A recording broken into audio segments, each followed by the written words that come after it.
The Target by David Baldacci. Chapter 1. 400 men lived here, most for the rest of their time on Earth. And then hell would get them for the rest of eternity.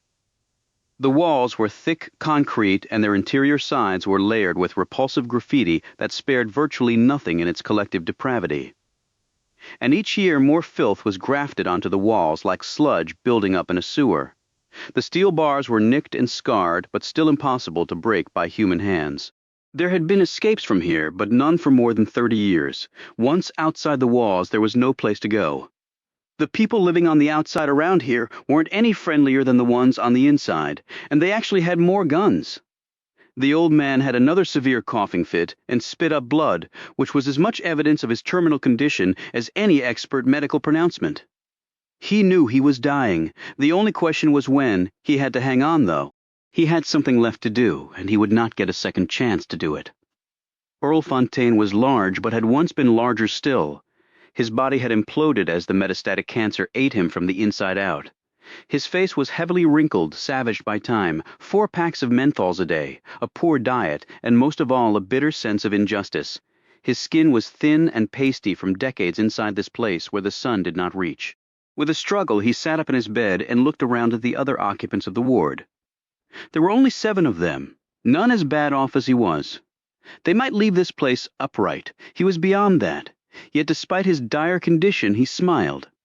Another inmate from across the floor saw Earl's happy expression and called out, "What in the hell do you have to smile about, Earl? Let us in on the joke, why don't you?" Earl let the grin ease all the way across his broad face. He managed to do so despite the pain in his bones that was akin to someone cutting through them with a brittle-bladed saw. "Getting out of here, Junior," Earl said. "Bullshit," said the other inmate, who was known as Junior inside these walls for no apparent reason. He had raped and killed 5 women across 3 counties simply because they had been unfortunate enough to cross his path. The authorities were working like mad to treat his current illness so he could keep his official execution date in 2 months. Earl nodded. "Out of here." "How, Coffin is? How, Junior? Just like your scrawny ass." Earl cackled while Junior shook his head and turned back to stare glumly at his IV lines. They were similar to the ones that would carry the lethal chemicals that would end his life in Alabama's death chamber. He finally looked away, closed his eyes, and went swiftly to sleep as though practicing for the deepest of all slumbers in exactly 60 days. Earl lay back and rattled the chain attached to the cuff around his right wrist, which in turn was hooked to a stout though rusted iron ring set into the wall. "I'm getting away," he bellowed. "Better send the coon dogs come get me." Then he went into another coughing spell that lasted until a nurse came over and gave him some water, a pill, and a hard slap on the back. Then he helped Earl sit up straighter. The nurse probably didn't know why Earl had been sent to prison, and probably wouldn't have cared if he did know. Every inmate in this max prison had done something so appallingly horrific that every guard and worker here was completely desensitized to it. "Now, just settle down, Earl," said the nurse. "You'll only make things worse." Earl calmed, sat back against his pillow, and then eyed the nurse steadily. "Can they be?" "Worse is what I mean." The nurse shrugged. "Guess anything can be worse, and maybe you should have thought of that before you got to this place." With a burst of energy, Earl said, "Hey, kid, can you get me a smoke? Just slip it twixt my fingers and light me up. Won't tell nobody you done it. Cross and swear and all that crap, though. I ain't no God-fearing man." The nurse blanched at the very idea of doing such a thing. Yeah, maybe if it were 1970? You're hooked up to oxygen, for God's sake. It's explosive, Earl, as in boom." Earl grinned, revealing discolored teeth and many gaps in between. "Hell, I'll take blowing up over being eaten alive from this crap inside me." "Yeah, but the rest of us wouldn't. See, that's most people's problem, only thinking of themselves. Just one cig, kid. I like the Winstons. You got Winstons? It's my dying wish. Got to abide by it. Like my last supper." "It's the damn law." He rattled his chain. "Last smoke, gotta gimme it." He rattled his chain louder. "Gimme it," the nurse said. "You're dying of lung cancer, Earl. Now how do you think you got that? Here's a clue. They call 'em cancer sticks for a damn good reason. Jesus, Mary, and Joseph. With that kind of stupidity, you can thank the good Lord you live long as you have." Gimme the smoke, you little prick. The nurse was obviously done dealing with Earl. Look, I got a lot of patients to take care of. Let's have a quiet day. What do you say, old man? I don't want to have to call a guard. Albert's on ward duty now, and Albert is not known for his TLC. He'll put a baton to your skull, sick and dying or not, and then lie in his report and not one person will dispute it. Dude's scary, and he don't give a shit. You know that. Before the nurse turned away, Earl said, "You know why I'm here?" The nurse smirked. "Let's see. 'Cause you're dying, and the state of Alabama won't release someone like you to secure hospice, even if you're costing them a ton of money in medical bills." "No, not this here hospital ward. I'm talking prison," said Earl, his voice low and throaty. "Gimme some more water, will ya? I can get me water in this goddamn place, can't I?"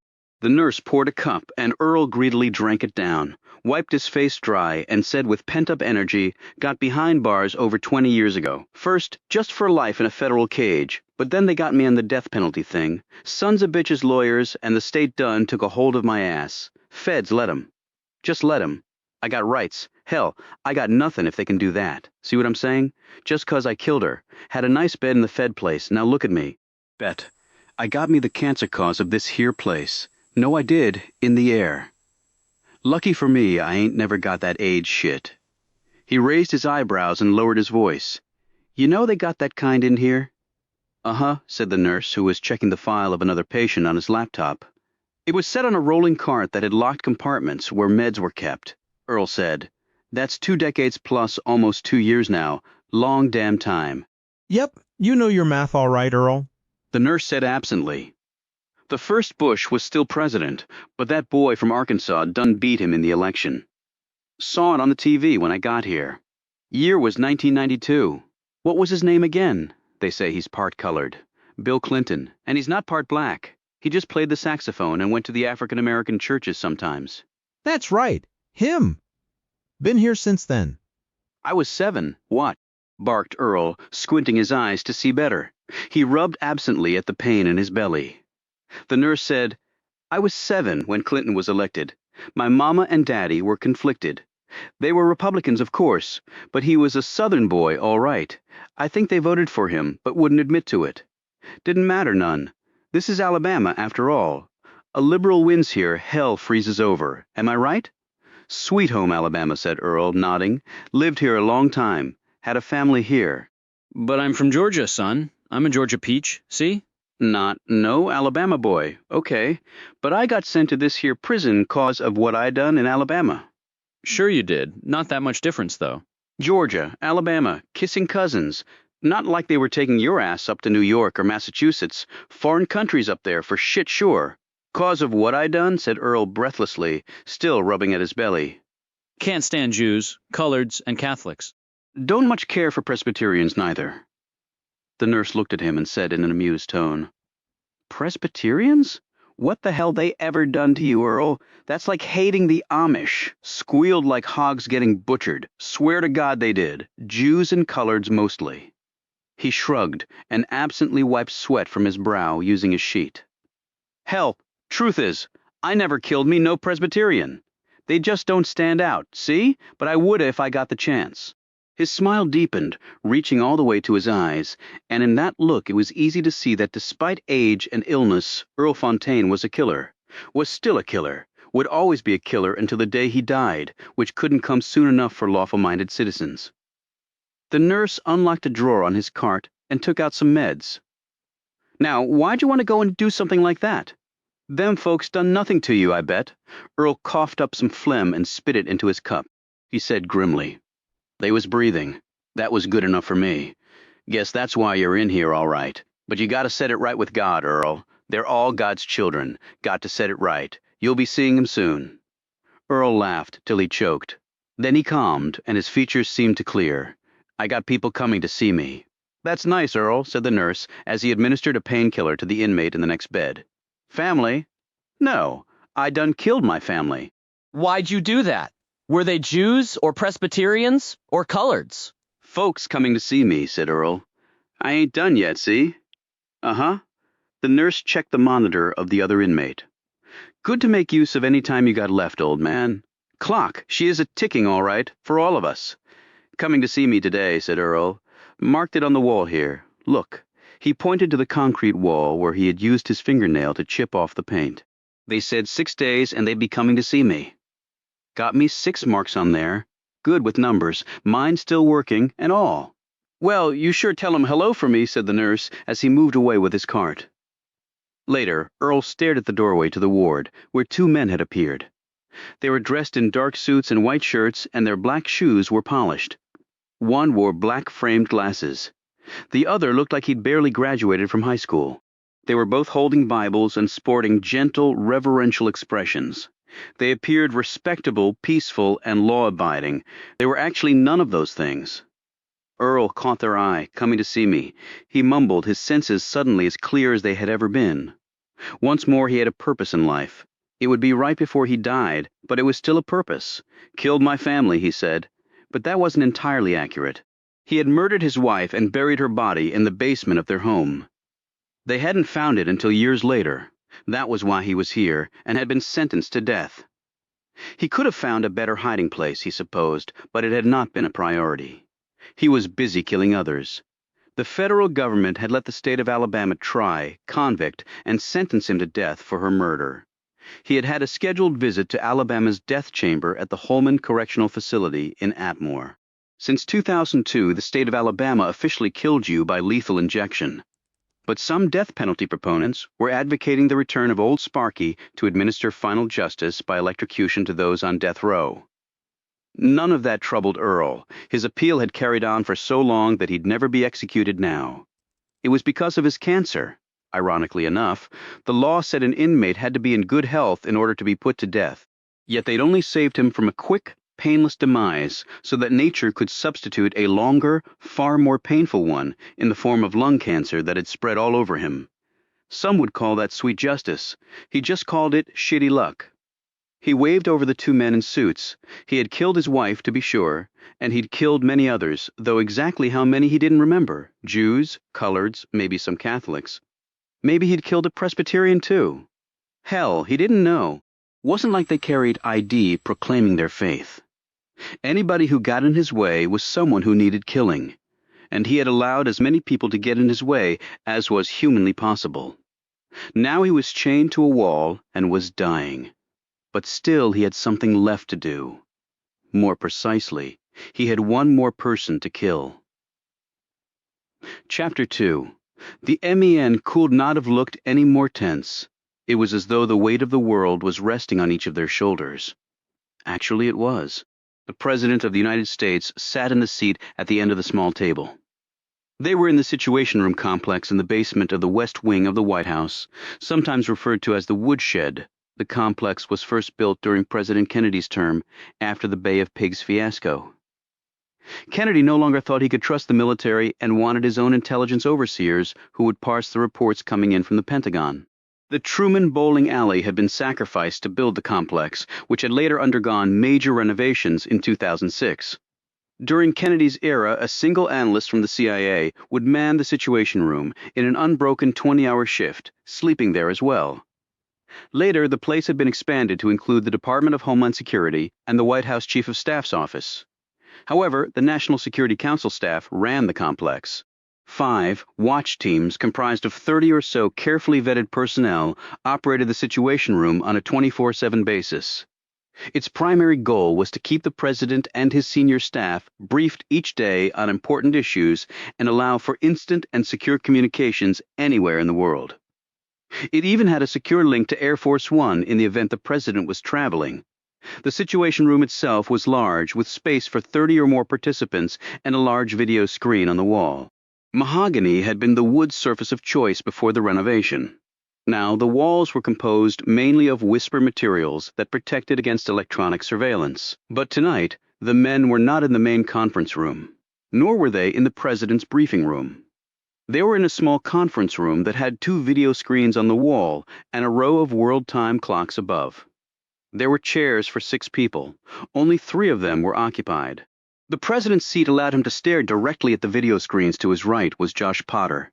The National Security Advisor, to his left, was Evan Tucker, head of the CIA. That was all. The circle of need to know was minuscule, but there would be a 4th person joining them in a moment by secure video link. The staff normally in the Situation Room had been walled off from this meeting and the coming communication. There was only one person handling the transmission, and even that person would not be privy to what was said. The VP would normally have been part of such a meeting. However, if what they were planning went awry, he might be taking over the top spot, because the president could very well be impeached. Thus, they had to keep him out of the loop. It would be terrible for the country if the president had to leave office. It would be catastrophic if the VP were forced out too. The Constitution dictated that the top spot would then go to the Speaker of the House of Representatives, and no one wanted the head of what could very well be the most dysfunctional group in Washington to be suddenly running the country. The president cleared his throat and said, "This could be momentous, or it could be Armageddon." Potter nodded, as did Tucker. The president looked at the CIA chief. "This is rock solid, Evan. Rock solid, sir. In fact, not to toot our own horn, but this is the prize for nearly 3 years of intelligence work performed under the most difficult conditions imaginable. It has, frankly, never been done before." The president nodded and looked at the clocks above the screens. He checked his own watch against them and made a small adjustment to his timepiece. It looked as though he had aged 5 years in the last 5 minutes. All American presidents had to make decisions that could shake the world. In numerous ways, the demands of the position were simply beyond the ability of a mere mortal to carry out. But the Constitution required that the position be held by only one person. He let out a long breath and said, "This had better work." Potter said, "Agreed, sir. It will work," insisted Tucker, "and the world will be much better off for it." He added, "I have a professional bucket list, sir, and this is number 2 on it, right behind Iran. And in some ways it should be number 1. Potter said, "Because of the nukes." "Of course," said Tucker. "Iran wants nukes. These assholes already have them, with delivery capabilities that are inching closer and closer to our mainland. Now, if we pull this off, believe me, Tehran will sit up and take notice. Maybe we kill 2 birds with 1 stone." The president put up a hand. "I know the story, Evan.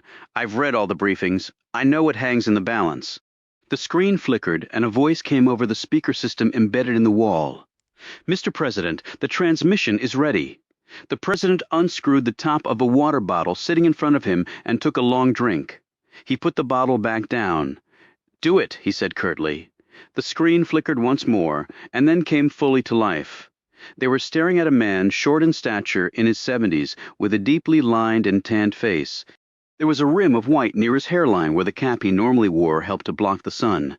But he was not in uniform now. He was dressed in a gray tunic with a high, stiff collar. He stared directly at them.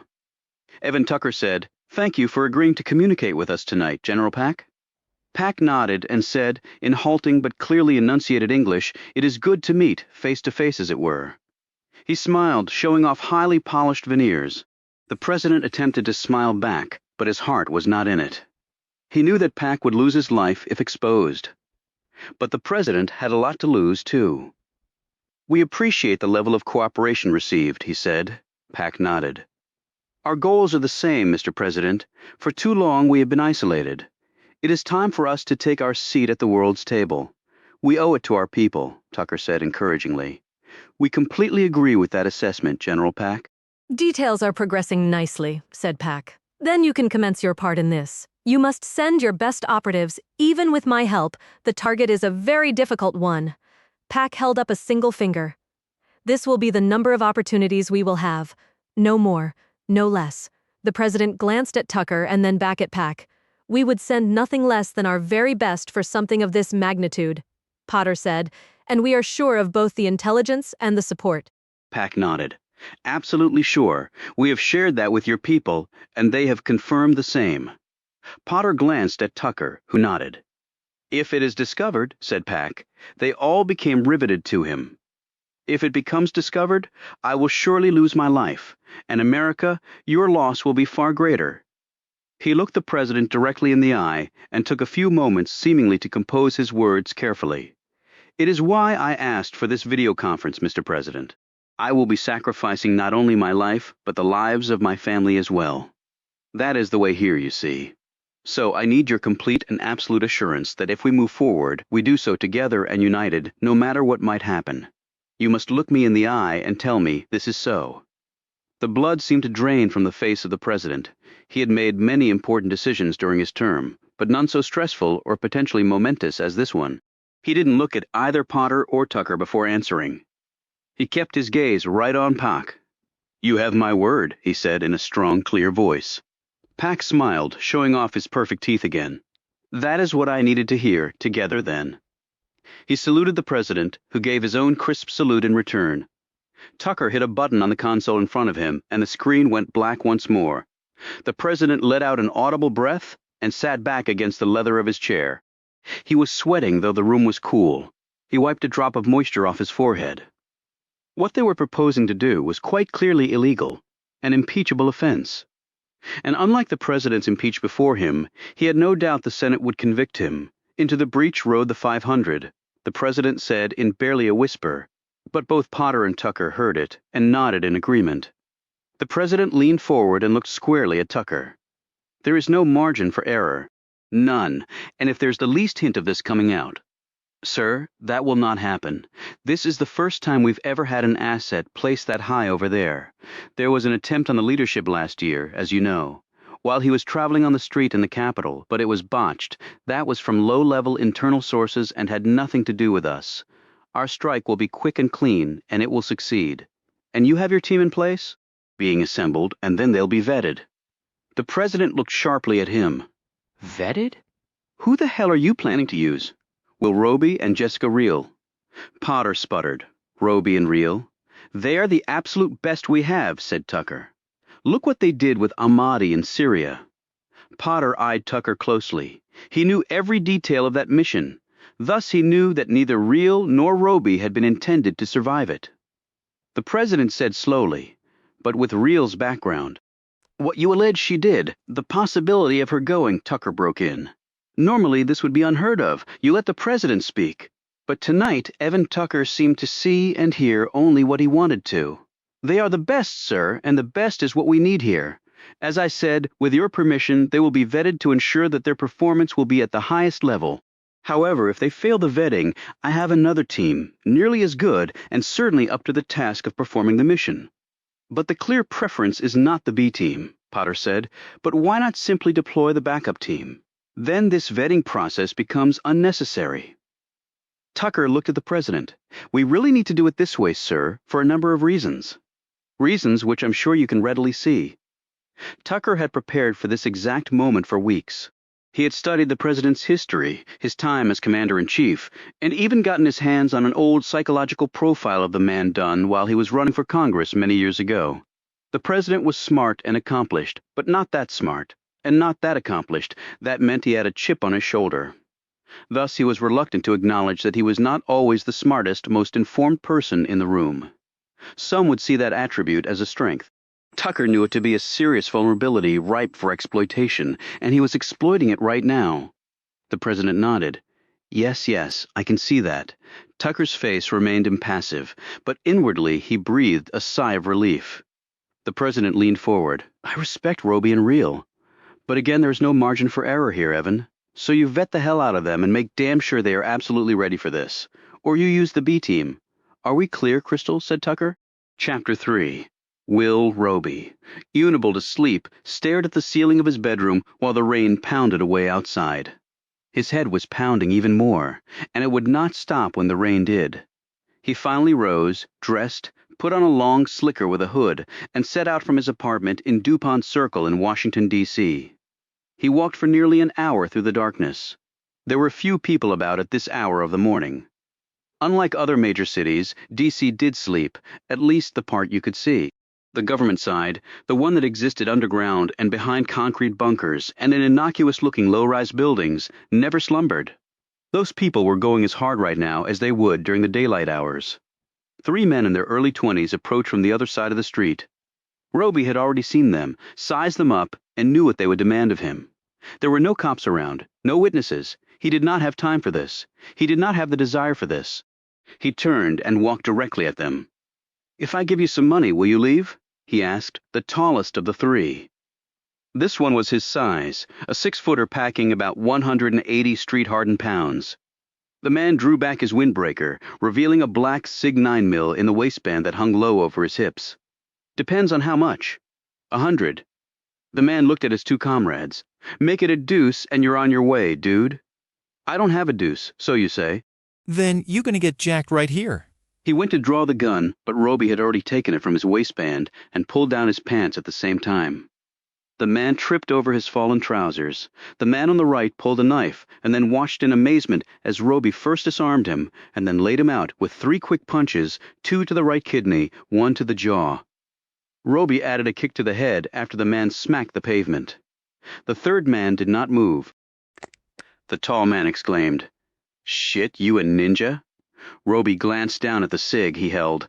"It's not balanced properly and it's rusted. You need to take care of your weapons better or they won't perform when you want them to." He flicked the weapon toward them. "How many more guns?" The third man's hand went to his pocket. "Drop the jacket," ordered Roby. "It's raining and cold," the man protested. Roby put the cig's muzzle directly against his forehead, not asking again. The jacket came off and fell into a puddle. Roby picked it up, found the Glock. "I see the throwaways at your ankles," he said. "Out! The throwaways were handed over." Roby balled them all up in the jacket. He eyed the tall man. "See where greed gets you? Should have taken the Benny. We need our guns. I need them more." Roby kicked some water from the puddle into the unconscious man's face, and he awoke with a start, then rose on shaky legs. He did not seem to know what was going on, and probably had a concussion. Roby flicked the gun again. "Down that way. All of you turn right into the alley." The tall man suddenly looked nervous. "Hey, dude, look, we're sorry, okay? But this is our turf here. We patrol it. It's our livelihood. You want a livelihood? Get a real job that doesn't involve putting a gun in people's faces and taking what doesn't belong to you. Now walk, not asking again." They turned and marched down the street. When one of the men turned to look back, Roby clipped him in the head with the butt of the cig. "Eyes straight. Turn around again. You get a third one to look through in the back of your head." Roby could hear the men's breathing accelerate. Their legs were jelly. They believed they were walking to their execution. "Walk faster," barked Roby. They picked up their pace, faster, but don't run. The 3 men looked idiotic trying to go faster while still walking. "Now run." The 3 men broke into a sprint. They turned left at the next intersection and were gone. Roby turned and headed in the opposite direction. He ducked down an alley, found a dumpster, and heaved the jacket and guns into it after clearing out all of the ammo. He dropped the bullets down a sewer grate. He did not get many opportunities for peaceful moments, and he did not like it when they were interrupted. Roby continued his walk and reached the Potomac River. This had not been an idle sojourn. He had come here with a purpose.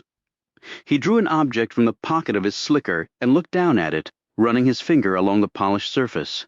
It was a medal, the highest award that the Central Intelligence Agency gave out for heroism in the field. Roby had earned it, together with another agent, for a mission undertaken in Syria at great personal risk. They had barely made it back alive. In fact, it was the wish of certain people at the agency that they not make it back alive. One of those persons was Evan Tucker, and it was unlikely he was going away, because he happened to head up the CIA. The other agent who had received the award was Jessica Reel. She was the real reason Evan Tucker had not wanted them back alive. Reel had killed members of her own agency. It had been for a very good reason, but some people didn't care about that. Certainly Evan Tucker hadn't. Roby wondered where Reel was right now. They had parted on shaky ground. Roby had given her what he had believed was his unconditional support. Yet Reel did not seem to be capable of acknowledging such a gesture. Hence the shaky parting. He gripped the chain like a slingshot and whirled the metal around and around. He eyed the dark surface of the Potomac. It was windy. There were a few small whitecaps.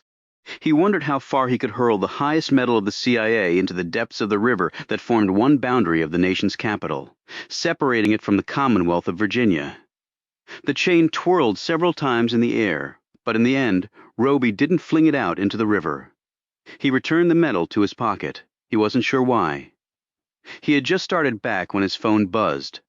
He took it out, glanced at the screen, and grimaced. "Roby?" he said tersely. It was a voice he didn't recognize.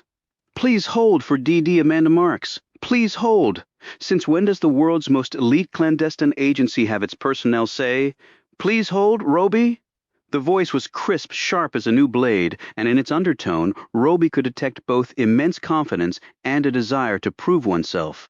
That was a potentially deadly combination for him, because Roby would be the one doing this woman's bidding in the field while she safely watched from a computer screen thousands of miles away. Yes? We need you in here ASAP. You're the new DD. That's what it says on my door. A mission? We'll talk when you get in here. Langley, she added, quite necessarily because the CIA had numerous local facilities. You know what happened to the last 2 DDs? Roby asked. Just get your butt in here, Roby. Chapter 4. Jessica. Real could not sleep either. And the weather was as bad on the eastern shore as it was in D.C. She stared at where her home had once been before it had been destroyed. She had actually done the deed herself. Well, she had booby-trapped the place, and Will Roby had triggered the explosion that had almost claimed his life. It was incredible how a partnership could have been born out of such grim circumstances. She pulled her hood tighter against the rain and wind and continued to tramp over the muddy earth, while the waters of the Chesapeake Bay to the west continued to pound the little spit of land. She had departed from Roby, feeling both hopeful and lost, such an unsettling feeling that she was unsure from which end to work through it, if there was even a way to do so. For most of her adult life, her work had been her entire world. Now Real wasn't sure she really had a job or world left. Her agency despised her. Its leadership wanted her not merely out of the way, but dead. If she left her employment there, she felt she would be giving them license to terminate her in that far more permanent way. Yet if she stayed, what would her future be like? How long could she reasonably survive? What was her exit strategy? All troubling questions with no apparent answers. The last few months had cost her all she had. Her 3 closest friends in the world, her reputation at the agency. Perhaps her way of life, but she had gained something, or someone. Will Roby, initially, her foe, had become her friend, her ally, the one person she could count on when Real had never been able to do that easily or convincingly. But Roby knew her way of life as well as she did. Her way was his way. They would forever share that experience. He had offered her friendship, a shoulder to lean on if it ever came to that. Yet part of her still wanted to withdraw from such an offer, to keep going it alone. She had not figured out her response to that, or him yet. Maybe she would never have one. She looked up at the sky and let the pelting raindrops hit her in the face. She closed her eyes and a rush of images came to her. Each one, a person, and each one of them dead. Some were innocent, others not. 2 had been killed by someone else. All the rest had died by her hand. One, her mentor and friend, lay in a vegetative state from which she would never awaken. It was all pointless, and it was all true, and Real was powerless to change any of it. She slipped the medal on its chain from her pocket and looked down at it. It was identical to the one Roby had been awarded. It had been given to her for the same mission. She had performed the kill shot agency orders. Roby had helped her escape nearly certain death. They had made it back to the States to the chagrin of a powerful few. It was a meaningless gesture, this medal. What they really wanted to do was put a hole in her head. She walked to the edge of the land and watched the waters of the bay spray over the dirt. Real hurled the medal out into the bay as far as she could. She turned away before it struck the surface of the water. Metal didn't float, it would vanish in a few moments. But then she turned back around and used her middle finger to flip off the sinking metal. The CIA in general, and Evan Tucker specifically. That was the main reason she'd come to chuck her medal into the bay. And this place had been her home, to the extent any place was. She did not intend to come back here. She had come to take one last look, perhaps to gain some closure, yet she wasn't finding any. The next instant she pulled her gun and ducked down low. Over the sounds of the water had come a new intrusion. A vehicle was pulling to a stop near the ruins of her waterside cottage. There was no reason for anyone to be visiting her here. The only reason anyone would appear here would be a violent one. She raced over to the only cover there was, a pile of rotted wood stacked near the water's edge. She knelt down and used the top log as a gun rest. While she could see nothing clearly, they might have night optics that would reveal all, including her location. She managed to follow them only by subtracting their darkened silhouettes from the darkness around them. She centered on one spot and waited for their movements to cross that point. By this method, she counted 4 of them. She assumed they were all armed, all combed, and here for a specific purpose, her elimination. They would try to outflank her, but her rear was not capable of being flanked, unless they wanted to jump into the bay's cold and storm-tossed waters. She focused on other spots and waited for them to cross. She did this again and again until they were within 20 meters of her location. She wondered why they were staying packed together. Separating during an attack was standard tactics. She could not follow so easily multiple groups coming at her from different points of the compass. But so long as they stayed together, her focus need not be diffused. She was deciding whether to fire or not when her phone buzzed. She was not inclined to answer, not with 4 bogeys bearing down on her outgunned butt. But it might be Roby. As corny as it sounded, this might give her an opportunity to say goodbye in a way that had not been possible before. And maybe he would go after her killers and slay them for her. Yes? She said into the phone, keeping her shooting hand on her Glock and her eyes on the forces coming for her. Please hold for DD Amanda Marks, Said the efficient voice. What? The began real? Agent Real, this is Amanda Marks, the new Deputy Director of Central Intelligence. We need you to come into Langley immediately, I'm a little busy right now, DD Marks. replied Real sarcastically. But maybe you're already aware of that. She added in a harsh tone. There are 4 agents currently at your cottage on the eastern shore. Correction, where your cottage used to be. They are there simply to escort you to Langley. Please do not think of engaging with them and perhaps doing them harm. And are they planning to do me harm? Snapped Rio. Because it's the middle of the night, I have no idea how they even knew I was here. And they're acting quite furtive. Your reputation precedes you, hence they're acting with care. As to your location, we determined you were nowhere else. And why do you need me to come in ASAP? That will all be explained when you get here. Is this about a new mission? When you get here, Agent Real, I can't trust that this line is secure. And if I choose not to come in, as I told Agent Roby, you called Roby in as well? Yes, he's part of all this, Agent Real. And you're really the new DD? Yes. Do you know what happened to the last 2? The exact same question Agent Roby presented to me. In spite of everything, Real smiled. And your answer? The same as yours will be. Just get your butt in here. The line went dead. Chapter 5. Hours later. Jessica, Real, arrived at Langley. The sun was up, the rain had passed, but her mood had not improved. She cleared security and entered a building she knew well. In some ways, too well. She was escorted to a room where she found a familiar face already waiting. Roby, she said curtly before sitting down next to him.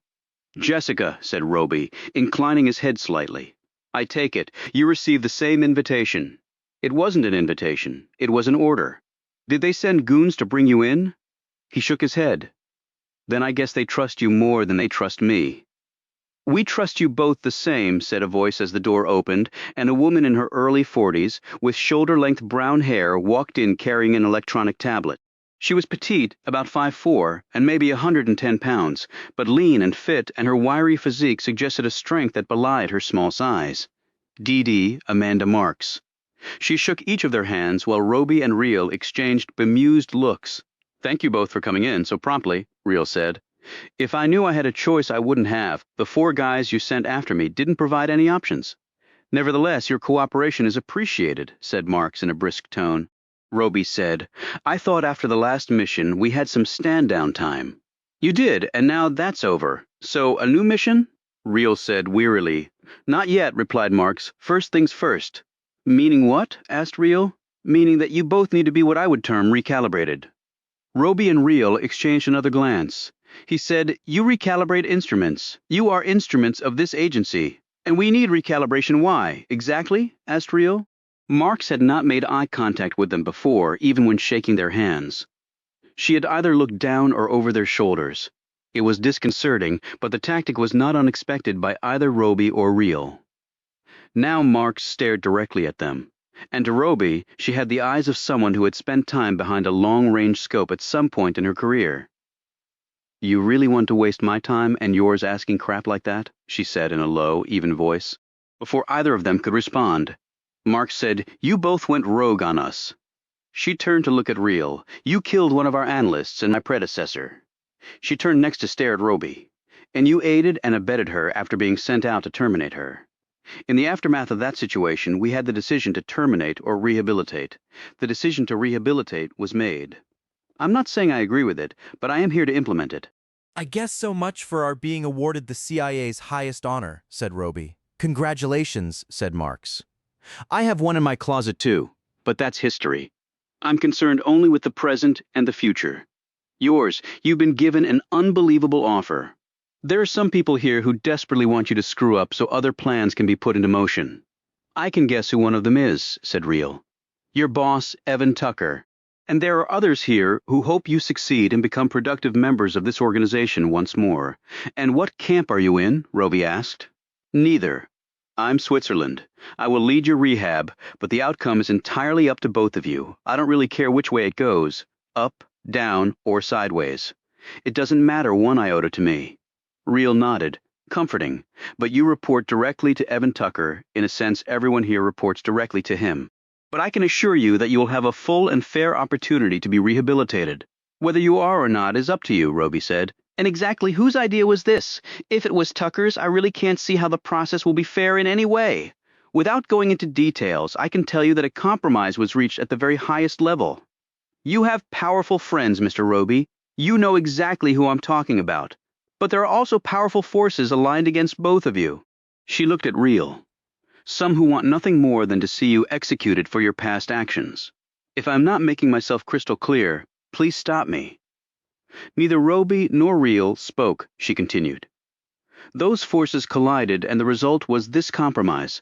Rehab, do or die, up to you. Pretty generous, actually, in my humble opinion. I didn't think anyone trumped the president, said Roby. Politics is a dirty, ruthless business, Agent Roby. It makes the intelligence sector look relatively honorable by comparison. While it's true that the president is the 1,000-pound gorilla, there are lots of big beasts in this playground. And the president has an agenda he wants to push through, and that means he has to make concessions. In the grand scheme of things, you and Agent Reel are not so important that you're above being traded as chits to further the man's agenda. Whether you got a medal or not. Do you follow? What precisely does rehab mean in this context? Asked Roby. We start from square one. You both have to be evaluated in every possible way, physically, psychologically, and intellectually. We're going to look pretty deep into your heads. We're going to see whether you have what it takes to cut it in the field. I thought we had proved that in Syria, interjected Reel. Not part of the compromise. That was a one-off, and even then you didn't follow orders. Well, if we had followed orders, we'd both be dead, Roby pointed out. Again, not something I care about. It was the not following orders part that helped trigger what will happen now. She turned on her electronic tablet and tapped the screen. Roby noted that her fingernails were cut below the tips of her fingers and had not a speck of color on them. The image of her as a sniper entered his mind once more. She looked up at him. You sustained serious burns to your leg and arm. She glanced at Reel. Her doing, not that anyone is keeping count. How are these injuries? Coming along. Not good enough, said Marks. Now you both jumped off a moving train. I'm sure that was fun. More fun than the alternative, replied Reel. Marks said, you lost friends during this past, adventure. I understand that you blame the agency for that. Well, their personnel were partially responsible. I'm not sure how else you can cut that. To have an effective rehab, you will have to get over that, replied Marks sharply. She looked once more at Roby. You were sent out to find Reel. You did find her but did not bring her in. You ended up joining forces with her against the agency's orders. I went with my gut, and it turned out to be right. Again, during rehab, you will have to decide where your ultimate loyalties lie, Roby. The next time your gut may be wrong, and where does that leave you and the agency? She did not wait for an answer, but continued. The rehab will be very hard on all of us. I will be with you both every step of the way. You may quit the process at any time. And if we do, asked Reel quickly, then all appropriate action will be taken against you. So I get habeas corpus and a fair trial? Reel said. Marks looked up. I didn't say legal action, did I? So it's do or die then, said Roby. You can label it however you wish. But ultimately the choice is completely up to you. So what will it be? Roby and Reel exchanged another glance. Then Reel nodded. Roby did the same. Excellent choice, said Marks. Where is this rehab going to take place? Asked Reel. Oh, I'm sorry, didn't I mention that? No, you didn't, said Reel tersely. It will take place at a location I think you both know well. She paused and took a moment to look at one and then the other. The burner box, she said with a slight smile. We leave in 24 hours.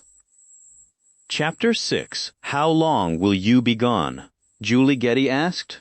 Roby looked down at his plate and didn't answer right away. They were at a hole-in-the-wall diner in D.C., not far from where 15-year-old Julie attended school. Roby had about 8 hours to go before he and Real would be headed to the burner box. Julie had been excited to hear from him. Her excitement had diminished when she learned it was to say goodbye, at least for a while. I'm not sure, said Roby, as he pushed his food around on his plate. It wasn't specified, he clarified. And you can't tell me where you're going, of course, she said resignedly. It's a training site. Why do you need to train? You're already, great at what you do, Will. It's like going back to school, continuing education. Lots of professions do it. He hesitated. Even mine. She studied him critically, and he just as resolutely avoided her gaze. Are you going alone on this? She asked. He shook his head. No? Is that woman going with you, Jessica? Roby hesitated before answering. Yes? So you're both in trouble. Roby glanced sharply at her. She stared back at him with an expression that said his look of surprise was unnecessary. I've spent a lot of time with you, Will. When people were trying to kill us, when you were moody, when you didn't have many options, but you still figured out how to get out of a jam. And your point? He asked, with genuine curiosity. You look to me like a guy who doesn't see a way out of this. And that's just not you, so it must be really bad. Roby said nothing while Julie fiddled with the straw in her drink. She said, I read in the papers a while back that Farhat Ahmadi, the crazy Syrian trying to gain power over there, was gunned down. They never found who killed him. Roby remained silent. I'm not going to ask you if you and Jessica had something to do with that, because I know all I'll get is a blank stare. But if you did, then it seems that your mission was successful, so it has to be something else. Is it connected to Jessica? Why do you ask that? Roby said abruptly. Because things were going good for you at your agency until she showed up. I can't get into that with you, Julie, because, you see, I liked her. I think she's a good person. I think so too, said Roby before he could catch himself. Julie smiled. Cool, what? You're letting your guard down around me, and you must really care for her, she added in a more serious tone. I can relate to her and what she's going through, Roby said diplomatically. So she's your friend? Yes. You need to take care of your friend's Will? I'm trying, Julie. I really am. Are you ever going to be free of all this crap? I wish I had the answer to that. After they left the restaurant, and Roby dropped Julie off, his phone buzzed. It was Real. I think we need to talk, okay? But you're being followed, and I want some privacy. Roby's gaze flicked to his rearview mirror. He noted the car on the street, 2 back from his, okay, let me see what I can do. No need, I'll take care of it. So you're back there too? Did you really have to ask? How's Julie? Concerned. Where do you want to meet? In case someone is listening in, our place in the rain. Roger that. Take the next right. When you reach the alley, punch it. Roby clicked off and sped up. He hung the right. The tail did the same. He saw the alley and floored it, creating separation from the tail. In the rear view, he watched as a semi pulled out of the alley, blocking the road. He heard brakes screech and a horn blaring. Nice, Jessica, he said to himself. He punched the gas, made a series of turns, and then glided onto Constitution and past the Washington Monument, no longer shrouded in scaffolding after the earthquake and lit up like the Eiffel Tower. Some people thought they should have left it that way. 5 minutes, and as many turns later, he pulled to the curb, put the car in park, cut the engine, and got out. He walked to the car parked in front of him and slid into the passenger seat. Jessica Real started the car and sped off. Where to? He asked. Nowhere, just want to move while we talk. Talk about what? The burner box. We've both been there, Jessica, and you really want to go back? I didn't think we had a choice. You have a choice, Will. It's me they really want. I'll go, you don't have to. I think it was a package deal. She pulled off the street, stopped the car, and slammed it into park. Look, if you think you're doing me a favor by coming with me, you're not. It's just one more thing for me to worry about. When did I say you ever had to worry about me? You know what I'm talking about. It's better if I go it alone. And what if they kill me for not going? How is that better for me? I pulled the triggers on those two, Roby, not you. You can work out a deal. Go to your people. They'll provide you cover. POTUS is on your side, for God's sake. But what if I want to go to the burner box? Why in the hell would you? And don't say for me, because that'll just piss me off even more. Then I'm doing it for me. You're making no sense now. I want to know if I can still cut it, Jessica. The burner will tell me that. The burner could end up killing you. Well, if I can't cut it there, I sure as hell can't cut it in the field. You heard Marks. She'll be gunning for both of us. It won't be a fair valuation, despite what she said. Evan Tucker will have seen to that. I don't really care. Roby, how can you not care? You've only got one life. Now you're the one not making sense. Every time I walk out the door, I'm risking my one life. Evan Tucker went after us once and missed. This is his follow-up act. I doubt he'll make the same mistake. Unlike in Syria, he can control all aspects of the burner box and what goes on in there. Take it from me, an accident will happen that will tragically end our lives. Well, if we're both there, he'll have to work twice as hard to nail us. But he'll still nail us. You need to be more optimistic, and you need to get your head out of your ass. I'm going, Jessica. What about Julie? You're just going to walk out on her? No, I'll do my best to get through this and see her again. But I have a job to do, and I'm good at it, and I'm going to keep doing it, and I'm going to have as normal a life as I possibly can while I'm doing it. That's impossible, and you damn well know it. He shook his head wearily. You really have to work on having a more positive attitude.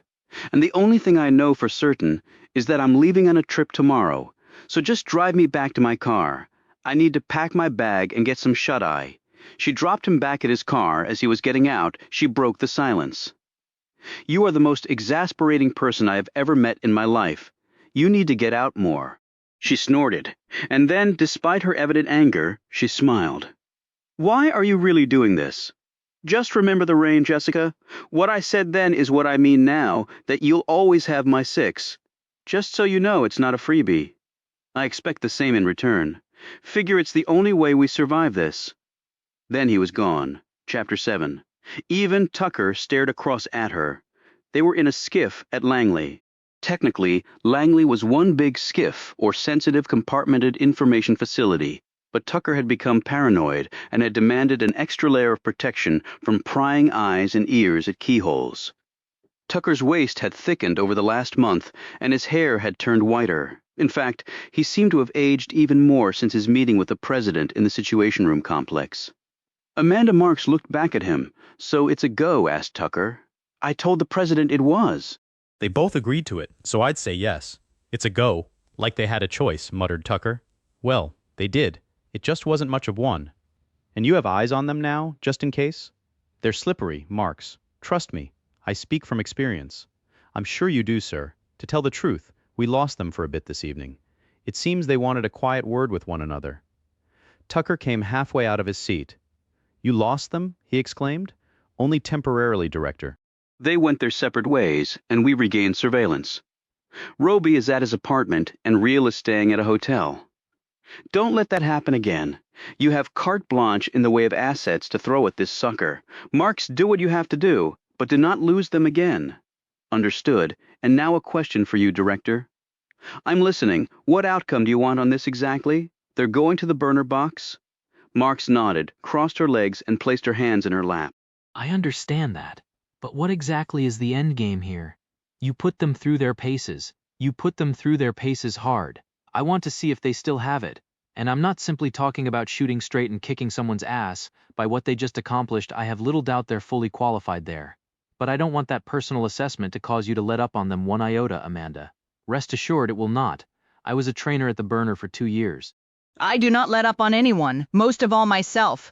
What I'm most concerned about, began Tucker, is what's going on up here. He tapped his head. You know what Real did? I know the allegations. They're not allegations, he snapped. They're facts. She's admitted to them. Yes, sir, she said quickly. And Roby was sent after her, disobeyed orders, and joined forces with her. Under any other scenario, they would both be in prison right now. Hell, Real should be executed for treason. Granted that, sir, but the men she killed, weren't they also traitors? That was never proven. That is an allegation, but from a less than trustworthy source. My apologies, I spoke with APN's Potter, and Potter just came on board and doesn't even know where the damn bathrooms are in the White House. He's the National Security Advisor, Marks. He works for the president. You work for me. Indisputably, she replied, which gets me back to what you want to accomplish here. If they pass the burner, they'll be deployed on a mission that is currently shaping up. It is a mission to end all missions, and I have to know that they're ready for it, because there is no margin for error. She looked at him curiously. We have lots of teams that can do those sorts of missions. I told the president we were vetting Roby and Real for it, and that's what we're going to do. And do you want them to pass the burner, sir? Tucker looked at her warily. That's not up to me. Either they pass it or not. It's up to them. If you say so, sir. Tucker took off his glasses, laid them on the table, and rubbed his eyes. But just so we make this as clear as possible, you are to stretch them to their absolute limits, and then you are to keep going. If you can break them, break them. If you can, they're of no use to me in the field. They will not qualify for this mission. I have a plan B standing by just in case. It's not a question of if. I can break anyone, Director. One reason I selected you for this task, and made me the DD, hand in hand. He tapped his head, and then his hand dipped to his chest. Those are what count, Amanda, the head and the heart. If they're not with us, with me, then they are against us. Against me. I cannot have agents going rogue. I don't give a shit what reasons or grievances they have. Rogues cause international incidents. International incidents can get this country embroiled in unnecessary conflicts. That will not happen on my watch. But it seems that they acted to avoid just such an international incident, said Marks, and they succeeded. I think that's why they have such powerful allies, starting with the man in the Oval Office. I'm quite aware of that, thank you. But your friend today can be your foe tomorrow. It all depends on what happens on the ground. And conditions on the ground can be dictated, as I'm sure you're aware. You just do your job and see how it shakes out. And no preference? If they pass, they get the mission. It'll be the most difficult one they've ever attempted, so they might die trying. And if they don't pass the burner, well, that's their problem. Marks rose. Understood, sir. Do you really understand? She looked taken aback by this. I'm on your side, Director. I thought others were on my side too, but it appears they weren't. I'm not sure who you're referring to. I just arrived on the scene, and that will be all, Marks. I want hourly reports on how my protégés are doing. Make sure I get them. Consider it done, sir? She turned and left. As soon as the door was closed, Tucker rose and poured himself a drink from the small bar in a cabinet behind his desk. A bar behind a desk at CIA seemed very Cold War-ish, but he didn't care. With this job one needed a belt of booze every once in a while, well, perhaps more often than that. He envisioned having to stand up at an AA meeting one night and say, I'm Evan Tucker. My job is to keep all Americans safe, and I'm a raging alcoholic. He sat back behind his desk. There were forces aligned against him here. He was aware of that. Someone had tipped off Real and Roby about the mission in Syria. Forewarned, they had taken advantage of that intelligence and escaped a fate that they shouldn't have. Someone here had done that. Tucker had suspicions of who that might be, but he needed more than suspicions, and he aimed to get it, along with 2 rogue agents. He stared at the doorway that Amanda Marks had walked through a few minutes before. He had brought her here principally because she had the reputation of being both a ball-buster and a company person through and through. He hoped that she lived up to that rep. If not, she would be assigned to a place in the middle of nowhere with no possibility of ever getting back.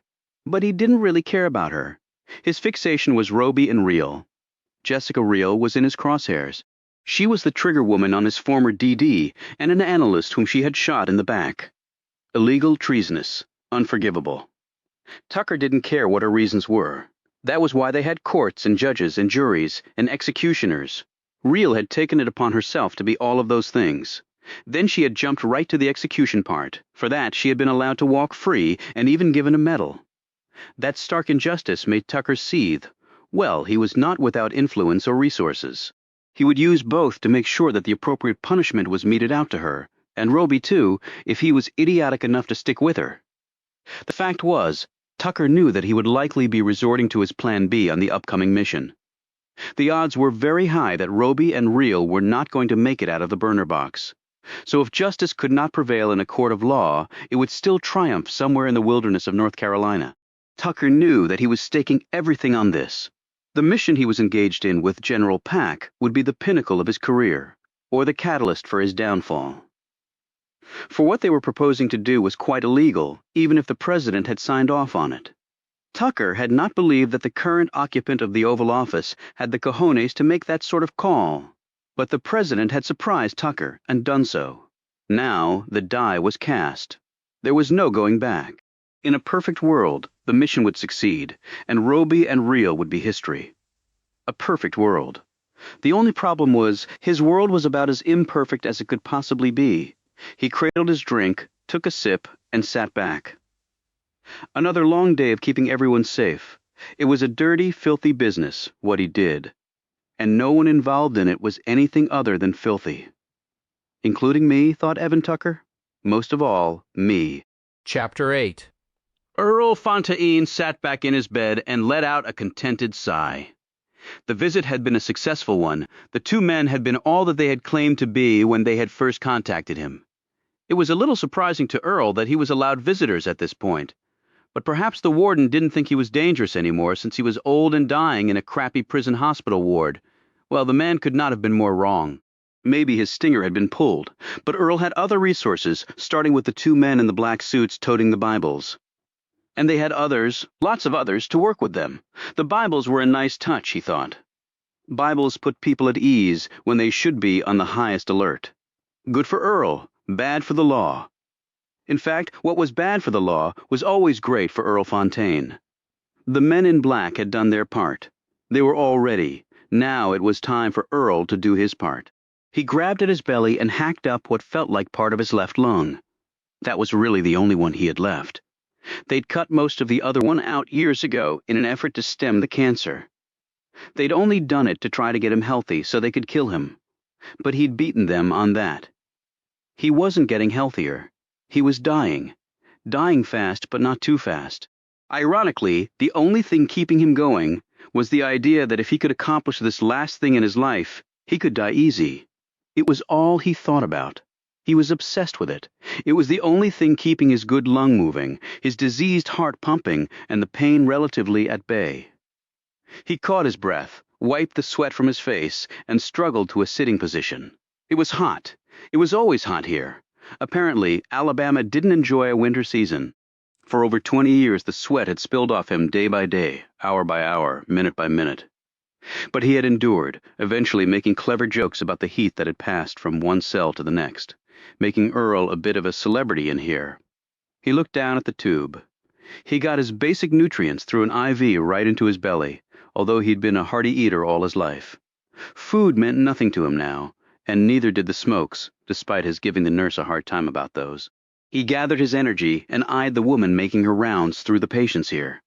She was young and attractive, and the first time Earl had seen her, he had had thoughts that he hadn't had in a while. In his day, big, tall, handsome, what he could have done with a woman like that. To a woman like that, she would know who ruled the roost. That was for damn sure. She was a doctor, smart, educated, liberated, no doubt. She probably had a bunch of ideas in that pretty head. Hell, she probably went and voted too, and not just the way her hubby told her to. He loathed women like that. But that didn't mean he didn't want to possess them. He stared over at Junior, who had perked up when he too had eyed the young doctor making her rounds. Earl grinned at this.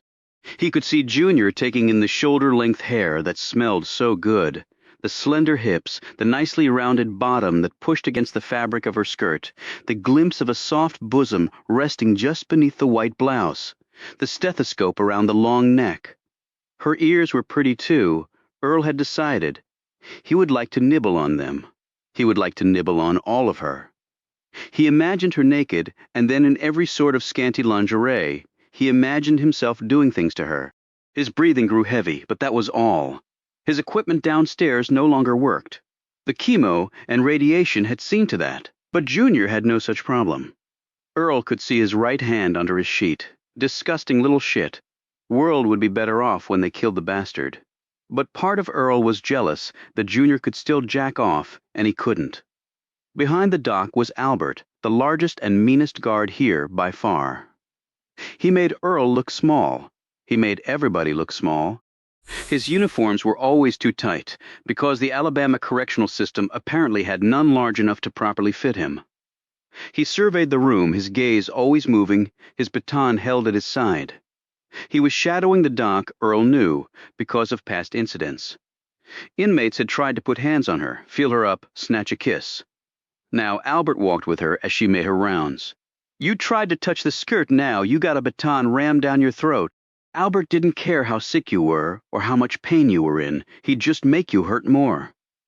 Earl knew because he'd seen Junior try it once, and any thought Earl had had of doing the same had disappeared because of what had happened to Junior. Albert had knocked 3 of his teeth out, and the blood had flown so far that it had reached Earl's bed. That had been 2 months ago, when Junior had been in here for another ailment. The man was full of sick, it seemed, although maybe it was just the thought of the poison needle heading his way that made him feel so poorly. Earl didn't know and really didn't care.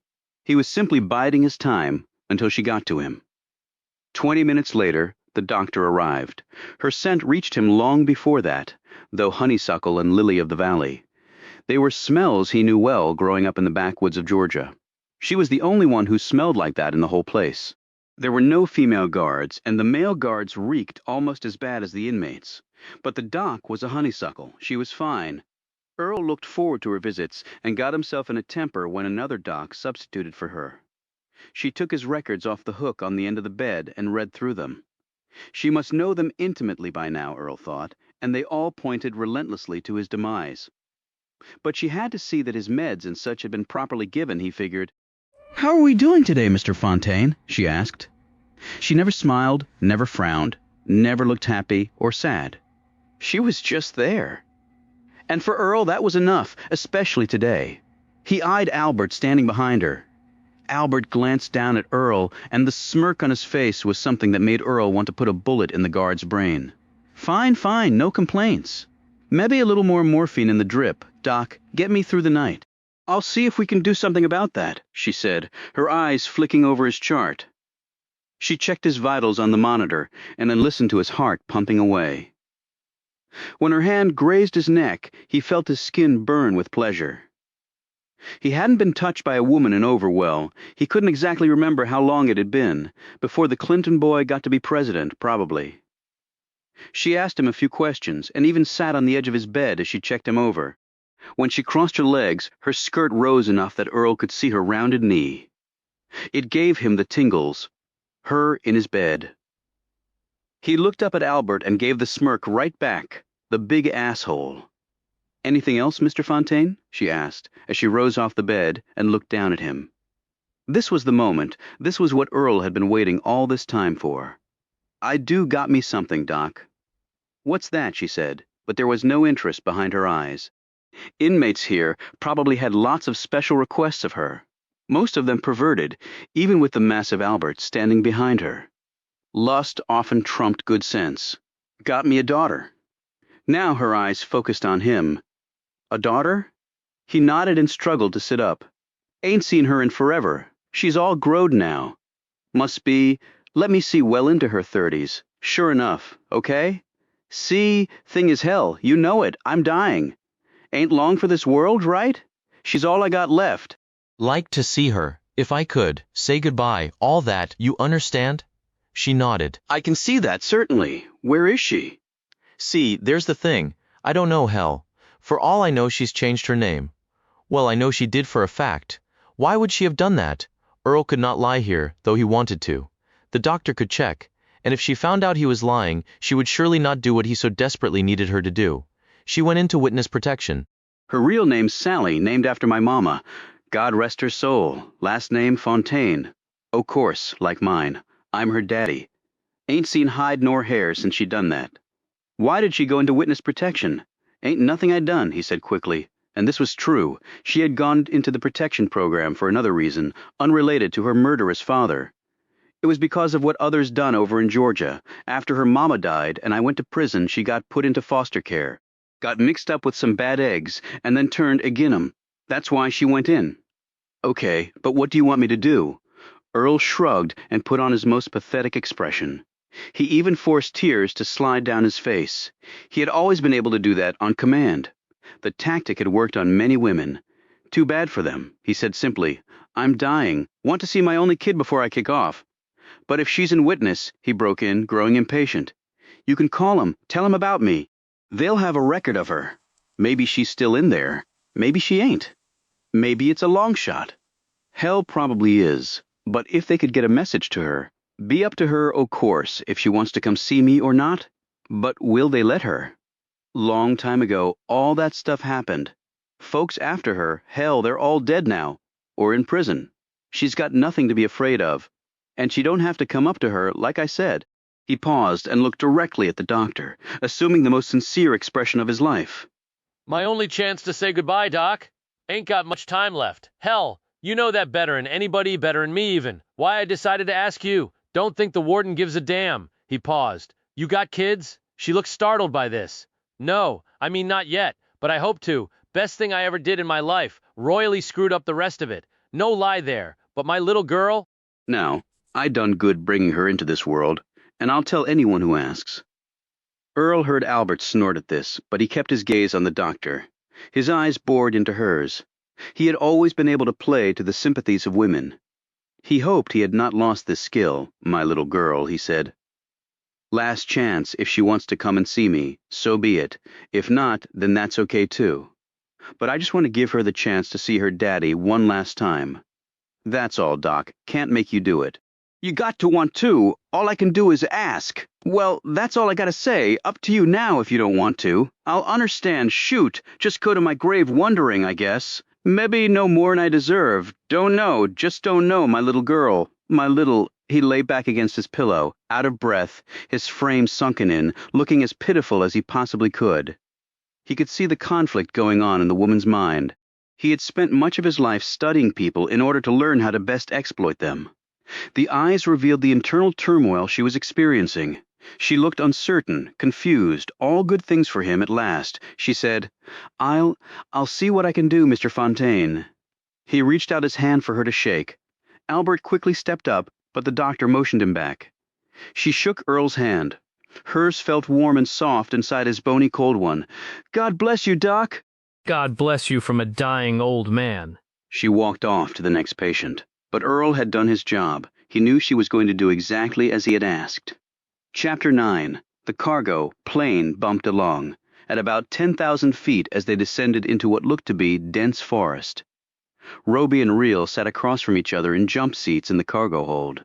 As the plane shuddered and thrashed through the air, Reel smiled. What? Asked Roby. For some reason, I thought the agency would have sent one of the Gulfstream jets for us. Right. At least the trip wasn't long. Good old North Carolina. In the middle of nowhere, North Carolina, she amended. The agency does not encourage neighbors, replied Roby. There were no windows for them to look out, but their ear pops told them the plane was in descent, and their watches confirmed this to be the case.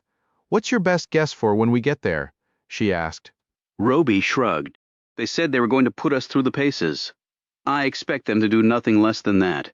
And afterward? If there is an afterward, I don't think that's entirely up to us, Roby. Never thought anything different. 5 minutes later, they heard the landing gear come down. A few minutes after that, the plane touched down on the tarmac, then rolled for a bit as the thrust reversers and wheel brakes were engaged and the aircraft came to a clunky halt far down the runway. The plane taxied and then the engines were killed. A door was opened and they were told by one of the aircraft's personnel to exit. They walked down a set of portable stairs that had been rolled to the open door of the plane. When they touched ground, a Humvee pulled up with a skid. Inside was a driver, and next to him, Amanda Marks, dressed in cami gear. She got out and faced them. Welcome to the burner. We've made some changes since you were here last. What kind? Asked Reel. I don't want to spoil the surprise, replied Marks. She eyed them both and then looked at a sky full of clouds. The chilly wind whipped around them. Down to your skivvies. You can keep your shoes on. Excuse me? Said Reel. Strip down to your skivvies, Marks said again. Her tone now carried no pleasantness. And why would that be? Asked Roby. Either do it or get back on the plane and hire a lawyer, she retorted. Roby and Reel looked at each other and then slowly started to undress on the tarmac. Roby had on running shorts and a white thermal long-sleeved T-Reel had on bike shorts and a blue tight-fitting long-sleeved Under Armour workout shirt. Both had on running shoes. This was not lost on Marks. "I can see you anticipated something like this," she said, her tone somewhat disappointed. Roby and Reel said nothing. Marks pointed to her left. "The complex is down that way. Only a few miles, although it does get hilly the last mile. You will follow the Humvee. We will keep to a 6-minute-a-mile pace. If you drop back from that for longer than 5 seconds, we will have an issue." She climbed back into the Humvee and signaled for the driver to start up. He spun the vehicle around and headed off east. Roby and Reel exchanged one more glance and then fell in behind the vehicle at a swift pace. "Good thing we figured they'd start to kick our asses from the get-go," said Roby, and dressed accordingly. 6-minute pace isn't a killer, but the hills might make it seem like a 5-minute pace, maybe less. She eyed the Humvee, gauging distance and speed. Figure 50 feet back will keep us from having an issue, right? The run was not 3 miles, though. It was 6. And the last mile wasn't hilly. The last 3 miles were. Exactly 4 seconds short of 36 minutes later, they reached the sprawling complex set on a plateau surrounded by forests of mostly evergreens. The CIA loved putting facilities in the middle of nowhere, if only because they could see someone coming from miles away. The Humvee stopped, and Marks jumped out as Roby and Reel reached her. They kept running in place, letting their muscles, lungs, and hearts cool down. "Now that wasn't so bad, was it?" said Marks. "No." "I'm sure your Hummer ride was very warm and comfortable," said Reel. "So when you said you'd be with us every step of the way, I guess that was metaphorically speaking?" Marks smiled. "You'll see far more of me than you ever wanted to. From behind a window or next to us," said Reel. "I mean, why should we have all the fun? But if you can't cut it, no worries. Desk jockeys get out of shape really fast." Marks's smile disappeared. "Your gear is in your room. But we won't be heading there just yet. After that little warm-up, we wanted to let you get in a real workout." She jogged up the steps into the complex. It was built of logs, had a metal roof, was covered with cami netting, and had sensors arrayed all over it with jamming devices built into them. There were more surveillance cameras than in the city of London, and armed guards patrolled with German Shepherd attack dogs that would not be your friends if you didn't belong here. There were watchtowers with men wielding sniper rifles that could kill from over a mile away. The entire property was enclosed with electrified fencing. There were also minefields located on the perimeter. Several deer and a black bear had discovered this fact at the exact moment they had died. There was only one road, full of switchbacks in and out. The rest of the area was thick forest except for the runway, which had been carved out of the flattest spot on the mountain. Marks parked her eye in front of a retina scanner, and the steel door set in a bomb-resistant frame clicked open. She pulled it all the way open and motioned to Reel and Roby to hurry. "We're on a tight schedule, so let's step it up." "Stepping it up," said Reel as she passed by Marks and into the complex.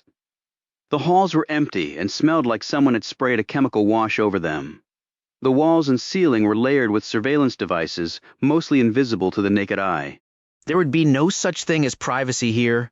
Reel wondered briefly if the agency had discovered how to read minds. She wouldn't put it past them. Marks led them down the main corridor and then hung a left down another. Narrower hall. The overhead lights were so bright that it was actually painful to look around. This was intended, and both Roby and Reel kept their gazes down, following Marks's heels as she marched toward their destination.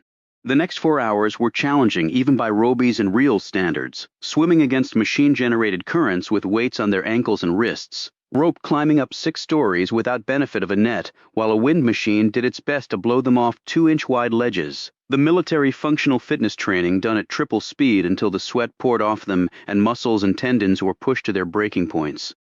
Next came push-ups and sit-ups and pull-ups in a sauna where the temperature soared well past 100 degrees. Then stair runs where the vertical comprised 100 steps on a 60-degree angle. They did it over and over until they were both gasping for air. Then guns were tossed at them. They were shoved into a darkened room, and beams of light hit them from every angle. Then the shots started coming, and the fire was composed of rubber bullets, as evidenced by a slug ricocheting off a wall and nearly hitting Roby in the head. Their moves were instinctive, forgetting about their fatigue. They started advancing in seemingly choreographed steps, shooting target after target until the fire aimed at them stopped. The lights came on, and they blinked their eyes rapidly to adjust to the glare.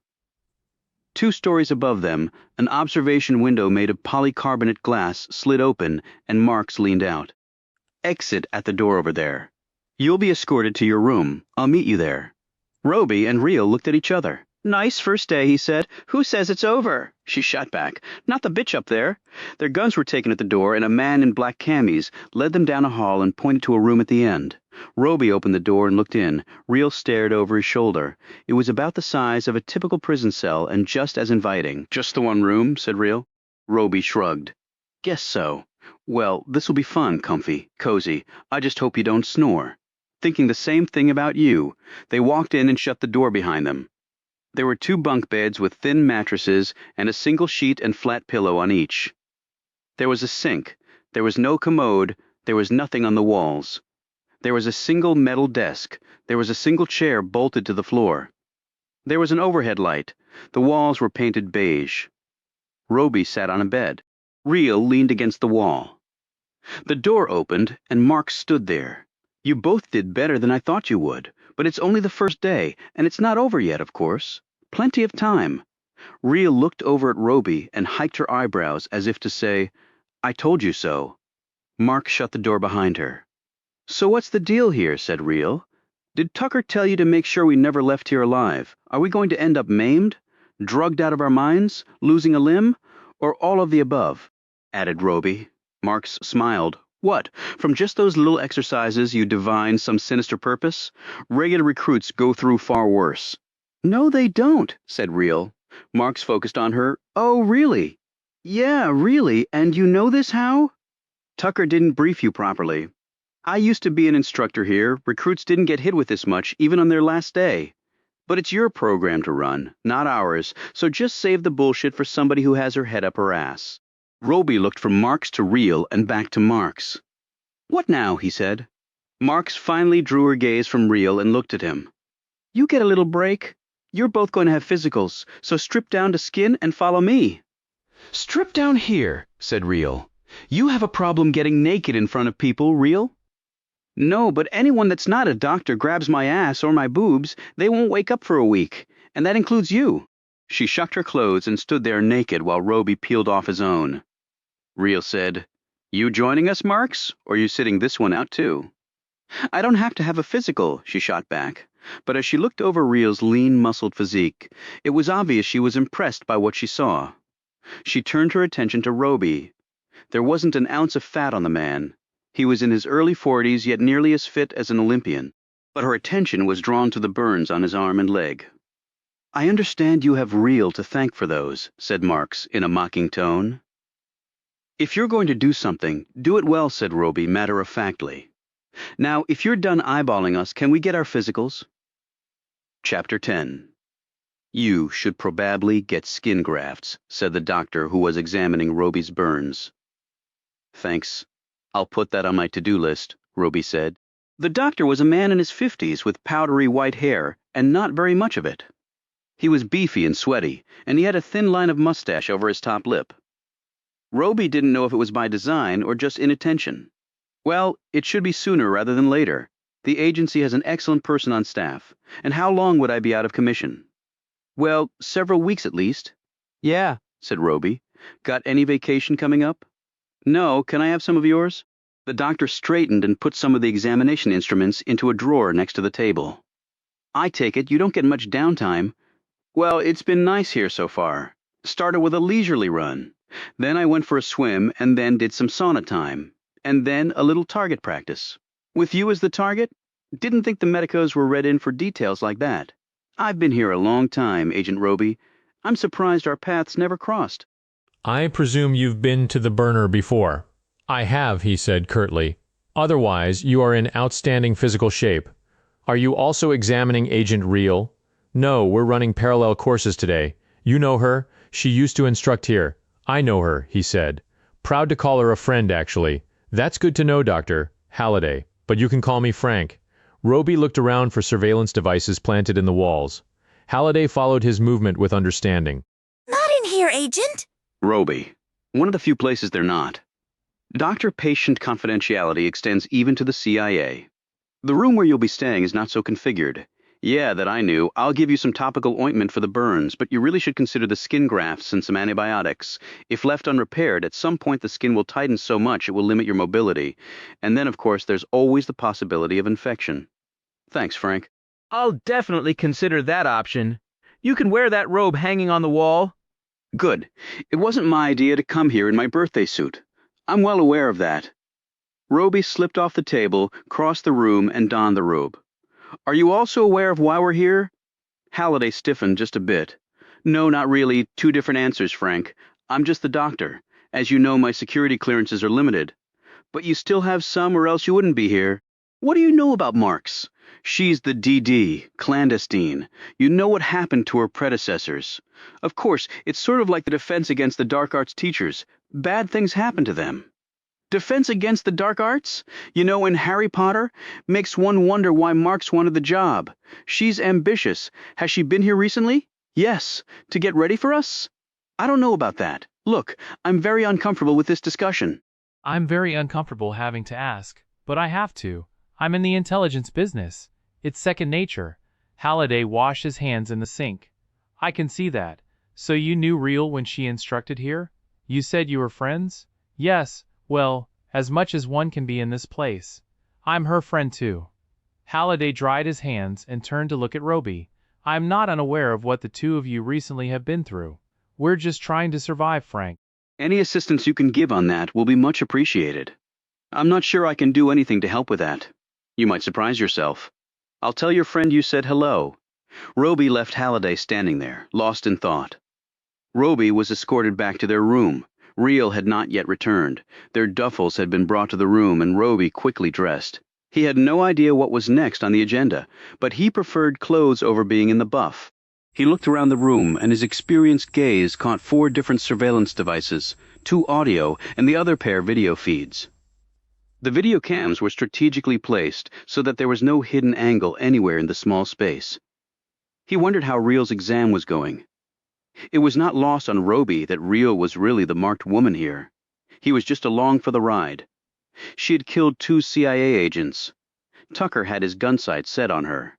Roby was at best collateral damage. He looked around the small space again. This might be the last place he ever saw training accidents happened at the CIA. They were just never publicized. Smart, dedicated people lost their lives all the time as they trained to be the best they could be to serve their country. Celebrities broke a nail, and they immediately took to Twitter, alerting their millions of followers to the injury, which in turn elicited thousands of replies from people with apparently not enough going on in their lives. And all the while, brave men and women died in silence, forgotten by all except their families. And I don't even have family to remember me. Agent Roby? Roby glanced up to see a woman in her 30s standing at the door. She was dressed in a black skirt, white blouse, and heels. Her hair was pinned back around. Her neck was a lanyard with her ID in a plastic case. Yeah. Will you please come with me? Roby remained seated. To where? The woman looked flustered. Some more tests. I've already had my physical. I've already had my butt dragged all over this place. I've already been shot at, nearly drowned, nearly blown off a ledge 6 stories up. So exactly what test are we talking about? I'm not authorized to say. Then get someone in here who is. The woman glanced up at one of the surveillance devices on the wall. Agent Roby, they're expecting you now. Well, they can expect me later. I'm not sure you have that latitude. Are you armed? She took a step back. No. Then I have that latitude until they send people who are armed and who are prepared to shoot me. The woman glanced nervously around the room once more. In a soft voice, she said, "It's psychological testing," Roby rose. "Then lead the way." Chapter 11. The doctor had finished examining Real. She glanced over at her patient as she looked through some paperwork. "How long ago was it?" she asked. "How long ago was what?" "The birth of your child." Real said nothing. The doctor pointed to her flat belly. Low transverse abdominal incision. Technically, it's called the Pfannenstiel incision, also known as the bikini cut, because it's just over the pubic hairline. It's very faint but unmistakable to the trained eye. Did you have a go at removing traces by Fraxel laser? It works pretty well, Real said. Can I put on a robe? Yes, absolutely. Take that one on the wall over there. And I didn't mean to pry. It was just a medically based inquiry. Real slipped on the robe and cinched it tight. Do you need a response from me for any reason related to why I'm here? No. Good to know, said Real curtly. Not that I would have given you one if you'd answered yes. I'm sorry, I didn't mean to. Real cut her off. Look, I'm sure you're a very nice person and a highly competent doctor, but the odds of me even leaving this place alive are pretty slim, so I'm focusing on my future, not my past, okay? The doctor frowned. I'm not sure I know what you mean about not leaving here alive. If you're Suggies, Real had already walked out the door. A uniformed escort waiting outside the room accompanied Real back to her quarters. Roby was not there. She opened her duffel and quickly dressed, mindful of the eyes watching her from the devices on the wall. Real took out a Sharpie pen from her duffel and wrote on the wall, Déjà vu Orwell's 1984. Then she sat and waited for the footsteps to come, and for the door to open. It wouldn't be long. She doubted Marx had built a refreshing nap into their itinerary. Next, she wondered where Roby had gone. Had they split them up deliberately to try to turn one against the other? Barely 5 minutes went by, and then two things happened. The footsteps came and the door opened. It was the same young woman who had come for Roby. Agent Real, if you would accompany. Before she could finish, Real was up and past her through the door. Let's get this over with, she called out over her shoulder as the surprised woman hurried to catch up with her. Roby sat across from the man in an office lined with bookcases. The light was low. There were no windows. Soft music played in the background. The man across from him had a beard, was bald on top, and fiddled with a pipe. He had black glasses that he let slide down near the tip of his nose. He pushed them back into place and held up his pipe. No smoking policy extends even here, he said by way of explanation. I'm addicted to it, I confess. Sorry state of affairs for a psychologist. I help others with their issues, and I find I can't solve my own. He held out a hand across the desk. Alfred Bitterman, psychologist. I'm like a psychiatrist, only without a medical license. I can't prescribe the big gun drugs. Roby shook his hand and then sat back. I take it you know who I am. He eyed the thick file in front of Bitterman. I know what the file says. That is not the same as knowing the man himself. Enlightened statement, said Roby. You are a veteran of this agency. You have accomplished many things. Some would say impossible things. You have received the highest official commendations the agency can bestow on one of its own. Bitterman leaned across the desk and tapped his pipe against the wood, which raises the question of why you're even here. Roby instantly started to glance around the room. Bitterman shook his head. No surveillance, he said. It's not allowed. Who says? Asked Roby. The highest authorities at the agency. And you trust that to be the case? I've been here a long time. And in my work, I have been privy to a lot of secrets, many from people high up in the agency. Roby looked interested in this.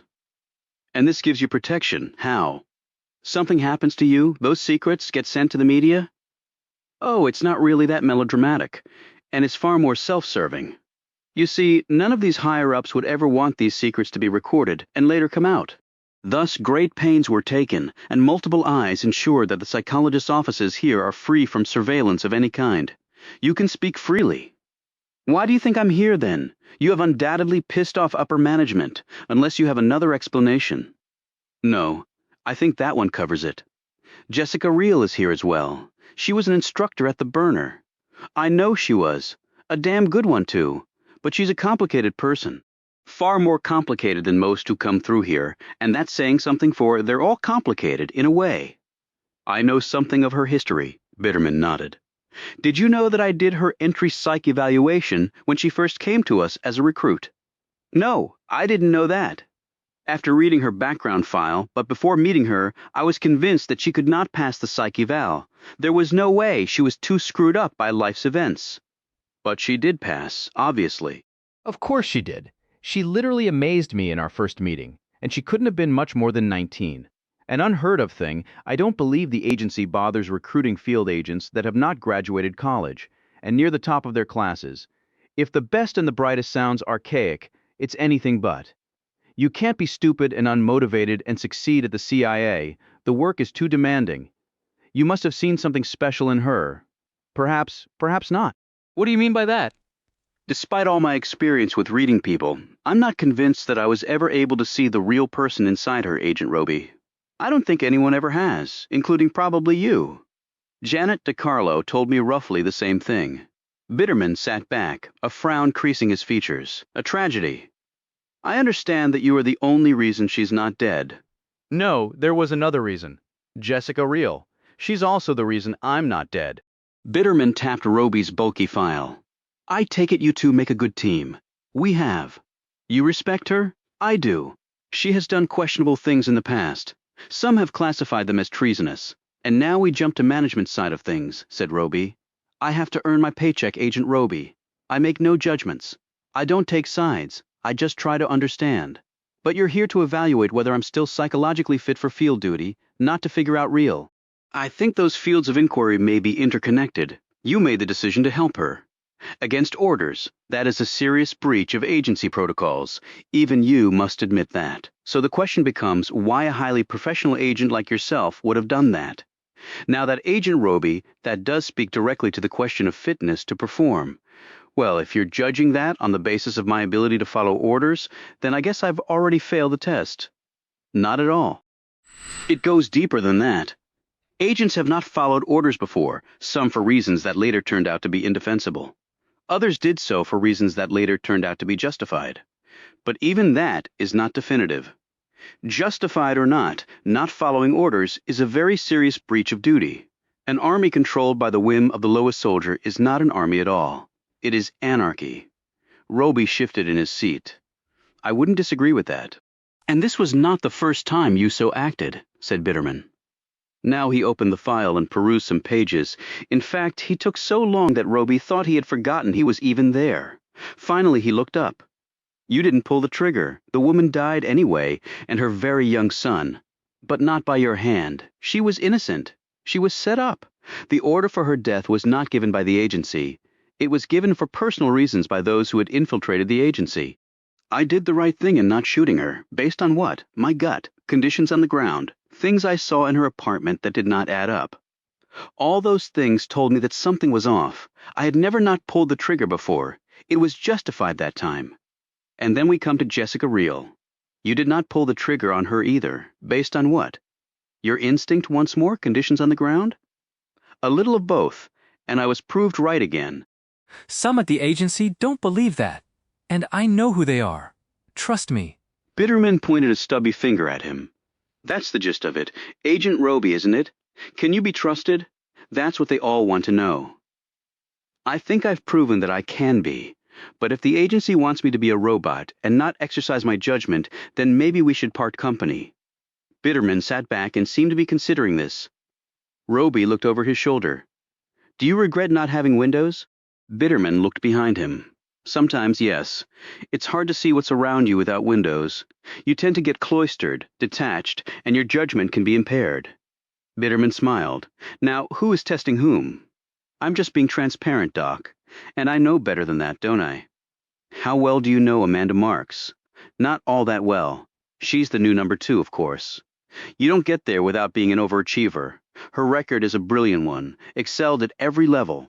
And she can be trusted to follow orders under any circumstance? Asked Roby.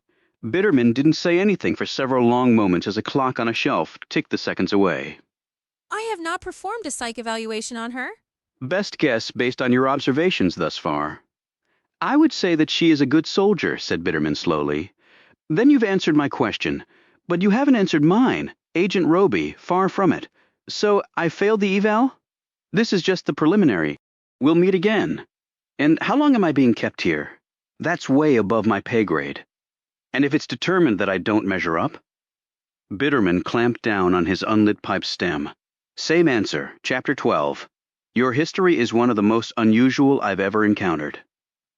Reel sat across from another agency shrink. This one, a woman in her 50s with dull brown hair, with gray roots, spectacles on a chain, and a dour expression. Her name was Linda Spitzer. She wore a long skirt, a cotton vest over a white blouse, and boots. They were seated across from each other in the woman's office, a coffee table between them.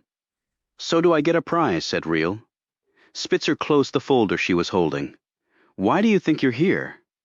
I don't think. I know. I'm here to be punished. For what? Reel closed her eyes and sighed. When she reopened them, she said, Do we really have to do this? I'm a little tired, and I'm sure Dee Dee Marks has more fun planned for me today. Spitzer shrugged. We have an hour. It's up to you how we use it. Why don't you read a book then? I can steal a cat nap. You know, I'm not sure I would have recommended you for field duty given your history. Well, maybe I was unlucky I didn't run into you way back when. I could have skipped this part of my life.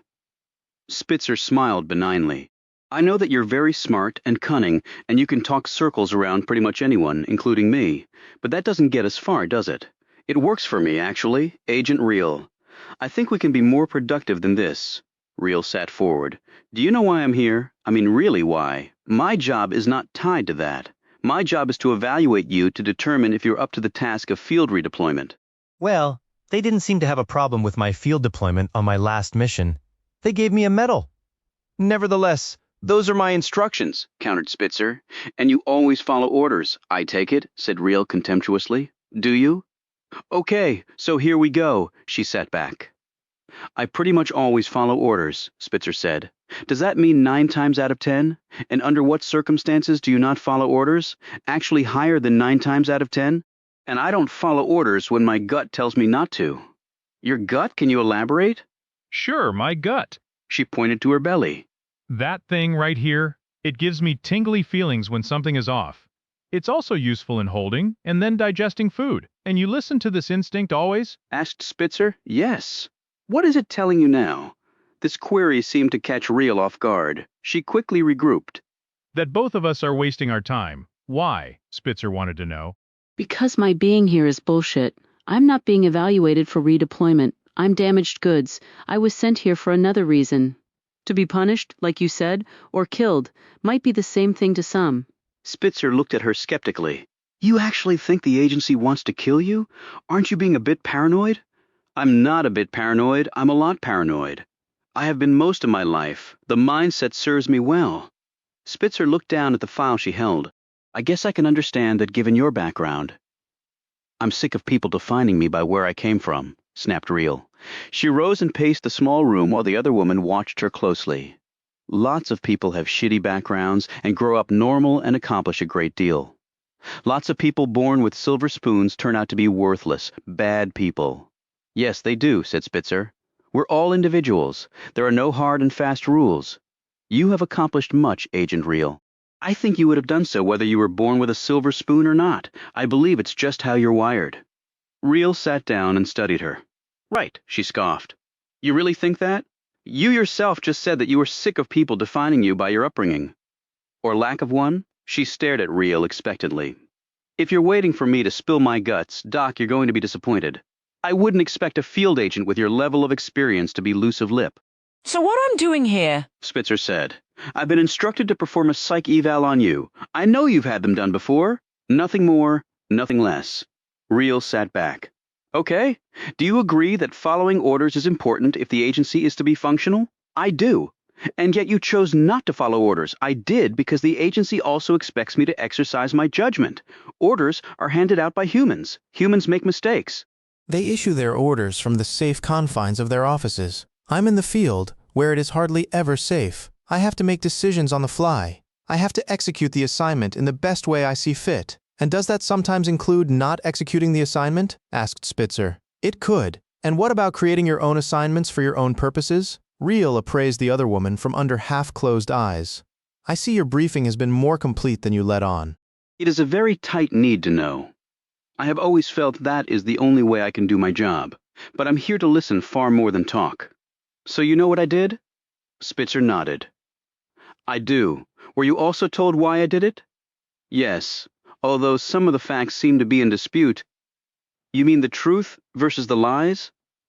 I would like to hear your side, answered Spitzer. Why? Why does that possibly matter? It's part of the eval. But if you don't want to go into it, Real impatiently waved this away. What the hell if I don't? I suppose it'll just be another mark against me. Not that they need one. She leaned forward, resting her elbows on her knees and clasping her hands. You ever have a close friend of yours murdered? Spitzer shook her head. Fortunately, no. The shock of it just takes hold of you. You go through all the stages of grief in what seems like a few seconds. It's not like an accident or illness or old age. It's like someone shot you as well as your friend. They took both our lives just like that. I can see that. No, you really can't. Not unless it's happened to you. But when it does, all you want is revenge. You want to take the hurt you're feeling, this acid hole in your belly, and hurl it at the person responsible. You don't just want to make them suffer, you want them to die too. You want to take from them what they took from you.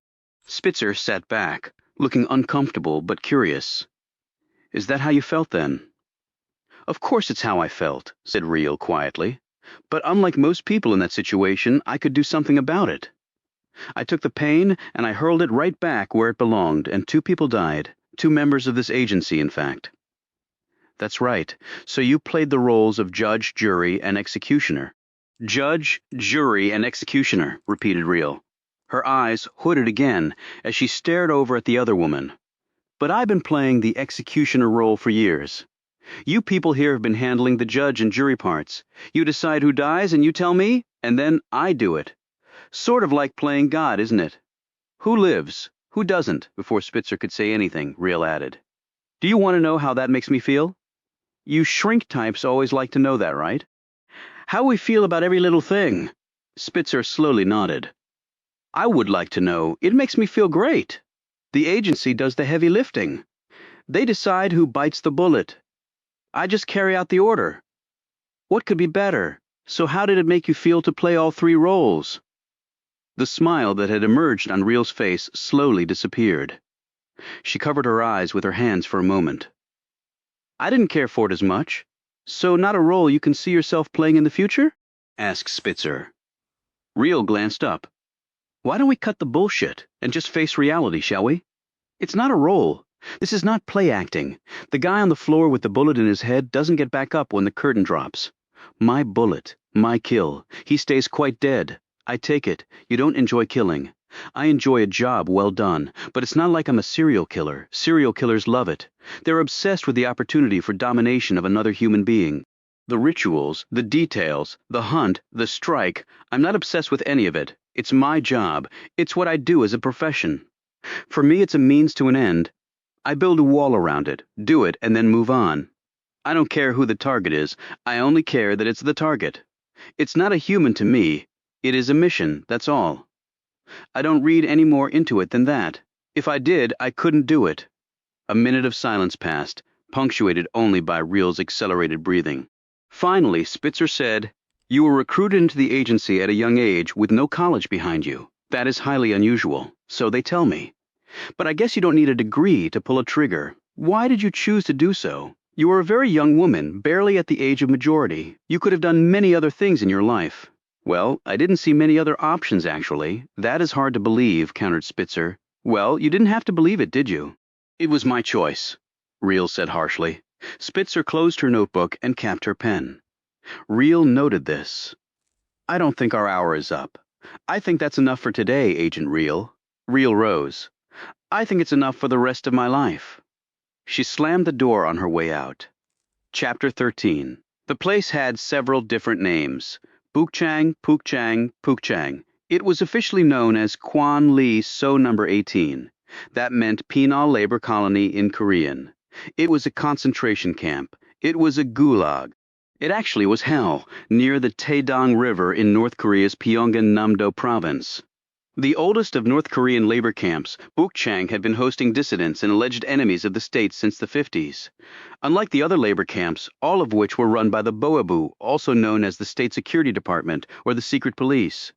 Bukchang was operated by the Inmin Pohanseong, the Interior Ministry. There were 2 parts to the camp. One zone was for re-education. Inmates here would learn the teachings of the country's 2 great dead leaders and might be released, though they would be monitored for the rest of their lives. The other zone was for lifers who would never see outside the camp. The majority here were lifers, nearly the physical size of Los Angeles. Bukchang housed 50,000 prisoners who were kept in by, among many other things, a 4-meter-high fence. If you were sent here, so was your entire family. The classic definition of guilt by association, which extended to infants, toddlers, teenagers, siblings, spouses, and grandparents. Babies born here shared the same guilt as their families. Unauthorized babies born here because intercourse and pregnancies were strictly regulated were killed. Age and personal culpability meant nothing, and a toddler and an ancient grandmother were treated the same, brutally. At Bukchang, everyone worked nearly all the time, in the coal mines, in the cement factories, and at other vocations. All of the work was dangerous. All of the workers were left totally unprotected. Many died from work accidents. Black lung disease alone had felled legions of forced coal miners. Food was largely unavailable. You were expected to scavenge for yourself, and families feasted on garbage, insects, weeds, and sometimes each other. Water came from the rain or the ground. It was dirty, and dysentery, among many other diseases, was rampant. These living conditions were used at Bukchang as highly effective population control. It was not known precisely how many labor camps there were in North Korea, although the international consensus was 6. The fact that they were numbered and those numbers reached at least as high as 22 was an indicator of their pervasiveness. At least 200,000 North Koreans, or nearly 1% of the entire population, called these labor camps home. There were allegations of corruption inside Bukchang. Things were not going smoothly. For one, there had been 10 escapes in less than 2 months. That by itself was inexcusable. 2 armed battalions guarded the camp. The 4-meter-high fence was electrified, with booby traps everywhere. 5-meter-high guard towers ringed the fence, and guards on the ground remained both overt and hidden, looking for any signs of problems. Thus escape should have been impossible. But since it had happened, there had to be an explanation. There were rumors that the escapees had benefited from inside help. That was not only inexcusable, it was also treasonous. The female prisoner was huddled in a corner of the stone room. She was a recent arrival here after being caught in China and repatriated. She was barely 25, but looked older. Her body was small, scarred, but also hardened and sinewy. There was strength in her small footprint. The money that she had hidden inside an orifice had been discovered. The guards had pocketed it before beating her. She now sat shivering with fear in the corner. Her clothes were rags, filthy from the trip out, and now the forced journey back. She was bleeding, her hair matted and dirty. She was breathing heavily, her small chest pushing out and pulling in with each frantic breath. The heavy door opened, and 4 men came in, 3 guards in uniform, and the administrator of Bukchang, who wore a gray tunic and pressed slacks. He was well fed, his hair neatly combed into a precise side part, his shoes shined, his skin smooth and healthy. He looked down at the mess of a human in front of him. She was like an animal found by the side of the road. He would treat her as such, which was how all prisoners here were treated. Any guard showing pity or kindness would in turn become a prisoner himself. Thus no guard ever showed compassion. From a totalitarian mindset, it was a perfect arrangement. He gave orders to his men, who finished stripping her down. The administrator stepped forward and nudged her exposed buttock with his glossy wingtip. She bunched tighter, seemingly trying to melt into the wall. He smiled at this, and then drew nearer still. He squatted down. In Korean, he said, "You have money, it seems." She turned her face to his, her limbs trembling. She managed to nod. "You have earned this while away?" She nodded again. "By taking Chinese filth into your bed?" "Yes. You have more money?" She started to shake her head, but then stopped. She said, "I can get more." The man nodded in satisfaction and looked up at the guards. "How much more?" he asked. "More," she said. "Much more." "I want more! Much more!" he answered. "When? I will need to get a message out. How much more can you get? 10,000 ones." He smiled and shook his head. "Not enough. And I don't want ones. Renminbis then? Do I look like I want Chinese toilet paper?" "What then?" she said fearfully. "Euros. I want euros. Euros," she said, shivering once more, since it was freezing in here, and she was naked. "What good are euros here?" "I want euros, bitch," said the warden. "It is no concern of yours. Why?" "How much euros?" said the woman. 20,000 up front." She looked shocked. 20,000 euros. That is my price. "But how can I trust you?" "You can't," he said, smiling. "But what choice do you have?" "The coal mine awaits." He paused. "Your record says you are from Kaechan," he said. This was known as Camp 14 and located on the other side of the Taedong River, adjacent to Bukchang.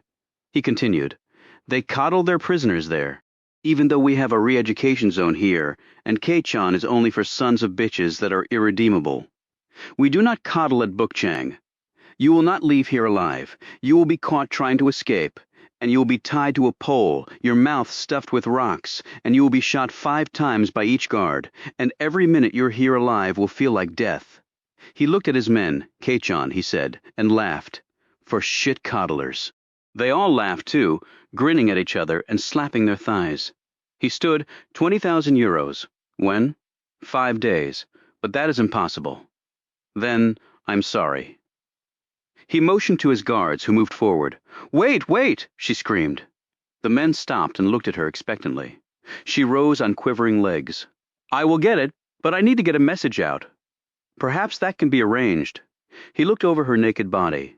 You are not so scrawny? When you're cleaned up, you will be pretty, I think, or at least not so disgusting. He reached out and touched her hair. She flinched, and he slapped her so violently he drew blood. You will never do that again, he ordered. You will welcome my touch. She nodded and rubbed the skin where he had struck her and tasted the blood on her lips. You will be cleaned up, and then you will be brought to me. She looked at him and knew what that meant. But the euros. I thought that was the payment.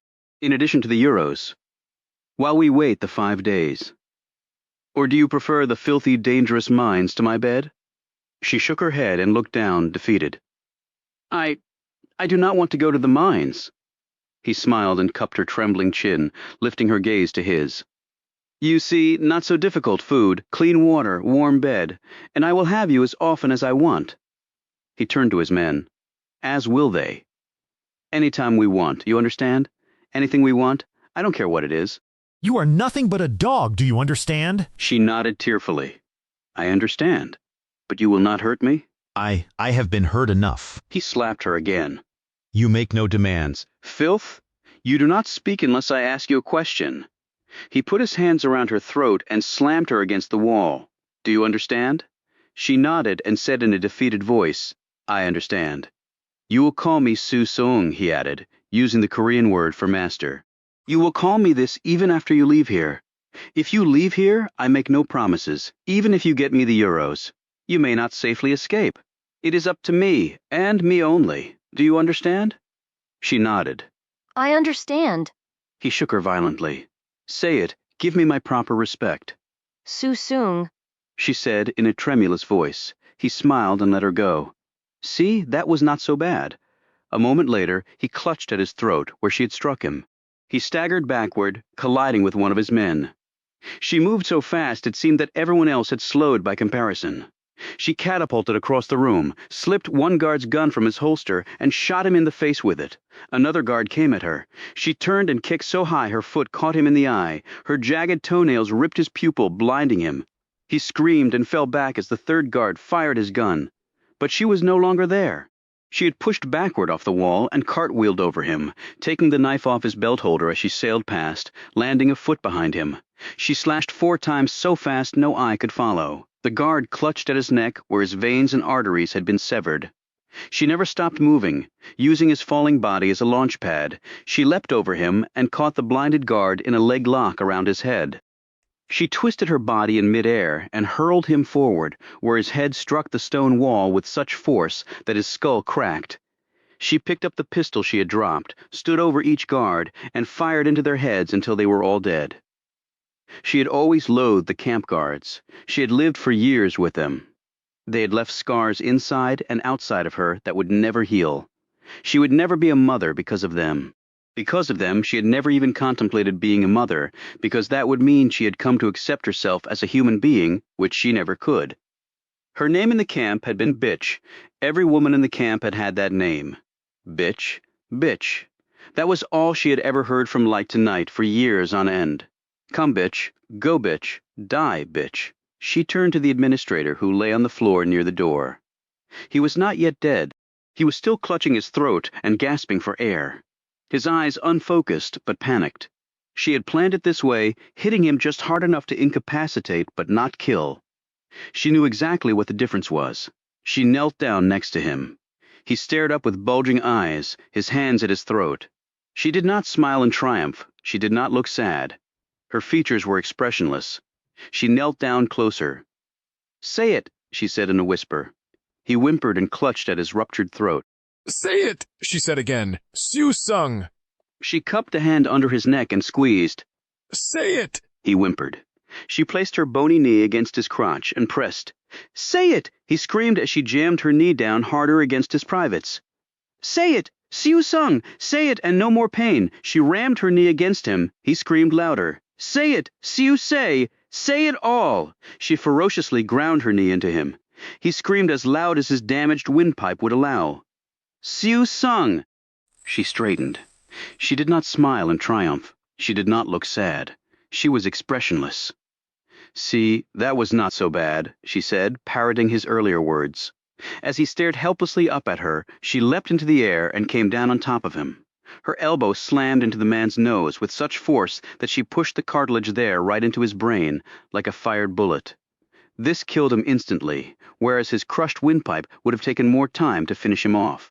She rose and looked around at the 4 dead men. So Sung, she said. Me, not you. She searched the guard's pockets and found a walkie-talkie. She pulled it out, turned it to a different frequency, and said simply, "It is done." She dropped the walkie-talkie, stepped over the dead men, and walked out of the room, still naked, covered in the men's blood. Her name was Chung Cha, and she and her family had been labor camp prisoners many years ago at Camp 15, also known as Yodak. She had been only 1 year old when the Boabu had come for them in the night. They always came at night. Predators did not come during the light. She had survived Yodak. Her family had not. Other guards passed her in the hall and rushed onward to the room where the dead men were. They said nothing to her. They didn't look at her. When they got there, 2 of the guards vomited onto the stones after seeing the carnage.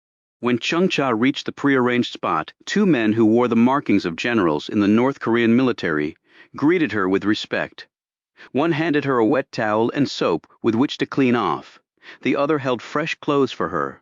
She cleaned and then dressed in front of them without a shade of embarrassment for her nudity. Both generals averted their gazes while she did so, although it did not matter to her. She had been naked and brutalized in front of many men. She had never had privacy and thus had no expectation of it. It simply meant nothing to her. Dogs did not require clothes. She glanced at them only once. To her, they did not look like soldiers with their broad-rimmed puffy caps. They looked more like members of a band, ready to pick up musical instruments rather than weapons. They looked funny, weak, and incompetent when she knew them to be cagey and paranoid and dangerous to everyone, including themselves. One said, "Yi Chung-cha, you are to be commended. His supreme leader Kim Jong-un has been informed and sends his personal thanks. You will be rewarded appropriately." She handed back the soiled towel and soap. How appropriately. The generals glanced at each other, their features showing their amazement at this comment. "The supreme leader will determine that," said the other, "and you will be grateful for whatever he decides." His companion added, "There is no greater honor than to serve one's country." She stared up at them both, her features unreadable. Then she turned and walked down the corridor and made her way out of the camp. As she passed, many watched her. None attempted to make eye contact, not even the most brutal of all the guards there. Word of what she had done had already made its way through the camp. Thus none wanted to look Yi Chung-cha in the eye, because it might be the last thing they ever saw. Her gaze never wavered. It pointed straight ahead. Outside the 4-meter fence, a truck awaited. A door opened, and she climbed in. The truck immediately drove off, heading to the south, to Pyongyang, the capital. She had an apartment there, and a car, and food, and clean water, and some ones in a local bank. That was all she needed. It was far more than she had ever had, far more than she had ever expected to have. She was grateful for this, grateful to be alive. Corruption could not be tolerated. She knew that better than most. 4 men dead today by her hand. The truck drove on. Chung Cha forgot about the corrupt administrator who had demanded euros and sex in payment for her escape. He was not worth any more of her thoughts. She would return to her apartment, and she would await the next call. It would come soon, she thought. It always did, and she would be ready. It was the only life she had, and for that, too, she was grateful.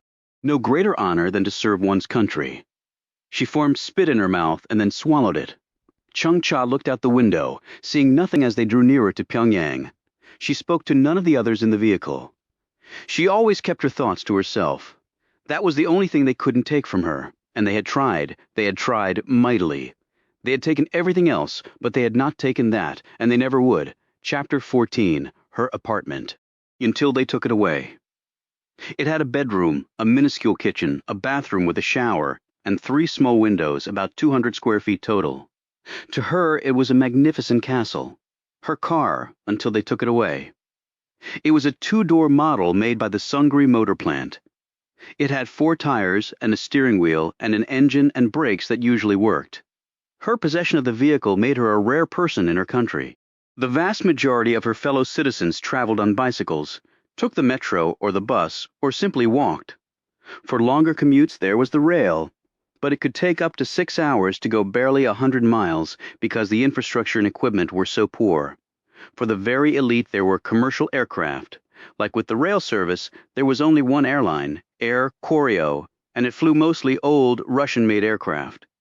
She did not like to ride on Russian wings. She did not like anything Russian. But Chungcha had her own car and her own apartment. For now, that was stark proof of her worth to the Democratic People's Republic of Korea. She walked into the kitchen and ran her hand over one of her most prized possessions, an electric rice cooker. This had been her reward from the Supreme Leader for her killing of the 4 men at Bukchang, that and an iPod loaded with country and Western music. As she held the iPod, she well knew that it was a device that most of her fellow North Koreans didn't even know existed. And she had also been given 1,000 wons. That might not seem like much to some, but when you have nothing, anything seems like a fortune. There were 3 classes of people in North Korea. There was the core, made up of loyalists to the country's leadership, and for lack of a better term, purebloods. There was the wavering class, whose total loyalty to the leadership was in doubt. It was this class that represented the majority of the country, and for whom many lucrative jobs in government positions were out of reach. And, lastly, there was the hostile class, made up of enemies of the leadership and their descendants. Only the most elite of the core group had rice cookers, and the elite numbered perhaps 150,000 in a country of 23 million. There were more people in the prison camps. It was quite a feat for Chungcha to have attained what she had, because her family was of the hostile class. Rice in one's belly was a mark of wealthy, elite status. However, exclusive of the ruling Kim family, which lived like kings with mansions and water parks and even their own train station, even the most elite of North Koreans existed at a level that would be looked upon as very near poverty in developed nations. There was no hot water, the electricity was totally unreliable, with only a few hours of it a day at best, and travel outside the country was nearly impossible. And a rice cooker and some songs was the reward given by one's enormously rich leadership for enduring torture and suffering and for killing 4 men and uncovering corruption and treason. But still, for Chungcha, it was far more than she had ever expected to have. A roof over her head, a car to drive, a rice cooker. It was like all the wealth in the world was hers. She moved to a window of her apartment and looked out. Her place overlooked the center of Pyongyang with a nice view of the Taedong River. A city of nearly 3.5 million souls, the capital was by far the largest metropolis in the country. Hamhung, the next most populous city, had barely a fifth of Pyongyang's people. She liked to look out the window. She had spent a good part of her earlier life dearly wishing for a window that looked out onto anything. For over a decade at the labor camp, her wish had not come true. Then things had changed dramatically. And now, look at me, she thought. She put on her coat and boots with the 4-inch heels that made her taller. She would never wear such footwear on a mission, but the women in Pyongyang were very much into their thin, high heels. Even women in the military, working construction, and in the traffic police wore them. It was one of the few ways to feel well liberated, if that was even possible here. The monsoon season running from June to August had passed. The cold, dry winter would begin in about a month, yet now the air was mild, the breeze invigorating, and the skies clear. These were the days on which Chungcha liked to walk through her city. They were rare times, for her work carried her to many other parts of her country and the world, and there never was occasion for a leisurely walk during any of those times. On the left breast of her jacket rode her Kim pin. All North Koreans wore this decoration, depicting either or both Kim Il-sung and his son Kim Jong-il, both dead, but both never to be forgotten. Chungcha did not want to always wear the pin, but if she did not, her arrest would be imminent. Even she was not so important to the state that she could ever forego this sign of respect. As she walked, she took in observations she had made long ago. In many ways, the capital city was a 1,200-square-mile tribute to the ruling Kim family on the banks of the Taedong that flowed southward into Korea Bay. Pyongyang translated into flat land in Korean, and it was well named. It was only 90 feet above sea level and stretched outward smooth as a bindaeteok, or Korean pancake. The main boulevards were broad and largely devoid of cars. What passed by on the roads were mostly trolleys or buses. The city did not seem like it had millions of residents. While the sidewalks were fairly full with pedestrians, in her work, Chung Cha had visited cities of comparable size in other countries where far more people were out and about. Perhaps it was all the surveillance cameras and police watching that made the citizens want to hide from view. She walked down the steps to the metro. Pyongyang had the deepest subway system in the world, over 100 meters in the ground. It ran only on the west side of the Taedong, while all foreign residents lived on the east side. Whether this was intentional or not, she didn't know, but being North Korean, she assumed it was. Central planning combined with paranoia had been elevated to a high art here. Citizens queuing up for the next train did so in precise straight lines. North Koreans were drilled from an early age to form pristine lines in under a minute. There were straight lines of humanity all over the capital city. It was part of the single-hearted unity for which the country was known.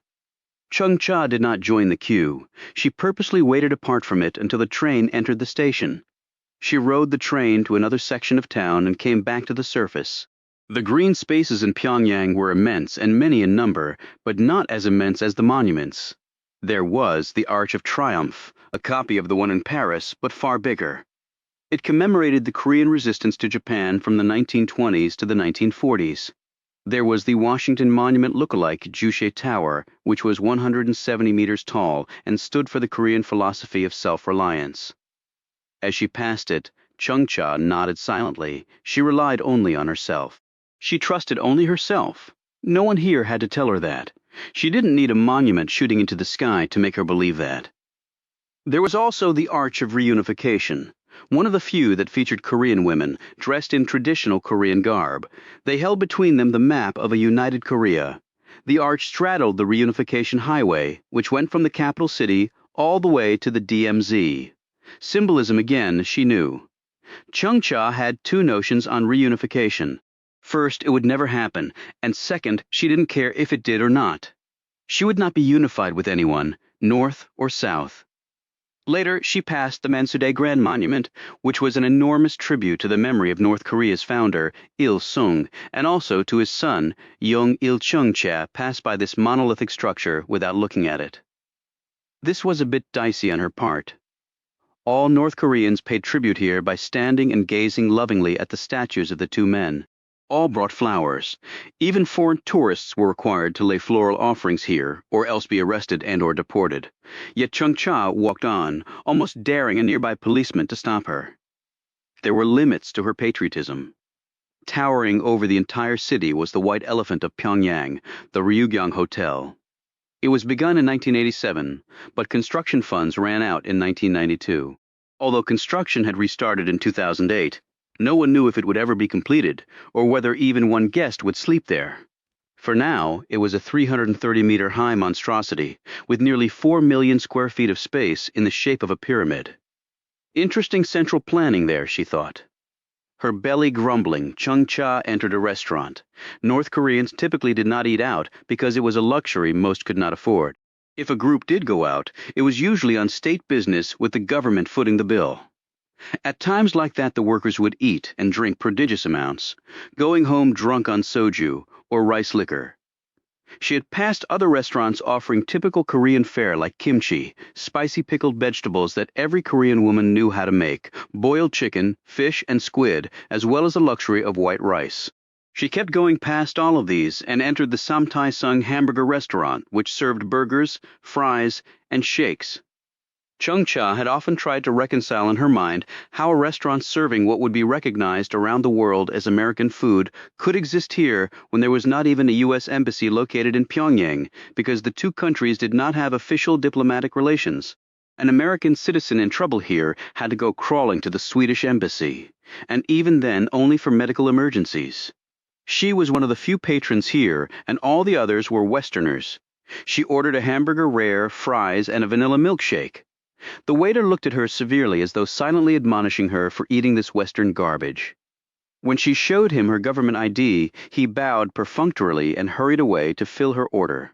She had chosen a seat with her back against the wall. She knew where the entrances and exits were.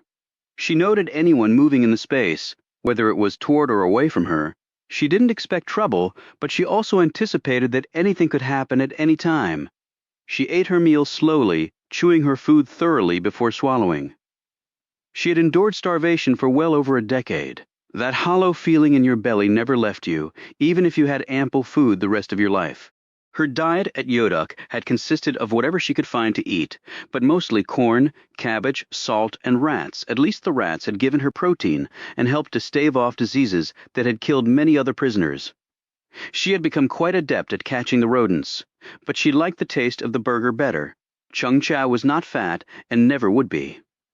Not so long as she was working, maybe as an aged woman living somewhere else, she would allow herself to grow obese. But she did not dwell on this prospect for long. She doubted she would live long enough to grow old. She finished her meal and paid her bill and left.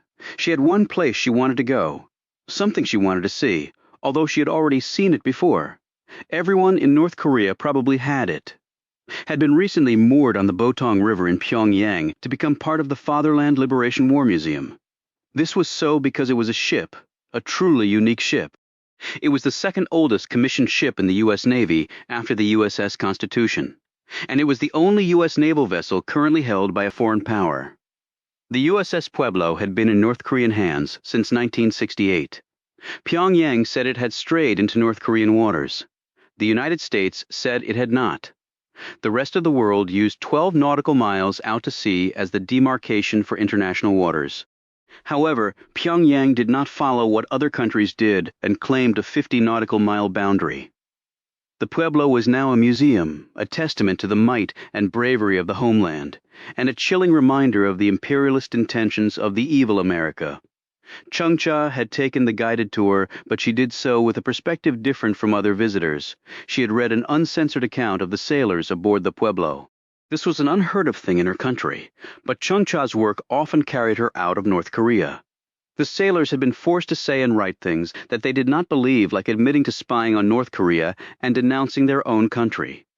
But in a famous photo of some of the seamen, they surreptitiously had been giving the finger to the North Korean cameraman and symbolically to their captors while seemingly just clasping their hands. The North Koreans did not know what a raised middle finger meant and asked the sailors about it. To a man they said it was a Hawaiian symbol of good luck. When Time magazine had run a story exposing the truth of the gesture, the sailors were reportedly severely beaten and tortured even more than they already had been. When they were released in December 1968, 82 of them walked single file across the Bridge of No Return in the DMZ. One sailor had not walked across. He had died in the initial attack on the ship, the only fatality of the incident. Chung Cha finished the tour and made her way back to land. She looked back at the ship. She had been told that the Americans would not decommission the ship until it was returned to them. Well then, it would never be decommissioned, she thought. North Korea had very little, and so they never gave anything back that they had taken, after the Soviets had left and North Korea had its independence. It was as though it was this little country against the world. It had no friends, no one who truly understood it, not even the Chinese, whom Chung Cha considered to be among the williest race on earth. Chung Cha was not a religious person. She knew no North Koreans who were. There were some Korean shamanists, others who practiced Cheondoism, some Buddhists, and a relative handful of Christians. Religion was not encouraged since it could be a direct challenge to the country's leaders. Marx had had it right, she thought. Religion was the people's opium. Yet Pyongyang had once been known as the Jerusalem of the East because of the Protestant missionaries who had come in the 1800s, with the result that over 100 churches had been erected on the flat land. That was no more. It was simply not tolerated. And to her it did not matter. She did not believe in a benign higher being. She could not. She had suffered too much to think of a heavenly force in the sky that would let such evil walk the earth without lifting a hand to stop it. Self-reliance was the best policy. Then you alone were entitled to the rewards, and you alone bore responsibility for the losses. She passed an open street market and stopped, tensing for a moment. There was a foreign tourist not 5 feet from her. It was a man. He looked German, but she could not be sure. He had his camera out and was about to take a picture of the marketplace and the vendors.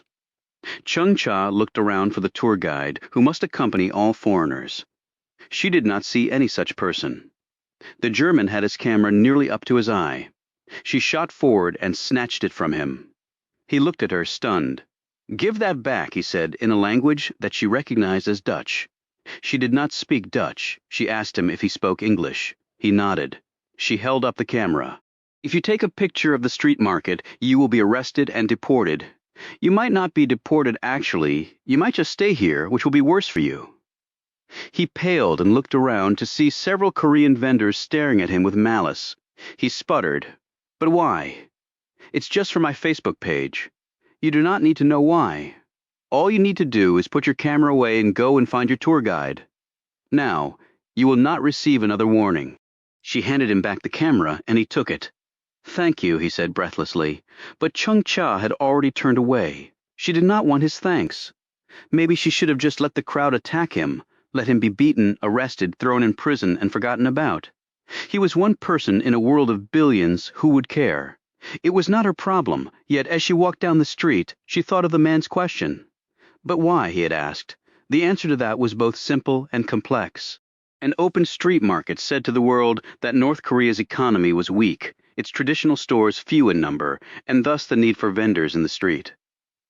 That would be a slap in the face to a leadership acutely sensitive to world opinion. Conversely, an abundance of goods at a street market, if seen by the rest of the world, could result in international food aid being reduced. And since many North Koreans were barely surviving, that would not be a good thing. Pyongyang was not representative of the rest of the country, and yet even people here starved to death in their apartments. It was part of the so-called eating problem, which was very simple. There was not enough food. This was why North Koreans were shorter and lighter than their brethren to the south. Chung Cha did not know if either of these explanations was true. She only knew that these were the unofficial explanations for why the simple act of taking a picture could have such horrendous consequences, in addition to the fact that North Koreans did not like to have their pictures taken by foreigners, and things could get violent, the perpetrator would be arrested. That was reason enough never to leave your tour guide's side while in North Korea. Our ways are just different because we are the most paranoid country on the face of the earth. And perhaps we have good reason to be, or perhaps our leaders want to keep us united against an enemy that does not exist. She didn't know how many other North Koreans had such thoughts. She did know that the ones who had publicly expressed them had all been sent to the penal colonies. She knew this for a fact, because her parents had been sent to Yodok for doing that very thing. She had grown up there. She had nearly died there, but she had survived, the only one of her family to do so. And her survival had come at a terrible price. She had had to kill the rest of her family to be allowed to live. Chapter 15. Roby looked at Real. Real studied the floor. It was nearly midnight a week into their stay here. After their psychological vetting, they had undergone more physical endurance tests, each more difficult than the last. They had been given a bit of food and water, and then brought back here, sweaty and tired and increasingly depressed. Over the next days, they had been worked relentlessly and had dropped exhausted into their bunks for a few hours of sleep before they were hustled from their beds, and it all started up again. Tonight, they had gotten off relatively early, and so this was the first real time they had been able to speak to each other since the first day. "How did your shrink session go?" asked Roby, finally breaking the silence in their tiny shared room. "Great. How about you?" she said sarcastically. "We spent a good deal of the time talking about you, actually." She looked up at him and then stared over at the nearest listening device. She glanced back at him and mouthed, "Here? Now?" He looked around the room and noted the video cameras that they both knew were embedded in the walls. He flipped up the mattress so that it leaned against his back, effectively shielding him from view. Then he motioned for her to sit on the other side of the bunk and face him. She did so, staring at him curiously. Then he began using sign language.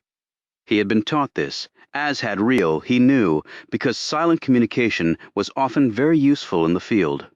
He said in sign, "Marx is Evan Tucker's person through and through. Can't believe we're intended to survive this place. Do we make a break for it?" Real thought about this and signed back. "Gives them a great excuse to kill us with no repercussions." He signed, "So we sit tight? I think we can survive this. What's your plan? We recruit Marx to our side." Roby's eyes widened. "How? We suffer together. You've been bitchy to her so far. How can you turn that around? I was bitchy to her for the very reason that it would allow me an opportunity to turn it around with credibility. If she thinks I hate her, it could work. If I had started out nice, she would have been instantly suspicious. Roby still looked dubious. Real signed. What other option do we have? None, he signed. Except die. At that moment, the door burst open and a half-dozen armed men came in. Roby and Real were shackled and then hustled out of the room. They were hurried down one long hall after another. They were being moved so fast, neither Real nor Roby could get a handle on which direction they were going. A door was thrown open, and they were pushed inside. The door slammed shut behind them, and other hands grabbed them. Real and Roby were lifted off their feet, and each was placed prone on a long board. The room was dimly lighted, but they could still see each other, being only inches apart. They both knew what was coming. They were strapped to the boards, then the boards were tipped back. Their heads were submerged in a large bucket of icy water. They were held there nearly long enough to be drowned. When they were lifted free from the water, their feet were kept elevated. Next, a thin cloth was placed over their faces, and icy water poured over it. The liquid quickly saturated the cloth and then filled their mouths and noses. The gag reflex was nearly immediate. They coughed and spit. More water was poured. They coughed and gagged. More water was poured. They both retched. The cloth was lifted, and they were allowed to snatch 3 or 4 normal breaths before the cloth went back on. The water was poured again with the same result. This process was repeated over the next 20 minutes. Both Real and Roby had vomited what little was in their stomachs. All that was coming out now was bile. They were kept on the boards with the cloth over their faces. Neither knew when the water would start up again, which was all part of the technique. No training in the world could really insulate you from the terrors of waterboarding. They both lay there gasping, their limbs pressing against the restraints, their chests heaving. Normally, interrogation would start now. Both Roby and Real knew this, but they each wondered what sort of interrogation they would be subjected to. The lights dimmed even more, and both of them braced for what might be coming next. A voice said, "This can stop. It's up to you." It was not Amanda Marks. It was a male voice neither of them recognized. "What's the price?" gasped Real. "A signed confession," said the voice. "Confessing what?" said Roby, spitting retch from his mouth. For Real, the murders of 2 CIA operatives. For you, aiding and abetting her. And also to a count of treason. You a lawyer? Sputtered Real. "All I need is your answer." Real's next words made the man chuckle. He said, "I'm afraid that is physically impossible for me to do to myself. But that's an answer in itself, I suppose." 20 more minutes of waterboarding occurred. When they came back up for air, the same question was posed. "This will stop," said the voice. "All you have to do is sign." "Treason carries the death penalty," gasped Roby. Then he turned to the side and threw up more bile. His brain was about to explode and his lungs felt seared. Real interjected, "So what the hell does it matter?" "It does matter. You'll be given lengthy prison terms, but you won't be executed. That's the deal. But you have to sign the confession. It's all prepared, you just have to sign." Neither Roby nor Real said anything. The ordeal went on for 20 more minutes. When it finished, neither of them was conscious. This was one drawback to this form of torture. The body just shut down, and there was no purpose in torturing an unconscious person. The lights came on, and the man stared down at the pair strapped to the long boards. "An hour! Impressive," he said. His name was Andrew Viola. Up until the year before, he had been the chief trainer at the burner box. And before that, a legendary CIA field agent who'd had a hand in some of the most complex and dangerous missions of the past 25 years. He would be 50 on his next birthday. He was still fit and trim, although his hair was an iron gray and his face heavily lined and scarred from one mission that had not gone according to plan. He looked over at Amanda Marks, who had been observing the entire process with a look of slight revulsion. "Not for the weak of stomach or heart," he said. "And I didn't exactly understand the purpose. Did we really expect them to sign a confession? Not my call. I was told to do this, and I did it. CIA lawyers and upper management can figure out the rest. This was my mission to run," she said. "And it still is, Amanda. I'm not stepping on toes here, but I had my orders." And he glanced down at Roby and then Real. "Unlike some? I always follow orders. So what now? My work here is done until I'm called up again. So I might see these two again before they leave here. If they leave here, he corrected himself. They both believe they were brought here to die, said Marks. And you don't think that's a possibility? Asked Viola, looking mildly surprised. Recruits do die here. It's rare, but it happens. This is not summer camp, Amanda. That's different. Accidents happen, and Roby and Real are not recruits. They are vets and battle-tested, but if the purpose from the start was, he cut her off. Don't try to think too much about it. Just do your job. You'll be happy, and so will the higher-ups. And that doesn't bother you. He glanced sideways at her. Maybe in the past. Maybe, but not anymore. What changed? We were attacked. The towers fell. The Pentagon was hit. Planes crashed. Americans died. Now I try to see the world only in black and white. The world is not black and white. That's why I said I try to do it. He turned and left the room. Marks came forward and stared down at the two unconscious agents. She thought back to her meeting with Evan Tucker before coming here. The director had been understandably clear on the outcome he wanted. On the surface it appeared fair and even-handed. If they passed the test, they passed. They would be redeployed, simple and straightforward. But then this had come, the order for the waterboarding to be conducted by Viola. The man was excellent at his job. Marks knew, but he had, well, a ruthlessness, a moral compass that did not seem to actually encompass any morals at all. That bothered her. A signed confession admitting to murder and treason. That had to have come from Evan Tucker. No one else in the agency would have dared issue such an order, so the rules had changed. Tucker was using the burner box not only to test and break Roby and Real. He also wanted them to admit to acts that would result in their imprisonment. He had not told her this part of the plan. He had been wise not to, because Marks would have refused. This seemingly simple thought stunned her. She had never before refused to carry out a direct order. It was just not something one did. Failing to do that had been the cause of both Roby's and Real's current troubles. Am I becoming like them? She heard Roby and Real moan, and then they started to come around. She turned to one of her men. Take them back to their room. Let them sleep. I'll give directions for when their next testing will begin. This order was carried out immediately. She watched Roby and Real being carried back to their room, their prison cell, more like it. Maybe their death row. Chapter 16, Roby, woke first. There were no windows in the room, so he had no idea what time it was. Their watches had been taken from them up on arrival. He slowly sat up and rubbed his aching head. He leaned over from the top bunk and saw Real still sleeping in the lower berth. Roby swallowed with difficulty and cringed when he tasted the remnants of the vomit still in his mouth and throat. Sucks, doesn't it? He looked down again to see Real staring up at him. Not something I'd want to go through every day. He swung his legs over the edge, dropped to the floor, and sat down on her bunk. She curled up her legs to give him room. To what purpose? She asked. They couldn't really believe we'd sign a confession. Roby looked up at the listening device, but Real shook her head. I don't care if they hear. She sat up and said in a loud voice, not confessing to jack shit. She looked back at Roby, who was smiling. What? She demanded. Nothing. Well, I just like your subtle style, Jessica. She started to snap something back, but then stopped, and laughed. He joined in for a few seconds. And then they both grew quiet as footsteps approached. The door opened, and both of them immediately drew back, balled tight, hands up, reflexes ready. Taking them again would require a fight. However, only Evan Tucker stood there. Roby shot Real a glance. Her look was so ferocious that he was afraid she was about to attack the DCI. He was actually putting out his arm to forestall this when she said, "Good morning, Director. Did you have a nice sleep last night?" We did. Best in years. Tucker managed a tight smile at this comment and then sat down in the chair opposite them.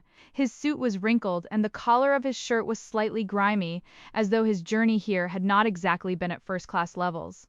I know what happened to you last night. I ordered it. Good to know, said Roby. So, is that a confession? Because I thought the use of waterboarding was illegal. It is illegal for purposes of interrogation on detainees. Neither of you are detainees, and it was not done for interrogation purposes. We were asked to sign confessions, Real pointed out. A subterfuge only. There were no confessions for you to sign. That's not what the guy said last night, and the terms of the confession he recited were pretty specific, noted Roby. He had his script and he stuck to it, but there was no confession. So what was the point of the thing then, demanded Real. To see if you two can still cut it. The mission you're to be deployed on entails the risk of being caught. And the enemy is known to use waterboarding, among other interrogation tools, to break prisoners. It's not all about being able to shoot straight. And so this had nothing to do with the hard-on you have for me, Director, said Real. You really expect us to believe that? I don't care what you believe or don't believe. I've made my position on you very clear. You murdered 2 of my people and got off scot-free. I think that stinks. I think you should be in jail, but it's not my call. I still have my job to do, and so do you. My job is to keep this country safe against outside threats. You 2 are tools that I have at my disposal. I will deploy you as necessary. If I think it wise to push your butts to the wall and then through it, I will do so. If you feel you can't cut it, then you can tell me right now, and we cut out all this bullshit. He stopped talking and looked at them expectantly. And if we won out? Said Roby. Then that can be made to happen. But chances are very good that your partner will be prosecuted for murder, and you as an accessory. So if we stay in and maybe get killed, either by the other side or our own people, we don't end up in court, said Real. Did you really expect anything more generous than that? Said Tucker skeptically. You want to begin to wipe the slate clean of what you did? Then suck it up, finish up here, and successfully execute the upcoming mission. If you want to cut and run, then that's a whole other ballgame, your choice. But make it now. I don't have time to waste. Is that why you're here? Asked Roby. To deliver the ultimatum? No, I'm here to finally lay to rest any misconception you 2 might have about my motives. You were not sent here to be killed. I'm far too busy to even have time to think about something like that. The fact is, in the grand scheme of things, none of us is that important. Now we have an opportunity to do something that will make the world a far better, far safer place. I need to know that you're with me on this 1,000%, or I have no use for you at all. Again, your decision, and again, I need it now. He once more quieted and looked at them. Roby was the first to speak. I'm in. Real nodded. Me too. Glad to hear it. Tucker rose, opened the door, and was gone. Before Real and Roby could even say a word, they heard the sounds of someone else approaching. A few moments later, an orderly wheeled a cart in. It was loaded with breakfast foods and a carafe of coffee. Another orderly brought in 2 foldable chairs. They set up the table, laid out the food and coffee, and departed. Real and Roby had not moved the entire time. Finally, they looked at each other. You think there's cyanide in it? He asked. I don't care. I'm starving. They rose, sat down in the chairs, and attacked the food and drank down the hot coffee. They said nothing as they devoured the meal. Then they sat back looking both satisfied and energized. Real said, you can never overestimate the effect of a good meal on one's spirits. Yeah, but maybe it's just that they're fattening the calf before leading it to slaughter. So that was our last meal before execution? Wish I could tell you one way or another, Roby replied. Before Tucker showed up, I was pretty sure we were done for. Now I'm not so sure. Strange, he came all this way to tell us something we already knew. You think he was sincere? Give me a break. He was lying his ass off. For what reason? Asked Roby. Spies lie, and he's probably covering his butt on the waterboarding thing. Did he need to? It's not like we belong to a union and can file a grievance. Footsteps sounded again, and each of them instinctively gripped the knives next to their plates. However, it was merely the orderly retrieving the table. Another escort was with him. He led them to the showers where they cleaned up and changed into fresh clothes.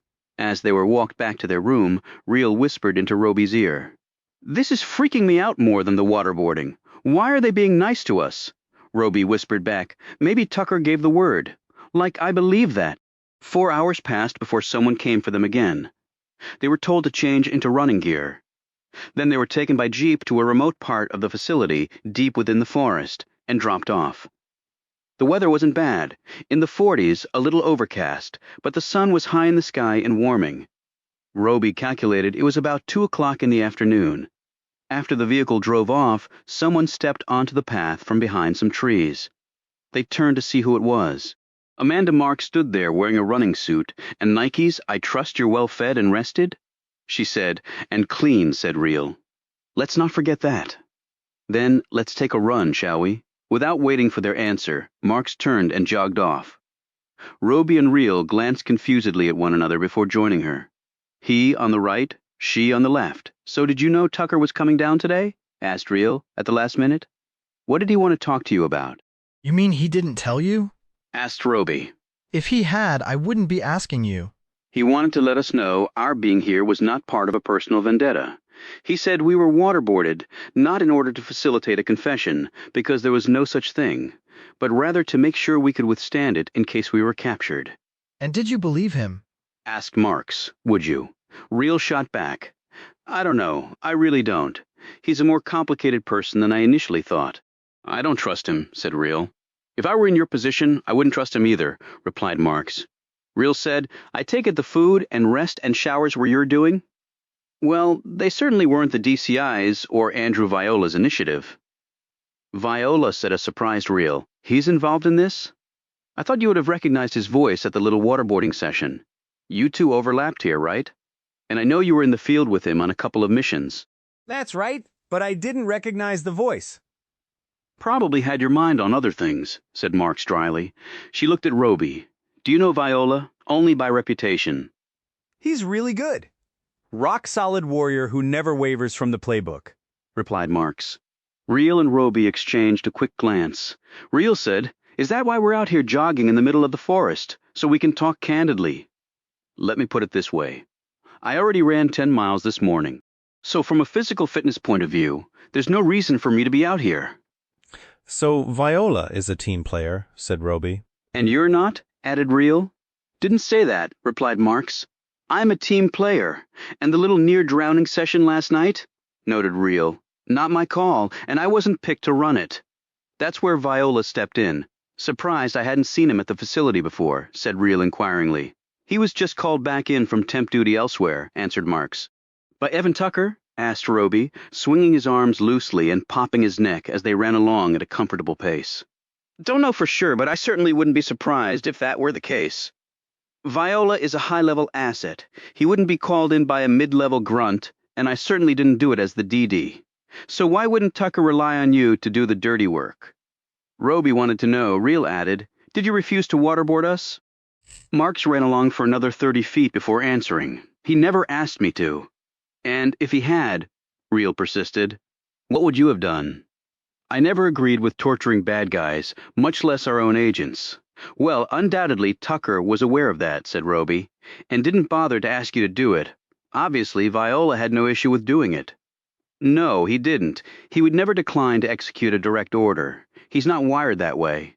But how could Tucker ever expect us to sign a confession, said Real, even if we were tortured? He's not really CIA, answered Roby. He was never in the intelligence field. His appointment to head up CIA was a political payback. He probably thought waterboarding works on everyone. As if a coerced confession is valid, noted Real. And he wanted us to sign it, despite the bullshit he tried to feed us back there. I don't think he was going to use it in a court of law, said Marks. Real shot her a glance.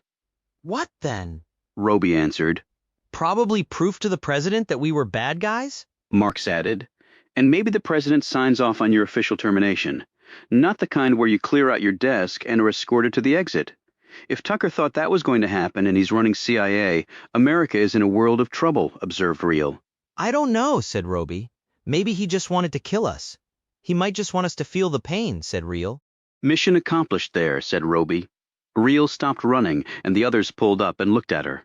Which brings us back to the question of why you're doing what you're doing, Deputy Director, she said.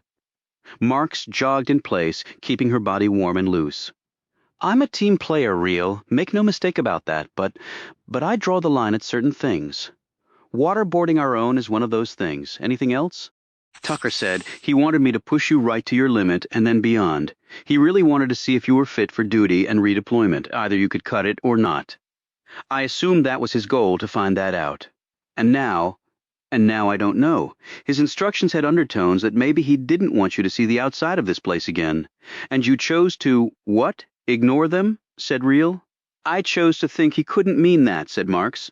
Or convinced yourself that he couldn't, said Roby. Mark started to run again, and the pair followed her. So where does all this leave us? Asked Real. I don't know, admitted Marks, but I can tell you that from now on I will train with you. Why? Asked Roby. To be our guardian? Suggested Real. I'm just going to train with you. This is not your problem or your fight, DD, said Roby. Don't hang your career on this. You don't deserve the possible fallout. I'm the DD, as you pointed out, Roby, and the DD is responsible for her assets in the field. Well, you two are part of those assets, and it's my responsibility to look out for you. So you're setting yourself up for a pissing contest with Evan Tucker over this, exclaimed Reel. Number 1 against 2 has a predetermined outcome. Maybe, replied Marks cryptically. But then number 2s tend to try harder, Reel said. You looking to make an enemy of Tucker? I'm not intentionally making an enemy of anyone. What I'm trying to do is my job. I thought your job was to follow orders, said Roby. My job is to perform my duties as a DD to the best of my abilities. I intend to do just that. She picked up her pace, leaving the pair of them behind by about 10 yards. This seemed to be intentional to allow them to discuss what she had just said. You think she's on the up and up, or is she pretending to be our friend for some ulterior reason? Said Reel. I don't know. She seems sincere, and why the need to be our friend? She's got us here. She can do what she wants with us, and it's not like she's asked us to do anything, said Reel, thoughtfully. Not yet, corrected Roby. So what do? We let it play out. I think that's all we can do, and if she is on the up and up, then I hope she doesn't end up being collateral damage, because I don't think Evan Tucker cares who gets in the way or who gets hurt. Reel slowed down and then stopped. He came back to her. What is it? Roby? I'm putting everyone in danger. You, her, Julie, anyone associated with me. Don't be stupid. You just said it. Anyone who gets in his way to get to me. Because, let's face it, I'm the one he really wants. So what? So I need to go this alone, Roby. Go it alone against the CIA? I'm not putting you or anyone else in danger, any more danger. I've nearly gotten you killed more times than I can count. Do you remember what I told you while we were standing in the rain, Jessica? I know that, but I've never said that to anyone else. Ever. At his words, Reel's eyes glimmered, and she seemed taken aback, but quickly regrouped. But this is not survivable, Roby. They waterboarded us last night. What's next? A firing squad? Whatever it is, we'll take it on together. That way we double our chances of survival. No, we just double the potential number of casualties. Let's go. Marks gets too far ahead. She might hold back dessert tonight as punishment. Roby ran off. Reel waited a few more seconds and then shook her head and ran hard to catch up, but the worried look in her eyes remained. Chapter 17. M.R. Fontaine? Earl, who had been dozing in his prison hospital bed, roused, opened his eyes, and looked around. Mr. Fontaine? He focused on her, the young doctor. He sat up straighter. Yeah, Doc? She pulled up a chair and sat next to him. Earl noted that a guard other than Big Albert was with her, but the man was still keenly watching Earl. He probably knew Earl's crimes, even if the young doctor didn't. I wanted to let you know that I made some calls. Calls? About your request? Earl knew what she was talking about, but he had decided to play to the hilt the doddering old man with not much time to live. About my little girl, you mean? Yes, exactly. Sweet Jesus. Thank you so much, Doc. I spoke to some people up in Washington. Washington! Holy Lord! Thank you, thank you. They put me in contact with other people after I explained the situation. Now, there are no guarantees. Course not, Doc. Never expected none. But what you did? Well, I don't know enough words to properly thank you. It just means the world. The world to me. The doctor seemed embarrassed by this outpouring of gratitude. Her cheeks tinged with red. She continued. These matters are very delicate, as I'm sure you can imagine, Earl hastily said. Of course I understand all hush-hush you mean. Yes. Now, this isn't exactly my field of expertise, but I explained the situation as best I could. The U.S. Marshals. The Marshals? Lordy, Lordy, exclaimed Earl. My little girl is okay, ain't she? The Marshals oversee the Witness Protection Program, Mr. Fontaine. Oh, hell, that's right. He pointed to his IV lines. These drugs, Doc, these dang drugs mess up my head. Can't think straight. Half the time ain't even know my own name. I'm sure, she said, giving him a sympathetic smile. Then she hurried on. They said that the request was very unusual and that they would have to check it out. I'm not sure how long it will take, but I did tell them of your personal circumstances. That is, here she faltered, meaning I ain't got much longer to live, Earl said helpfully. Yes, I told them that. I didn't go into specifics because that would be a violation of patient confidentiality. Course, said Earl encouragingly. Hell, glad you did. Not like I care who knows. Dying is dying. But they said if it proved legitimate, they would take steps to contact your daughter and at least put her in possession of the facts. A damn dream come true, and I say that right from here, said Earl, with tears sliding down his cheeks as he touched his chest. Now, Mr. Fontaine, please understand, simply because they might reach out to her in no way assures that she will accept your offer to come and visit. Hell, I know that, Doc, but at least she'll know she has a choice, right? More'n I had before. He put out a shaky hand for her to take. I ain't know how to thank you properly, Doc. I just hope when it's your time to go, you remember back to this here moment, to how you made an old man happier than he's been in a long, long time. The doctor took his hand and shook it lightly while the guard hovered nearby, rolling his eyes. After she moved off, Earl lay back on his bed. He could feel his heart beating madly. He breathed deeply, calming his weak chest. Can't die now, old man. Got to keep going. Got to keep going. He looked over at Junior, who was staring at him from his bed. There was something in the other man's look that Earl did not care for. Something on your mind, Junior, said Earl. What you got going on, old man? Said Junior. Anything I got going on ain't any of your damn business, now is it? Junior eyed Earl with a smile. No, you, Earl. I'm a damn killer. Killed bitches all over Alabama. Can't help myself. Just got to do it. He tapped his head up here. Wired funny, doctors say. Not that the damn jury gave a crap about that. Only thing funny about you, Junior, is your face. Like a hog's backside. That's why you had to cut them gals up. They ain't screwing somebody ugly as you without a knife to their throat. Junior did not appear to have heard him. But you, Earl, now you're one sick son of a bitch. You're an evil prick and you got something cooking. I can smell it. What I smell is a pile of crap, and it's coming from your damn bed. You shit your sheet again like a damn baby? But Earl's heart wasn't in his zingers back at Junior. He didn't like it that Junior was suspecting something. What if he told somebody? Made up shit? What would it do to his plan? I can smell it, old man. Junior persisted. He smiled menacingly. And I ain't got nothing else to do, 'cept think on it. Maybe I figure it out. And if I do, maybe I tell somebody like the doc. And maybe they ain't going to execute your ass, Junior. But I wouldn't bet the farm on it. He looked away from Junior and hollered for the nurse. When she came over, he said in a low voice, I got me a phone call to make. You set that up for me, honey. Who are you calling? Earl glanced over at Junior, whose eyes were once more closed. Some friends of mine, feeling lonely. They say I get one call a day. Ain't had none in 4 days. Can you do it for me, Suga? The nurse said, I'll see what I can do. Earl smiled at her and said, Now, I'll be right here when you get back. She snorted at his quip and moved off. The smile faded from Earl's lips. He looked back over at Junior. Not good. Not good at all. Chapter 18. I need to know unequivocally where you stand. Evan Tucker stared across the width of a conference room table at the man sitting there. If Andrew Viola was surprised by the question, he didn't show it. I stand where you want me to, sir, he replied evenly. Words, Viola, are easy. I think I've done more than words, sir. I carried out your orders to the letter. No confession, though. We did 3 sessions on them, sir. One more, and maybe they're dead. Didn't think you wanted it to go down like that. And they're tough. You have to give them that. I don't give them anything, particularly real. I understand you visited the burner? I did. I spoke to Roby and Real. And did it go according to your plan? Exactly what plan is that? Asked Tucker suspiciously. I meant, did you accomplish your goal, whatever that is? I told them I needed their assurance that they were totally committed to this mission. I told them the waterboarding was to see if they could withstand such torture if captured. Okay, said Viola evenly. And I was speaking the truth. If you care to know, I never assumed otherwise, sir. The fact is, they are the best we have in the field right now, and this mission needs them. I don't necessarily like it, but I have to put my personal feelings aside for the greater good. I understand. Tucker drummed his fingers on the table. Marks has been a disappointment.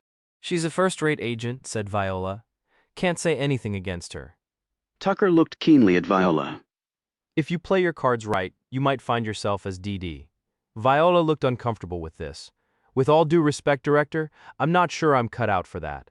I'm a tactical field guy. Always have been. Politics and long-term strategies are not my strengths. A man who knows his weaknesses can turn them into strengths. We might want to see how this plays out, sir. Tucker nodded. The mission they're being vetted for is the most important in the last 50 years. Perhaps the most important of all time for us. Viola leaned back in his chair, his eyes widening slightly at this comment, but his features also holding some skepticism. Tucker must have noted this, because he said, "Not an exaggeration, Viola. Not at all." Viola said nothing. "Do you think they'll make it through?" asked Tucker. "I wouldn't bet against them. Like you said, they're the best we have right now. In ability, not loyalty. And I need both." Viola shifted uncomfortably in his seat. "I never knew what the bad blood was between you and Real, sir. There's no need for you to know," said Tucker. "Suffice it to say that Real did something extraordinarily heinous." Viola looked thoughtful. "I guess it must be pretty bad if you want her dead." "I never said I wanted her dead," snapped Tucker. "Sorry, sir. I assumed something I guess I shouldn't have." Tucker sat back and steepled his hands. "I just need to know, Viola, that I have their loyalty and they are up to snuff. Do you understand? The up to snuff part I can control easily enough. Loyalty is more part of the brain, sir. The psychs need to get there. They are. They will. So what exactly do you want me to do? Your job, nothing more, nothing less. Have you spoken to Marks? Only enough to get filled in on certain things." "I want you to watch her as carefully as you're watching Roby and Real. What exactly am I looking for? Loyalty, Viola. I demand it from everyone at this agency." "So you want me to spy on the DD?" Viola said incredulously. "Just keep in mind that while she's the DD, I'm the DCI. The last time I looked at the organizational chart, I'm above her." Viola shifted again in his seat. "No doubt about that. Then do what I say, regular reports. That'll be all." Viola rose and turned to the door. He turned back to look at Tucker. "Yes," said Tucker expectantly, though something in his tone seemed to be bracing for a fight. "I joined CIA to serve my country, Director. As did I. Your point?" "No point, sir. I just wanted to make sure you understood that." After Viola left, Tucker continued to sit in his seat. He stared at his hands, which were dotted with sunspots, the result of too much time sailing the Chesapeake Bay on hot summer days. That was all before he became DCI. Now there was no time for sailing. There was only time for this. It was consuming his life. No, he had no more life. He was the DCI. That was his life. That was his identity now. But his dilemma was fairly obvious. Who could he trust? Marks, Viola, any of his people? He had the most important mission of his career coming up. Perhaps the most important mission the agency had had in decades. And he had told the President of the United States that he had it covered, that his team was being vetted, and if they weren't ready to go, he had another team ready to step in. But did he? He knew what he wanted. He wanted Real to pay for what she had done, and if Roby stood with her, he would get the same treatment. But the fact was, he needed them to perform this mission. He had to send the best, and they were the best, by a wide margin. He put his face in his hands. His stomach was full of cold dread. His skin was wet with sweat. He felt nauseated. He felt dead. Am I suicidal? Has it come to this? Am I really losing it? The DCI needed to be at the top of his game, right this very minute. He rocked back and forth with his head bracketed by his hands, and then with a spark of clarity, his reason cleared. He lifted his face from his hands. He had his answer. In fact, it had been staring him in the face the whole time. Andrew Viola drove to a private airport to hop on agency wings on the way back to the burner. But he made one stop along the way. He had a phone call that he needed to make, and he didn't trust his secure mobile phone to make it without someone listening in. He stopped at a 24-hour convenience store and stepped out of his car. He didn't go inside. He went to the single pay phone that was affixed to the exterior wall. He didn't even know if it would work. He dropped in his change and got a dial tone. He punched in the number and the phone rang 3 times before it was answered. Blue Man said, "Hello." Andrew Viola said in a low voice, "You need to hear something, but you didn't hear it from me." "Is this about Roby and Real?" asked Blue Man. "Yes, it is," replied Viola. Viola said his piece, and then took some questions from Blue Man, whose real name was Roger Walton. He was very high up at the agency, though not as high up as Amanda Marks and Evan Tucker. He was also a friend and ally of Will Roby's and of Jessica Real's. When Viola finished, he hung up the payphone and got back into his car. Ironically, the old-fashioned payphone might be the safest form of communication there was these days. NSA tended to focus more on mobile phone traffic and texts and emails. There were so few coin phones left that no one really bothered to monitor them anymore. He started the engine and headed off. He would be back at the burner in a few hours. And maybe he had just realized that the world was not simply black and white, no matter how much he wanted it to be. Chapter 19. Spitzer and Bitterman were playing tag team. Seated across from them were Roby and Reel. "Long time no see," began Reel. "Lost the love?" The two psychologists glanced at one another, looking a bit uneasy. Spitzer said, "We don't make our own appointments." Roby said, "I know, you follow orders like everybody else." "So why the double team today?" said Reel. She gave an anxious sideways glance at Roby. "I thought these sessions were supposed to be one-on-one." "They usually are," replied Bitterman, "but not today. Does this make you uncomfortable?" "No," said Reel. "I love revealing my innermost thoughts on a public stage." Spitzer smiled. "It's not the preferred way, Agent Reel, but it might actually be beneficial to you and to Agent Roby. I can't possibly see how, but I'm not a shrink." Reel sat back against the chair, her eyes half closed. "And at least while we're in here, no one is trying to kill us," Bitterman said.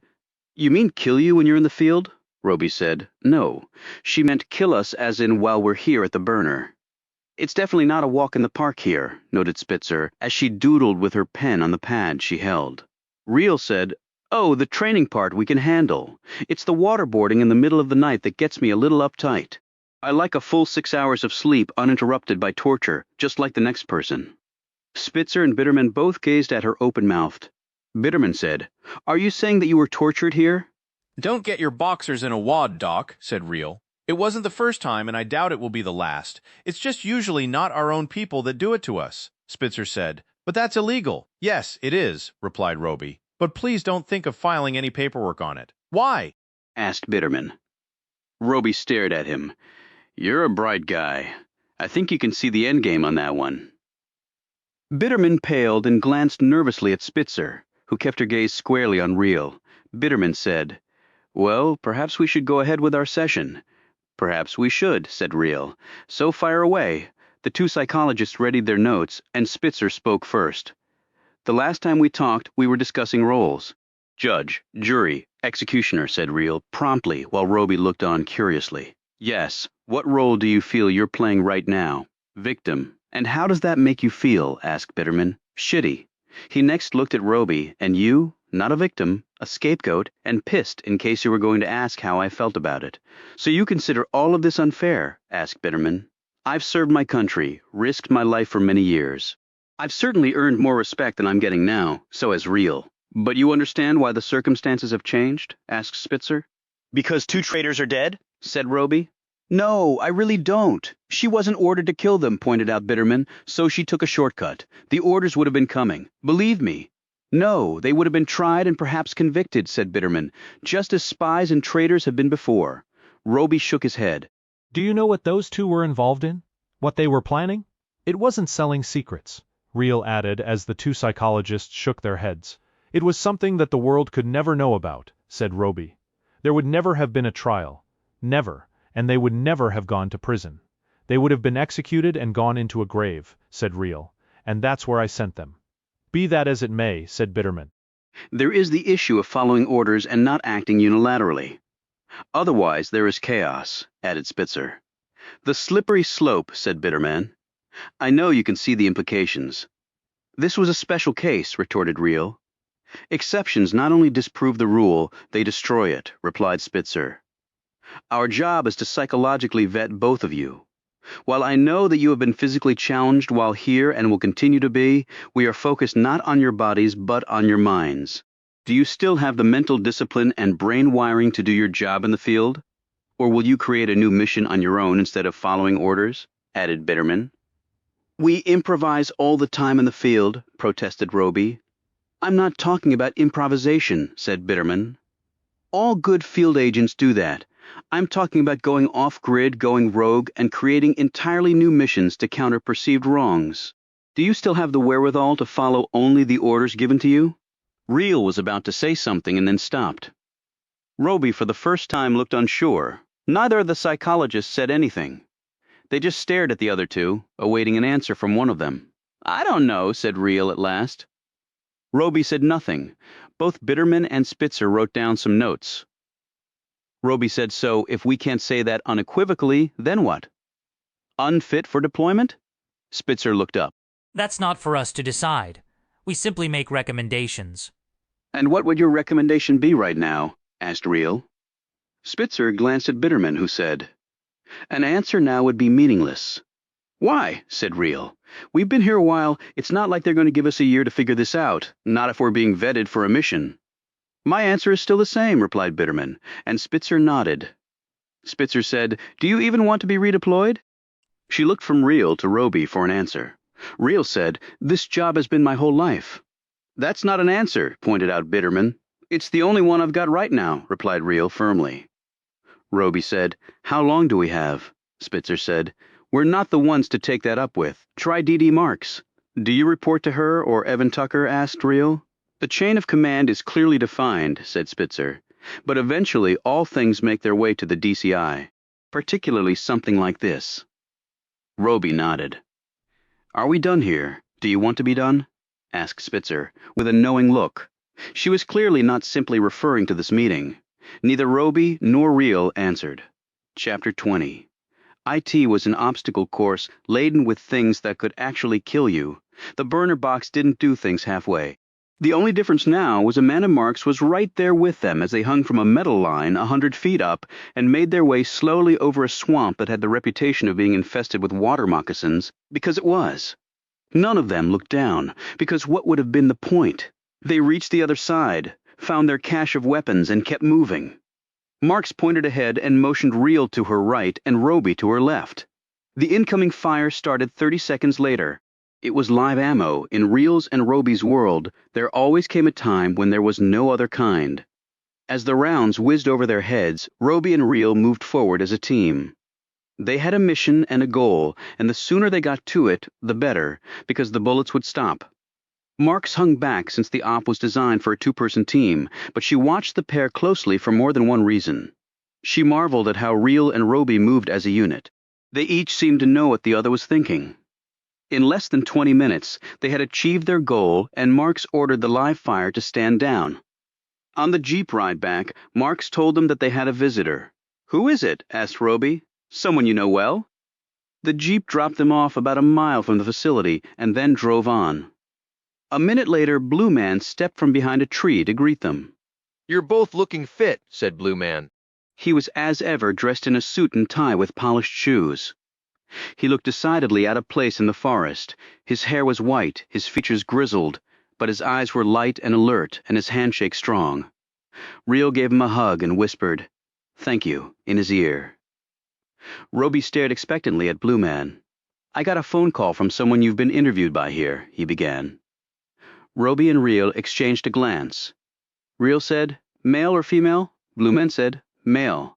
He apologized for how late your session went and for the degree of wetness involved." "Nice of him," said Reel dryly. "He also told me that there is a plan B in place in the event that your vetting here does not go well." "And what is plan B?" asked Roby. "The B team, actually, for the upcoming mission. You two are the preferred unit, of course." "How flattering," commented Reel. "And do we know what the mission is? One person at the agency knows, and that person is not me. Only one?" said Roby, looking startled. "So Evan Tucker, then," suggested Reel. Blue Man nodded. "Highly unusual. I'm used to small circles of need to know, but a circle of one is problematic." "We've survived so far," said Reel. "Do you see something coming up that might change that?" "I won't mince words because that won't do either of you any good." The director is enormously conflicted at this point. Facts that I have gathered demonstrate a man perilously near the edge. He both needs you and wants to punish you. And it is unclear at this point which of these competing views will win out. "He tried to waterboard us into a confession," said Roby. "That might indicate the punishment side is winning out." Blue Man nodded. "First blush might indicate that, but it's unfortunately more complicated than that. He seems to be changing his mind not day by day, but hour by hour." "And how do you know this?" asked Roby. "We are an intelligence-gathering agency," replied Blue Man with a smile, and there is no law against turning that skill inward. Roby looked at Real. That may be why Tucker came calling here. He came here to see you? Asked Blue Man. Roby said he wanted to assure us that he has no personal vendetta against us and that everything they're throwing at us here, including the waterboarding, is part of the vetting. And did you believe him? Asked Blue Man. Hell no, snapped Real. And there are no assets we can call on to stop his vendetta against us. That has been tried, and his heels dug in. Personnel at the agency are convinced of the culpability of the former DD and the analyst. They were traitors pure and simple, and their deaths are not unduly troubling. Unfortunately, none of those people run the CIA. We understand that some deal has been struck with the president, said Real. That's the rub. This mission runs all the way to the White House. I've learned that there was a transmission at the sit room involving only the president, the DCI, and the APNSA. Real looked confused. What about the watch command? Walled off. First time in history, I believe, literally no one other than the 3 men in that meeting was privy to who was on the other end of that satellite. Certainly a breach of normal protocol. So the VP wasn't there? Said Roby. Blue Man shook his head. Ominous, since the VP is normally part of the loop on something like that. Wait a minute. Do you think they're worried about transition exposure? Said Real. In case of impeachment? Blue Man nodded. Yes, that's exactly what I think. So they're walling off the VP so he could take over in case his boss gets the axe, said Roby. That tells us something high crimes and misdemeanors, said Real. That's what the Constitution says are impeachable offenses. But those words can be widely interpreted. But in the intelligence world, something jumps out, said Roby. Assassination of a head of state, said Real. She looked sharply at Blue Man. Is that what we're being dialed up to do? I wish I could tell you for certain, but I can't. We hit Ahmadi before he came to power in Syria for that very reason, said Roby. He wasn't yet a head of state, otherwise it's illegal. And bin Laden was a terrorist, not a head of state, added Real. Blue Man considered all of this and then filled his chest with the invigorating mountain air. And there are a limited number of such targets for which the president would stick out his political neck. Very limited, said Roby, and it simply can't be some asshole dictator raping his country. Saddam Hussein's fellow countrymen hung him, not us. And Africa is not that important to us geopolitically. No basis to argue in the national interest. I can actually think of 2 possible targets, said Real. And both of them are suicide missions for the people pulling the trigger. She stared at Blue Man, with no double-cross needed. The target might go down, but so will the mission team. They might get in, but they won't get out. We're dead, Blue Man said. Ergo, I believe that the director has resolved his conflict. But then again, that's what he thought last time. Chapter 21. Chung Che had never met a Westerner who could tell the difference between a Chinese and a Japanese, much less a North Korean and a South Korean. This had proven very valuable to her work. To the world, North Koreans were evil, while South Koreans and Japanese roused no suspicions at all, and Chinese were tolerated because China made everything that everyone else used and had all the money, or so Chung Che had been told. She had taken a flight to Istanbul and boarded the train there. She was now in Romania, heading west. She had been on a North Korean clunker, but never a train such as this. She had never seen anything so luxurious that moved. She was listening to music on her headphones as the train wended its way along. Chung Cha liked to listen to music because it allowed her mind to wander to other things. She could afford to let her mind drift now. Later, that would not be possible. The countryside here was quite remarkable. She enjoyed traveling by train for several reasons, not the least of which was the lessened standard of security. For this particular journey, there was another reason. That reason was residing in the same train car as she was, only 4 compartments down from her. She had seen him, but he had not seen her because he was not trained to observe, at least not at the level she was. The train's destination was Venice. From Istanbul, the trip took 6 days. She waited until he went to the dining car that night. Her gaze followed him all the way out of the sleeping car. She figured she had 30 minutes. She shouldn't need half that time. Chung Chad didn't simply kill people. She gathered intelligence. She looked like a shy young Asian woman who would pose a threat to no one. The fact that she could kill everyone on this train would not occur to any passenger. The man's compartment was locked. A few seconds later, it was no longer locked. Chung Cha slipped inside and shut the door behind her. She did not expect to find much. The man was a British envoy lately attached to the embassy in Pyongyang. Those types did not leave classified documents lying around in their empty train compartments. What secrets they did have were confined to their minds or on encrypted devices that would take an army of computers years to break into. But there were exceptions to that rule, and this man might prove to be one of those rare exceptions. It took her barely 15 minutes to efficiently search his compartment and leave no trace that she had done so. He had left, by her count, 6 subtle traps for those attempting to find something here. Tripping any of them would reveal said search. She either didn't disturb them or return them to their original positions, down to the millimeter. If he had a phone, he had taken it with him. There was no computer here, there were no documents of any kind. He was traveling very light. It must all be in his head. If it was, she could gain access to that as well. She knew many torture techniques, and for a very good reason. They had all been inflicted upon her at Audiobook. She had been trained to be a snitch on her family in return for a reward, or sometimes simply so she wouldn't be beaten as badly. She had stolen food from her family. She had beaten others, some of them children. Her family had beaten her, snitched on her, stolen food from her. Children had beaten her, snitched on her, stolen food from her. That was just the way it was. Again, with enough fear, humans were capable of anything. She had always wanted to be one of the Bowiwan children, the offspring of the guards. Their bloodlines had been affirmed by the great leader, Il-sung. They had food to eat and something softer than a concrete floor to sleep on. In her dreams, she had become a pureblood like them with a full belly and perhaps a chance to pass through the electrified fence one day. And then one day she had the greatest day of her life. No prisoner had ever been released from Yodok's lifer zone. She had been the first.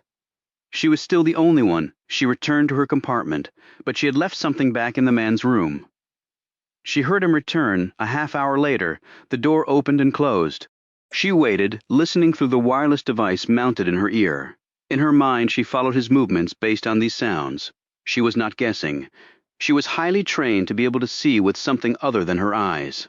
The movements were slow at first, routine, measured. Then they picked up a bit, then they picked up even more. She knew exactly what that meant. There had been a 7th trap that she had overlooked. He knew his compartment had been searched. Perhaps he had also spotted the listening device she had planted there. She immediately checked the train schedule. 45 minutes from here. She had one small bag with her for the 6-day trip. Chung-cha never carried much because she had never had much. No more than would fit in a small bag. The car wasn't hers. The apartment wasn't hers. They could take it from her whenever they wanted. But what was in the bag was hers. 42 minutes later, the train slowed. Then it slowed some more.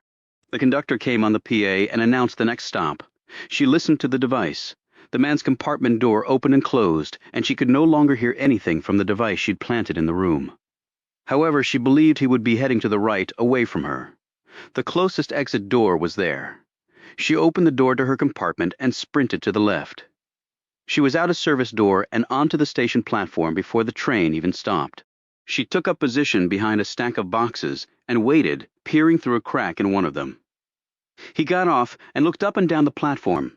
He was waiting for someone else to get off. Obviously the person who had searched his compartment. No one else did. He waited until the train started to pull away. Then he turned and hurried off without seeing her and entered the station. Her Asian appearance would be problematic for her now, she knew. There could not be many Asians in this ancient town of white Europeans, however. A hat and glasses helped hide her face. She started after him, keeping a good distance in between. He was already on his phone.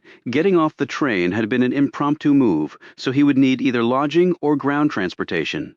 If he opted for a car, she would have to strike fast. If lodging, she would have at least the night and morning to sort things out. She would prefer that. Fortunately for her, he picked lodging. She walked past where he entered and observed him through a window arranging for a room. He was still on the phone, multitasking as he showed his passport and took the old-fashioned room key tied to what looked to be a large golden paperweight. It might come in handy, she thought. That paperweight. Chung-cha sat in her room in the same hotel as the Brit. She sipped her hot tea and smacked her lips appreciatively. At Yodok her gums had turned black and all her teeth had fallen out. What she had there now was the work of an orthodontist in the employ of the government. The worst of her scars had been hidden with plastic surgery, but the doctor had been unable to correct all of them. She didn't have enough undamaged skin left with which to do so. The burns had been the most painful. Being hung over a fire and made to confess something, anything to make the pain stop, was not good for one's complexion. So she sipped her tea, then touched her bed with the fat pillows and thick blanket. They felt nice to the touch, far better than what she had back in Pyongyang. She wondered whom he had called. Midnight passed to 1. She heard a clock strike somewhere in the center of this ancient city. The sound of revelers died away a half hour later. That was when she was on the move. She did not walk down the hall. She went out the window. His room was 3 floors above hers. Room 607, 4th over from the right. She had observed this through the hotel window when the key had been removed from its numbered cubby at the front desk. Finding small handholds, Chung-Cha climbed swiftly. She opened the window to his room noiselessly and slipped inside. As soon as her foot hit the carpet, he was on her. Chung-Cha felt the muzzle of the gun against her head, but before he could fire, she had spun away, placing her finger behind the trigger so he couldn't pull it. While he struggled with this, she used him as a fulcrum, leapt off her feet, spun her body round his, and slammed her knee into his right kidney.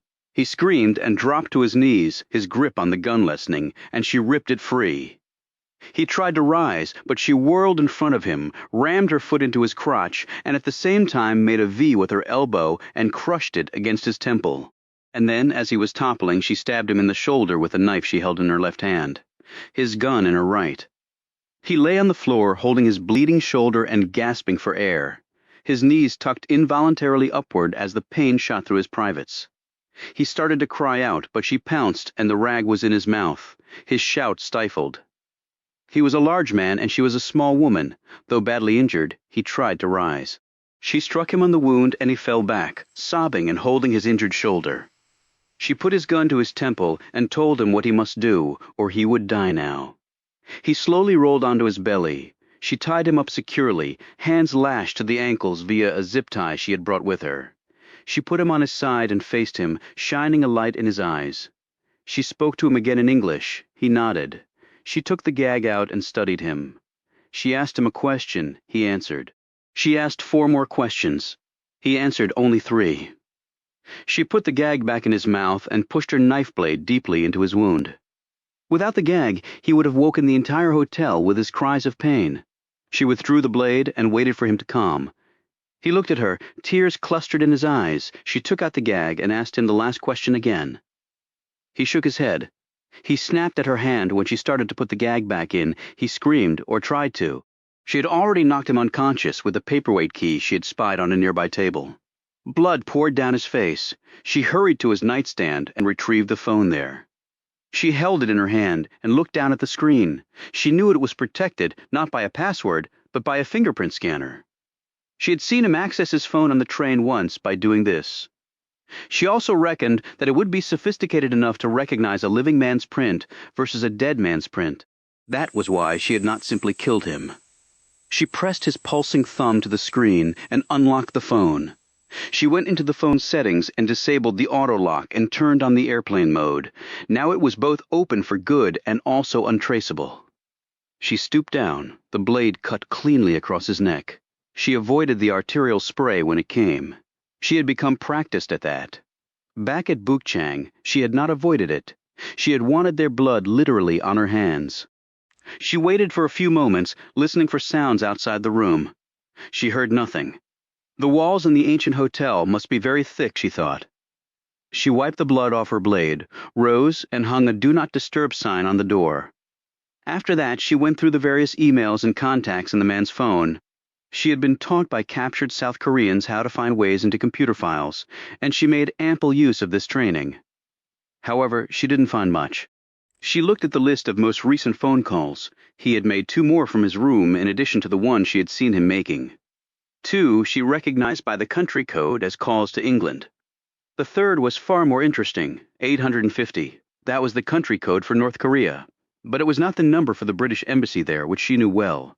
She swiftly calculated the time difference between where she was and North Korea. It would be about 8:45 a.m. there. She turned off airplane mode and then hit the button to call this number. The phone rang 3 times and then someone answered, not in Korean, but in English. The voice spoke again. She listened until it stopped, and then Chung-Cha hit the end call button. She left the room the way she had come, after quickly staging a robbery in the room. She took the phone, as well as the man's wallet, watch, passport, and ring. She had not unpacked her bag, so it was a simple thing to leave the hotel quickly and unnoticed, especially at that time of night. She proceeded to the train station in time to catch the next train that was rolling through. 10 minutes later, she was 5 miles from the town where she had just committed murder. 4 hours later, long before the body would be discovered, she had left that train and boarded a plane back to Turkey. Now she needed to decide what to do and how to do it. Chapter 22. Jessica Reel put down her weapon, slipped off her sound mufflers, and hit the button to draw the target toward her. 20 shots, 19 in the kill zone, 1 2 centimeters outside. She frowned. Not good enough. She had lost her focus on the 14th trigger pull. She looked at Roby next to her as his target sheet sailed toward him. All of his shots were in the kill zone. He looked at her errant shot mark. I know, she said miserably. She had easily passed the test on the firing range, even by burner box standards. This was her first miss in over 2,000 fired rounds since they'd been here. Amanda Marks came to stand next to them. I think you've proved your marksmanship still holds, she said. They left the firing range and walked back to the main facility. Their days here had been long and arduous, and Roby and Reel felt both exhausted and finely tuned. 2 possible targets, said Reel suddenly. Marks and Roby, slowed Marks, looked at her. Blue Man. His visit was timely, said Roby. It wasn't at my prompting, said Marks. We know, replied Reel. It apparently was your colleague. Viola, now there's a surprise. Not if he's feeling like a fish out of water. Word is he had a one-on-one with Tucker, and came away more than a little nervous. Hence the call to Blue Man, said Roby. If Viola is nervous, something is off. 2 targets, said Reel again. Twin possibilities. They stopped walking altogether and stood in a tight circle. 2 heads of state, said Roby, after glancing at Reel. They had talked at length about how to break this to Marks. They had finally concluded that the direct way was best. Marks stared at him. What the hell are you talking about? The target will be a head of state, and the list of possibilities is pretty short. The look of incredulity still in her eyes, Marks swallowed nervously and said, Is that what Blue Man told you? Roby said, not directly, but circumstantially, the way this is stacking up, that's the only thing it could be. And he's in agreement with that assessment. That's what Tucker is putting together, and it's apparently eating him alive. That, and figuring out what to do with the 2 of us. But that's illegal. Tucker would never go out on a limb like that. He would with appropriate alliances. There are very few alliances that would justify that sort of mission, said Marks sharply. And not all presidents are built the same, noted Reel. Marks stared at her for a long moment. Are you saying what I think you're saying? Yes, I am. But that's an impeachable offense, interjected Roby. That's why the need to know is so tight it's almost non-existent. So Iran or North Korea, said Reel. Place your bets. Our 2 badass enemies. The remaining 2 of the old axis of evil. Now that Iraq is all nice and peaceful and full of terrorists, Marks looked around. The area was deserted, but she still did not look comfortable discussing this. She said, clandestine ops like this are my whole wheelhouse as the DD.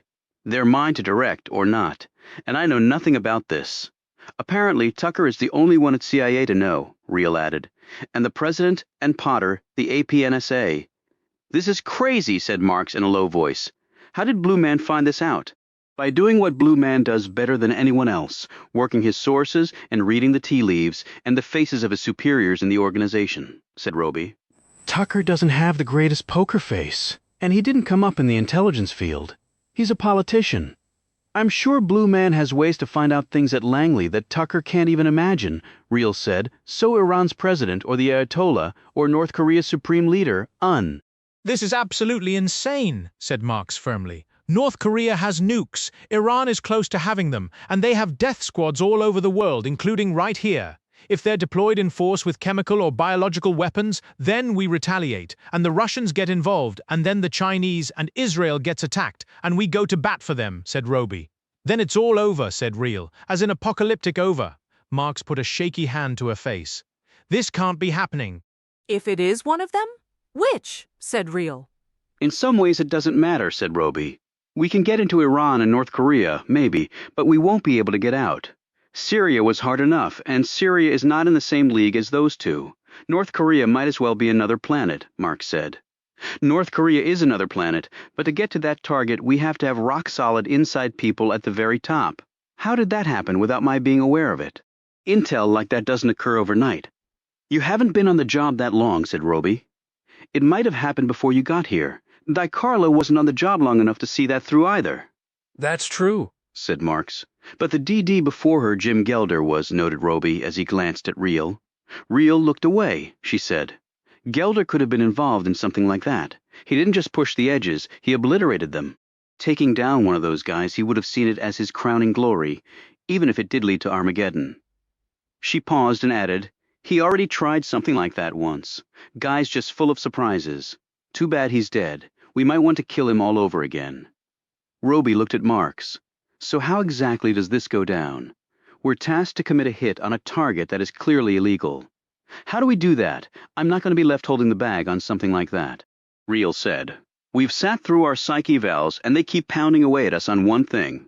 Will we follow orders or will we make up our own? So you tell us, DD, what do we do if that order comes down? Mark started to say something but then stopped.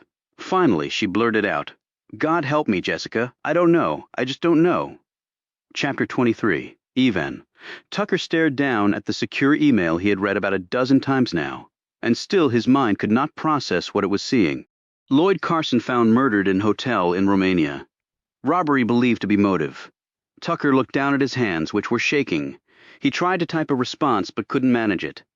He rose from his desk, crossed his office at Langley, poured himself a glass of water, and drank it down. He poured another and accidentally splashed some of it down his shirt and tie. He sat back down and peered at the screen. Part of him was hoping that the email had somehow disappeared, or had never been there, only a delusional byproduct of his overly stressed mind. But there it was, Lloyd Carson, an envoy from Britain to North Korea, had been found murdered. Robbery suspected because his wallet, jewelry, passport, and cell phone had been taken. His cell phone Tucker made a call and ordered that something be done immediately. It was.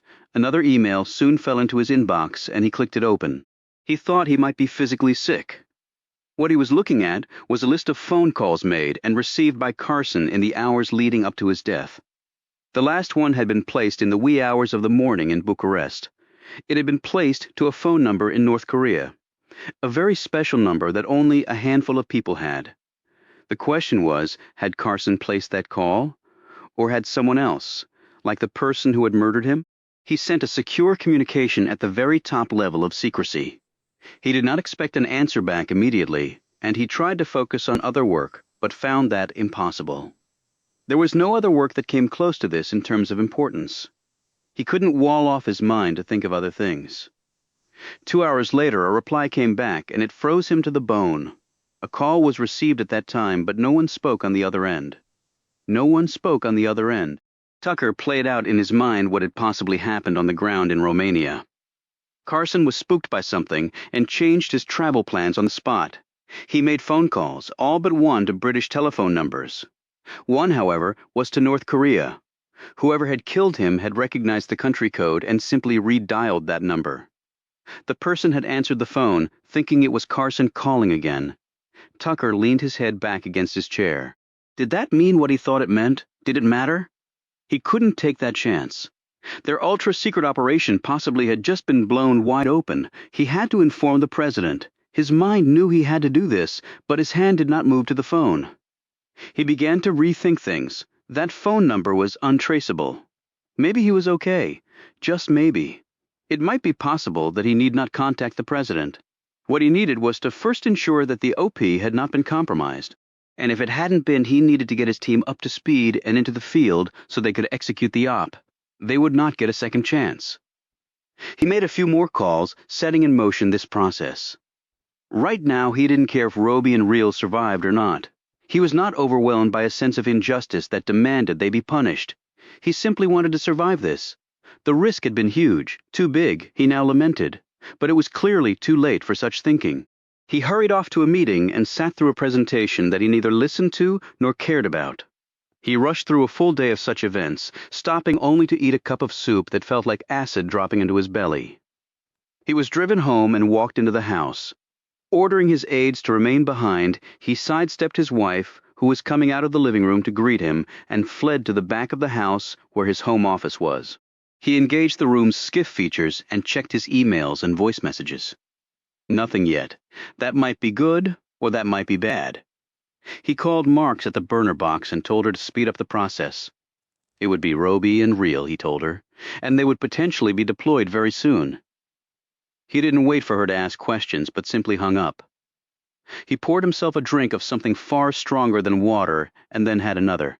His nerves were wound so tight, the alcohol had no effect at all.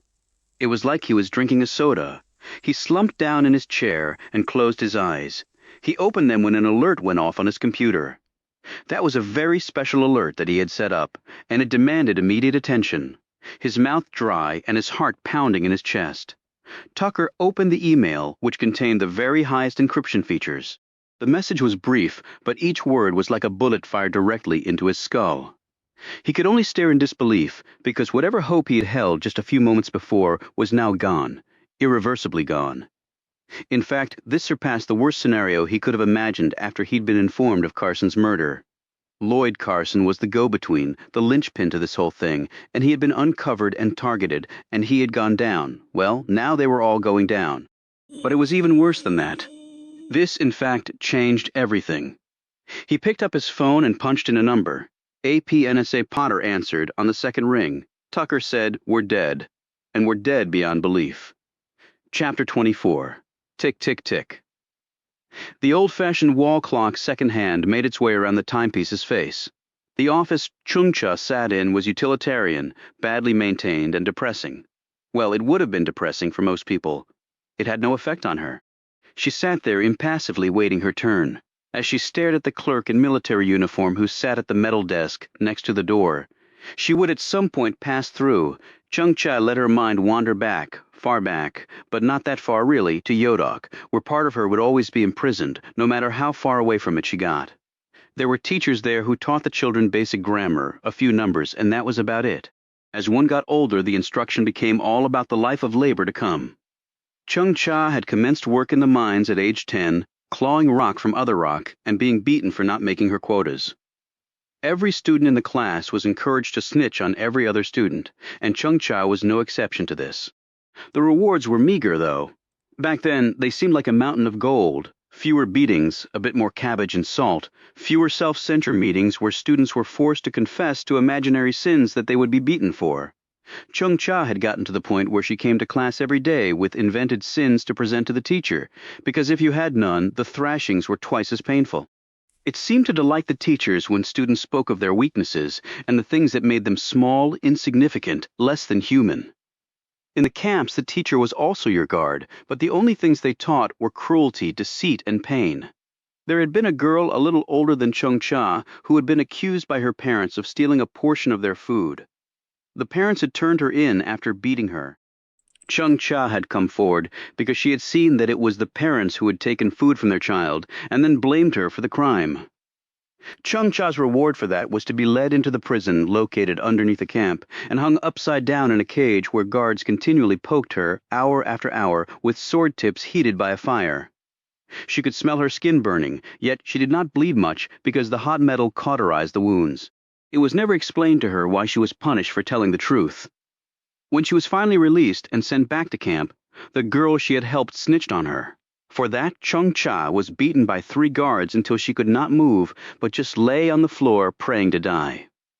They bandaged her wounds, and the next day she was sent into the fields to pick her allotment of crops. When she failed to do so, her father was brought in to beat her, and he did so energetically, for he would be beaten even harder by the guards if he did not. And the other workers spit on her, because the way things worked here was that everyone suffered when one person failed to do his or her job. Every day for a week, she was flogged by the guards in the middle of camp for all to see. Prisoners hurled spit and curses at her and added their own beatings when the floggings were done. When Chung-Cha had staggered off after this latest session, she had heard one guard say, "She's a tough little bitch." Chung-Cha absently rubbed the scars on her arms where the flamed sword had punctured her. The girl who had snitched on her had died the next month. Chung-Cha had lured her to a lonely spot with the promise of a handful of corn and had pushed her off a cliff. They had not found her body, what was left of it, until that winter. From that day forward, Chung-cha, the tough little bitch, never told the truth again. The door opened and the man looked at her. He was also dressed in a military uniform. He was a high-ranking general. To Chung-cha, they all looked the same, short, wiry, with small, beady eyes and cruel features. They could all be guards at Yodak. Perhaps they all had been. He motioned her in. She rose and followed him into the office. He closed the door and indicated a chair. She took it. He sat behind his metal desk, put his palms together, and studied her. "This is all quite extraordinary, Dongmu Yi," he said. Dongmu! That meant comrade. She was his comrade, but not really. She was no one's comrade. Self-reliance. She was her own comrade, that was all. And he clearly did not want her as a comrade. She said nothing in response. It was extraordinary. She could add no more to the statement. And the prison camp had taught her that it was better to say nothing than to say something that you could be beaten for. "He is a respected man," said the general. "He is my great friend." Again, she remained silent, but she kept her gaze directly on him. Normally, a North Korean male would not like that, particularly when faced by a female. But her stare did not waver. She had long ago lost the capacity to fear men like this. She had been hurt physically and psychologically every way she could have been. There was nothing left, so there was no reason to fear. The general pulled out the cell phone that she had taken from Lloyd Carson in Bucharest. When she had called the number last dialed by Carson, General Pak had answered. General Pak was indeed a greatly respected man here. He was in the very inner circle of the Supreme Leader. Some said he was his most trusted advisor. Yet she had recognized the man's voice on the other end of the phone. She had heard him speak. She had met with him once in person, though it had been many years ago. But she would never forget that meeting. It had definitely been his voice on the phone. She was snitching once more, Chung-cha knew. But that was her job now. The Brit Lloyd Carson had attracted the attention of the North Korean security forces. He had been seen in the company of known American agents. It was well known in North Korea that the Brits and the Americans were joined at the hip. She had been assigned to track him, search his things, and if necessary, kill him as he traveled on his train journey. Well, she had tracked him, searched his things, and killed him, and she had the phone, and they had her testimony that it was General Pak, the respected one, the great friend of the man seated opposite her. It was a delicate situation, she knew. It was a potentially deadly one for her. "The phone number is not traceable. When we called the number, no one answered," said the general.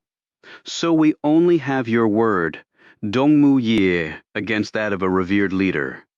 He put the phone down and looked quizzically at her. She finally decided to speak, but chose her words with great care.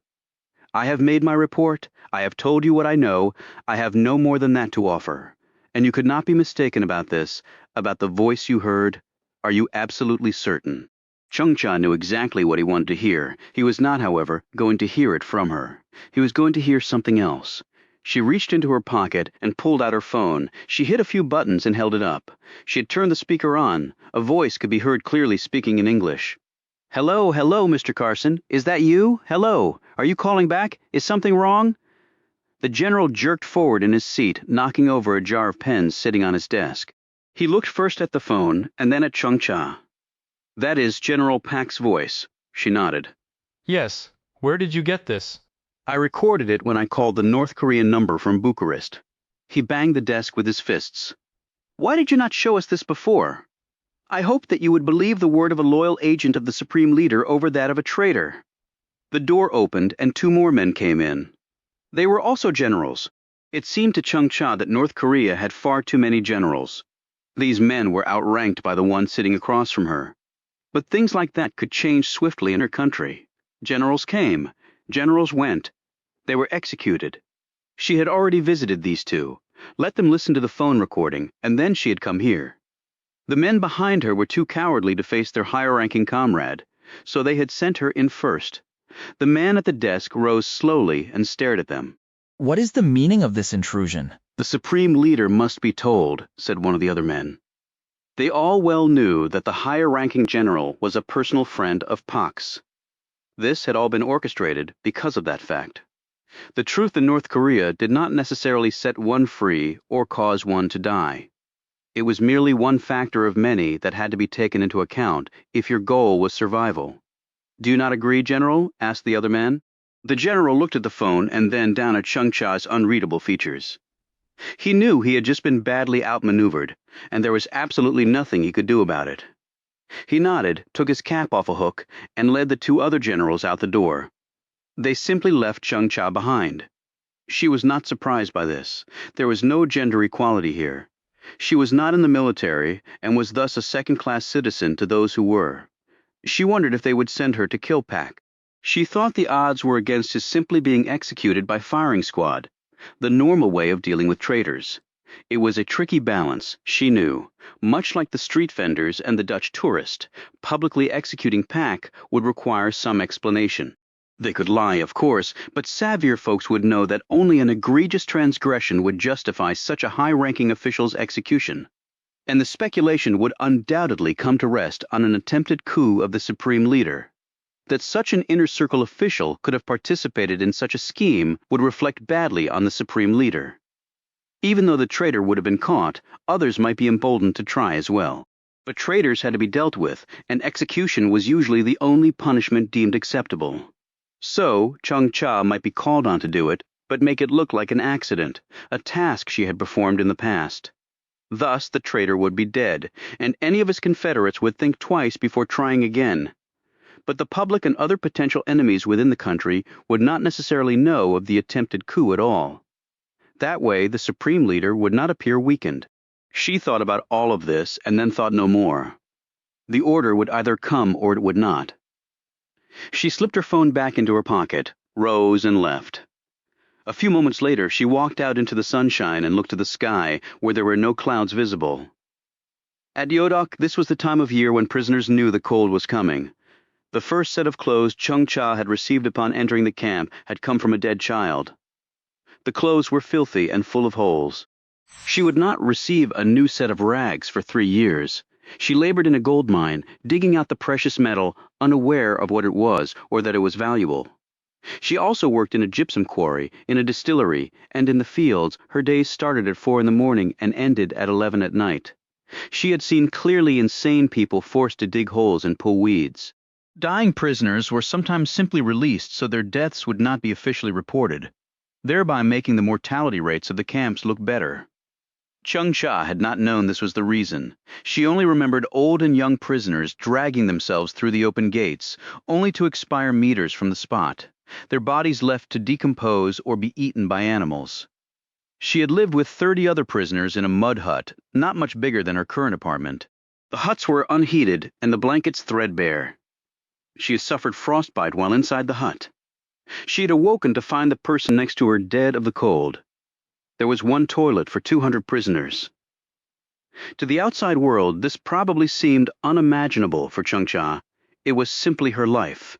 10. 10 was the number of basic rules at all the camps.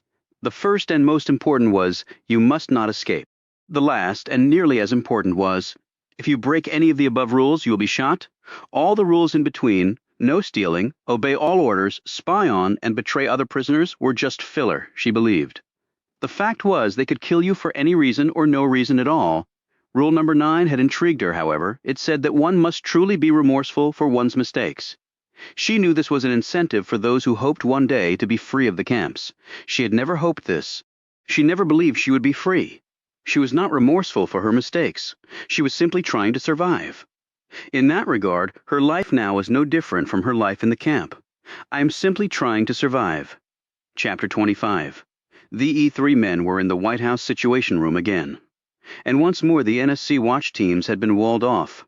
There were no recordings being made. There were no other attendees. No official transcript would be kept.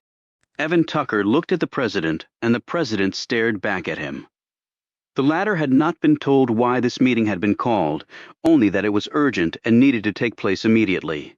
That was why they were sitting here now, and why the president had canceled 4 meetings that he had been scheduled to attend. Care to take me out of the dark, Evan, the president said in a clearly annoyed tone. Josh Potter had already met with Tucker and thus knew what was coming.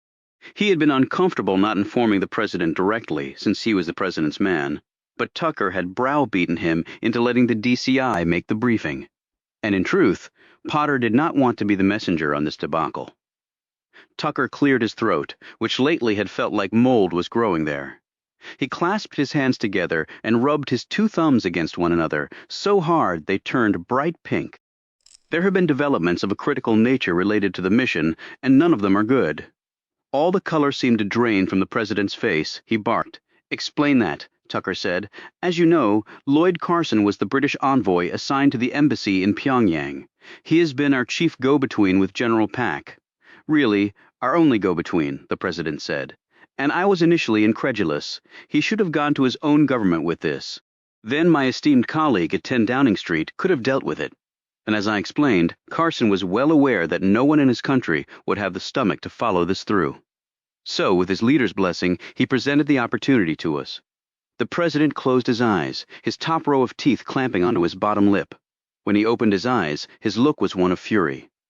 "It always falls to us, doesn't it? The good old USA, the world's policeman. We'll do the dirty work while everyone else stays safely on the sidelines. And if things go to hell, feel free to turn on us or simply run away." Tucker nodded and said, "Superpower status carries great responsibility, and much of it is unfair. But the fact remains we did follow it up because we saw a tremendous opportunity to get rid of a regime that has been a thorn in the civilized world's side for decades. We knew there were risks, but we all felt that the benefits outweighed them." "Save the cover-your-ass speech, Evan," snapped the president, "and tell me what happened." Tucker sat back and composed himself. The president had read him exactly right. That was his CYA speech, but at least he had said it. Lloyd Carson apparently got on the radar of the North Korean state security people. How? The entire country is one huge pool of paranoia where everyone spies on everyone else, sir. That's built into their psyche from the cradle. It truly is like Orwell's novel. So he got on their radar. "Then what?" said the president tersely. "He was traveling outside the country. He had stops along the way, so he flew to Istanbul and boarded the Orient Express, which would take him first to Eastern Europe and then on to Western Europe, ending in Venice. But he didn't finish his ride? He apparently felt compromised in Romania and got off. He went to a hotel. In his room there, he was attacked and killed." "My God!" exclaimed the president. "And then he waited for Tucker to continue. Apparently, he had called a number shortly before he was murdered." "Whose number?" "General Pak's. It was a special phone, untraceable." "All right, so what exactly is the problem?" said the president, looking puzzled. "Apparently, their agent called the number General Pak, thinking it was Carson answered, and the agent recognized his voice." "Shit," roared the president. "Are you serious, Tucker?" "That's how it went down." He slumped back in his chair, his eyes closed once more. Tucker and Potter exchanged anxious glances. Each man was probably thinking about what his next career might be. Certainly it would be outside government. Without opening his eyes, the president said, "And if Carson was murdered and no one other than us knew about this mission, how did we learn about all this?" Tucker knew the question was coming, and he had prepared many answers, some longer than others. He had decided the shortest response would be the best. General Pak, when he learned that Carson had been murdered, he immediately recognized his mistake in answering the phone and reported to us. The president opened his eyes. "So what exactly does North Korea intend to do?" "Well, this is only conjecture, but I imagine that they intend to tell the world what the plot was. That Western powers were planning to assassinate their supreme leader and install General Pak as the new leader. And even though Carson was a Brit, the term Western powers would obviously include us. And who would believe that?" "Well, we've done it before," pointed out Tucker, "in other countries." "But not for a long time," replied the president. "That's why there's a law now that—" He broke off and muttered, "Shit again. Great Britain is our closest ally. No one would believe they would act without us on something like this," added Potter. "They will torture Pak and his family until he tells all he knows," said Tucker. "He will have details, facts that will substantiate his position. He will tell them of the video conference here where you gave him your word." The president slammed his fist against the tabletop. "Don't throw that in my face, Tucker. This is your screw-up and yours only." "I absolutely agree with you, sir. Only what?" snapped the president. Potter spoke, perhaps feeling that, as the president's advisor, he needed to, well advise. "Only the ultimate blame will fall to you, sir," he said in an apologetic tone. The president put a hand to his face and said, "Harry Truman, Right? Buck stops here? Potter nodded and eyed Tucker severely. Unfair, sir, but true. The DCI won't be the main target. You will. The president opened his eyes and looked at Tucker. We certainly hope for better, sir, said Tucker lamely. The president sighed and said resignedly, So they tell the world all right, they torture Pack, and he gives them ammo for it. All right, I guess we wait and counterpunch when the blow comes. Do we know what the timing will be? I assume they already have Pack in custody. He's not in North Korea, answered Tucker. The president shot him a glance. What? He left North Korea both on official business and because of a medical condition that needed tending to, and which he felt foreign doctors were better suited to treat. Because of his position within the leadership, he was able to do that. Well, where the hell is he? Sputtered the president, evidently still trying to process all of this. He's in France. But with what the North Koreans know, won't he already be under arrest there? He would have been, except he has unofficially left his entourage and is now in hiding. Why the hell didn't you tell me this before? Because I needed you to fully understand the situation, sir, before I started to present possible solutions. Potter spoke up. If he's in hiding and not under North Korean arrest, why don't we simply go get him and put him in hiding permanently? With what explanation? Asked Tucker. The president said, Why the need for explanation at all? They don't have to know that we have him. Then they'll simply release publicly that we attempted to use PAC to overthrow the government in violation of both international law and our own laws, and that we are now harboring him and granting him asylum in the United States, and they won't have a shred of proof. Sir, they do not deal in facts. But consider this. If they do make the allegations, it will stir up a lot of attention. As you've said, Carson was a Brit. That will entangle our allies in London. He goes missing in France. Our Paris colleagues will be targeted. No one will believe that they acted without the United States. The media will have a field day. They will leave no stone unturned. Questions will be asked. Answers will have to be given. And if the truth comes out? He looked at both Potter and the president. I personally do not want to go to prison over this. The president jerked to his feet, put his hands in his pockets, and began to pace, agitation all over his features. I can't believe this situation. I really cannot believe that I allowed myself to be put in this untenable bullshit position. I think that we must remain calm and think this through, said Potter, though his face was very pale. The president stopped pacing and looked derisively at his aide. Easy for you to say, Josh. Your participation in this will amount to no more than a stupid footnote in history. I'll take the major hit. I'll be the president in disgrace. Potter's face turned bright red. Of course, sir, I did not mean to imply otherwise. The president held up his hand and dropped into his seat.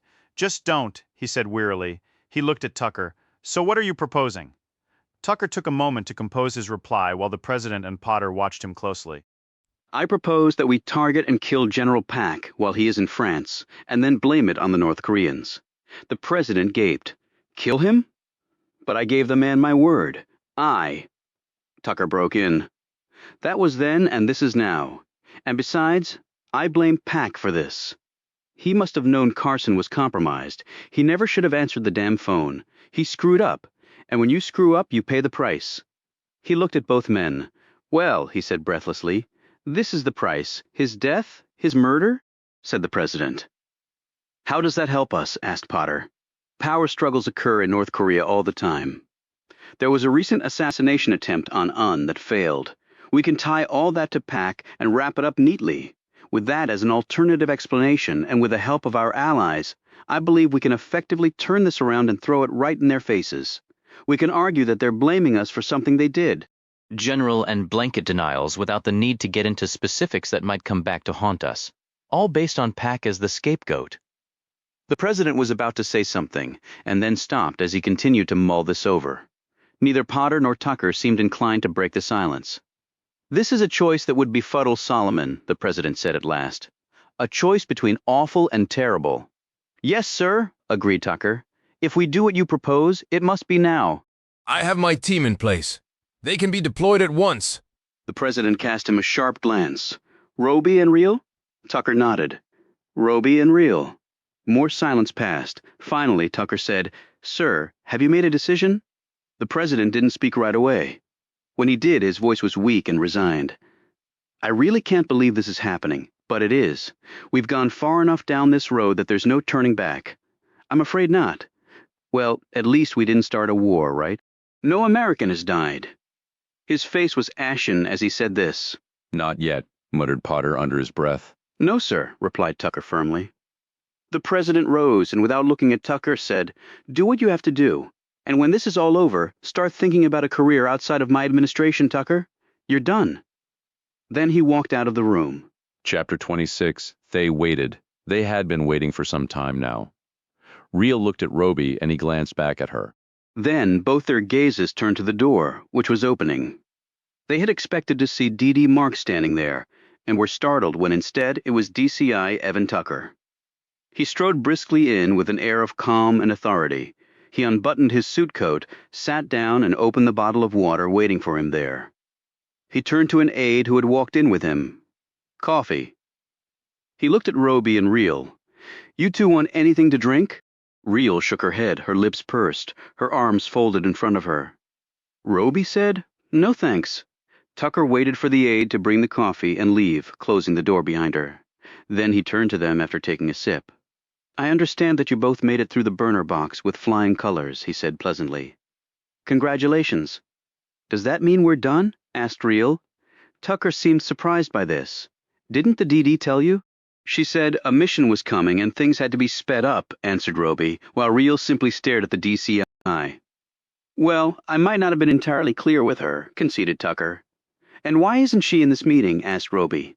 She runs the ops. She doesn't run all the ops, corrected Tucker. I'm the DCI. So what's the mission? Asked Roby. Yes, what is the mission director? Asked Real pointedly. Tucker took another swig of his coffee, uncapped the water, and took a drink from that too. Both Roby and Real saw the beads of sweat on his forehead, although the room was very chilly. I wanted to tell you personally, began Tucker. Heightened rules of secrecy will apply to this. So high the DD isn't in the loop? Asked Real. Tucker licked his lips. I didn't say that. So who is the target? Asked Roby. Tucker indicated computer screen panels built into the table in front of them. He hit some keys on his panel, and the screens in front of Roby and Real came to life. They looked down at them and saw a photo of a man there. Tucker said, His name is General Pak Chin-hye. He is Vice Marshal, Chief of the North Korean Army's General Staff, and he helps to run the Central Military Committee, arguably the most powerful body in the country. And he's the target? Asked Roby. Why? You don't have to know why, Roby, snapped Tucker. Have you learned nothing while you've been at the burner? You follow orders? You don't do analysis. Your job is to pull the trigger, not question those who tell you to do so. A few moments of silence passed before Tucker said, I'm sorry, we're all under a lot of pressure. We need to work together. Just be assured that this target has to be eliminated. It's in the national security interests of this country. Roby looked over at Real. She said, Okay, he has to die. Does this mean we go to North Korea? If so, how do we get in and how do we get out? Or is that not in the game plan, the getting out part? Tucker cleared his throat. I understand the concerns you might have after Syria. That's good to hear, sir, replied Roby. But I met with you before to assure you that this is not personal. This mission is for the greater good. Nothing gets in the way of that. So where is the target? Asked Real. The target will not be in North Korea. Where then? He's currently in France. He traveled there for a medical procedure. The hit will take place there. A medical issue, and he went to France, pondered Roby. Why not China or Russia? They're buddies with Pyongyang. I really didn't bother to find out why, said Tucker curtly, and hitting him in either of those places would have been far more problematic and perhaps resulted in dangerous international turmoil. We're taking out basically the number 2 guy in North Korea, and you don't think there'll be international turmoil? Said Real, incredulously. We're not going to announce that. It's us, for God's sake, said Tucker. We're not the only enemies that North Korea has. There's a long list, actually, and that cover I think will be enough, he added. We're going to lay the blame elsewhere. We might very well lay it at the feet of North Korea itself. UN has many internal enemies. It's not a stretch to think one of them could have plotted against him, and he took his revenge. No one will find out we did it. When is all this taking place? Asked Roby. Tucker took another sip of coffee and fiddled with the top to his bottled water. You leave tonight. Roby and Real both stared at him incredulously. Tucker finally lifted his gaze to meet theirs. I understand that it's not the usual amount of time for an op like this. It's not even close, actually, said Roby. The SEALs did bin Laden on short notice, the DCI pointed out. The target site there had been under eyes for a long time. There were plans. The squad was coptered in. They hit hard and fast. There was no cover-up or finger-pointing. We wanted the world to know we'd done it. Roby responded. What you're asking from us is far more challenging. Yes, I admit that is a difference, said Tucker. What sort of support will we have from the locals? Asked Roby. None, said Tucker. You're going in naked. And the exit plan? Said Real. You never really addressed that. There is an exit plan. You're sure about that? Asked Roby. And with no local help? Real added. Tucker's features darkened. You managed to get out of Syria and back home without the benefit of any local help, he barked, momentarily losing his temper. He took another gulp of water and wiped his face. And the margin for error there was so narrow as to be non-existent, said Roby. We hoped for better this time around. There will be assets there to help you. Our assets, we will get you out, that I promise. Real leaned forward and studied him. And why the change of heart, Director? You go from waterboarding us to try and get a signed confession to being concerned for our personal welfare. I already explained that to you, Tucker said in an exasperated tone. More calmly he added, Things have changed. Real sat back. Yes, I think they have. This isn't the original mission you'd envisioned. Something happened, and now we're being sent in to clean up a mess. She leaned forward again. So what was the original mission? I have no idea what you're talking about, replied Tucker.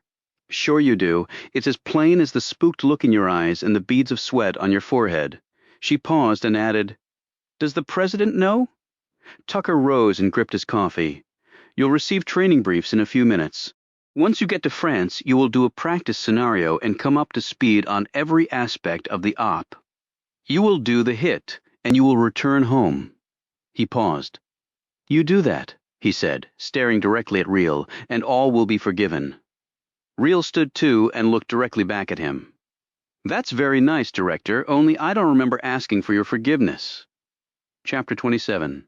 Earl Fondane rolled over in his bed and looked at the man opposite him. Hey, Junior, he said. Junior? Junior, wake your ass up. Junior finally stirred and looked over at him. What? He said dully. Hear your butt's going back to death row today. Huh, where'd you hear that, old man? Keep my ears open. Don't just sleep all day like you do. You got to enjoy life, boy, while you can. Pretty soon all you'll be doing is sleeping 6 feet under the ground with mold growing on you. Junior snorted. Being cremated, dumbass. They gonna sprinkle your ashes where you come from? Which outhouse is that, Junior? Junior rattled his chain ominously. You lucky I'm over here and you're over there? Guess so. Don't want you to shit on me like you've been doing on yourself. Junior grinned. Know me something, old man. Earl returned the smile. What's that? How to count to 10. You know what I'm talking about, the doc? And that load of bullshit you laying on her. Don't know what you talking about, boy. Your daughter, huh? Bet you ain't got no daughter. Sure I do, son. Sure I do. I'm thinking you got something up, and I need to talk to somebody. Earl sat up. Is that right? You gonna talk to somebody? What you gonna say? Junior absently scratched his chin. Now, I've been thinking on that. Been thinking what could Earl Fontaine and his fat ass be up to? And what your little pea brain say back to you, huh? It says to me that Earl Fontaine got some scam going. He wants to get somebody down here to see him for some reason ain't nobody but him knows about. Damn, son, you good. You real good. Yes, I am, said Junior firmly. But who you gonna tell who will believe your ass? They killing you pretty damn soon. You nothing to them but some statistic. One more asshole with a number they making leave this here world. So long, Alabama. I say my piece with the doc, women. I can be pretty damn convincing. I bet you can. Earl rubbed his chin and looked thoughtful. Yes, sir. I bet you damn sure can. Sure, I can see that. Hell, you like that movie star. What's his name? Brad Pitt. Gals throw their underwear at that boy. So soon as I see her again, she gonna hear from me. But you going back to death row before she comes back? So's I tell me somebody else, or I tell her come see me in there? I believe you would. I do indeed. Earl looked over and saw a man enter the ward. He gazed back at Junior. Maybe we can make some kind of deal, Junior? Maybe you can go to hell, Earl. Is that your final word, son? No, go to hell twice. Damn, son, what's that under your sheet? What? Under your sheet, boy, what's that thing I see there? Junior put his hand under his sheet and his fingers closed around it. He slowly withdrew it, looking stunned. He got a knife, screamed Earl. He gonna kill somebody. Knife! Knife! Others in the ward looked over and started yelling. A nurse overturned her tray. Another patient started yelling. Someone hid an alarm. Junior said, "Wait!" I ain't nowhere this. He looked up into the immense face of Albert the guard. "Wait!" screamed Junior as he started to drop the knife.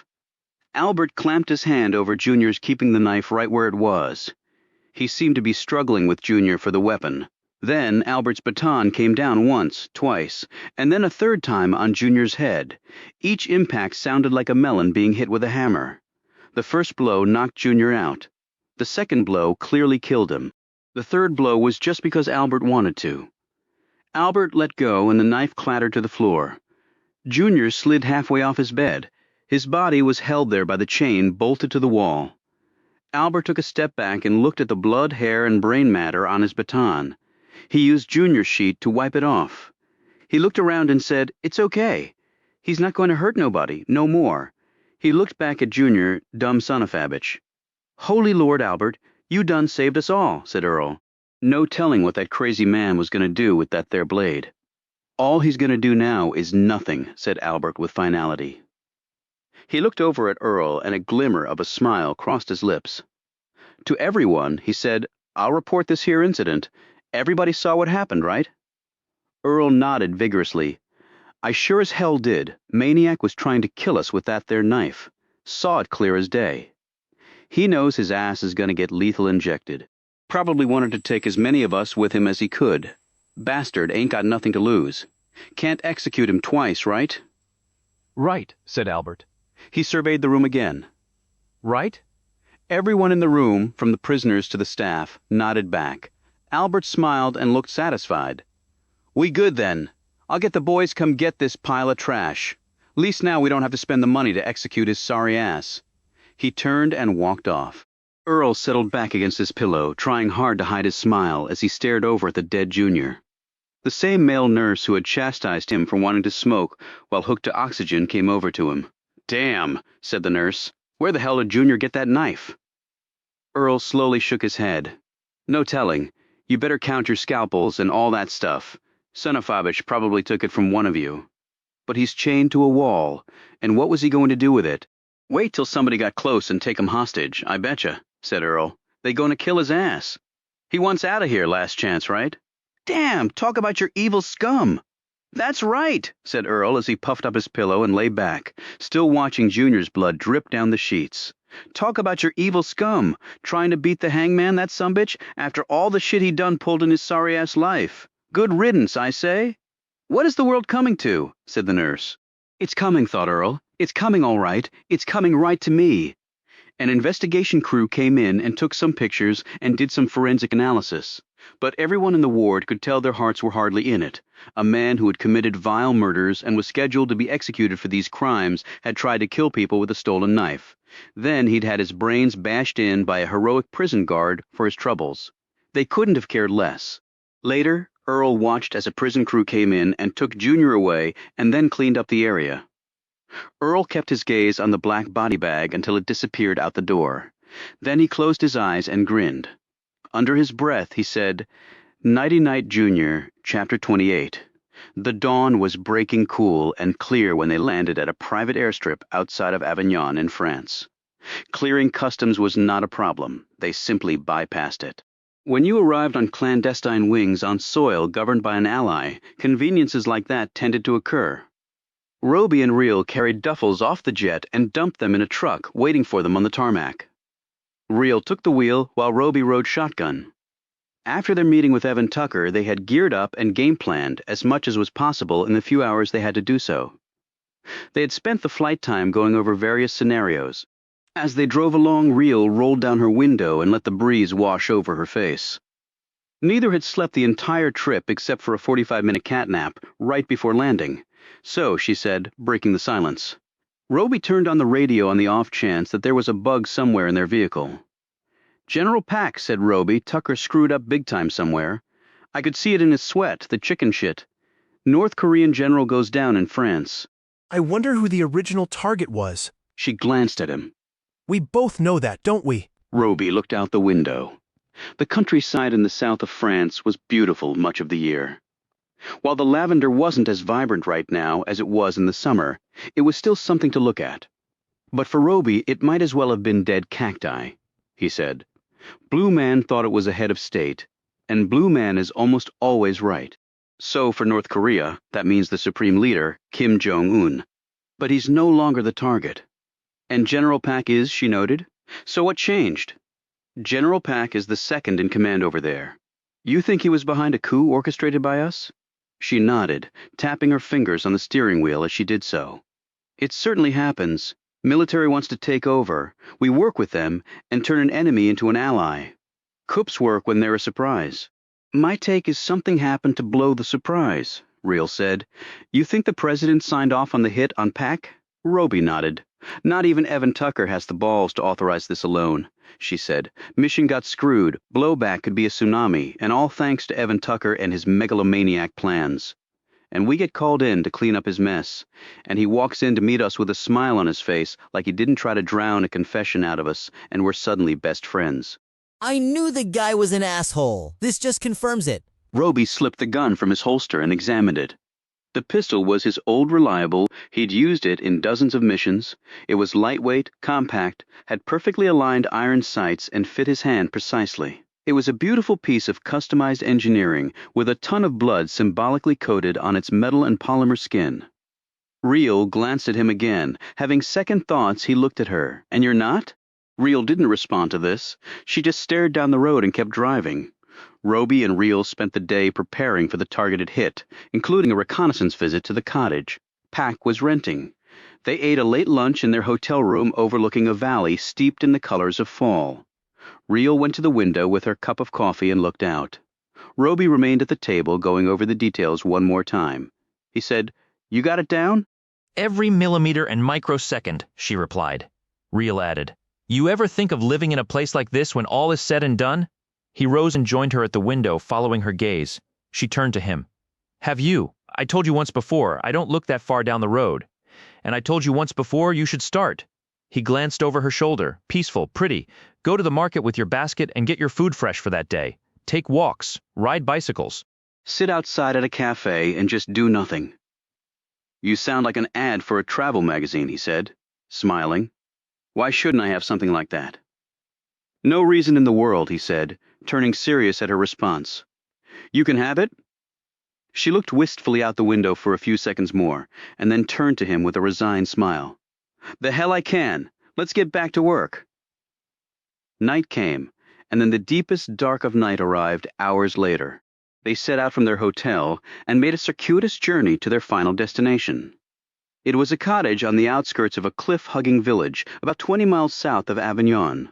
The property was wooded and isolated. There was no car in front when Roby and Reel reached the edge of the tree line and peered at the structure through their night optics. You think this is a setup? He said. I've been thinking that ever since we went wheels up stateside. Me too. He went to the rear. She started toward the front. During their earlier recon of the target site they had left behind, motion-triggered cameras on all sides of the property and also pointed at the front and rear of the house. They had checked all these images on their tablet on the drive over. The cameras had captured nothing other than the occasional squirrel and bird. No humans, no movement from anyone into or out of the cottage. Roby cleared the back door at the same time Reel cleared the front window. He wasn't guessing about this. They were combed and kept each other informed of their movements and locations. The last thing they wanted was to kill each other by mistake. They cleared the few rooms of the cottage and met in the back hall. There was only one room left to go, probably a bedroom. They both could hear movement, slight movement in that room. They raised their guns, fingers slipped to triggers. Reel touched Roby. I'll do the kill shot, she whispered. Why? He whispered back. Because I'm the only reason you're in this mess, she replied. They silently made their way to the door. Roby covered her, while Reel nudged it open with her foot. The light inside the room came on. They were ready for this. Their optics automatically adjusted to the increased level of illumination. The old man sat in his undershorts and white t-shirt on the edge of the bed. His feet were in slippers with white socks on them. His hair was perfectly combed and his manner calm. His uniform with the stars was neatly draped over the arm of a chair next to the bed. His cap was on the seat of the chair. These observations were quickly forgotten. Both Roby's and Reel's attention was drawn to the gun in his hand. They both took aim, but firing became unnecessary. He said in clearly articulated English, "Don't let them hurt my family, and tell your president to go to hell." Then the old man stuffed the gun in his mouth and pulled the trigger. Chapter 29. Robbie sipped on a cup of lukewarm coffee and studied the other people in the small room. They were in a CIA safe house 12 miles outside of Paris. Rio was there, leaning against a wall and staring at nothing. DD Amanda Marks was reading something on her phone. Andrew Viola sat in a chair, his gaze on the floor. Even Tucker was in another chair and staring at the ceiling. Marks finished with her phone and looked at Roby and Reel. "Anything to add to your debrief?" Roby shook his head and Reel said no. He obviously knew we were coming, and he shot himself before we could. He said not to let them hurt his family, and he told the president to go to hell. Evan Tucker seemed to shudder with every word she spoke. Reel looked at him with disgust but said nothing. Roby put down the coffee and rose. "You want to tell us what's really going on now?" His question was directed not at Marks, but at Tucker. The DCI slowly seemed to realize this by the silence that persisted. He looked down to see Roby staring at him. "And what the hell do you mean by that?" Tucker said slowly. "I mean, I'd like to hear the truth." Roby took a few steps toward the man. Reel did the same. Viola rose and stood between the DCI and them. "I think we all need to take a breath and calm down," Marks said. "Roby and Reel, you need to stand down on this. The mission is over." Reel glanced at her. "I highly doubt that." "What do you mean?" snapped Tucker. "The second in command in North Korea just offs himself in France, and you think it ends here?" "The whole scene has been cleansed," said Tucker. "There's nothing tying us to this. He killed himself. That's clear. When the body is found, that's what the verdict will be, because it's the truth." "You're joking, right?" said Reel. "You think the North Koreans, the paranoid North Koreans who desperately want to be taken seriously by the rest of the world, will let this drop?" "Why do you think they care about this?" yelled Tucker. "Because your lip is sweating," retorted Reel. "You're up to your ass in this, Tucker. The general's last words were telling our president to go to hell. Do you want us to report directly to him what we were told? Since it concerns him, he might want to know." Marks held up a warning hand. "Reel, I get where you're coming from. I really do, but don't go there. Stand down, now. This is not helping." Reel started to say something and then turned away, obviously furious. Roby said, "So what now?" Tucker looked at him. "We let sleeping dogs lie. That's it? That's your strategy?" Mark said, "I think we need to go wheels up and back to the States. None of what we're doing here is productive." She looked at Roby and Reel. "Pack up your gear and let's roll." Roby kept his gaze on Tucker. "Sir, with all due respect, this is not going away, no matter how much you and the president wanted to. So I would respectfully suggest that you have a backup strategy to be deployed when the North Koreans come back at us.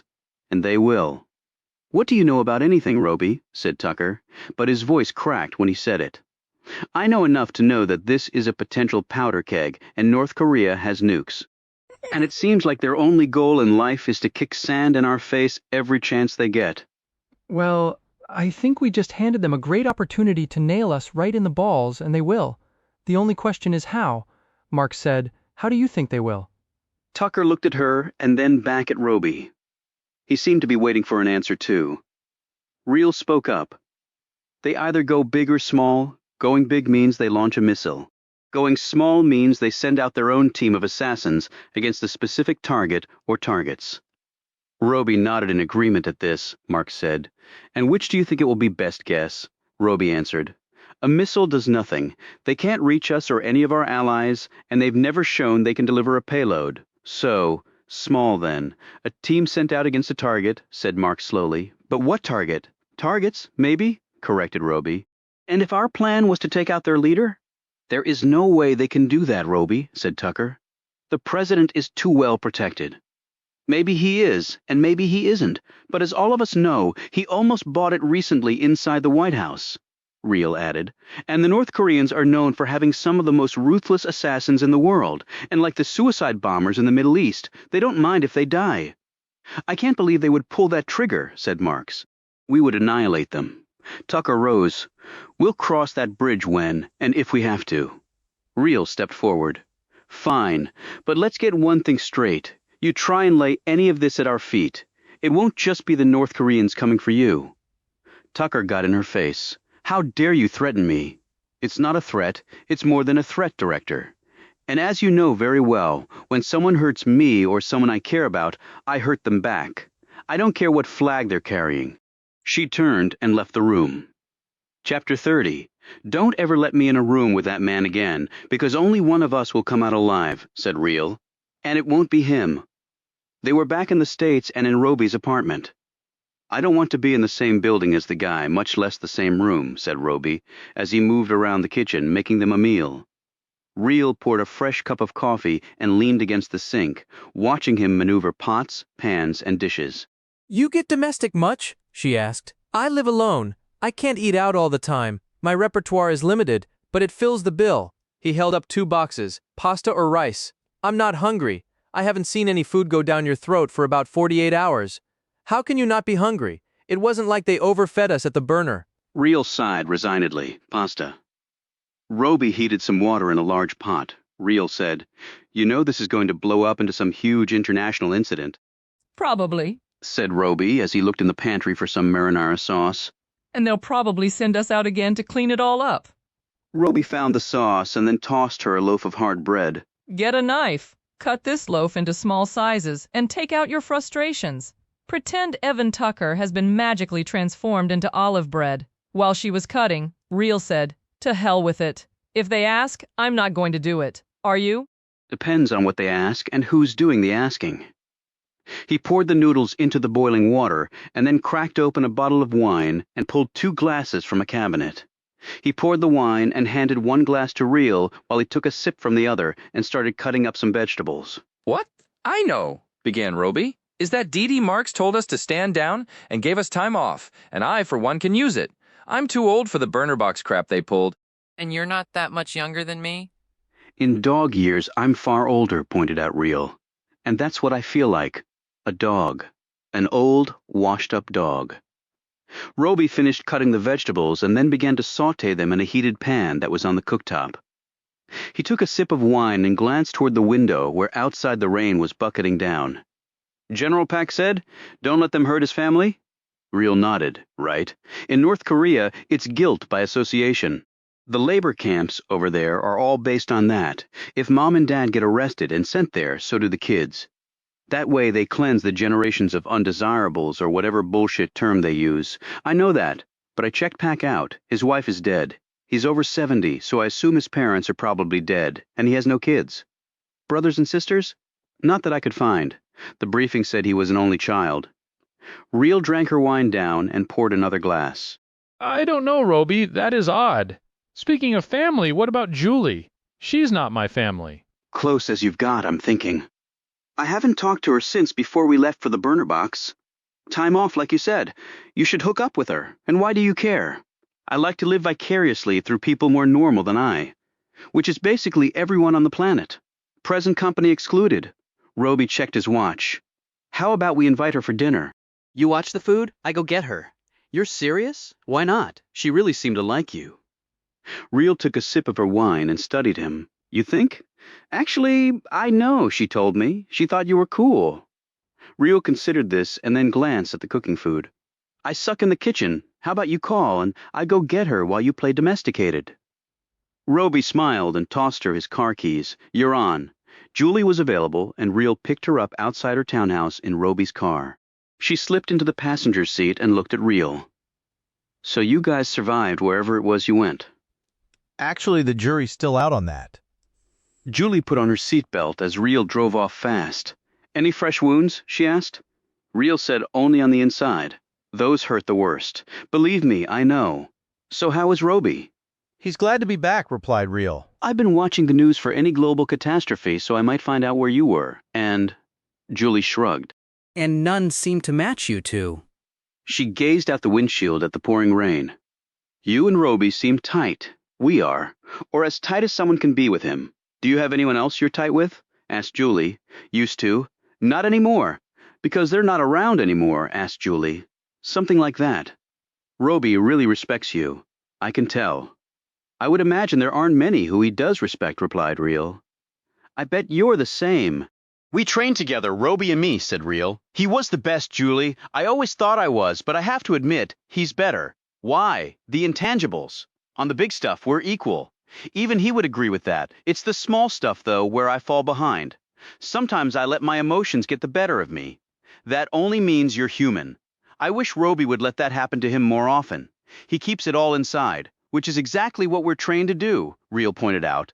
A job isn't everything, is it? It's not your whole life. Some jobs are. Our jobs are. At least mine used to be. And now? Asked Julie. Real glanced at her as she steered the car through the wet streets and over a bridge into D.C. Maybe I'm starting a transition phase. Into another job or retiring? Retiring? How old do you think I am? Real chuckled, but Julie's expression remained serious. Roby told me you don't retire from the sort of work you two do. Real glanced at her again. He did? Julie nodded. Well, then it must be true. I've never known Will Roby to bullshit. Julie put a hand on Real's arm. But you can make it true. You can be the first to do it. Real stared out the window at the storm that had come in from the Ohio Valley earlier, and looked like it wanted to stay a while. I'm not sure I'm a good candidate to be a trendsetter. Really, I think you might be the perfect choice. You don't know me that well, said Real. So why did you come and pick me up and not Roby? This question caught Real off guard. He was making dinner, and I'm a crappy cook. So it was his idea for you to come get me? No. I mean, yes, I might have suggested, Julie continued to study her.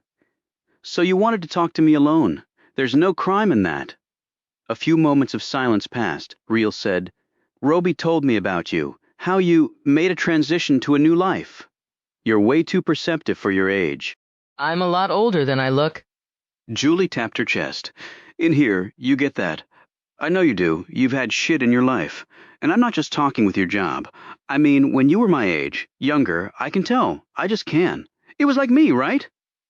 Real turned down a side street, pulled to the curb, and put the car in park. Roby told me you were super smart and had been through hell, but still, how can you tell? She asked quietly. I play my cards close. It's in your eyes. It's in your skin. It's in how you walk. It's in how you talk. I see it all over you, and I bet you see it all over me. Real slowly nodded. You see, Julie, it's just that she couldn't seem to make the words come out. It was like a hand was around her throat. Julie gripped her arm and squeezed. It's just that you're scared. I know you're brave and can probably take down 12 guys at one time. She paused. But you're still scared because you're wondering if this is all there is for you. Real was nodding before she finished. Julie said, I can't answer that for you. But you can, Jessica Real. You can. Chapter 31. After dinner was over. Robbie drove Julie back home. Real sat down in a chair in his living room and looked around. It was growing late, but she really had nowhere to go. Her cottage on the eastern shore was destroyed. Her property in the Keystone State was gone from her, too. Because of what had happened up there, she could never go back. She could go to a hotel. She probably would have to. But right now she just wanted to sit in this chair, close her eyes, and not think about anything. That was not to be. Her phone buzzed. She looked down at it and then sat bolt upright. She recognized the number. She had not had a call from this person in years. Many, many years. Every other time she had answered, she was programmed to do so. Apparently, she was still programmed to do so. She said, hello. A man's voice said, did you remember the phone number? Yes. Surprised you still have the same one after all these years. Federal bureaucracy moves slowly, if at all. I've gotten a few promotions over the years, but the main number is still the same. And when the request came through, I told them I wanted to handle it. You were and still are a very special case. What request? Said Real. He didn't respond right away. Your father, he finally said. Real said nothing at first. It was like a hand from the grave had just closed over her mouth. I don't have a father. I know in every sense of the word except biologically you don't. But the biological one has asked to see you before he dies. I have no interest in seeing him ever again. I thought that would be your answer, and I sure as hell can't blame you. He's still in prison? Absolutely. Same place, Alabama, and he's not going anywhere. He's currently in the prison hospital ward, cancer. They can't execute him because of his medical condition. He's terminal. I was assured of that. The man will not be leaving prison alive. Good. Lethal injection is fast. Cancer is slow. The more pain, the better. Hell is too good for him. Anything that happens to him is too good for him. He was born a son of a bitch, and he'll die a son of a bitch, and he won't have one person to mourn him. Real's voice had risen as she spoke. I know, but I'm just the messenger, Sally. That's not my name anymore. They wouldn't tell me what you changed it to, so Sally is the only one I know. Okay. Look, I debated whether to even bother you with this, but I decided it was ultimately your decision, not mine. I made a few calls. I sort of knew where you ended up. Pulled a few strings and they gave me your current number, but not your name. Said I could make one call. It was up to you to answer it or not. They wouldn't have even done that, but I'm a fellow Fed. It probably freaked you out when you saw the number. It did. You know, I'm no longer in witness protection. Haven't been for a long time. I know, but this was the only way he could think to reach out to you. Apparently, he knew you were in the program. It must have come out all those years ago. It doesn't matter. I'm not going. No argument here. How much longer does he have to live? What? Oh, they didn't really say. The doc I talked to said he was bad off. Cancer all over him. She wasn't sure what was keeping him alive any day now, I guess. And then you can really lay that ghost to rest. Real nodded to herself, thinking about things. I appreciate the call. Well, I wish it were over something better than this. You were very memorable, say. I mean, whatever name you go by now. Jessica. It's Jessica. Okay, Jessica. It's been a long time, but I've never come close to forgetting you. And with all the hoops I had to jump through to get to even talk to you. I imagine you're a pretty big deal now. I'm happy for you. Always knew you'd do something special with your life. I wouldn't characterize my life as being special. Well, whatever the case, I wish you the best of luck. And if you ever need anything, please call. I know you're not in WITSEC anymore, but, well, I still care about what happens to you. I appreciate that. I really do. And your old man can go to hell. Real clicked off and stared down at the phone in her hand. She was still staring at it when Roby came back. What's up? He asked, taking off his coat and coming over to sit next to her. Nothing. How's Julie? She's fine, she said. You two had a nice talk on the drive over, but she wouldn't tell me anything about it. I like that kid more and more. Roby looked at the phone and then up at her. What is it, Jessica? I got a call. From who? WITSEC? You're not in the program anymore. They reached out to me because someone reached out to them. Who? My father, Earl Fontaine. Chapter 32. Roby went into the kitchen and made a pot of coffee. He carried 2 cups back into the other room and handed one to Real. The rain continued to pour down outside as he sat across from her and took a sip, letting the warmth of the beverage battle the chill in his bones. Your father? Real nodded. Want to talk about it? Not really, okay. He started to get up, but she said wait. Just wait. Roby settled back in his chair as Real took a drink and then clasped her hands around the cup. Roby could see that her hands were shaking slightly, something he had never witnessed in her before. She didn't say anything, so Roby said, in the interest of full disclosure, DiCarlo told me some about your past. I know why you were in WITSEC. I know some things about your old man, and what he did. Without looking at him, she said, and my mother, Roby replied, yes. He added, I'm sorry, Jessica. She shrugged and sat back, almost burrowing into the cushion of the chair. She drank her coffee, and they both listened to the rain. He wants to see me, your father? She nodded. He's dying in prison, of course. He was supposed to be executed, but he has terminal cancer. And they can't execute a dying inmate, said Roby, a bit ironic. He wants to see me, she said again. It doesn't matter what he wants, replied Roby. The choice is yours, not his. He leaned forward and tapped her knee. I know that you understand that. She nodded again. I understand that. The choice is mine. He cocked his head and studied her. And it should be an easy choice. He paused and added, "But it's not." She let out a long breath that she seemed to have been holding in because she gave a little gasp of discomfort. Easy choices are among the most difficult of all, she said in a husky voice. I take it you never got to face him back then? She shook her head, drank more coffee down, and retreated into a shell seemingly as thick as the armored hide of an Abrams tank. And you want that shot now before it's too late?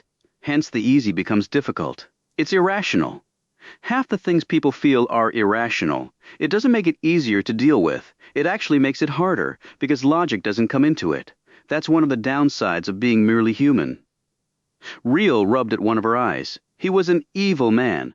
No conscience, Roby. His greatest thrill in life was to hurt other people. And he hurt you? Yes. And he killed your mother. A tear formed at the corner of Real's right eye. She flicked it away fiercely, even angrily, her hand moving like she was blocking a punishing blow about to be delivered against her. She looked up at him, dry-eyed. Now? He was the principal reason I do what I do. She paused, seemed to consider her own statement, and added, He's the only reason I do what I do. Normal people don't grow up to do the sorts of jobs we do, Jessica, said Roby. They listened to the rain a bit more before Roby said, So what are you going to do? Just let it go. Is that what you think I should do? She said quickly, seizing on his words. The only thing I'm sure of is that you're the only one who can answer that question. And if it were you, what would you do? She asked, pointedly. But I'm not you, he said evenly. You're not helping much. I'm listening. I can't make up your mind for you. Not that you'd let anyone do that anyway. With this, I might. He drank his coffee and said nothing in response. He watched her as she closed her eyes and took several long breaths. When she opened them, she said, Why do you think he wants to see me? Roby sat back and put his cup on the coffee table that sat between them. He's dying redemption. Say goodbye? Tell you to go to hell. All of the above? He leaned forward. I think the more important question is, what would you say to him? She looked at him, and Roby suddenly saw a fragility that he had never thought could possibly dwell inside her. She said, There is no forgiveness. I don't care if he is a dead man. I can see that, but it doesn't answer the question. And if I don't have an answer, then you don't have an answer. Then I shouldn't go. He said nothing to this, just continued to watch her. She said, I feel like I'm back in the shrink session. I don't have the qualifications, but whatever you decide to do, you'll have regrets either way. You know that, right? No, I don't know that, she said sharply. In a softer voice, she said, Why do you say that? Maybe you're not the only one who's tried to come to grips with their past. Her lips parted slightly. You? Again, I don't matter in this discussion. Just know that one answer over the other does not equal a solution. It's only a decision. And decisions have ramifications either way. You actually sound very qualified to be a shrink. Roby shrugged. You want more coffee? She shook her head, but he rose and got another cup for himself. When he settled back down across from her, she said, So does it come down to a decision of lesser regrets, then? It might very well, but that's only one set of factors. What's the most important one? In your opinion? She quickly added. Like I said before, if you have something you want to say to him, then okay. If you have nothing in your heart that you want this man to hear before he croaks, then... But not forgiveness, said Real. I can never forgive him. No, not forgiveness. And you don't have to make a decision now. They told me he could die any time. Roby took a swallow of coffee. Not really your problem, Jessica. Can I ask you something, Roby? Yes. If I decide to see him... She stopped. It seemed she was searching for either the words or possibly the courage to go on. Just say it, Jessica. If I decide to go, will you go with me? She added in a rush. Look, I know it's stupid. I'm a big girl. I can take care of myself and... He reached over and gripped her hand. Yes, I'll go with you. Chapter 33. The airport was small, and the car rental options stood at one. Roby got the car, while Real retrieved the hard-sided bag containing their weapons. She handed Roby his pistol while she slid into the seat next to him. He holstered the weapon and said, What are the gun laws like in Alabama? You're kidding, right? No, I'm being serious, basically. In Alabama, if you have a pulse, you can have a gun, as many of them as you want. She thunked the door closed, and Roby started the car. Thanks for the clarification, he said curtly. You're welcome. The ride to the prison would take an hour. Real had called ahead, and they were on the visitors list. He gave her a sideways glance. You ready for this? No. When was the last time you saw him? When I was a little girl. Then he's changed a lot. I mean, physically.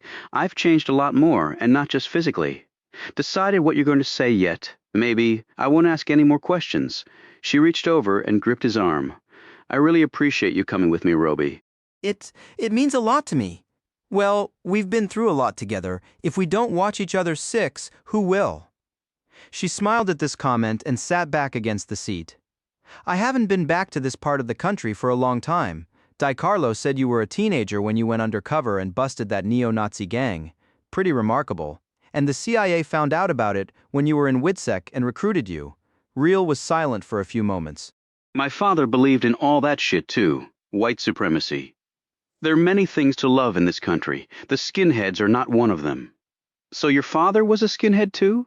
I'm not sure he was that specific, actually. He basically hated everybody. So the gang you busted all went to prison? Not all of them. The head guy, Leon Dykes, had a good lawyer and only spent a few years in prison. When I was in foster care, the dad was related to someone in Dykes' hate group. A guy like that is eligible to be a foster parent, said Roby. It wasn't like he advertised it, Roby.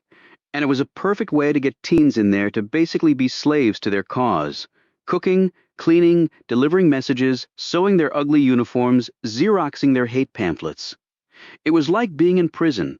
Every time I tried to get away, they caught me, beat me, terrorized me. Dykes was the worst of them by far. I hated him even more than I hated my father. But you finally turned the tables on them, Jessica, and brought it all down. Not all of it, Roby, not all of it. She looked down, her eyes closing and her face wrinkling in pain. You okay? She opened her eyes. I'm fine. You want to pick up your speed? Let's just get this over with. They left their guns in the rental and cleared the security checkpoint into the prison. The place looked like it had been built about 100 years ago. Its outer walls were stained black, and part of the front entrance was crumbling, with rebar exposed under the masonry. There was only one road in. The land was flat, leaving nowhere to hide. Roby eyed the guard towers set on all sides. Inside, men in uniforms paced back and forth with long-range rifles in hand. Don't see many escapes happening from here, said Roby. Well, if my father had tried, they could have shot him. Saved us all a lot of grief. They were escorted not to a visitor's area, but directly to the hospital ward. When they reached the doorway, Roby said, Okay, we're here. You sure you're ready to do this? She took a deep breath, but still shook slightly. This is crazy. I've stared down scum 5 times worse than his ass. Those scum weren't your father. She marched into the ward with Roby in her wake. The entrance to the area the patients were in was blocked by a guard stand. Roby and Real went through this checkpoint. Roby eyed the name tag on the guard's shirt. Albert. Albert was a big man, he observed, and he looked meaner than he was big. Albert eyed Real with great interest. Roby saw her gaze sweep over Albert, but he knew she was merely sizing him up in case she had to kick his ass later. Albert said, What you want with old Earl? Visit, said Real curtly. I know that. You're on the list. Okay, said Real. I'm on the list. You know Earl? You said I'm on the list? Do I get to visit him or not? If I have to answer 20 questions with you, I'll just turn around and go back to where I came from. Hey, just asking, lady. You can go on and see him. 4th bed on the left. Thanks, said Real as she breezed by him with Roby next to her. Asshole, she said under her breath. She took more steps, counting down beds until she reached the 4th on the left. Then she stopped and looked down, her face a mask of stone. Earl Fontaine was obviously expecting her. He was sitting up in his bed, his hair washed and neatly combed, and his face shaved. Hello there, baby girl, he said. My, how you done grown. Is that really you, Sally? Chapter 34, Suk Chung Cha, was finishing her first cup of morning tea when there came a knock on her door. She rose, pattered across the room, and looked through the peephole. She opened the door and stepped back. 3 men walked past her and into the room of her apartment. Two were in uniform. One wore a black tunic and slacks of the same color. Chung Cha closed the door behind her and joined them in the center of the tiny room. Good morning, Comrade Yi, said the man in the tunic. Chung Cha nodded slightly and waited. Her gaze darted to the uniforms and she counted the stars on their shoulders, as many as General Pak had possessed. She indicated chairs for them to take, and they all sat down. She offered tea, but this was declined. Pak, said the black tunic. Yes? Replied Chung Cha. He is dead, apparently. He killed himself while in France. At least that is what preliminary reports are saying. He was feeling great guilt, said one of the generals, for his treachery. The other general shook his head. It is difficult to believe. His family is an honored one. No longer, said the black tunic, who was a direct representative of the supreme leader. His family is dishonored and will be appropriately punished. Indeed, that punishment is being meted out as we speak. Chung Cha knew this meant they were being sent to the labor camps. She did not know any of Pak's family, but she felt empathy for them nonetheless. She knew this order would include even young children. And what possible culpability could they have? 3 generations. The cleansing must happen. But then she remembered something. What family does he have? Asked Chung Cha. I understand that his wife was dead and that he had no children. He has an adopted daughter and son. It was not well known. He adopted them later in life. They are both grown. But if they are adopted, there is no traitor blood issue, said Chung Cha. The black tunic seemed to swell with indignation. That is no concern of yours. He was a traitor, which means they are traitors. They will be appropriately dealt with. Which camp? Asked Chung Cha before she could stop herself. The black tunic looked incredulous. If I were you, comrade, I would focus on things that concern you. I am well aware of your past. Do not give me occasion to revisit it. Chung Cha bowed her head. I apologize for my foolishness. I will never again speak of it. You are right. It is no concern of mine. I'm glad that you understand that, said the black tunic, though his eyes remained suspicious. I was sad to have to report General Pak's treachery to you, said Chung Cha. But it was imperative that you knew. An enemy of the state is an enemy of the state, regardless of his exalted position. Her underlying intent was probably missed by the 3 men. She was not of exalted position. She had never been of exalted position. And yet she was loyal, to a point. And she would never go back to the camps. Precisely, said the black tunic. You have done well, Comrade Yi. You will be appropriately rewarded. Chung Cha wondered if this meant another electric rice cooker, or perhaps another set of tires for her car. Actually, she would prefer a South Korean-made Kia. She had heard such things were possible if the Supreme Leader willed them to happen. Thank you. But there is yet another dilemma. She inclined her head. She had wondered from the moment they had knocked on her thin door and entered her humble apartment what it was they actually wanted of her. They did not have to come here to thank her. They were busy, important men. To come merely to thank her was out of the question. That could only mean one thing. The black tunic said, We require your services, Comrade Yi, for a very delicate mission. Yes, she said inquiringly. General Pak was not alone at his death. She sat there, her hands in her lap, and waited for what he would say next. We believe that 2 American agents were with him at the end. Did they kill him? Was it not suicide? One general exclaimed. We are not sure. We cannot be sure of that. They could have made it look like Pak took his own life. They are as cunning as they are evil. You know that? Chung Cha nodded and said, Yes, I know this. There was no other possible response a North Korean could make to such a statement and hope to live or remain free. Pak must have known we would discover his treachery, said the same general. That is why he immediately fled to France on the pretext of a health issue. Why France? Asked Chung Cha. The black tunic shrugged. He had been there before. It was a quirk of his personality that he seemed to like French things. He did not always appreciate the glory and beauty that is his own country. One of the generals said, While the man you killed, this Lloyd Carson, was British, we believe he was secretly working with the Americans. We had tracked General Pak to the cottage where he died and had it under observation. We were about to take him when those 2 agents showed up. They had surveillance cameras up, but our people were able to avoid them. A single shot was fired. Then, very soon, people came and cleansed the area. More Americans. They were obviously behind all of this, the evil devils. And what is the delicate mission you wish me to perform? She asked. The generals looked at each other, and then both turned to the black tunic. He, it seemed, had been chosen to deliver the instruction. We believe that the cowardly Americans sought to actually kill our supreme leader and replace him with the traitorous General Pack. We cannot allow that to stand without a response. A very forceful response. It is imperative. And what shape will this forceful response take? Asked Chungcha. An eye for an eye, Comrade Yi. She blinked. You wish the death of the American president? Now the black tunic blinked as well. No, we must humbly admit to ourselves that such a goal is unrealistic. He is too well guarded. But there is another target that will deliver our response just as forcefully. And what is that? He has a wife and 2 children. They must pay the price for their husband and father's evil work. They must die because they are just as guilty as he is. Chungcha looked at the 2 generals and found their features impassive. She looked back at the black tunic. You wish me to travel to America and kill them? She asked. You must do so all at one time, while they are together as they frequently are. We cannot eliminate them singly because the survivors will be forewarned. And when I do so, and the Americans retaliate, they are a weak bully. They have nuclear weapons. Well, so do we. And unlike them, we have the courage to use them. They have much to lose. We have relatively little. And because of that, they will turn tail and run away like the cowards they are.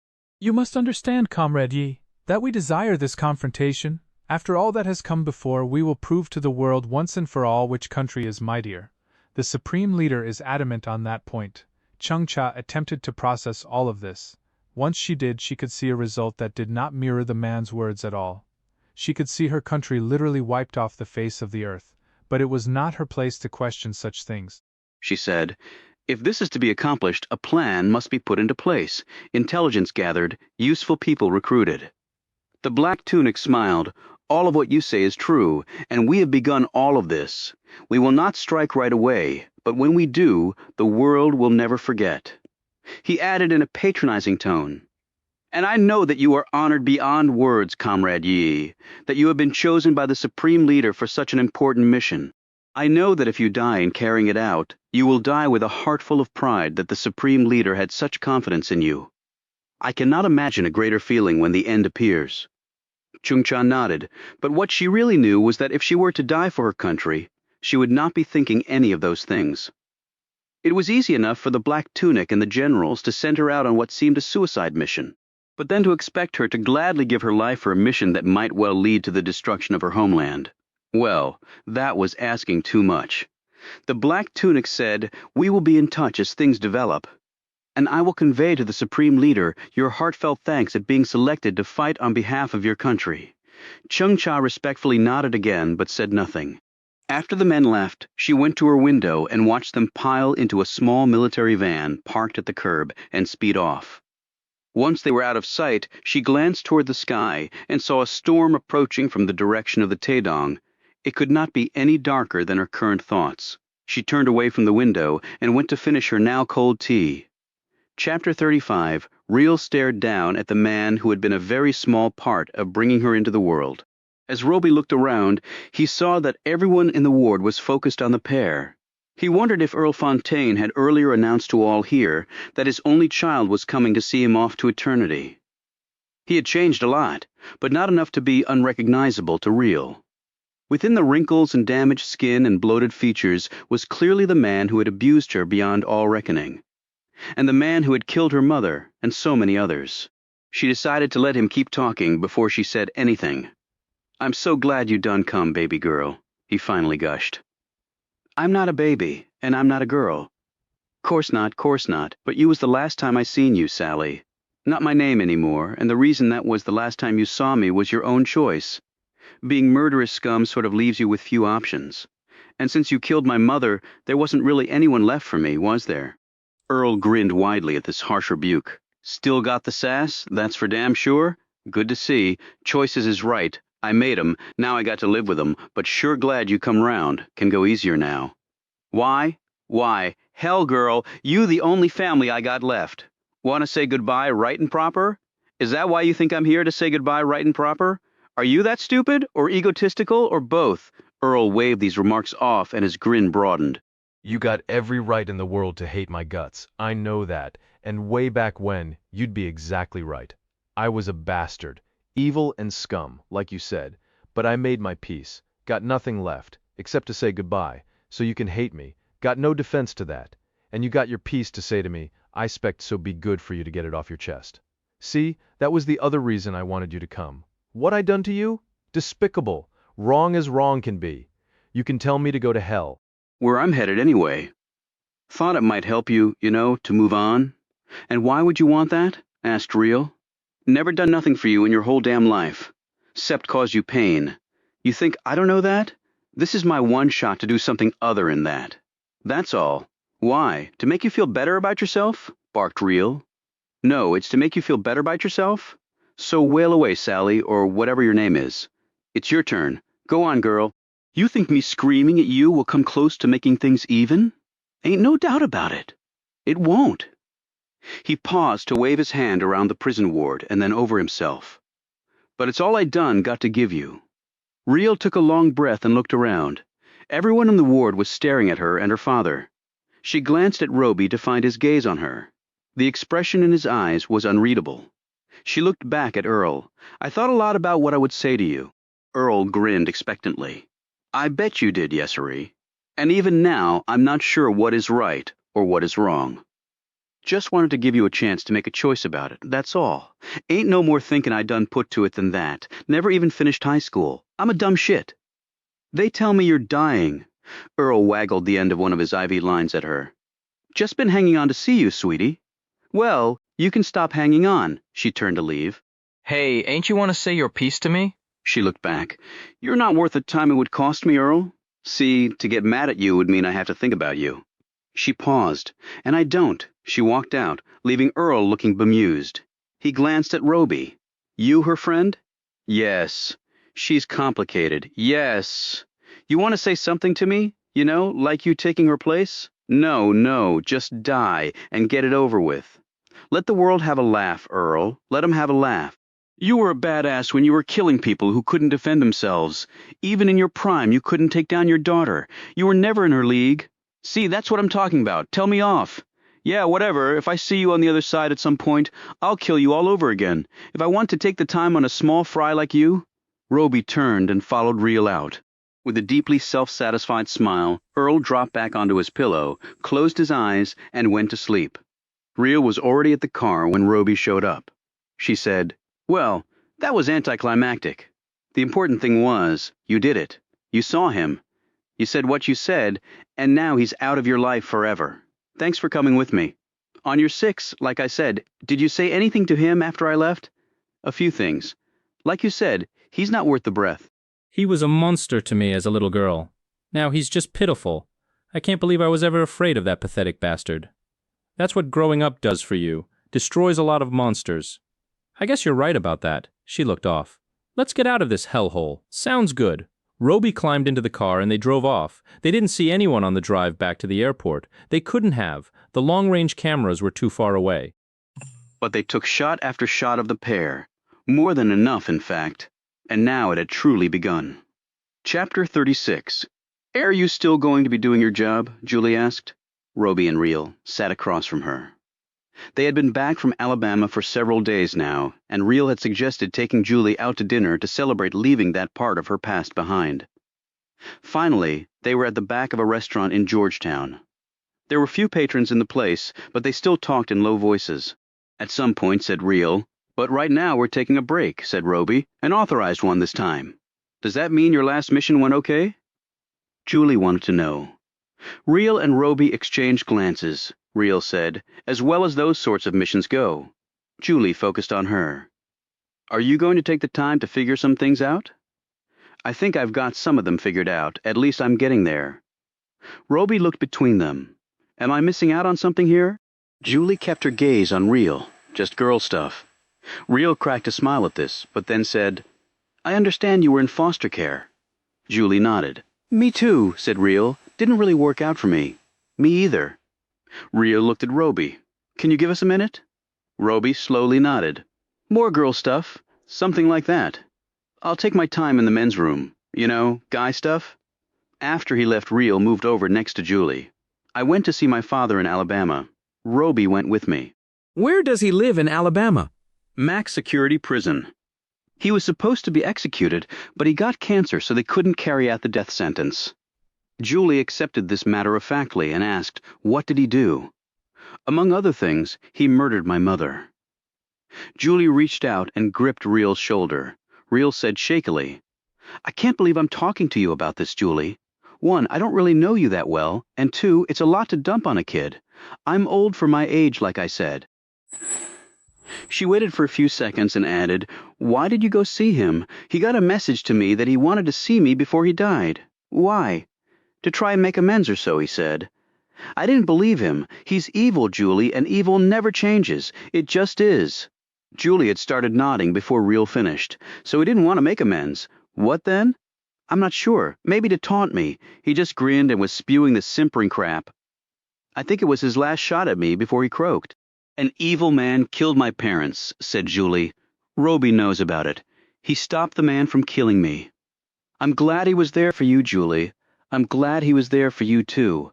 I guess we're both lucky to have him. But watch out for super agent Nicole Vance. She's got a thing for him. He won't believe me when I tell him, but that's because, despite all the cool stuff he can do, he's just a clueless guy when it comes to women. Real smiled and then laughed. I've never heard you laugh before, said Julie. I don't do it very often, replied Real, but it felt really good. Which logically means you should try and do it more often. I'm not sure logic has much to do with it. The two sat in silence for a minute. So you went into foster care after what happened to your mom? Asked Julie. Real nodded, but not for long. I got mixed up with some really bad people. Not my fault. They were involved with my foster parents. I didn't want to be part of it, so I worked with the FBI to bring them down. The FBI? How old were you? Not much older than you. Weren't you scared? Every minute of every day, but there was no alternative. The FBI finally busted them, and I got put in witness protection. From there, I went to CIA. That's my whole life in a nutshell, and for the record, only a handful of people know. Then I'm flattered. You trust me enough to tell me. I don't trust easily. Neither do I, said Julie. But I trust you. A minute later, Roby returned to the table and sat down. He found both women looking at him so intently that he finally said, What? Nothing, they both said together, though Julie giggled and Real snorted. They drove Julie home and watched her go inside. When the door closed behind her, Real said, That is one special young woman. I got that a long time ago. You two really seem to have hit it off. We're a lot alike in many ways. When I first saw her, you know what I thought? What? That she could be me, only 20-some years younger. Real gazed out the window, and I thought something else. What was that? That she might make a great recruit for the agency. Not what we do. Real glanced at him and then shrugged. Maybe not, but she's got the brains and the intuition to excel as an analyst. She could serve her country well. Maybe, but that's up to her. What, like it was up to us? We had choices. We had bad choices, Roby, and we picked one. Or at least I did. You know far more about my past than I know about yours. In fact, I know nothing of your past. You know some of it, he corrected. Some, she agreed, but far from all. There's not much to tell, hardly worth listening to. And how much of that was a lie? All of it, or just most? I don't look back. I look forward. I look back in Alabama, but not for long. Now you can look forward. And it's scaring the crap out of me. My future. When they got back to Roby's apartment, Roby made some tea for himself and, at her request, poured out a tumbler of scotch for Real. They sat and talked until it grew quite late. I need to find a place to live, Real said as she took a last sip of her drink. You're welcome to stay here until you do. I'm not sure how well that would work. Why not? We just bunked together at the burner for way too long. There were cameras there, people watching. He looked at her curiously, not getting your point. I propositioned you on a flight one time, Roby, and got turned down. I don't like getting turned down. It hurts my pride. I'll try again. It's just how I'm wired. Roby stared at her. The refusal had nothing to do with you. I explained that, exactly. That's looking in the past. You said we needed to look to the future. She rose and held out her hand. How about we try this again? Are you sure about this? No, but I want to do it anyway. Roby was about to stand when his phone buzzed. Shit, exclaimed Real. I don't care if that's Marks Tucker or the president himself. Don't answer it. Roby looked at the phone screen. It's Nicole Vance. Then really don't answer it. Roby clicked a key and said, What's up? He grinned at Real, who was making a slicing motion with her finger across her neck. Then Roby's grin disappeared. On my way. He clicked off and looked at Real, who was now looking deadly serious. What? It's Julie. Real's mouth sagged. Julie, what happened? She's been taken. Chapter 37. Nicole Vance met them outside the townhouse, where only hours before Roby and Real had dropped off Julie. Police cars lined the street, and Roby could see FBI wheels parked along the curb. Yellow tape was up everywhere, and police officers were holding back curious folks who craned their necks and jostled their neighbors trying to see.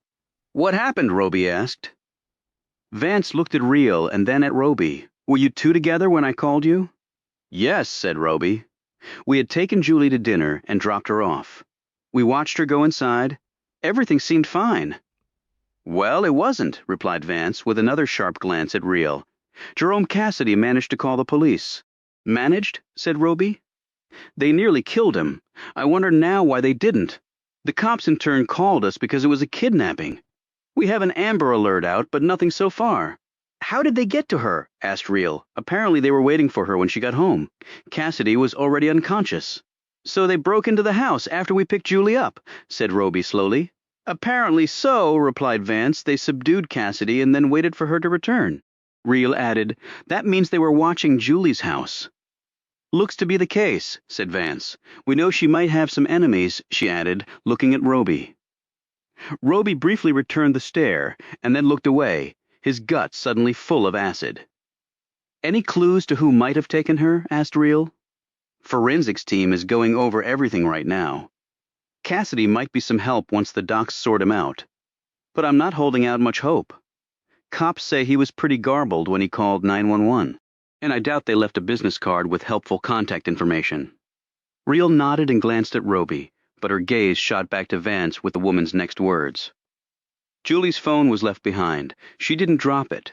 It was on the table in the foyer, like they meant for us to find it. There was a text on it. From the timestamp, it had to have been sent about the time she was taken. They'd turned off the auto lock on the phone so we could access it when we got here.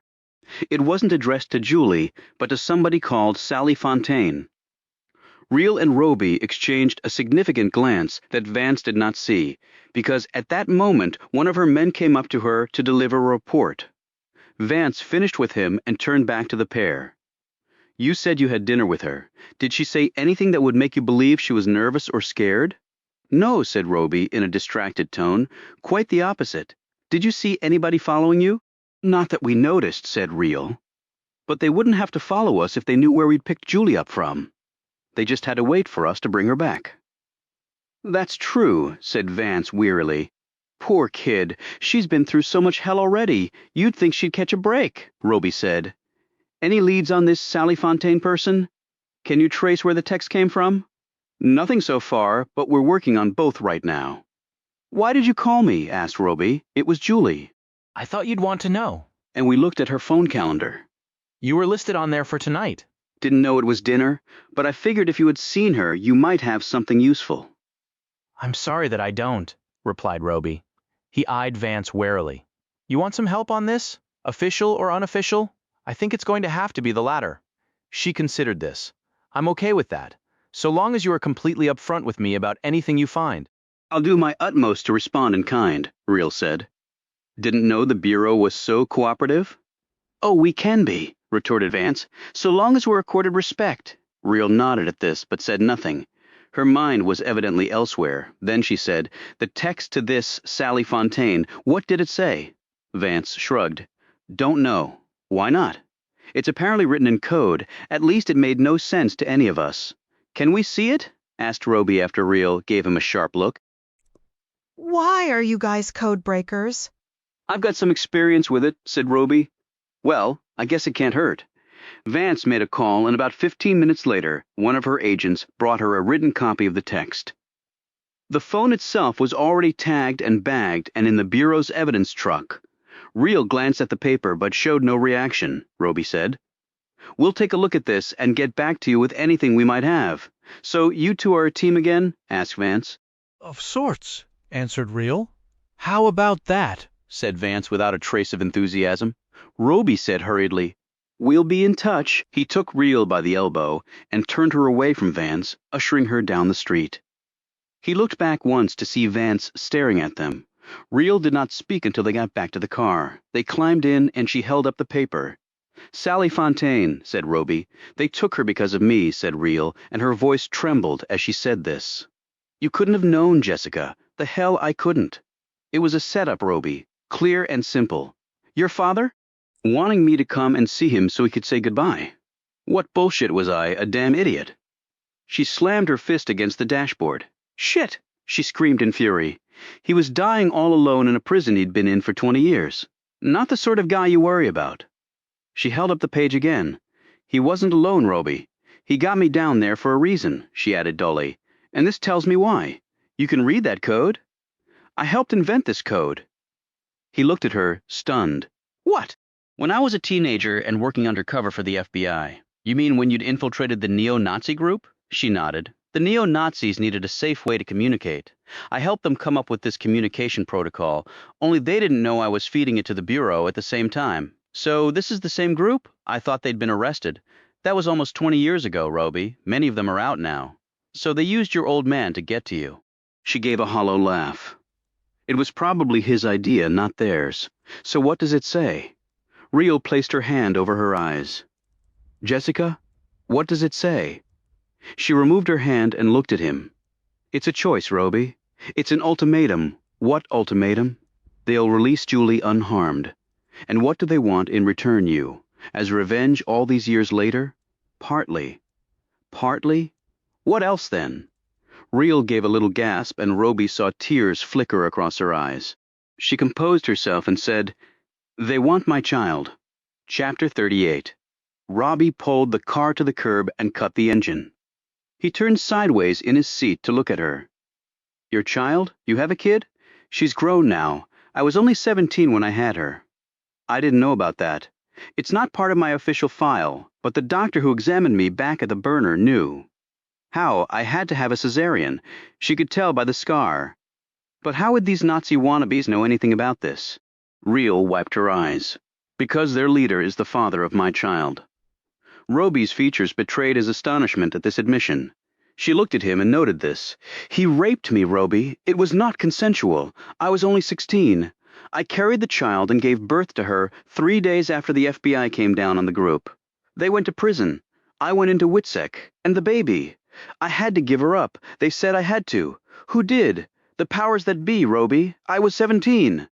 I was in witness protection. I was moved around 6 times in less than a year.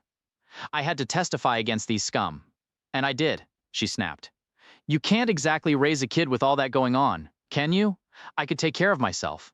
What I couldn't take care of was an infant, so it was your choice to give her up. I told you I didn't have a choice. But if you'd had one, what does it matter? I gave her up. You said the leader of the neo-Nazi group is the father? He raped you. She nodded. Leon Dykes. You said he had a good lawyer and didn't go to prison for all that long, even though I knew he'd ordered the murders of at least 6 people. But he never knew where you were? Not until I walked into that damn prison in Alabama. They must have been waiting. Followed us.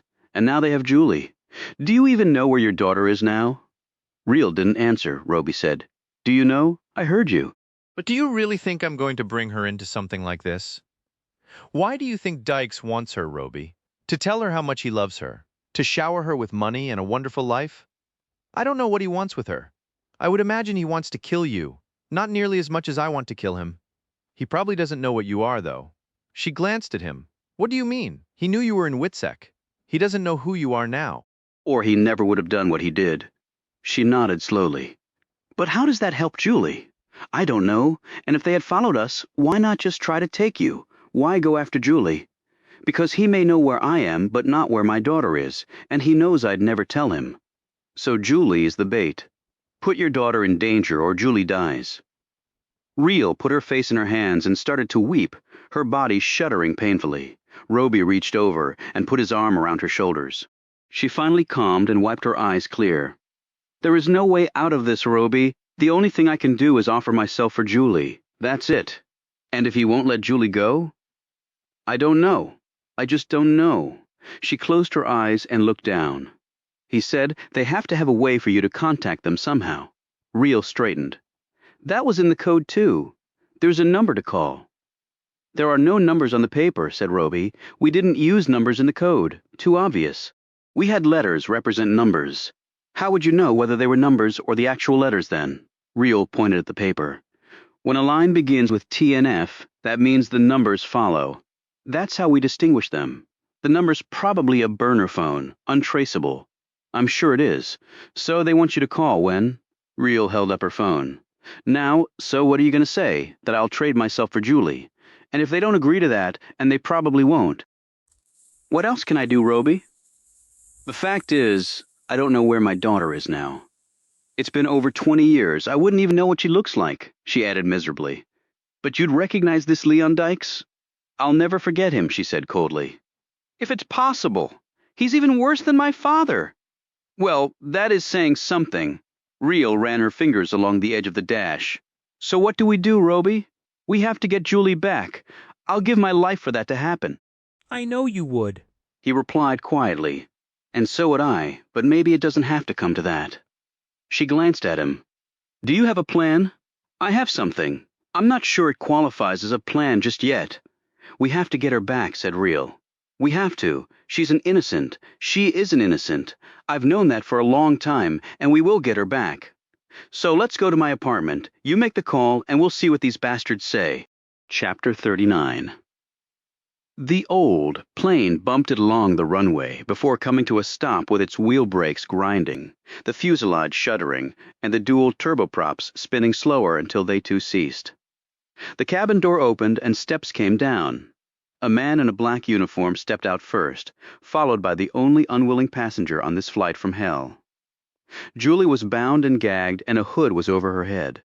Since she couldn't see where to go, the man behind her, also dressed in the same black uniform, lifted her down the stairs. When her feet hit the tarmac, he pulled her roughly over to a white van with no windows. Julie was loaded in, and the van drove off along roads that quickly went from asphalt to macadam, and finally to plain dirt. She slumped against her seatback. She made no attempt to look around, since the hood prevented her from seeing anything or anyone. 2 minutes after she'd walked into her house, she had been attacked. They had been quick and effective, a wet cloth over her face, fumes that made her head spin, and then nothing. The next thing she knew, she was coming to as the plane she was in was taking off. And now she was in a van. She didn't even know if her guardian, Jerome Cassidy, was alive or dead. She didn't know why she'd been taken. Well, she had a guess. It might have to do with Will Roby or Jessica Real. It seemed to her far too coincidental that as soon as she had been dropped off by them, she had been kidnapped. The van drove for another half hour and then stopped. She was jerked out of the vehicle and led through a doorway, down a set of stairs, and through another doorway. It closed behind her. She was pushed into a seat, and through the hood she could sense a light being turned on. The hood was abruptly pulled off, and she blinked rapidly to adjust her eyes to the brightness. She was in a small room with stone walls and a dirt floor. She was seated at a rickety wooden table. On the walls were swastika banners. An overhead bulb crackled and blinked. These observations were really afterthoughts. Seated across from her was a thin man of medium height with dyed black hair, carefully parted and sharp, angular features. His eyes did not match his hair color. They were pinpoints of shocking blue. Like the other men in the room, he wore a black uniform, but his was different from theirs. It had more stuff on it, Julie noted. Stars and medals, and the armbands were a brilliant red, with the black swastika in the middle and 3 white stripes around it. A military-style officer's cap lay on the table within the man's reach. The man flicked a hand at Julie, and her gag and bindings were quickly removed. He put his hands on the table in front of him. "Welcome," he said, a smile flitting across his lips but never coming close to reaching the blue eyes. Julie simply stared at him. "I'm sure you're wondering where you are and why you are here. Did you hurt Jerome?" she said. "Jerome? My guardian. I live with him. Did you hurt him?" "Not to the extent that he will not recover. Now, getting back to the matter at hand, I'm sure you have no idea where you are or why you're here." She looked him over. "Well, we're not in Germany." The plane was a turboprop, no transatlantic range, and no plane can take you back in time to, say, the 1930s, she said. This last part with a disgusted look at the swastikas on the walls, she continued. We were in the air about 2.5 hours, so I'd say we're somewhere in the deep south. He looked bemused by this statement. Why not the north? You don't think our brethren dwell there? Your accent is southern. She glanced down, and the dirt floor is red clay. Georgia, Alabama, maybe? The man's bemusement receded, and he looked stonily at her. You would make a good detective. Yeah, I've heard that before. What do you want? I want nothing from you, so it has to do with someone connected to me then. The man nodded. Do you want me to guess? You're good at deductions. Continue making them. Your hair doesn't match your eyes, and your face is way too old for the hair, which means you dye it. With all those age spots on your hands, I'd say you're probably in your late 50s or even 60s. And the type of uniform you have on was worn by Himmler, who headed the SS. He was also the asshole behind the concentration camps. Congratulations, something really to be proud of. Julie heard the breathing of the men behind her accelerate, but the man across from her didn't change expressions. He said, No, I was speaking of who you might be connected to. Please elaborate on that. And give you intel you might not otherwise have? No, I think I'll pass. You are a most unusual young woman, not at all like I expected. What? Did you expect some timid, pre-feminist girly girl quaking in her boots at the sight of you? Sure, I'm scared. You guys kidnapped me. You have me outnumbered. You have guns. I'm completely in your power here. She looked at the swastikas again. And you're all obviously full of hate and seriously demented. I'd be an idiot not to be afraid. But that doesn't mean I'll help you, because I won't. I actually have no need for you to do anything, Miss Getty. I'm not impressed that you know my name. Easy enough to find out. Do you know the name Sally Fontaine? No. How about the name Jessica? Julie said nothing. Tall, lean woman with blonde hair? Julie still said nothing. Your silence speaks volumes. Okay, said Julie. So what's the plan? Me for her? Won't be happening. Well, for your sake, you should hope that it does happen. It's not up to me. It's not up to you. It's actually not up to her. So you do admit knowing Jessica. I admit to nothing. But let me ask you something, if I may. She waited until he nodded. You think this Sally Fontaine is the same person as this Jessica? I know that she is, beyond doubt. And how do you know Sally Fontaine? She used to be one of my most loyal followers. Okay, that's bullshit. The man hiked his eyebrows. And how do you know that? A guess with no factual foundation? Julie shook her head but said nothing. You don't seem intimidated by your surroundings. Most people, even adults, would be very distressed at being kidnapped and held at gunpoint. It's not my first time being kidnapped and held at gunpoint. Really? He said in a skeptical tone. Yeah, the last time was a Saudi prince with serious jihadist tendencies. He nearly killed me. And why didn't he? My friends came and rescued me. That won't be happening in this case. Never say never, and you have no intention of letting me go. And why is that? You let me see your face, I can identify you, so you can't let me go. We'll see, as you said, never say never. What is Sally Fontaine to you? As I told you, she was one of my loyal followers. Julie snorted at this. The man pulled out a picture from his pocket. Perhaps you will recognize your friend. He showed it to Julie. It was of a teenage girl standing next to a younger version of the man across from Julie. He was dressed in a similar black SS uniform. As Julie looked closer, she could see that the girl was Jessica Reel, and there was something else. She's pregnant, exclaimed Julie. Yes, she was carrying my child. Our love child, as I like to say. But she looks my age, and you were a grown man. Are you a pedophile, too? The blow knocked Julie out of her chair, and she landed on the hard clay. An instant later, she was jerked up and thrown back into the chair by the men behind her. The man across from her was rubbing his hand where he had struck her. Forgive my outburst of anger, but your words struck a chord deeply in me. Julie rubbed the blood off her mouth and stared across at him. We were very much in love, he said. Despite our age difference, she said, but no longer in love then. He cocked his head at her. If you have to kidnap me to get to her. Time passes and things change. It is true, but my feelings are still there. And the child? Another empty hole in my heart. I wish to rectify that. Did you know Sally's father? Earl? Yes, a good friend of mine. I'm sure he is. Is that how you got on to her and to me? You really are extraordinarily precocious. I could use someone like you in our effort. Julie didn't bother to respond to this. So what's the next step, she said. We have made contact. We expect her to do the same shortly. There was a buzzing sound. Julie looked around for a moment before realizing it was coming from the man's pocket. He took out the phone and looked at the screen. Speak of the devil! He turned and left the room. Chapter 40. So tell me. Do you prefer Sally or Jessica? Real said. How are you, Leon, still playing behind closed doors with your little swastika? Leon Dykes smiled and looked toward the doorway to the room where Julie was being held. It's so wonderful to hear your voice, Sally. Let's live in the present. The name is Jessica. All right, Jessica? Next time you see Earl, tell him I said hello. It's heartwarming to see that you two have remained close. The truth is, I never really cared for your father, Jessica. He's uncouth and uneducated. I have a Ph.D. Yeah, in the I Love Hitler program at the University of the Demented. Actually, it was political science, and it was at Berkeley. Now, that's something I never knew about you, Leon. But your father did prove useful. He was dying, but he was dying unfulfilled. Let me guess, I was the last item on his bucket list. It was a mutual goal. You cost me several years of my life in prison. What you did should have cost you your life. You got a ridiculously short sentence because I was prevented from coming back and testifying against you. But you decimated my organization. It took me a long time to rebuild it. Goody for you. Let's talk about the future. Julie is a very intelligent girl. She could go far in any field she chooses. Will she get the chance? Let her go, and the answer is yes. I would like to let her go, if my price is met. I've got a few bucks in my 401k. You and my daughter are the price. She's not your daughter. I am her biological father. You raped me. Your words.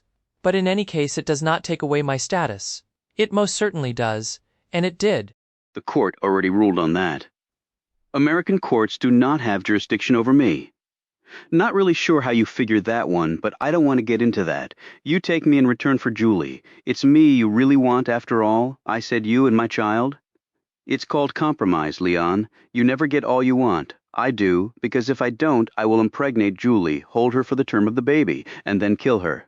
That way I will have my child. Those are my terms. They are not negotiable. You know me well enough to understand that. Real didn't say anything for several moments. It will take me some time to get hold of Laura. Laura, you named her after. My mother, yes? I told you her name was Eva. I was not naming my daughter after Adolf Hitler's mistress. They were lawfully married. Eva Braun was Der Fuhrer's great love. Yeah, he married her and then killed her. Some love. I will not argue political philosophies with you. His mind was too advanced for someone like you to understand. And thank God for that. I will give you 2 days to locate Laura. Then I will call and give you instructions on the exchange. Look, Leon, I can't just take Laura from the life she has and give her to you. Then I will get to you another way, and I will have my new child with Julie, and I will send you Julie's head 9 months from now. It is simple. Do not worry yourself over it, Sally. You are female. Know your limits. Remember, I often counseled you about that. Well, this female brought you and your horror act down. You were lucky beyond all reasoning. I was smarter than you. Do you want me to send you the girl's head now? Barked Dykes. Real calmed. Call me in 2 days. You can count on it, and if you harm Julie in any way, you will seriously regret it. I have already struck her once. She was disrespectful. You know I do not tolerate that. 2 days, Sally. Please be ready to deliver what I ask. He clicked off. Real put the phone down on the table. She didn't look at Roby, who had listened to every word of the conversation. He sounds as sick as you said, Roby noted. He's a monster, Roby. You said you were prevented from testifying against him again? I was at CIA by then. They wouldn't let me. I tried everything I could think of, but I wasn't even 20. They intimidated me into just ignoring it. I'll never forgive myself for that, Roby. Never. I get that, Jessica. I really do. And Dykes is a pathological liar, and he has no intention of letting Julie go regardless of what I do. I never thought he would voluntarily let her go. Well, then what do? We get Julie back safe, you walk away alive, and we nail this scum to the wall. That sounds like a plan. How exactly do you propose doing that? I bet he still thinks you're in Witsec. He may. Jessica, this guy has no idea what you are, does he? You mean a stone-cold killer? She said grimly. No, he doesn't. No, I mean a highly skilled government operative who knows how to take care of herself. Okay, and he doesn't know about me, does he? No. Well, we were undoubtedly spotted at the prison, so he knows you were with me. But he has no idea what I do, and I sincerely doubt he can find out in 2 days. Agreed.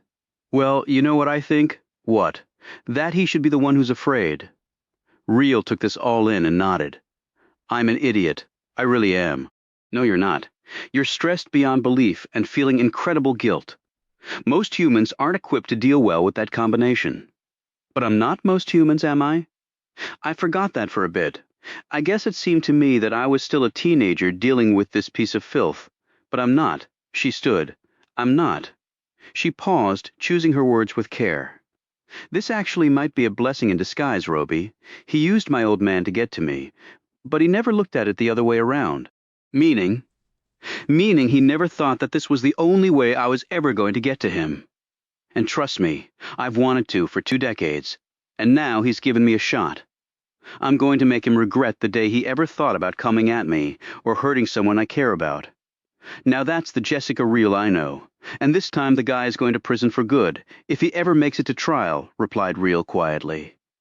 And I wouldn't bet the farm that he does, Roby. I really wouldn't. Because this son of a bitch is mine. As she left the room, Roby had one overriding thought. He was very glad he was not Leon Dykes, chapter 41. Leon Dykes sat down across from Julie, who was just finishing up a plate of food. She wiped her mouth, took a drink of water, and sat back watching him. Her face was swollen from where he had struck her. You want something? She asked. How did you meet Jessica? Why do you want to know? Because it is better to know things than to not know things. She's just a friend I met through another friend. The names they gave at the prison were Jessica Real and Will Roby. I have had them checked out. There is very little known about them. Very little. In fact, really nothing. I don't know anything about that, but I think that you do. Did you know that Sally, or Jessica, was in witness protection? Because of you, right? Now, I believe that this Will Roby might also be in witness protection. Or else he might be a U.S. Marshal assigned to protect her. Maybe he is. That answer is really not good enough. Like I said, we're just friends. Simple friends do not risk their lives for one another. Jessica offered to give herself up to me in exchange for your safe release. Why would she do that, I wonder? Because she's a good person, replied Julie in a casual tone. That must be hard for you to relate to. Probably why you find the concept so puzzling. Your arrogance in the face of imminent harm is really deserving of both admiration and puzzlement, a most unusual combination. I'm a complicated person. I want you to tell me everything you know about Jessica Real and this Will Roby. I've told you what I know about Jessica. I don't really know Will Roby. Tonight was the first time I'd met him. Dykes did not appear to be listening. Are you yourself perhaps in witness protection? Is that how you met? Why do you think that? Because I have also made inquiries about you, and the results have been, shall we say, scant, which is problematic to me. Well, I'm not in witness protection, and even if I were, I don't think they make a habit of putting different people in the program together, or letting people in the program know the identities of others in the program. You are too young to have been placed in the program when Sally was, Jessica. To me, she will always be Sally Fontaine. Whatever floats your boat, replied Julie curtly. Her father was able to reach her through witness protection. Whether she is still in the program, or that was merely a conduit to deliver a message to her, wherever she is now, I do not know. Well, neither do I, said Julie. I think that you're lying. Think what you want. I will ask my questions, and if I receive no answers, I will have to ask more persuasively. It will not be pleasant for you, but if I have no choice. Dykes clapped his hands together. The door opened at once. The person now in the doorway must have been waiting there for this command, Julie thought. He was huge, but his uniform fit him. Apparently, Dykes' group had more money to spend on uniforms than the Alabama correctional system did.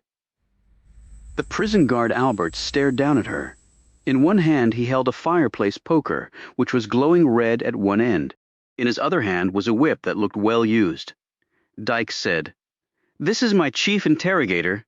I will allow him to take charge of you for a while, unless there is something you wish to tell me." Julie looked from Albert and his poker back to Dykes. "What do you want to know?" she said fearfully. "What I want to know is everything," Julie said. "Then I'll tell you what I know, chapter 42. "I want to talk to her," said Real. "No, I don't think so," said Dykes. "Then you can forget it. Knowing you like I do, she's probably already dead. and so I'm not putting myself or Laura in danger if she is. You are so tiresome, said Dykes with an exaggerated sigh. It was one of your least attractive features. I want to talk to her now. A few moments later, Real heard Julie's voice. I'm okay, Julie said. I'm so sorry about all this, Julie. Have they hurt you? Nothing I can't handle. And they're standing right next to me in case I say something wrong. I know. I just want you to know that things will turn out okay, Julie. No matter what happens, you're going to be safe, okay? Okay, Julie said in a small voice. Real heard a gasp from Julie, and Dyke said, All right, you've confirmed that she's just fine, and she better remain that way, warned Real. You're in no position to make demands, and don't attempt to employ your U.S. Marshal friends in Witsec. What? Your little friend told me all about you, that you're still in Witsec. And that you are engaged to marry her guardian, Jerome, who is a very rich man. You bastard, snarled Real. Did you torture her to get her to tell you that? The mere threat was enough. She's only a child, a precocious one, but still only a child, and she apparently lives in a fantasy world. She tried to feed me a cock-and-bull story about her being kidnapped by a Saudi prince, as if I'd believe that. But the mere sight of my chief interrogator, and she confessed all. It was rather pathetic. She's just a kid, Leon, barked Real. Then she should act her age rather than wasting my time with stupid stories. And she also informed me about your friend, Mr. Roby, or should I say Marshal Roby. Do not think of bringing him along. We will be able to see you coming from a long way off, and all you'll find when you get here is Julie's body. How do you want to do this, then? Did you contact Laura? I wouldn't be talking to you unless I had, retorted Real. She will come with you. No tracking devices, no weapons. I recall that you were adept with a knife. Where am I going? You mean, where are you and Laura going, corrected Dykes. Just tell me, Leon. Don't let your nerves run away with you, Sally. It's unbecoming. How you were able to keep them in check when you were so young, I can't imagine. Luck, like I said before. Give me the instructions, Real said flatly. They were elaborate and well thought out, she had to admit. They would first take a commercial aircraft to Atlanta and then a puddle jumper to Tuscaloosa. There they would board a Greyhound bus that would take them to an even smaller town. A car would be waiting in a parking lot next to the only grocery store in the town. The keys would be on the front seat. Directions going forward would be in the glove compartment. They would drive to a prearranged spot and they would be picked up from there after that. They would be driven to their final destination. Dykes added, Keep in mind that this is my country down here. I know every nook and cranny of it.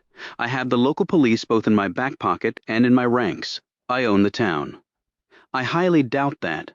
People in bad economic times look to any savior possible, replied Dykes. I can give them what they want, order, safety, jobs. We're even venturing into other parts of the country. Some of our groups are buying up entire towns in the Midwest and the Dakotas. It is a good platform for growth and the spread of our unique ways. You mean your sickness? They obviously do not see it that way, do they? You may think so, but you'd be wrong. Nevertheless, when you come here, you will be in my power, lock, stock, and barrel. Which means you have no intention of letting Julie go. I give you my word, Sally. Your word means nothing to me. Then why come at all? Real fumed for a few moments, trying to regain her composure. Because you're not going to do to her what you did to me. Well, we'll see, won't we? And we'll see very soon. He told Real when she would be expected and hung up. Real clicked off and looked at the notes she had written down with the travel directions. Then she looked up at Roby, who had, again, listened to the entire conversation. This complicates things, said Real, tapping the paper. But it's not unexpected, noted Roby. It's not his job to make it easy. Yeah, it's his job to make it impossible. But it's not impossible, observed Roby. Real looked down at her notes and suddenly smiled. No, it's not. You remember Jalalabad? How could I ever forget? Is that how you want to play it? Yes, I do, said Real firmly. She looked at the notes again. I see 2, maybe 3 possibilities. Roby nodded. Same here. I'll head out early. Real nodded thoughtfully at this. Recon will be important. Like he said, the area is under his control. You'll need cover. 2 birds with 1 stone, Jessica. She looked excited. I can see that. I can absolutely see that. Once they pick you up, you'll be cut off from communications. You lose me, we're lost, so I don't plan on losing you. He tapped the table. And Laura. I got that covered, Roby. Really. Really, Chapter 43. 2 days later, Real and a young woman boarded a Delta flight that would take them to Atlanta. The plane landed about an hour and 40 minutes later. They had a brief layover and then boarded a turboprop for the short flight to Tuscaloosa, home to the University of Alabama. From there, they took a Greyhound bus another 50 miles in a southwesterly direction and got off in a town that had one street and a handful of stores. In the parking lot next to a grocery store was a rusted-out Plymouth Fury with the keys on the front seat and a map in the glove compartment. Following the directions on the map, they drove another hour to a crossroads where a black van was waiting, its engine idling. The two women climbed out of the Plymouth carrying small knapsacks. As soon as they did, the rear doors of the van opened and 5 men climbed out. Weapons were pointed at Real's and the other woman's heads. They were ordered into the back of the van, which had a cargo area but no seats. Their knapsacks were gone through and then discarded. They were stripped down and searched. Sewn into the lining of the other woman's shirt was a thin metal wire with a sharpened end. One of the men pulled it free and held it up for her to see. With a smile, he threw it out of the van. Their clothes were thrown away, and they were given orange jumpsuits and tennis shoes to wear. The scrunchie that Real had in her hair was taken off and examined before being thrown back at her. One of the men ran a handheld wand over them. It started clicking when it reached Real's watch. The man smiled, ripped it off her, dropped it to the floor, and crushed it with his foot. "Not good enough," he said. Real could not hide her unhappiness at this as she put her hair up and retied it with the scrunchie. She glanced balefully at the other woman. "Did you think we were hicks, who can't be professional?" said the largest of their captors. "You're about to find out just how good we are," he added menacingly.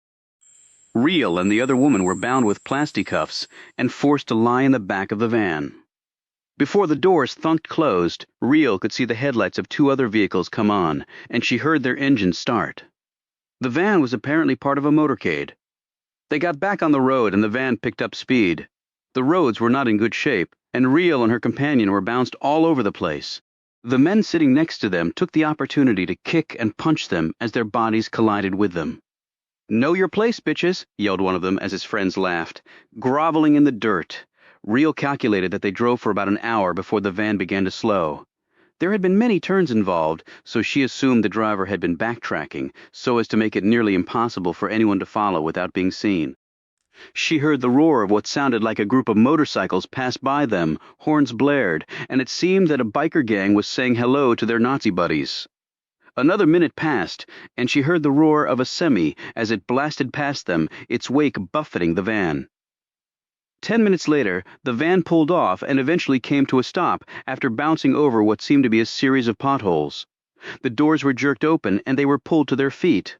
They stumbled out. Real kicked at one man who grabbed her butt. He pushed her away, and with her hands bound, she lost her balance and fell. The man laughed and pulled her up by her ponytail. He stopped laughing when her knee found his crotch, and he dropped to the dirt, his face turning gray. Another of the men pulled his gun and pointed it at Real's head. "Enough?" called out the voice. Real looked over to see Leon Dykes staring at her. He was dressed in his full black SS uniform, nearly invisible in the darkness. His red armband stood out, though making it seem like both his arms had been gashed open. "Bring our guests in?" said Dykes. As Real was led past him, he smiled. "It is good to see you, Sally?" And then he looked at the other woman. "And is this Eva?" Laura barked Real. "Is it, I wonder?" asked Dykes. "Still, it can always be confirmed, with absolute certainty." They were led into a small room and the door closed behind them.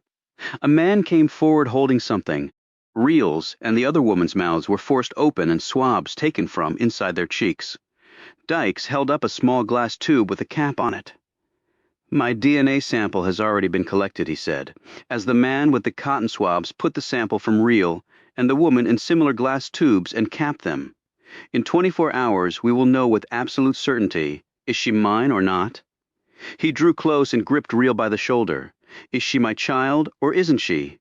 That is the question. If she is, wonderful."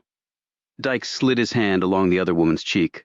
She pulled back, but his men forced her to her original position. "If she is not," continued Dykes, "then you die, Sally, and this impostor becomes my concubine, and Julie will become the mother of my child. It really is a win-win. And if she is your child," snapped Real, "then I still win, because you will die as horribly as I can make you. I have my child here who will provide me other children. And I will have Julie as a replacement when I grow bored with this one. Dykes gave the woman a little slap on her cheek. And I easily grow bored. You could never command my attention, Sally.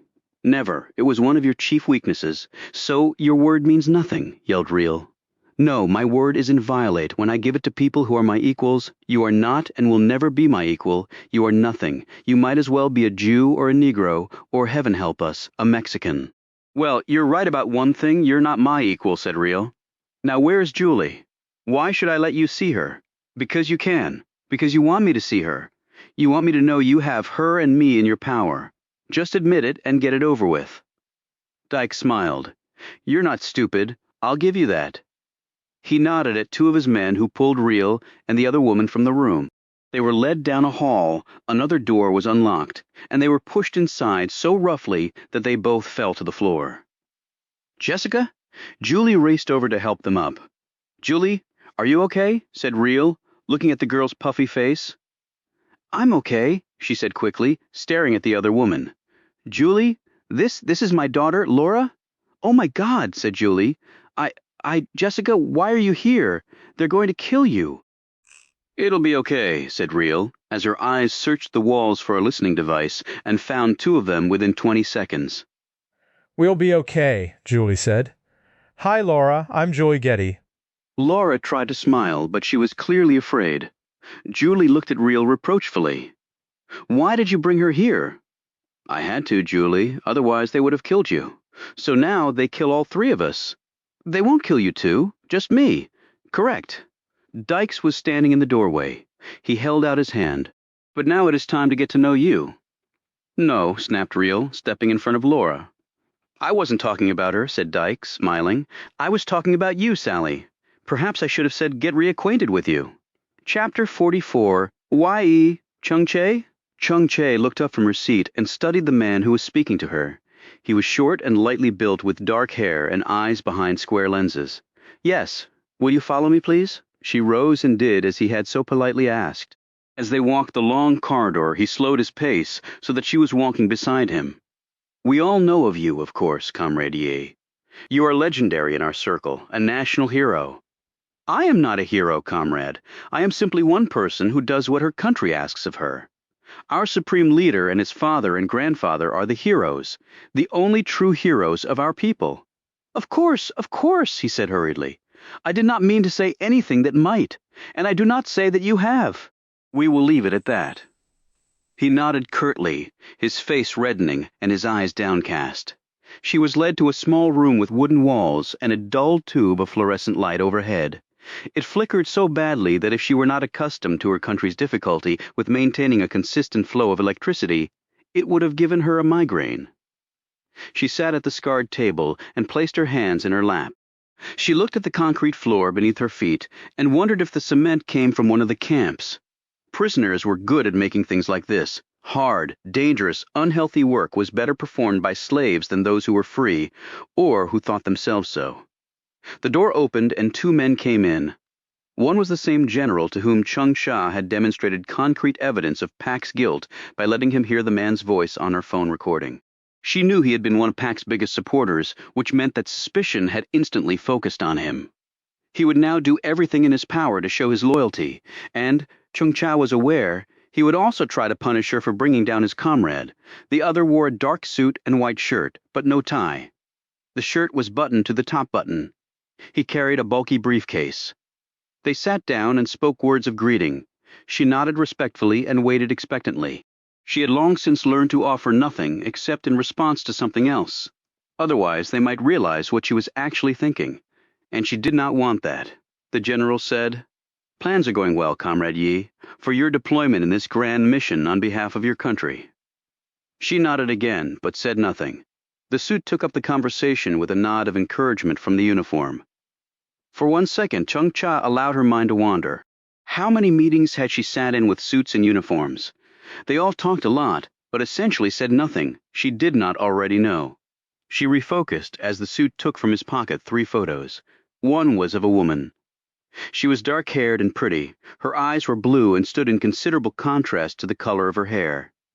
The effect was to soften the hair and highlight the eyes and the warmth behind them. "The First Lady of the United States of America," said the suit. The general added, "The evil empire which seeks to destroy us." Chung-cha nodded. She knew who the woman was.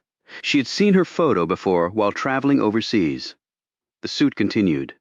"Her name is Eleanor Cassian." She also knew this, but simply nodded. The suit pointed to the next photo. The girl in it was about 15 or so, gauged Chung-cha. She did not know who this was, but had a good guess.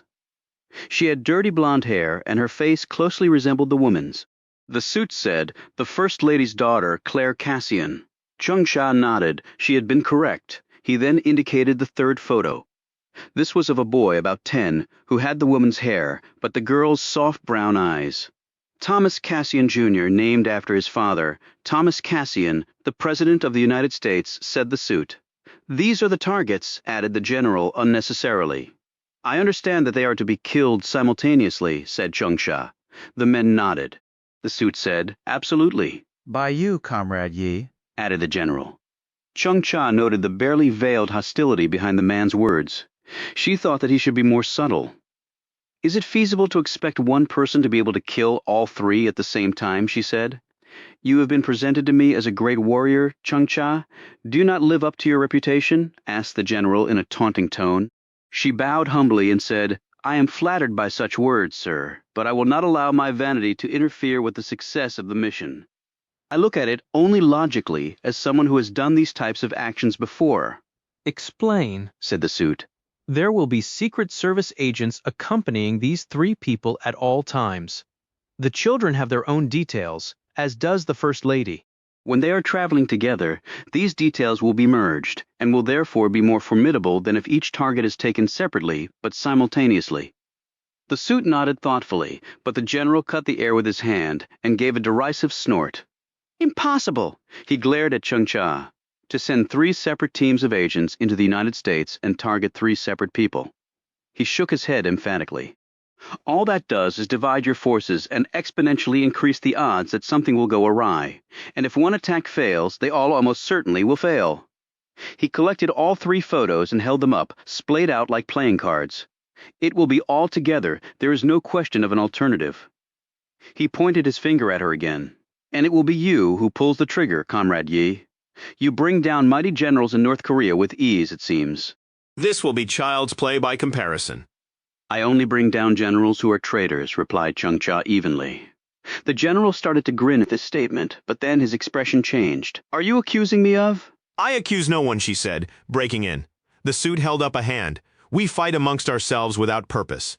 The Supreme Leader would not be pleased, and what Comrade Yi said is quite correct. She did her duty, and was richly rewarded by our Supreme Leader." This statement instantly wiped the anger off the general's face, and he calmed. "My colleague is quite correct, and so are you, Comrade Yi. You exposed a traitor, that is, as it should be. But I will still go in alone." "You will not go in alone," said the general, and the suit nodded. "There will be a team to accompany you, but the Americans will die by your hand alone." The general now managed a smile. "You are a woman, Comrade Yi. The Americans have a soft spot for your gender. They will not believe that a woman can harm them." Chung-cha simply stared at him until he looked away. The suit slipped a file folder from the briefcase he had carried in and handed it to her. "This is our preliminary report about the 3 targets. You will read and memorize, and then there will be more." "Have any plans been formulated as to when and where the targets will be attacked?" asked Chung-cha. "They are being processed and vetted now," said the suit.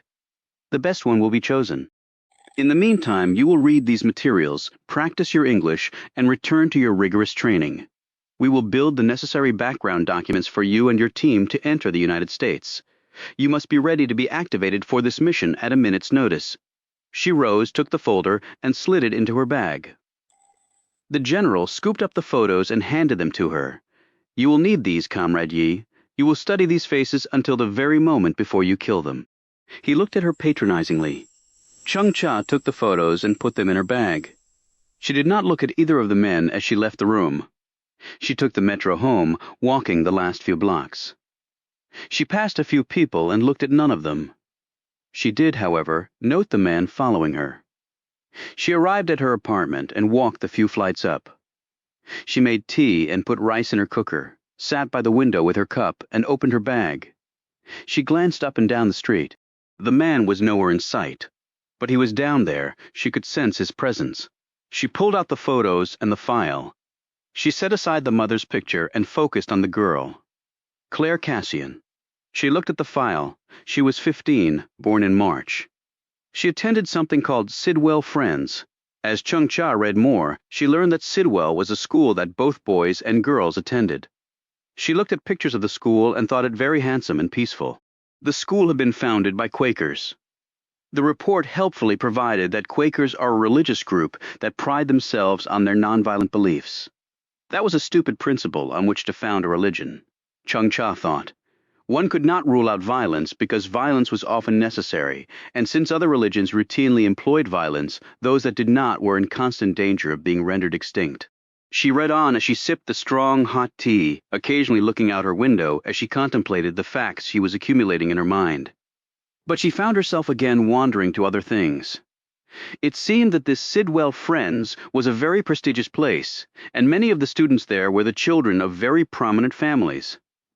They received a rigorous education. She read that many graduated and went on to other elite schools with names like Harvard, which she had heard of, and Stanford, which she had not, and some place called Notre Dame. She had visited the Middle East and ventured into countries where girls were not educated at all. Apparently, they didn't think girls were worth the trouble. Chung Chae thought they were actually worth more than the boys. Girls were educated in North Korea, but not if they were in the camps. At Yodak Chung Cha had never been in class to really learn, only to fix a few numbers and letters in her head and acknowledge her sins. Then she had gone on to the mine and the factory. She looked at the pretty buildings of Sidwell Friends with just a bit of wistfulness. She turned to the boy, Thomas Jr. He went to a place called St. Albans. The file said it was named after the first British martyr, St. Alban. The buildings were made of stone, and they looked almost castle-like to her. Fine old buildings where boys, it was only boys who attended St. Albans, went to learn. It seemed to be as highly regarded as Sidwell Friends. The mascot of St. Albans was a bulldog. Chung Cha had never had a dog. There had never been an opportunity. She wouldn't have known what to do with one anyway. Yet there had been a hound on the other side of the fence at Yodak. She had glimpsed it one day. She thought it rather ugly and dirty and thus just like her. That had been the bond that formed for her. When they were let outside the fence to collect wood, the dog had followed her, licked her hand. She drew back and struck it, because a touch to her meant an attack was imminent. The beast yipped and sat down on its haunches, its tongue out, and what looked to be a smile on its snout, a smile that reached to its wide eyes. The dog had been there when she was next let through the gate to gather wood. This time, when it approached, she held out her hand and it licked it. She had nothing to give the thing, no food. She would never give food away. Never. No one in the camp would. It would be like giving away your blood or your heart. But she let it lick her hand, and she rubbed its head, which it seemed to like. She never heard the bolt on the rifle being slammed back. She heard the shot. She heard the yip. She tasted the beast's blood on her. She heard the guard laugh as she cried out and fell away. She saw the dog twitch once, and then it lay still, the bloody wound on its chest widening, its tongue hanging lopsided out of its mouth. She ran away. She heard the guard laugh again. If she had known how to kill a guard and live, she would have. She put the papers back into the folder, spooned the rice into a bowl, and ate it as she drank her tea, like the burger at the American-style restaurant. She ate her rice slowly, almost a grain at a time it seemed. She looked out the window. She finally saw the man lurking near the corner. He was not dressed in a uniform, but he was military. He had forgotten to change his shoes. They were distinctive, and his hair was matted down where the cap would usually sit. They were having her followed, that was clear. What was not as clear was why. Chung Cha had a few ideas that might answer that query. None of them were good for her. Not a single one. It was just the way it was here. Chapter 45, you will see that we are not disturbed. Dykes said this to the large man in a black uniform who was stationed at the end of the hall. Along this hall was only one doorway and behind it a bedroom. The guard saluted, and as Dykes turned away, shoving Reel in front of him. The man let a small smile escape his lips. Dykes unlocked the door and pushed Reel, her hands still bound behind her, through the opening. He walked in, closed the door, and locked it. He took off his gloves. She turned to face him. It has been a long time, Sally. Too long. I feel the same. I've been wanting to come back and kill you for a long time. Thanks for giving me the chance. He laughed, a cold, mirthless sound. Kill me? You obviously know nothing of the situation. You are entirely within my power here. You are a woman. I'm a man. You are tied up. I have a gun. This place is heavily guarded by my men. I will decide when you die, only me. It is just like the concentration camps. Run with absolute authority and perfect order, things of beauty. But I don't expect you to understand. What I understand and what you don't could fill a library, Leon. His smug look faded. You know I do not permit anyone to call me by that name. I am Der Fuhrer to all. Really, my nickname for you was always Little Dicky Dykes. Descriptive and accurate. I still don't know how you got me pregnant. I never felt a thing. Didn't even know you were inside me. But you do have small hands and feet, and you know what they say. If it makes you feel better to speak such nonsense, please go right ahead. It will not change anything that will happen here tonight. I agree, it won't. He took off his cap and undid the buttons of his shirt. He smiled. So, did you miss me? He took off his gun belt and put it on the table. Probably not as much as you missed me. He removed his boots and undid his trousers and stepped out of them. She looked down. I hope you took a Viagra pill. Otherwise, there's probably not going to be an appearance of the equipment you're going to need. You're an old man after all. I intend to show you that I'm a man all over again. You remember last time? How you screamed in joy, I'm sure? He pointed to the bed. Lie down now. I'm not in the mood. He pulled his pistol from its holster and pointed the muzzle at her head. Now, Sally. I'm growing impatient. Real lay on the bed. He pulled off her sneakers and then her socks. He rubbed her feet. Your skin is still soft. With a violent jerk, he ripped her jumpsuit down to her ankles and threw the garment against the wall. I forget if you like it rough or not. I have had so many women since you. How many did you have to pay? And how many did you have to kidnap? You never really saw my virtues, did you? Why would I waste my time in a pointless exercise? He was bending over her when she spit in his face. He straightened and took a moment to wipe his face with the back of his hand before turning to pick up his pistol. Real sprang off the bed and swung her bound hands under her feet so they were in front of her. She ripped the scrunchie out of her hair and held it like a garrote. Before Dykes could turn back around, the garrote was around his throat. She jumped off the floor and clamped her legs around his torso, pinning his arms to his sides. She lurched backward and they fell onto the bed. They bounced up and down as he struggled to free himself. The mattress springs started to squeak noisily. Real heard footsteps grow closer to the door. She started to pant and then moan loudly as the mattress kept squeaking. Saliva was coming out of Dykes' mouth as he was slowly being strangled. As he tried to cry out for help, Real started yelling. Do me, oh God, do me, Der Fuhrer. Do me! She shrieked. Yes, yes! She bounced up and down on the mattress until she thought the bed would collapse. Then she heard the footsteps tiptoeing away from the door. She could imagine the guard smiling to himself, imagining his boss screwing her brains out. Maybe he thought he would get the leftovers. She felt Dykes growing weaker. She clamped her legs like a vice around him. The garrote was cutting into his neck, so fiercely was she pulling on it. He started gurgling. Yes, yes! She screamed, covering the sounds he was making, and then she started to turn his head slowly to the side, even as she kept increasing the pressure on his neck. Give it to me, she called out. Give it all to me. He was facing her now. His eyes were bulging and blood-filled from the hemorrhaging her stranglehold was causing. Foam was pouring out of his mouth. He exerted his last bit of strength to try to throw her off. That did topple them off the bed, but Real's grip never failed. She swung her right leg up and placed her foot against the top of his head. She whispered, Goodbye, Leon, and tell Der Fuhrer to kiss my ass when you see him in hell. She screamed, Yes, you son of a bitch. She jerked his neck to the right with her hands at the same time. She slammed his head to the left with her foot. Dykes' neck snapped cleanly. As he grew limp, she relaxed her legs around his torso, pushed away from him, and then gripped his lifeless hand and took off his watch. She rose from the floor breathless. With her hand still bound, she picked up his gun, strode to the door, checked the time on the watch, counted to 5, and then fired the weapon 3 quick times into the ceiling, and then all hell truly broke loose. Chapter 46. The extra-long semi that had passed the van earlier had doubled back and parked. From the trailer had emerged 3 black SUVs. There were 8 men in each vehicle. Each man was armored, had night vision optics, and was loaded with weaponry. They headed toward the front of the neo-Nazi complex. From the rear came 10 more men who had parked their motorcycles a quarter-mile away and made the last part of the trek on foot. They were armored and had night optics too, and were also loaded for bear, or at least for neo-Nazis. Roby was leading this group. They crossed a rise and then swiftly made their way down it. 300 feet away was the cluster of buildings with a fence around it. Roby checked his watch and waited 5 minutes. Then he signaled his men forward. 100 feet away they stopped. Their optics revealed clear green images of the perimeter patrol. There were only 3 of them. Roby's group moved forward again to within 50 feet.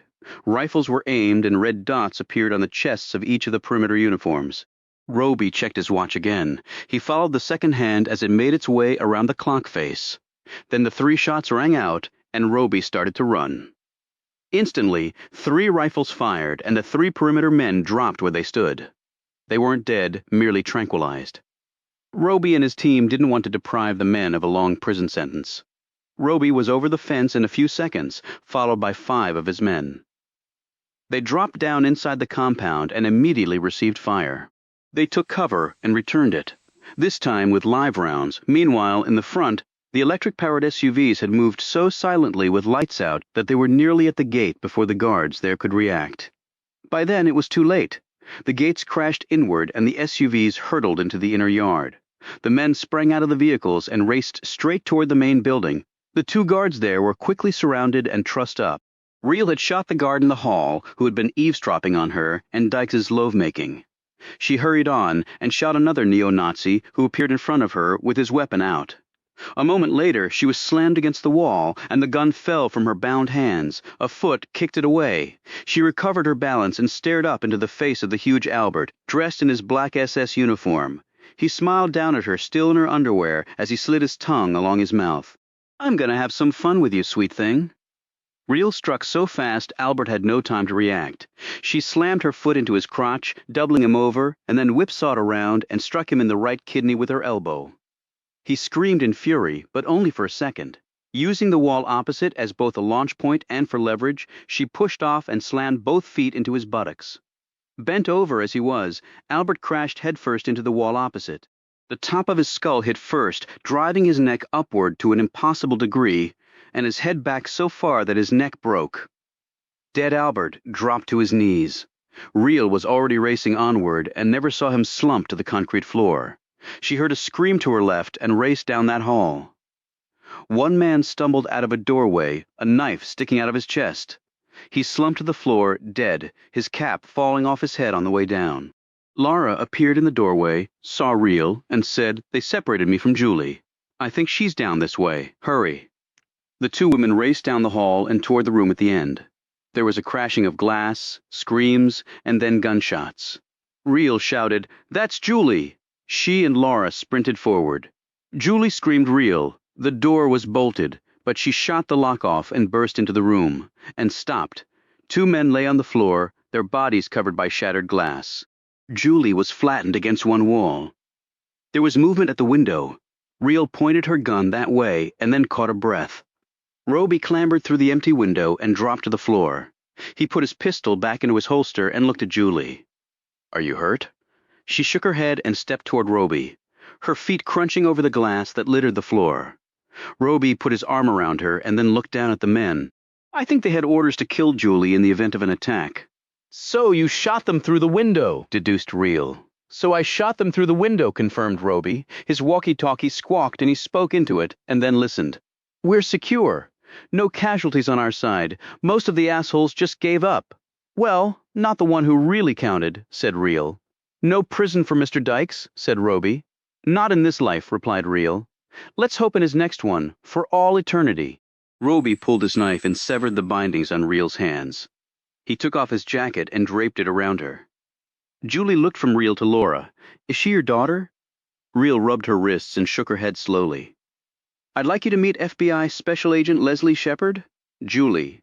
Shepard nodded at Julie and gave her a shy smile. "I just look really young for my age," Roby said. "The FBI doesn't like people being kidnapped. They provided all the ground assets we needed." Julie said, FBI, so Super Agent Vance? She cares about you a great deal, Julie. She's the reason we were able to put this all-out effort together. Real looked at Roby. Any problems finding us? He shook his head. How did you track them? Asked Julie. I heard Dykes and his men talking about the steps they'd taken to make sure you couldn't do that. Our friends at National Geospatial, answered Roby. They sort of run the spy satellite network. The DD of the CIA spoke with their counterpart at Geospatial, added Real. And they dialed up several satellites. They tracked us all the way to our rendezvous with Dykes' men. They placed an electronic marker on us at that point. There was no way to lose us. They simply followed using multiple eyes up in the sky. The actual technology has a specific name, but it's classified. I'm just glad it worked. Very hard to lose a bunch of satellites, said Roby. They fed us the location on the ground. We passed by the van carrying Real and Shepard.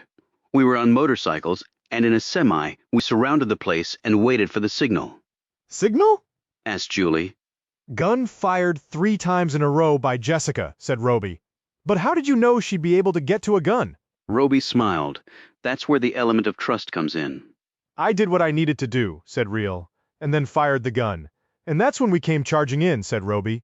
And saved me again, finished Julie. Real went over to her and knelt down. You wouldn't have needed saving, but for me, I was the reason you were taken. I told them a false story about you, that you were still in WITSEC. I wanted him to be surprised when he found out what you really could do. He was surprised. And I was never really afraid. Why not? Asked Real. I knew you'd come and save me. How could you be so sure? Now Julie smiled. That's where the element of trust comes in. Chapter 47. Nicole Vance sipped a vog of hot coffee as her team processed the scene. She glanced over at Roby and Real and Agent Leslie Shepard, who were sitting in chairs inside one of the rooms of the neo-Nazi facility. Sitting between Roby and Real was Julie, huddled in a blanket and drinking hot chocolate. Vance walked over to them and said, We've had our eyes on this group for a while. Domestic terrorism in addition to just being scumbags. They were smart how they went about it. Never left any evidence or witnesses behind. They had their hands in lots of things, though, we believe, including human trafficking and arms dealing. Nice people, just like the assholes they were emulating, said Roby. And with so many of them in custody, it might lead us to other places and more arrests. I wish you nothing but the best on that. She glanced at Julie. You need anything else, Julie? The girl shook her head. I'm just glad Jerome is okay. He was lucky. His skull is apparently a lot harder than they thought. He's still in the hospital, but the docs have assured me he's going to be okay. We'll get you home on a pair of bureau wings as soon as we can. I've got a lot of homework to catch up on, admitted Julie. Vance glanced at Roby. How jaded youth becomes. Julie shot a glance at Shepard and then looked over at Real. So where is your real daughter? Real looked down at her hands. She said quietly, I don't know. I had to give her up for adoption a long time ago. Why, Julie wanted to know. Because I was really still just a kid myself, and I had no job. And then the job that was offered to me didn't provide for a baby in tow. Right, said Julie, both looking and sounding disappointed. Real got to her feet and turned to Shepard. Leslie, I owe you more than I can ever repay. Shepard took Real's offered hand and shook it. Are you kidding, my honor? Real turned to Vance. Can I ask a favor? How can I say no? Said Vance. Can I take a couple of photos? Of what? I'll show you. The two women left. Roby turned to Julie. You sure you're okay? They didn't, do anything to you? Other than smacking me around, the creeps left me alone. But that wouldn't have lasted. The head guy was a psycho. She drew closer to Roby. Did you know that Jessica didn't know where her daughter was? No. I just recently found out she had a daughter. She'd never talked about it before. Do you think she regrets it? I mean, giving up her kid. I don't know. I guess most mothers regret it, don't they? Julie shrugged and looked somber. Some don't have a choice, like my mom. But she always wanted me back, she thought for a few seconds. I think Jessica regrets it. I think you're right. Roby put an arm around her shoulders, and I know Jerome will be glad to get you back. Are you going to make this like a habit? What, saving me? She was joking, but Roby frowned. I hope I never have to again, Julie, considering it was our screw-up that got you involved in the first place. We got out okay. No one can count on that to keep happening. He was about to say something else when a woman appeared in the doorway. Roby looked at her in surprise. It was Dee Dee Amanda Marks. She smiled and came forward. You must be Julie. I've heard quite a bit about you from a friend of yours. Jessica? Asked Julie. Marks nodded. I've been told that everything turned out all right. It did, said Roby, and thanks for the assist. I almost never get an opportunity to give back. It actually felt good. Real came back into the room, trailed by Vance.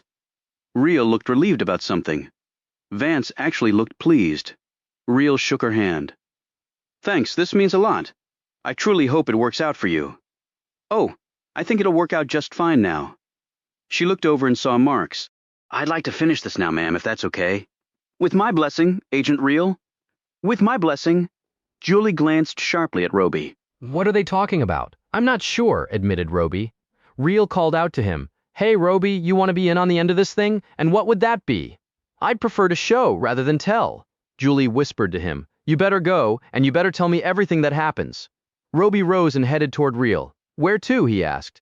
Not that far away, actually. We can take a car. But I need to make a phone call first and get things set up. Just one phone call? One is all it takes if you call the right person.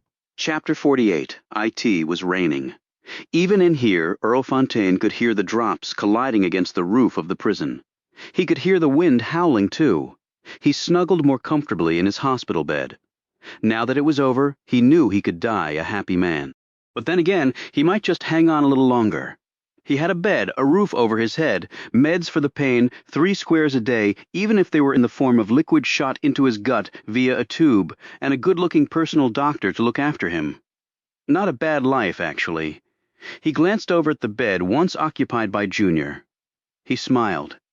He had no idea how such a moron had been able to kill so many people, and elude capture for as long as Junior had. Earl had only had to call his friend, and Big Albert had been put on the case, first to hide the knife in Junior's bed. Then it had been up to Earl to get the idiot to pull it out. Well, that had been easy enough.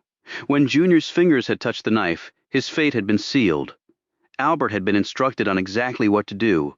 Grab Junior, keep the knife clamped in his hand, pretend to struggle, and then kill the little son of a bitch and kill him good. And if there was one thing Albert was good at, it was killing. Earl wondered if he had been the one designated to kill Sally. He hoped so. She would be dead as dead could be. He sighed contentedly and closed his eyes as the rain continued to pound down. He slept for a while, figuring that a nap before his last round of meds would be good. Earl? A hand grasped his shoulder. Earl, the voice said more urgently. Earl slowly opened his eyes. He had been dreaming about the female doctor. It had been a damn fine dream. She had been naked and tied up, and he was about to— what? He blinked, and slowly rolled over on his back to stare up into the face of the same male nurse he'd talked to before. What is it? Time for my meds? He looked at the big clock on the wall. He'd only been asleep an hour. It wasn't time for his medication. The rain was still falling outside, and the wind made the old prison shudder under its assault. Earl grimaced. What'd you wake me up for? Ain't time for my meds, boy, not by a long shot. He was upset that his dream had been interrupted. He started to close his eyes once more. The nurse shook him once more. It's not about your meds, Earl. You got a visitor. Well, visitors. Earl blinked more rapidly. Visitors? It's nighttime, boy. Ain't no visitors allowed after dark. You know that? Well, they're here. Who is? The nurse pointed to his left. Them, Earl looked over, and when he saw them his heart almost stopped. Jessica Real and Will Roby stood there, their hair slicked down, and their clothes dripping from the inclement weather they had just come through. Earl sat up so fast one of his IV lines became tangled in his bedsheets. The nurse disentangled it and stepped back. He looked at the expression on Earl's features, and then at the one on Real's, and he said quickly, I'll just let you folks visit then. He turned and hurried off. Real stepped forward with Roby right behind her. Sally? Said Earl. He attempted a grin, but it failed about halfway to his mouth. What'd you be doing here, girl? Just coming to say goodbye, Earl. Hell, you already done that. Not that I ain't glad to see you again. Real ignored this as she stepped closer.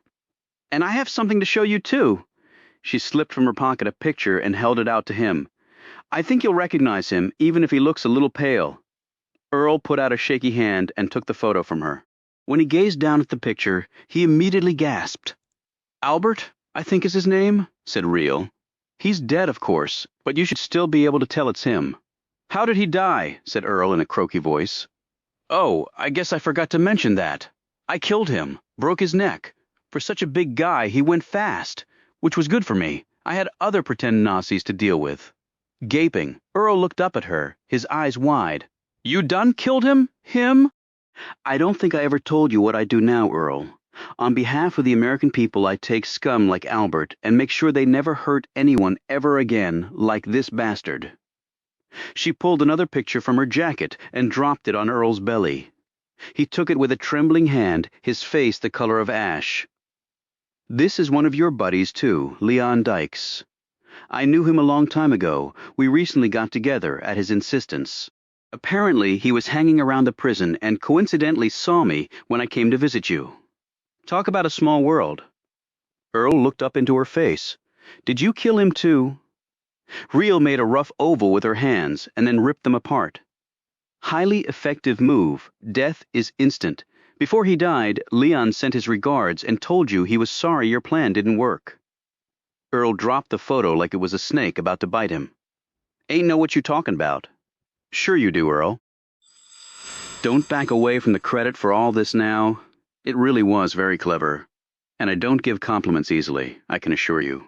You making no sense. Now you got nothing else. I'm going back to sleep. Well, I think your nap will have to wait. Why's that? Snapped Earl, his confidence returning. You got nothing, or else you would have done. Brought the cops with you. What they gonna do to me anyway? Arrest me? Put me in jail? Shit. He laughed until he choked. No, no police. No new charges. The old ones will suffice. So, like I said, get your ass gone. I need my rest. But you're doing great. A lot healthier than you were. He sat up straighter. What the hell you talking about? I got terminal cancer. I ain't getting better. Yeah, but there's more to it than that. She pointed to her right. Earl looked that way and saw the female prison doctor striding toward them. Dr. Andrews, thank you for coming in tonight, said Real. Andrews gave a forced smile. My pleasure. Wouldn't have missed it, actually, Real said to Earl. I explained to Dr. Andrews her role in getting you and me back together. And also how that led to a very nice visit with your good friend Leon Dykes and his group of merry neo-Nazi freaks. Yes, it was fascinating, Mr. Fontaine, said Dr. Andrews, who looked like she wanted to pull a gun and fire a round right into Earl's brain. I ain't got no idea what you two gals are jabbering about, said Earl. No idea at all. Well, let's see if I can make it crystal clear for you, said Real. First, Dr. Andrews has some terrific news for you. Earl looked at Andrews. What news? While your cancer is still terminal, it's been determined that your condition has stabilized. What the hell does that mean? That means that you can leave the hospital ward and this prison. You're being sent back to solitary confinement on death row. Earl's face collapsed. But they can't execute me. Andrews smiled. Unfortunately, that's true, but you can be cared for there. Although I have to say it won't be nearly as pleasant as here, and you will have no human contact with anyone other than the prison personnel. You can't do that, Earl protested. Well, actually we can, said another voice. A man in a suit walked in with 4 beefy guards behind him. What the hell is he doing here? Exclaimed Earl. Real looked behind her. The warden of this fine facility and his men are here to take care of your transfer back to death row at the Holman Correctional Facility. There was a flash of lightning at the barred window, followed by a vicious crack of thunder. The warden waved his men forward. Just roll the bed and all right out. The transport vehicle is waiting. You can't do this, sputtered Earl. You can't. Get him out of here, ordered the warden. Now. The guards unhooked Earl's shackles from the wall and rolled his bed, with him screaming his head off, out of the room. They heard his shouts for another minute before a heavy door clanged shut, and then Earl Fontaine was heard no more. Real turned to the warden and Andrews. Thank you, she said. No, thank you, said Andrews. To think that bastard used me to try and accomplish all these horrific things. Damn right, said the warden. We might not be able to execute him. But we can make whatever time he has left as unpleasant as legally possible, and we will. He marched off. Andrews said, When I got your call, I really couldn't believe it. I thought I was helping a father find his daughter. I should have known that Earl Fontaine was a man who didn't care about that. He took a lot of people in, Doc, said Real, but never again, said Roby. No, never again, added Real, after thanking Andrews again for her help. They turned and left the prison. Feel better? Asked Roby when they climbed into the car, after running across the parking lot as the rain continued to pour. Actually, Roby, I don't feel anything. And maybe that's for the best. Roby put the car in gear and they left the Alabama prison, and with it Earl Fontaine, behind forever. Chapter 49. The North Koreans had no facility like the burner box. They didn't have the budget for it. No country spent what the Americans did on defense or internal security. But Chung-cha felt like they made up with effort and dedication what they lacked in funding. She ran through the streets of Pyongyang until she could run no more, and then she kept going. The State Security Department had a generic gymnasium facility where she built up her strength. They had shooting ranges deep underground where she worked on her aim, reaction time, and motor skills in the use of all sorts of firearms and other weapons. There, against only men who were far larger and stronger than she was, she drilled on certain close-quarter combat techniques, some of which she had employed to subdue Lloyd Carson in Romania. Her training wasn't only physical. She could speak fluent English as well as 3 other languages. But what she really excelled at, in addition to remaining calm under the most extreme circumstances, was martial arts. There had never been a man to beat her. Not even several of them. She attributed this to her time at the camp. To survive, the camp took Herculean toughness. But that was not enough. To survive the camp and keep your human spirit, your belly fire, was nearly impossible. She had accomplished the impossible. And to survive the camp, one had to think 10 moves ahead. She had become adept at that. The same held true for the martial arts. She not only outfought her opponents, she outthought them as well. Her department had spent much time and money in developing her ability to attack superior numbers and come away victorious. It was a combination of original tactics, superlative fighting skills, and the ability to assess and take risks, often turning a disadvantage into an advantage. She had shown that when confronted with the administrator and the prison guards, she had turned the strengths of her opponents into weaknesses, and she had never stopped moving or fighting. It was as if her mind and her body were a single unit. She returned to her apartment tired, but satisfied that her skill level remained undiminished. She was aware that with the upcoming mission, she would be pitted against the best security detail in the world. She knew that the U.S. Secret Service was widely regarded as invincible. All agents willing to die to protect whomever they were guarding. But they had lost protectees in the past, so they weren't infallible. Still, it would probably be her greatest challenge. She ate her rice and drank her tea and listened to country music on the iPod that the Supreme Leader had given her. She looked out the window for the man who had been there every day. He was still there. It was as though he didn't care now if she knew he was there or not. That actually said a lot to her. In North Korea, it was said that alliances were as fragile as ice on a hot day. She left her apartment and got into her car. It was 10 years old, but still serviceable, and it was hers until they took it away, which they could at any time, and depending on how the next mission turned out, that time might soon be coming. She drove out of Pyongyang. She checked her rearview mirror and was not surprised to see a black sedan following her. She drove slowly, well under the speed limit. She was in no hurry. She had no intention of losing whoever was back there. Her trip would take her roughly 70 miles northeast of the capital into a mountainous part of South Hamgyong province, bisected by the Ipsok River Valley. The official name of where she was heading was Kwanli-so number 15, but most people simply called it Yodok. It was a labor camp or concentration camp or penal colony. Chung-cha did not care which term was used. It all amounted to the same thing.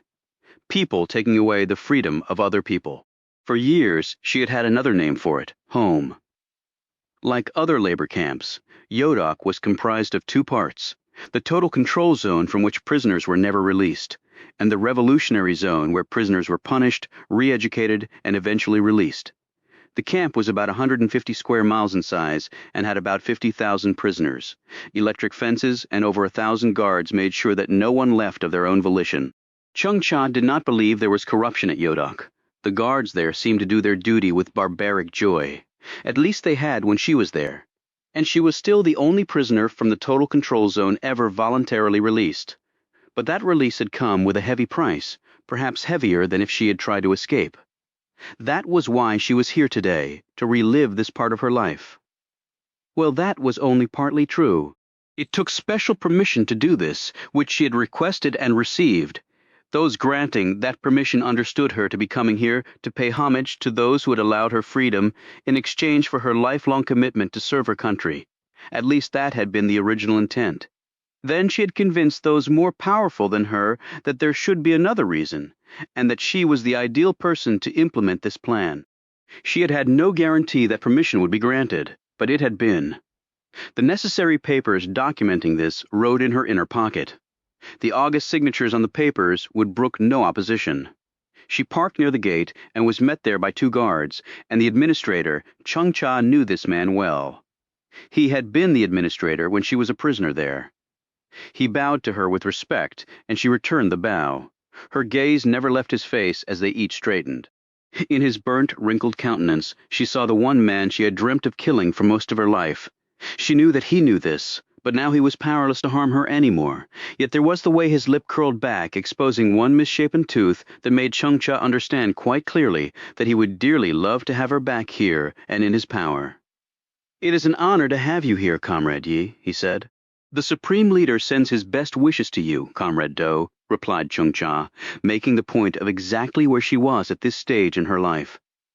Do blinked rapidly behind his thick glasses, and his smile was as false as his next words. "It does my heart good to see how far you have risen, Comrade Yi."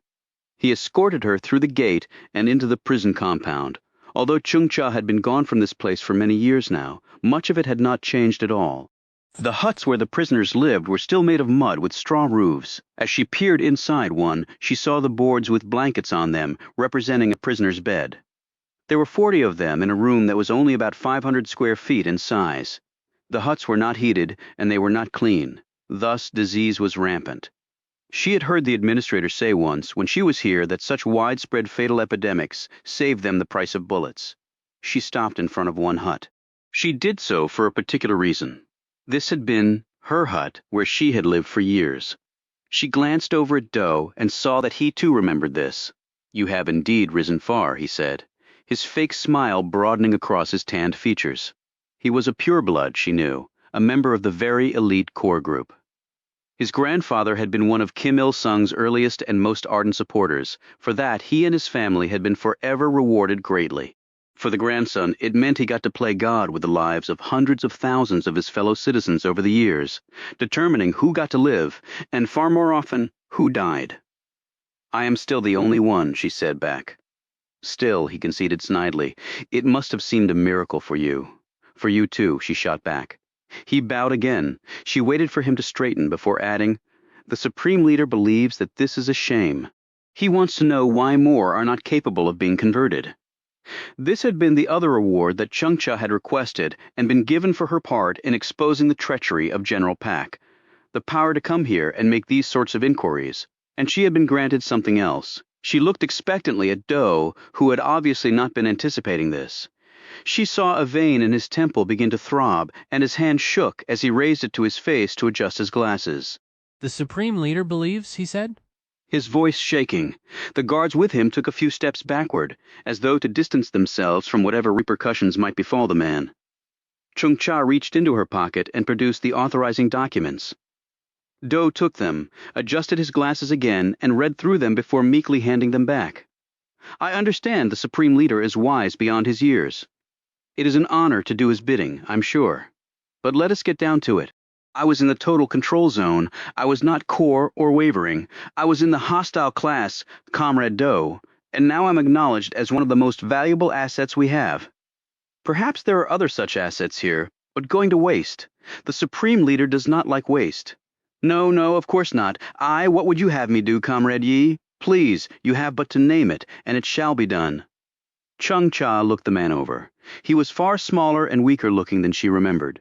To a little girl whose very life or death depended on the daily mood of this person and his underlings, he might as well have been a giant.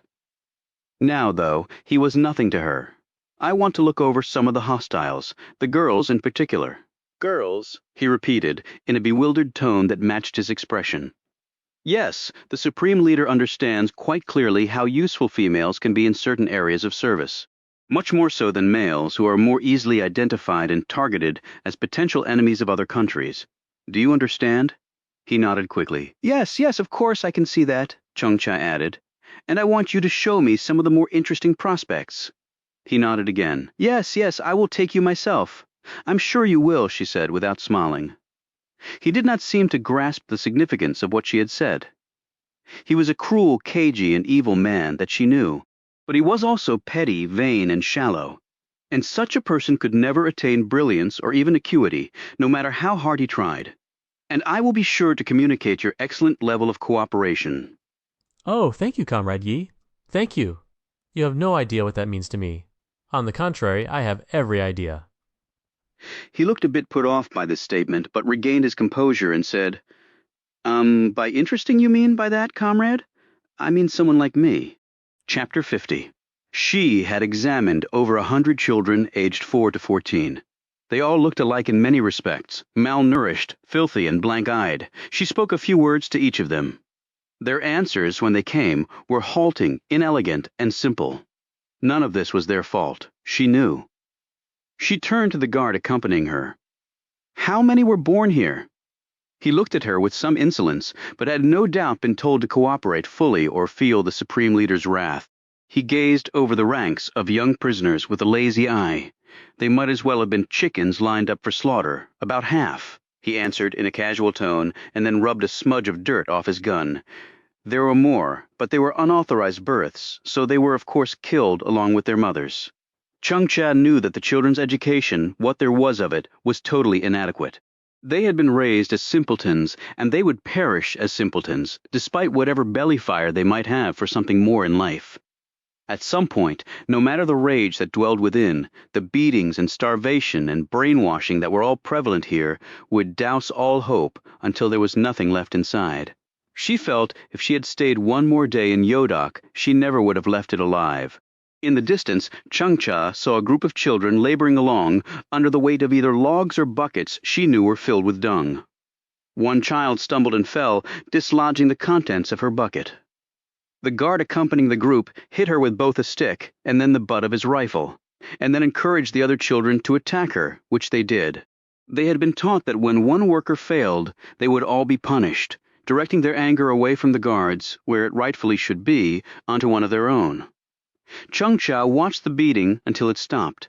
She made no move to halt the attack herself. Even with the authority of the Supreme Leader riding in her pocket, she could never do such a thing and hoped to avoid punishment. The rules of the camps were inviolate, and certainly no one like her could intervene and break them without consequences.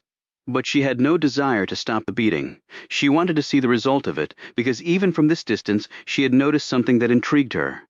The beaten child rose, wiped the blood off her face, grabbed the bucket off the ground, scooped the dung into the bucket with her bare hands, and marched past the guard and the other children who had beaten her. Her head was held high, and her gaze was fixed determinedly ahead. "Who is that prisoner?" Changcha asked the guard. He squinted in the distance and then blanched. "Her name is Min. How old is she?" The guard shrugged. "Maybe 10, maybe younger. She is trouble." "Why?" He turned and grinned at her. "She is a tough little bitch. She gets beaten and then gets up and walks off like she won a great victory. She is stupid. You will bring her to me." The guard's grin faded and he glanced at his watch. "She still has 6 hours of work to perform." "You will bring her to me," said Changcha again, more firmly, her gaze never leaving the man's face. "We heard about you here, what you did at Bukchang." The guard said this in a surly manner, but Changcha, who could sense fear from almost anyone, could see that the man was afraid of her. "About my killing the corrupt men?" "Yes, I did. I killed them all. The Supreme Leader was most grateful. He gave me an electric rice cooker in reward." The guard gazed at her in astonishment, as though she had just informed him that a mountain of gold had been delivered to her door. "Is that why you are here?" he asked. "They suspect corruption?" "Is there corruption here?" asked Changcha aggressively. "No, none. I promise it." "A promise is a strong thing, comrade. I will hold you to it now. Bring me Min." He bowed quickly and hurriedly set off to fetch the child. 20 minutes later, Changcha sat in a small room with 2 chairs and 1 table. She stared over at the little girl. She had asked Min to sit down, but Min had refused, preferring, she said, to stand. And stand she did, with her hands balled into fists as she stared back at Chung-Cha with open defiance. With that look, Chung-Cha knew it was a miracle the girl was even still alive at this place. "My name is Yi Chung-Cha," she said. "I have been told that your name is Min. What is your other name?" Min said nothing. "Do you have family here?" Min said nothing. Chung-Cha looked over the girl's arms and legs. They were scarred and dirty and heavily bruised. There were open, festering wounds. Everything about the child was an open, festering wound. But in the eyes, yes, in the eyes, Chung-Cha saw a fire that she did not believe any beatings or disease could extinguish. "I ate rats," said Chung-Cha. "As many as I could. The meat, it staves off the sickness that others here get. It is the protein that does it. I did not know that when I was here. I only learned of it later. I was lucky in that way." She watched as Min's fists uncurled, yet Min still looked wary. Chung-Cha could understand this. The official first rule of the camp might be, you must not escape. But the unofficial and far more important first rule for any prisoner was, you must trust no one. "I lived in the first hut by the path to the left of the inner gate," said Chung-Cha. "This was some years ago." "You were a hostile then?" Min blurted out. "So why are you no longer here?" she asked, anger and resentment pronounced in each of the words. "Because I was useful to others outside this place." "How?" demanded Min, now forgetting her caution. In that question, Chung-Cha could see what she had hoped to see. The girl wanted out. When so many prisoners, even younger than she, were totally resigned to living here forever, the fire in their lives, and with it their courage, was gone. It was sad, but it was a fact. They were lost. "I was a tough little bitch," replied Chung-Cha. "I'm a tough little bitch, too. I could see that. It's the only reason you're here talking to me." Min blinked and relaxed just a bit more. "How can I be useful to you?" "Defiance, yes. But intelligence and its first cousin cleverness," thought Chung-Cha. Well, after all, in Korean, that's what Min meant, cleverness and intelligence. "How do you think you can be?" asked Chung-Cha, turning the query around and flinging it back at her. Min pondered this for a few moments. Chung-Cha could almost see the mental churnings going on inside the girl's head. "How were you useful to others?" asked Min. "That allowed you to leave here?"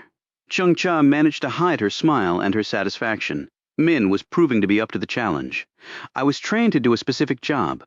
"Then I can too," said Min, "even though you don't know what the job is." "I can do anything," declared Min. "I will do anything to leave here. And your family? I have no family. They're dead. I have no family," repeated Min. Chung-Che nodded slowly and rose. "I will be back here in 1 week. You will be ready to go." "Why 1 week?" Chung-Che was surprised by this question. These things take time. There are arrangements, paperwork. Min looked doubtfully at her. "I will be back, but I may not be alive." Chung-Che cocked her head. "Why?"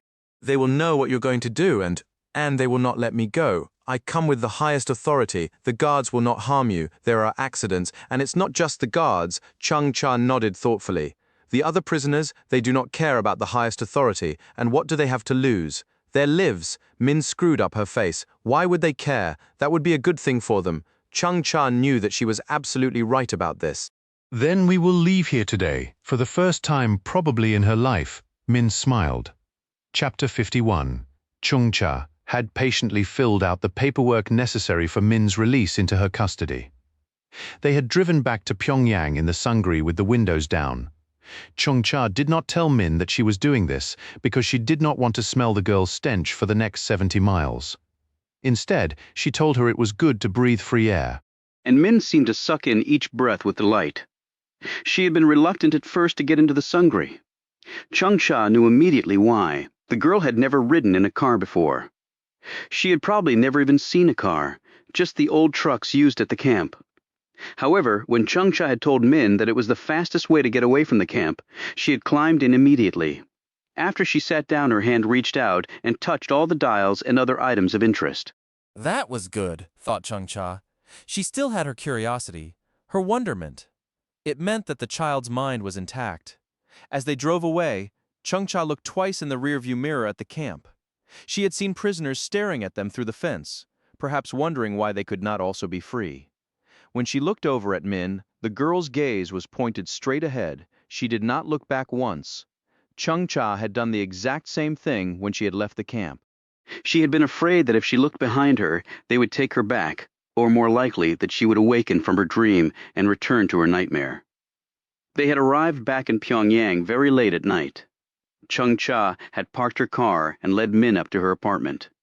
The girl had stared at everything as they had driven along, from asphalt streets to tall buildings to something as simple as a traffic light or a neon sign or a bus or someone walking along the sidewalk. She looked at it all in complete amazement.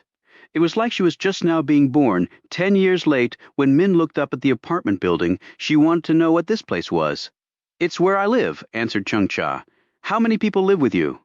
I live alone. "Well, I did. Now you live with me." This is allowed, asked Min. "It is allowed everywhere except in the camps," Chung-cha answered. The first order of business had been to prepare Min some food, not too much and not too rich. Not that Chung-cha possessed any rich food, but even too much white rice could make Min sick. Chung-cha knew all of this because it was what those who had freed her had done. So the meals would be simple and small to start. The next order of business was a shower, a very long hot shower with plenty of soap and elbow grease. Chung-cha did not let Min do this alone because the girl did not know how to properly clean herself. So Chung-cha had scrubbed her down. The filth that poured from her skin, hair, and orifices would have made most people sick. It did not faze Chung-cha. She had been expecting it. And Min exhibited no shame as she watched the dirty water going down the drain. She knew no better. She just wanted to know where the water went. "Into the river," answered Chung-cha, because that response she knew would suffice. For now, it would take many more cleanings for the girl to be truly free from her years of filth. She laid out sheets and a pillow on the small sofa, which would be where Min would sleep for now. Chung-cha had already purchased clothes and shoes for her, correctly assuming that a camp girl would be smallish. They fit very well, far better than the rags she had come here in. Those went into the trash. Chung-cha showed Min how to brush her teeth, cautioning her against swallowing the paste. Then she cleaned her nails, which were caked with years' worth of grime and crud. Next, she combed out Min's long hair, untangling knots and trimming errant strands with scissors. Min sat patiently while this was done, staring the whole time in the mirror Chung-cha had seated her in front of in the small bathroom. She well knew why the girl was studying herself so closely. She had never been in front of a mirror before. Thus, she had no idea what she looked like. Chung-cha could remember herself slipping out of bed at night and going to the bathroom, not because she had to relieve herself, but because she wanted to see what she looked like again. She fed Min another small meal, and then attended to her multiple cuts and scabs with peroxide, salve, and bandages. Then she put Min in her makeshift bed under her clean sheets and wearing a new pair of shorts and a top. Even though she attended to the girl's many injuries, healing cuts and scabbed over old wounds as best she could, Chung-cha had scheduled a visit to a doctor the next day. She wanted all of these seen to. Infections were rife in the camps and had killed many prisoners. She had not freed Min to watch her die, and ordinarily, before prisoners were released from the camps, they had to show that they were free from infection or disease. Since this was nearly impossible, they almost never achieved their liberty. Chung-cha had thus pledged in her signed paperwork to have a doctor thoroughly examine and treat Min within 1 day of leaving the camp. After settling Min on the sofa, Chung-cha turned the light off. She heard Min gasp and then say, "Can you make it light again, Chung-cha?" She turned the light switch back on, then went over to Min, perching on the edge of the sofa. "Does the darkness cause you fear?" She knew that the prison huts had no electricity, and that while Min had probably seen electric lights, she was not accustomed to them. Min said, "I'm not afraid." "Then why do you want the light on?" "So I can see where I live now." Chung-cha left the light on and went into her bedroom. She kept the door partly open and told Min if she needed anything to come wake her. Chung-cha got into bed but did not go to sleep. Not much scared her anymore. It simply wasn't possible after all she had experienced. But what she had just done frightened her more than beatings or fear of death possibly could. Her whole life had been spent alone, and now she had assumed responsibility for another human being. She listened to Min's even breathing, which, because of the tiny size of the apartment, was happening only a few feet away. She wondered if the girl was sleeping, or was simply gazing around at a world that she could not believe even existed, and for her had not existed until a few hours ago. Chung-cha knew exactly how she felt. She had gone through the same emotional spectrum, but her release and what happened to her afterward were far different from Min's situation. The guards had come for her one morning. At first, she thought they were coming to punish her because of a snitch, but that was not the reason. She had met with the prison administrator, Do, the same man she had seen today. They had an offer for her. It came from high up in the government.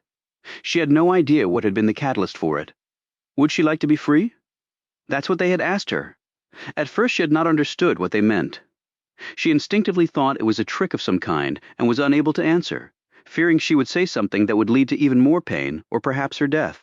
But she was led into another room where there was a group of men, and, startlingly enough, a woman who was not a prisoner.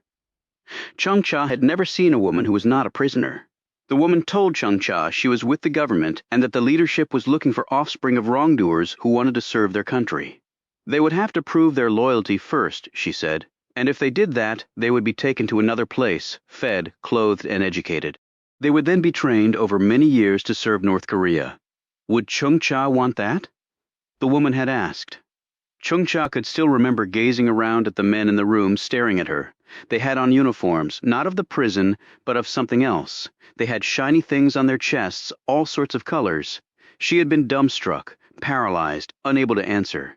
One of the men who had more shiny things than anyone else finally said, "Get us another, and take this bitch back to where she came from. And however hard you were working her, triple it, and cut her food too. She has wasted our time." Hands had reached for Chung-cha, but then she suddenly found her voice. "What do I have to do?" she screamed out so loudly that one of the guards reached for his weapon, perhaps afraid she was going berserk and would attack them. A minute of silence passed as all in the room looked at her. The man who had called her a bitch was scrutinizing her in a different way now. He said, "You have been described as a tough little bitch. How tough are you?" He backhanded her across the face, knocking her to the floor. Chung-cha, all of 10 years old, quickly got back on her feet and wiped the blood away from her mouth. "That is nothing," said the man. "Do not think that makes you tough, because it does not." Chung-cha gathered her courage and stared back at him. "Tell me what it is I have to do to be free of this place, and I will do it." The general looked back at her with amusement, and then his features went cold. "I do not discuss things with filth. Others will tell you. If you fail, you will never leave this place. I will instruct them to keep you just barely alive, so that you will have many more decades here. Do you understand?" Chung-cha kept staring at the man, her mind as clear as it had ever been. It was as though a life of darkness had just been suddenly filled with light. She knew this was the only chance she would ever have to leave here, and she meant to seize it. "If you will not discuss it with filth like me, then who here will tell me what I have to do to be free of this place?" she said firmly. The man seemed surprised by her audacity. He turned to the woman and said, "She will." Then he turned and left, and that was the first and last time that Chung-cha had personally laid eyes on General Pak. Chung-cha was stirred from her musings by her door slowly swinging open. Min stood in the doorway. Chung-cha sat up in her bed and looked at her. The two females did not say anything. Chung-cha motioned with her hand and Min hurried over and climbed into bed with her. She lay back and immediately went to sleep. But Chung-cha did not go to sleep. She just lay there looking at Min and thinking about events from what seemed like another life, but it truly had once been hers. Chapter 52. She's back home and safe, Roby pointed out. He and Real were sitting outside at a cafe in D.C., having an early breakfast. By a miracle, Roby. Miracles happen by chance. This didn't. She put her coffee down and stared at him. You know what I mean? You know how many things could have gone wrong? Any one of them could have cratered the mission, and Julie would be dead. But she's not dead. Real put her shades on, sat back, and stared off. "And Earl?" he said. She smiled grimly. "Back on death row and talking to himself. They don't expect him to last a week." Roby's phone buzzed. He looked at it and then sat up straighter. "Blue man. At least it's not Evan Tucker. I couldn't take him. Not today. He wants us to come in. Something up, you think?" He doesn't usually call to chit-chat. Real rose and threw her cup of coffee into a trash can. "Then let's not keep the man waiting." "Rumblings," said Blue Man, but distinct ones. They were seated in Blue Man's office at Langley. The skies had darkened on the ride over, and rain was starting to fall. Real and Roby glanced at each other. Real said, "Distinct how?" "We have numerous contacts in South Korea, China, and Taiwan. These contacts in turn have a smaller number of resources planted in North Korea, mostly in Pyongyang." "And adding them all up, what do these rumblings say?" asked Roby. "That the North Koreans are planning something?" "Retaliation, you mean," said Real. "I doubt it's anything else," said Blue Man. "The North Koreans are not known for either their tact or their compassion. But they can keep secrets," Roby pointed out. "Do we have any clue what form this retaliation might take? It seems clear that they have discovered the level of Pak's actions, and now his family has disappeared." "I didn't think he had any family," said Real. "So they've either been killed or sent to the labor camps," said Roby with a resigned sigh. Blue Man nodded. "Appears to be the case," Roby added. "If so, they're beyond help. I would have to agree with that. Any attempt to free them would create an international incident that we cannot afford at present." "He said to protect his family," observed Real quietly. "Well, we failed him on that." "We were talking retaliation?" said Roby quickly, noting Real's depressed look. Blue Man nodded and opened a file on his desk. "It's why I called you two in, really. Now, the DCI, is he still in denial?" Real interrupted. "Apparently so, head in the sand, hoping the other shoe does not drop." "Great plan," said Real with disgust. "Perhaps, but options are limited. Surely we can take some defensive measures," said Roby. "We can and are," replied Blue Man. "We feel that since our target was at the highest level in North Korea, any retaliatory action on their part will be aimed at the same level here." Roby looked doubtful. "The president? They have to realize they can't get close to him. The Secret Service has been made aware of the need for heightened protection, although the president already enjoys the best protection in the world." "So if not the president, what then?" asked Real. "The vice president? The Speaker of the House? A prominent cabinet secretary? A Supreme Court justice, perhaps? Maybe even a dirty bomb in a populous area. And the target would be largely symbolic, and the message would be, we can get to your leaders or people anytime we want. It would definitely be a blow to this country should they succeed." "But what's the end game on this?" asked Roby. "After they strike back, Pyongyang may release to the world whatever evidence they have about a plot led by this country to assassinate their leader." "The world won't believe the North Koreans. They hardly have credibility," Roby pointed out, "but in this case they would be telling the truth, wouldn't they? And we don't know what they might have discovered. From Pak, or from Lloyd Carson, the DCI. Doesn't think there is anything there. But his judgment has not been infallible." "Quite the opposite," said Real, icily. "Roby said, you didn't call us in here to tell us to do nothing." "No, I wanted to warn you," said Blue Man. "About what?" asked Real. "At the cottage where you saw Pak kill himself?" "Yeah," said Roby warily. "You may have been seen." "That's impossible," said Real. "We didn't see anyone and our surveillance cameras showed no activity. Nevertheless, the rumblings we're hearing indicate you may have been seen." "And if so, you may become targets as well." Roby looked over at Real. "Well, it won't be the first time, although I think I'd take the neo-Nazis over the North Koreans." Chapter 53. President Tom Cashin sat at the breakfast table in his family's private quarters in the White House. He'd already been given his daily briefing and was fortifying himself with an extra cup of coffee before truly beginning his day, which was mapped out to the minute. He looked across the table at his wife, Eleanor, or Ellie, as he and her closest friends called her. "I saw your schedule for the next couple of days," he said, folding up a copy of the Washington Post and setting it next to his largely uneaten breakfast. "Pretty busy." She looked over her teacup at him. "Right. And I saw yours. Pretty empty. What a slacker." He smiled resignedly. "It's not that bad." She glanced at all the food left on his plate. "You haven't been eating lately, Tom." "Stomach's been a little unsettled, just under the weather." Go see the doctor then. You have your own private one? He nodded. I will, he said, vaguely staring off. When do you get back? She said. 4 stops. Seattle, San Francisco, Houston, and Miami. Air Force One wheels down tomorrow afternoon at 2.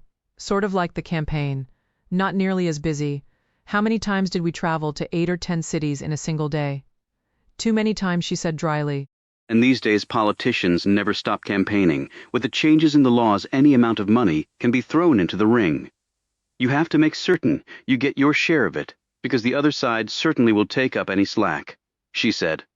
I miss the days of printing our own campaign flyers and collecting checks in a coffee can at backyard barbecues. Sometimes I do too. He ran his gaze over Eleanor as she went back to studying her schedule for the day. She was still young, 46, 4 years younger than he was. They had 2 kids, Claire and Tommy Jr. Claire was 15, going on 40. She had adapted extremely well to the life they now had. She'd made many friends at school and was active and popular at Sidwell Friends, and a very good student. Tommy was still very much a little boy who had at first loved living in the White House, but had quickly grown to hate it. Neither the president nor his wife really knew what to do about it, and their son's unhappiness was weighing heavily on both of them. Eleanor's voice broke through these thoughts. The kids have a week off from school soon. I was thinking about taking them out of town, maybe Nantucket. The Donovans have offered the house again. He gaped at her. Nantucket at this time of year? It'll be cold and rainy. Actually, the average high is nearly 70 degrees and the average low is over 50. And long-range weather forecasts say precipitation levels will be well below average, although the skies will probably be overcast. The Atlantic Ocean helps moderate the climate. It'll be warmer there than in Boston. As usual, I see you've done your homework, Ellie, said the president grudgingly. She smiled. And the tourists are all gone. It will be private and we can regroup as a family. Toasty fires, curling up with a good book, playing board games, taking walks together on the beach. Just recharging, getting to spend time with the kids. You mean spending time with Tommy? Claire is doing just fine. I mean as a family, she said firmly. And while I know your schedule is packed, it would be wonderful if you could come for at least a day. The president looked at her strangely. Their lives were all governed by phone book, thick itineraries, with travel mapped out well in advance. Is this on the schedule? I didn't see it. No, I just was thinking about doing it. Well, I seriously doubt I'll be able to come for even a day. My schedule is packed for the next 2 months. And besides, the voters don't like presidents to just pop off to vacations. You'll have to check with the Secret Service. They'll need time to prepare. It might be too difficult on such short notice. I've already got them working on it. Okay, hope it works out, but I think you're overreacting to Tommy's issues. He just needs more time to settle in, that's all. He picked up his newspaper. Eleanor sighed, started to say something, and then returned to her tea and schedule, looking over notes for a speech she was set to deliver after a tour of the White House she was giving to a group of senators' spouses. The president did not seem to notice his wife's disappointment. His stomach was unsettled for one simple reason: guilt. Massive, unrelenting guilt. He had given his word to General Pack that he would carry through on all that they had planned. He had said this to Pack face to face, and now the man was dead. The president had actually sent agents out to kill him, but Pack had taken his own life, and had told the agents to be sure to tell him, go to hell. If the positions had been reversed, the president would have done the same thing. He had betrayed the man, pure and simple, and now he had been told that Pack's adopted children had probably been sent to the labor camps, most likely for the rest of their lives. I betrayed the man. I killed the man. I'm guilty of murder. Dad? Dad? The president shook his head and glanced around. His daughter, Claire, had come down to breakfast. I wanted you to look at the term paper I did for American Gov class. You think I know anything about government? He said, attempting a weak smile. No, but Mom is obviously busy. She retorted with a broad smile. He laughed while Eleanor looked on, amused. Then he continued to proudly watch as his daughter dug into her breakfast while scanning notes for what looked like her math class. He watched warily as his son shuffled into the room wearing his school uniform. The boy had gone from a public school to one of the most elite institutions in the country. The transition had not been without some hiccups. Hey, big guy, said the president. Sleep okay? I'm not a big guy. I'm the smallest kid in my class. Even the girls are taller than me. Claire put her spoonful of cereal down and cracked. And smarter, too. Shut up, exclaimed Tommy. Claire, said her mother sharply, leave it alone. Claire smiled triumphantly and returned to her notes. The president said, Tommy, I'm 6'2". Your mother is 5'9". You're going to be tall. Simple matter of genetics. I bet in a couple of years you'll shoot right past your sister. You just have to be patient. Claire snorted and Tommy scowled. And we have 3 more years in this place, said Tommy. Whoopee. 7 more when Dad wins re-election, pointed out Claire gleefully. Right, Dad? The president was staring at his son and didn't answer her. Eleanor quickly rose, did an inspection of Tommy's appearance, and went into full-scale mom mode, tidying his hair, tucking in his shirt, redoing his tie, and smoothing down his collar. "You're running a little late," she said. "Better hurry with your breakfast." Tommy plopped down and stared glumly at his plate. Eleanor glanced quickly at her husband, but he had returned to gazing off. She had resigned herself after a bit of kicking and screaming, that so long as they were in this house and he held his office, he was mostly gone from them. The problems he had to deal with were too immense, the vitriol too intense, the stakes too high. She felt like a single mother, but she had lots of help, and she was well aware that there were many women who were truly single, struggling to raise families with far fewer resources than she had. Still, it wasn't easy. Family was hard, regardless of how much money one had. But seeing his son had given the president something to think about. Family. He rose and dropped his napkin on his plate. Eleanor looked up at him. "Are you okay? Just forgot something I need to do before I fly out." He rushed off. Eleanor turned her attention back to Tommy and coaxed him into eating a few bites of his breakfast. Then she watched her children head off with their Secret Service protection details. They would drop Tommy off first, and then Claire. A Secret Service agent would remain in the classroom with them throughout the day. As the mini motorcade pulled off, Eleanor did not notice the group of tourists congregating near the side gate to the White House. The place where the first family would leave and enter the White House was very private and not really visible to the public. Most of the public, a man and a woman, held up their cameras and were snapping pictures of everything they could see. They had sought positions that would give them the best view into this private area, while the guards at this location were deliberately distracted by queries asked by others in their group. As the motorcade turned onto the street, another member of the group took pictures of it, smiling and waving and looking excited as a tourist might. He kept snapping pictures of the motorcade until it disappeared from sight. Then the tail was taken up by a pair of sedans that were parked on 17th Street. They worked in tandem, turning off and then coming back so as not to make the Secret Service grow suspicious. Back at the White House, Eleanor had stopped to look at some plant beds being worked on by the grounds crew. As she stood there, her secretary came up to her.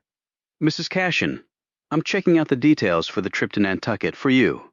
It'll just be you and the children, correct?" "Yes, I talked to the president this morning. It doesn't look like he can make it. The Secret Service is working on the logistics, and they'll have their preliminary report back later this week, if that's okay." Eleanor nodded and said, "I remember the day when we just jumped into the car with a couple of suitcases and our dog and drove off." The secretary laughed. "Wish those days were back? Only every minute of my life. But I really think it'll be good to get away. I only wish the president could join us. The house you've picked looks beautiful. Friends of ours, the Donovans, they're letting us use it. Very old, very rustic. We can walk to the beach, and we can ride bikes to town. Roaring fires, books to read, chats to have, just being together. Sounds idyllic. I'm hoping that Tommy will like it." The secretary nodded knowingly. "It's hard for kids. I don't think I could do it." "Well, we have to figure out a way that allows Tommy to deal with it. We have no other choice." As the pair walked back inside, a man in the uniform of the National Park Service rose from the planting bed he had been working on. Officially, he was from South Korea and had worked here for 6 years. In reality, he was North Korean and had been sent to the United States 15 years ago with the sole task of being assigned to the White House in some capacity. Many occupations for him had been ruled out, but working the grounds had not, and after working far harder than anyone else around him, he had made it here. He had been sending back regular reports to his government of any details here that seemed worthwhile. Not that much had been worthwhile, however, until now. Now he might have just hit the mother lode. Chapter 54, Roby and Riel had been heading back to Roby's apartment after their meeting with Blue Man when they received an urgent summons from him to come immediately to the White House. They were escorted through security with record speed and led to the Situation Room Complex's small conference room. It was unusual for people like them to be allowed in here, but they had been told that the president was going out of town that morning and needed to meet quickly and in relative secrecy. Blue Man was already there when they arrived. He had phoned them on the way in. "Care to brief us before the man arrives?" said Riel. "I'm as much in the dark as you," admitted Blue Man. "I don't believe this went through official channels. I was surprised to get the call." "Meaning spur of the moment?" observed Roby. I was told spur of the breakfast at least that's when the president apparently had an epiphany that he now wants to discuss with us. And not Evan Tucker? Noted Reel. He's still DCI for better or worse. Well, worse actually. I don't believe he is attending. No. In fact, it seems his days at CIA may be numbered. And the president asked for us specifically, said Reel, taking a seat next to Blue Man while Roby hovered near the door. Blue Man spread his hands. You would not be here otherwise, nor would I. This is not a place you get to visit unless summoned. Reel abruptly stood, as did Blue Man, when President Cassian strode into the room alone. One of his aides shut the door behind him after a resentful look at the other occupants of the room. Apparently, the president's team was not pleased about being cut out of this meeting. Cassian said, "Thank you for coming. I don't have much time, so let's get down to it." He sat, and so did the others. To the point, we've learned that General Pack had an adopted son and daughter. They're now grown. They've been sent to a labor camp within North Korea in retaliation for what Pack did. He stopped talking for a moment, as the others stared pointedly at him. Cassian looked first at Reel and then at Roby. You were sent to France to kill Pack. I know this. You didn't have to carry out that assignment because he committed suicide in your presence. That's correct, sir, said Roby. And his last words were to tell me to go to hell. Reel nodded but said nothing. And to save his family, added the president. Yes, said Roby. It's all in our report. The president sat back with a resigned air. The fact of the matter is, I'm thoroughly ashamed of myself for what happened. I sat in this very room and gave General Pack my word that I would not abandon him no matter what happened. I did not keep my word. On the contrary, I authorized his death. Conditions change, Mr. President, said Blue Man. Nothing is inviolate in the world anymore, unfortunately, Cassian said heatedly. Well, a person's word should be, a president's word should be. He bit down on his thumb and seemed lost in thought. None of the others interrupted this. He finally said, "This may seem like a sudden inspiration on my part, but it's really not. It's something I've been kicking around in my head for some time now." He sat forward, his features filled with determination. "I want a team to liberate Pack's family and bring them back here, where we will grant them full asylum." A full minute of silence went by as Roby and Reel stared back at their commander-in-chief. When Roby glanced at Blue Man, he looked stunned. Roby stared back at the president. "What sort of team?" "I don't think I can send in the United States Army without doing more harm than good," replied Cassian, staring fixedly back at him. "So, a small team," Blue Man said. "Do we even know which labor camp they're in? There are quite a few." "That's why we have the best intelligence agencies in the world. I've asked for and been given a preliminary report. It seems likely that they would be sent to Bukchang, also known as Camp 18. "Why is that?" asked Reel. Blue Man answered. "Bukchang is operated by the Interior Ministry rather than the National Security people. It's less brutal and prisoners there have more privileges. Some can even be re-educated and given their freedom," Roby said. "But why do you think they would be sent there then? Pack was a traitor." "I'm sure they will want to take that out on his family. No second chances for them." "Honor and loyalty run deep over there, especially in the military," replied Blue Man. "Pack undoubtedly had friends of high rank." The president nodded. "I can see that, and it's not simply being kind to the children of a fallen friend," added Blue Man. "It's for their own sakes. How do you mean?" asked Reel. "Some of the generals probably believe he was railroaded. They might worry that they might be next. Thus they want to establish a precedent that will allow their families or themselves to be sent to Bukchang if they find themselves on the wrong end of a treason charge. In North Korea, you have to think 5 steps ahead if you want to survive, particularly at that level because alliances change swiftly." Cassian mulled this over and nodded. "I think you're right, but we need to verify that they are indeed in this Bukchang place." He glanced at Blue Man, who said, "That will be difficult, but we will get every resource on it, sir." He paused. "So you really want to extract Pack's children from the camp?" Cassian drew a long breath and wouldn't meet Blue Man's eye. "I think that's what I said," he replied, brusquely. A minute of silence went by. Finally, Blue Man said, "That has never been before, sir, never." "I'm aware of that," replied Cassian, now looking directly at him. "Any ideas?" Surprisingly, it was Reel who answered. "Well, I think we might turn to the handful of folks who have escaped from North Korean labor camps and who are in this country. I think one or more of them might have gotten out of Bookchang. If so, they can tell us how they did it. We don't want to reinvent the wheel if we don't have to. Cassian looked impressed. An excellent suggestion. He looked at Blue Man. What sort of team would be required? Blue Man said. Few in number and the best we have. But still, I don't see how it can be done. This is North Korea, Roby said. I thought our being here meant you wanted us involved, Mr. President. Cassian looked at him guiltily. I realize I'm your Commander-in-Chief, Agent Roby. But after what you've both been through, what with Syria and now Pac, I'm reluctant to call on you again. Reel spoke up. What if we volunteer? Blue Man looked at her oddly. Roby kept his gaze on the President. Cassian said, Are you volunteering? Yes, said Reel, and Roby nodded. That is quite courageous of you, said Cassian. Actually, said Reel, it's our job. The President looked at Reel and then at Roby. Thank you, he said. You have no idea what this means to me. I think we do, said Reel, after Cassian left the room for his flight on Air Force One. Roby looked at Blue Man. Can we meet with someone who escaped from Bookchang? I think we can arrange that, yes. But you realize this is a suicide mission, don't you?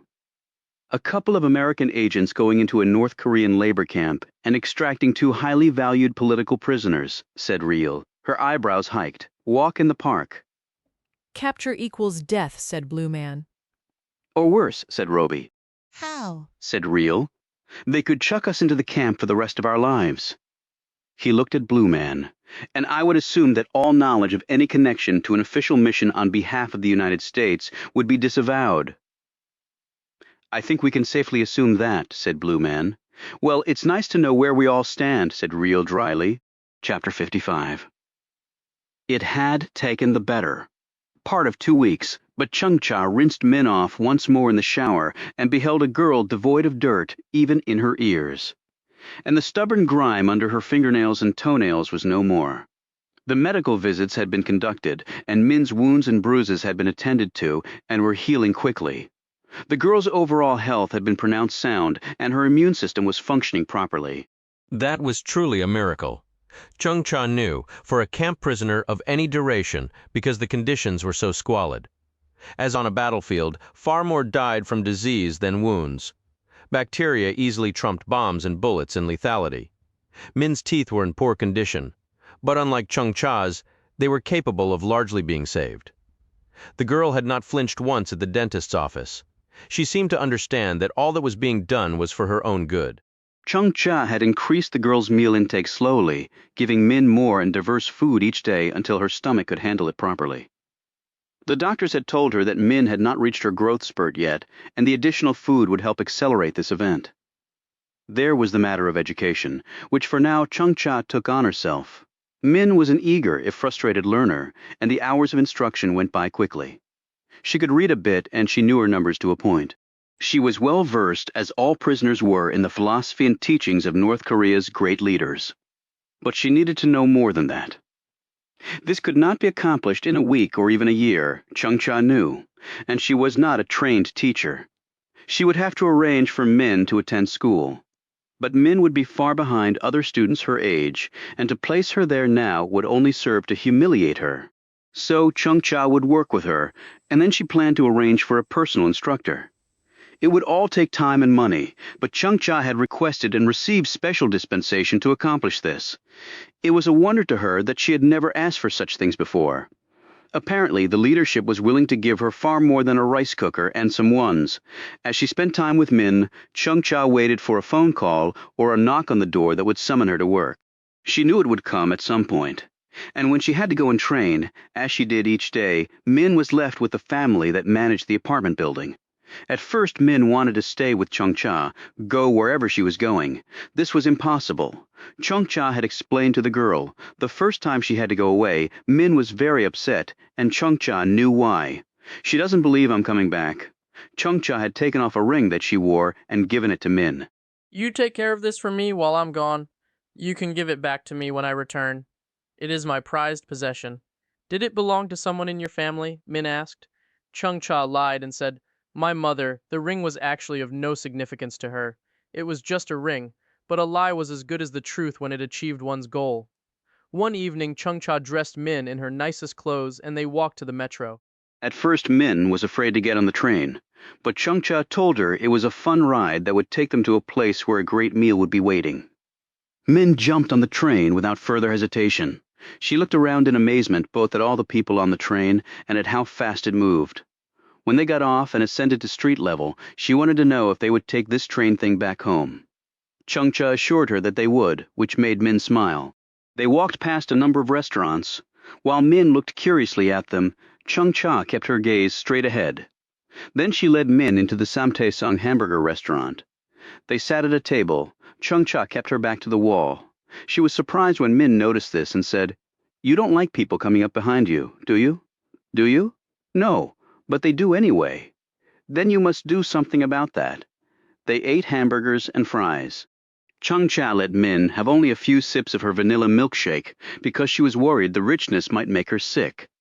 Min's eyes widened. "This is the best food I have ever had." "It is not Korean food." "Where then?" "Just not Korean." They finished eating and left.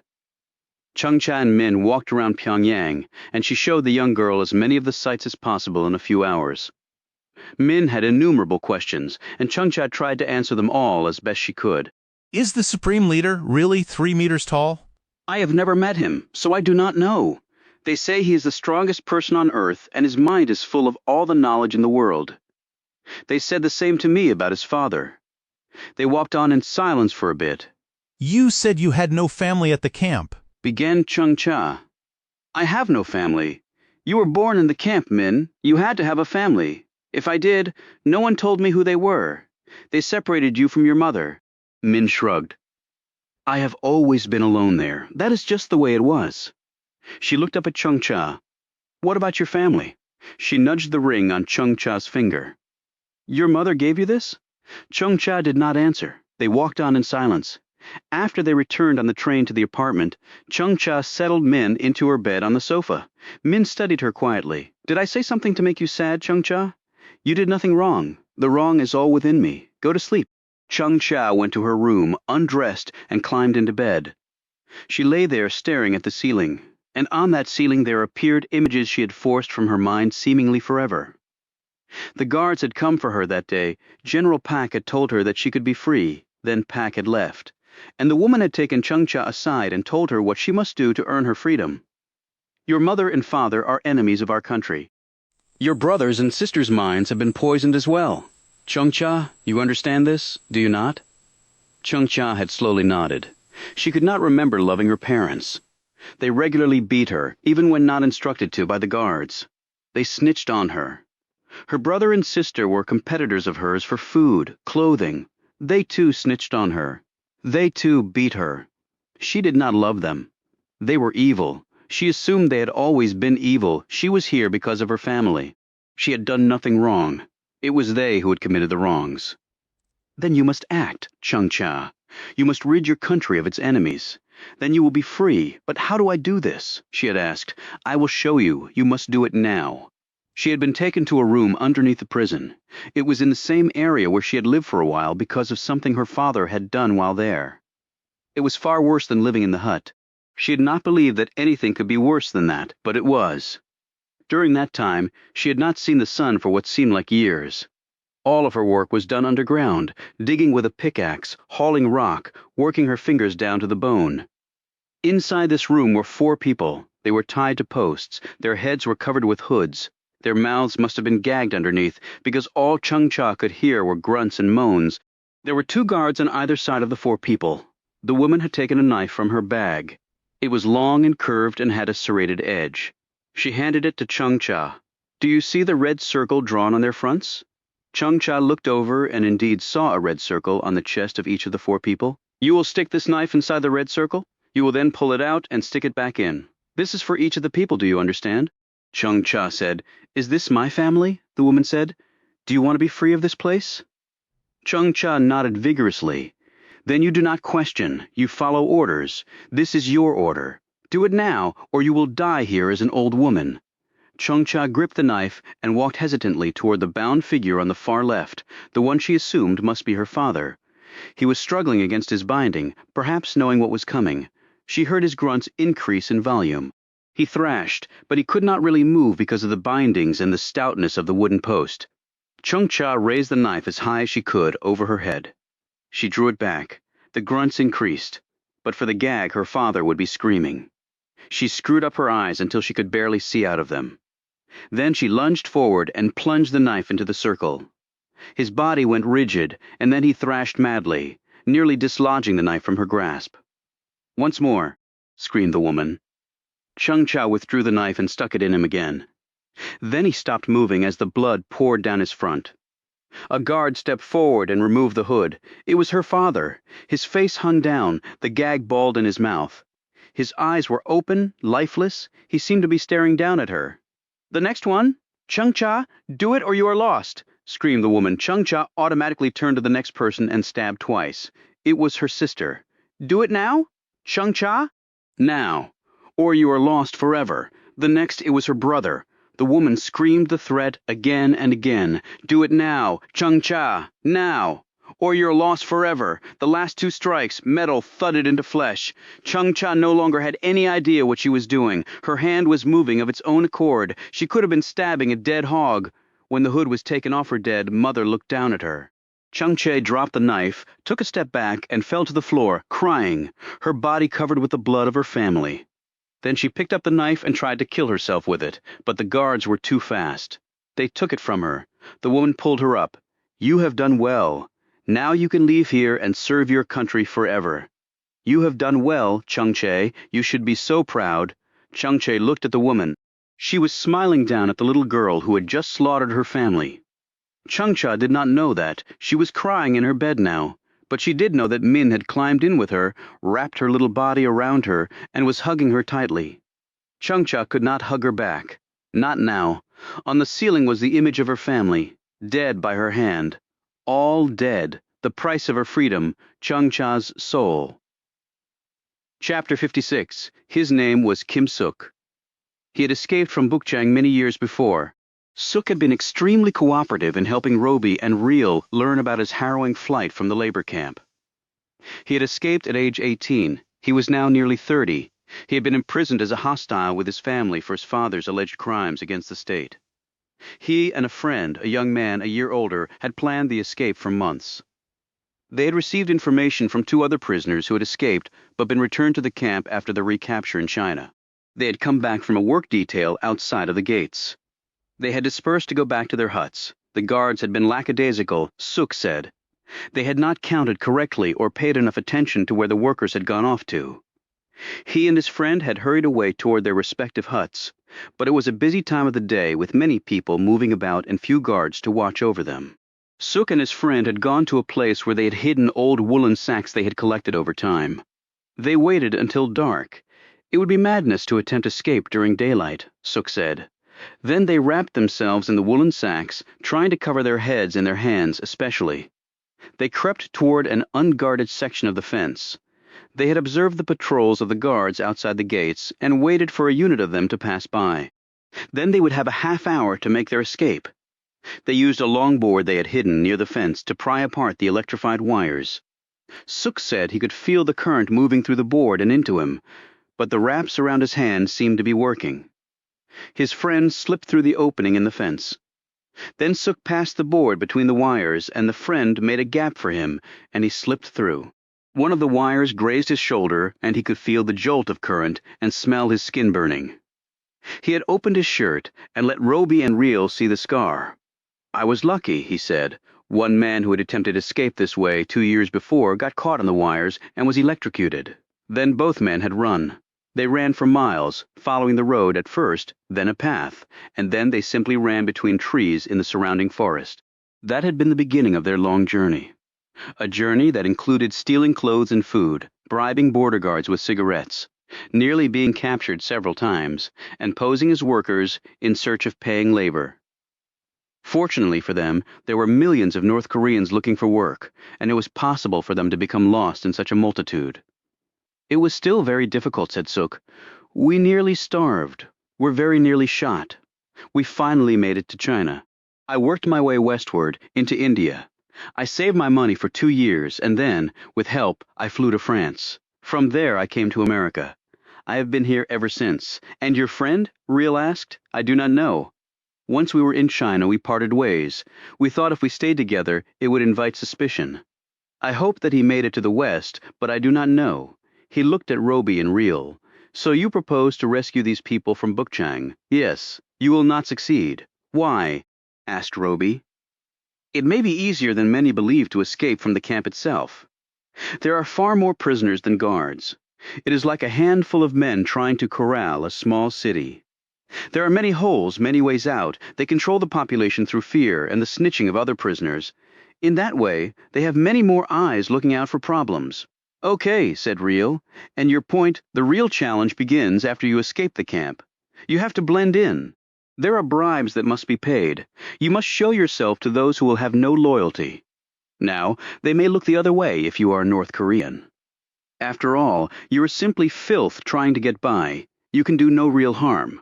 They will let you pass for a few packs of cigarettes. It is done, you may or may not be recaptured, but the border guards will not suffer because of it. But if we don't look like them, said Roby. You obviously are American. When you open your mouths, you will sound like Americans. You are the evil. They will never let you pass. I'm sorry. We won't have to go through the border, Sook, said Real. We have other resources, ones you didn't have. But still, I will tell you, even with all your resources, they will not let you pass. They will capture you. Roby looked at Real. Real turned back to Sook. Can you think of some way that we could manage it? Sook sat back in his chair and considered her question. Perhaps if you had a North Korean with you? I'm pretty sure we don't have any in our agency, said Roby.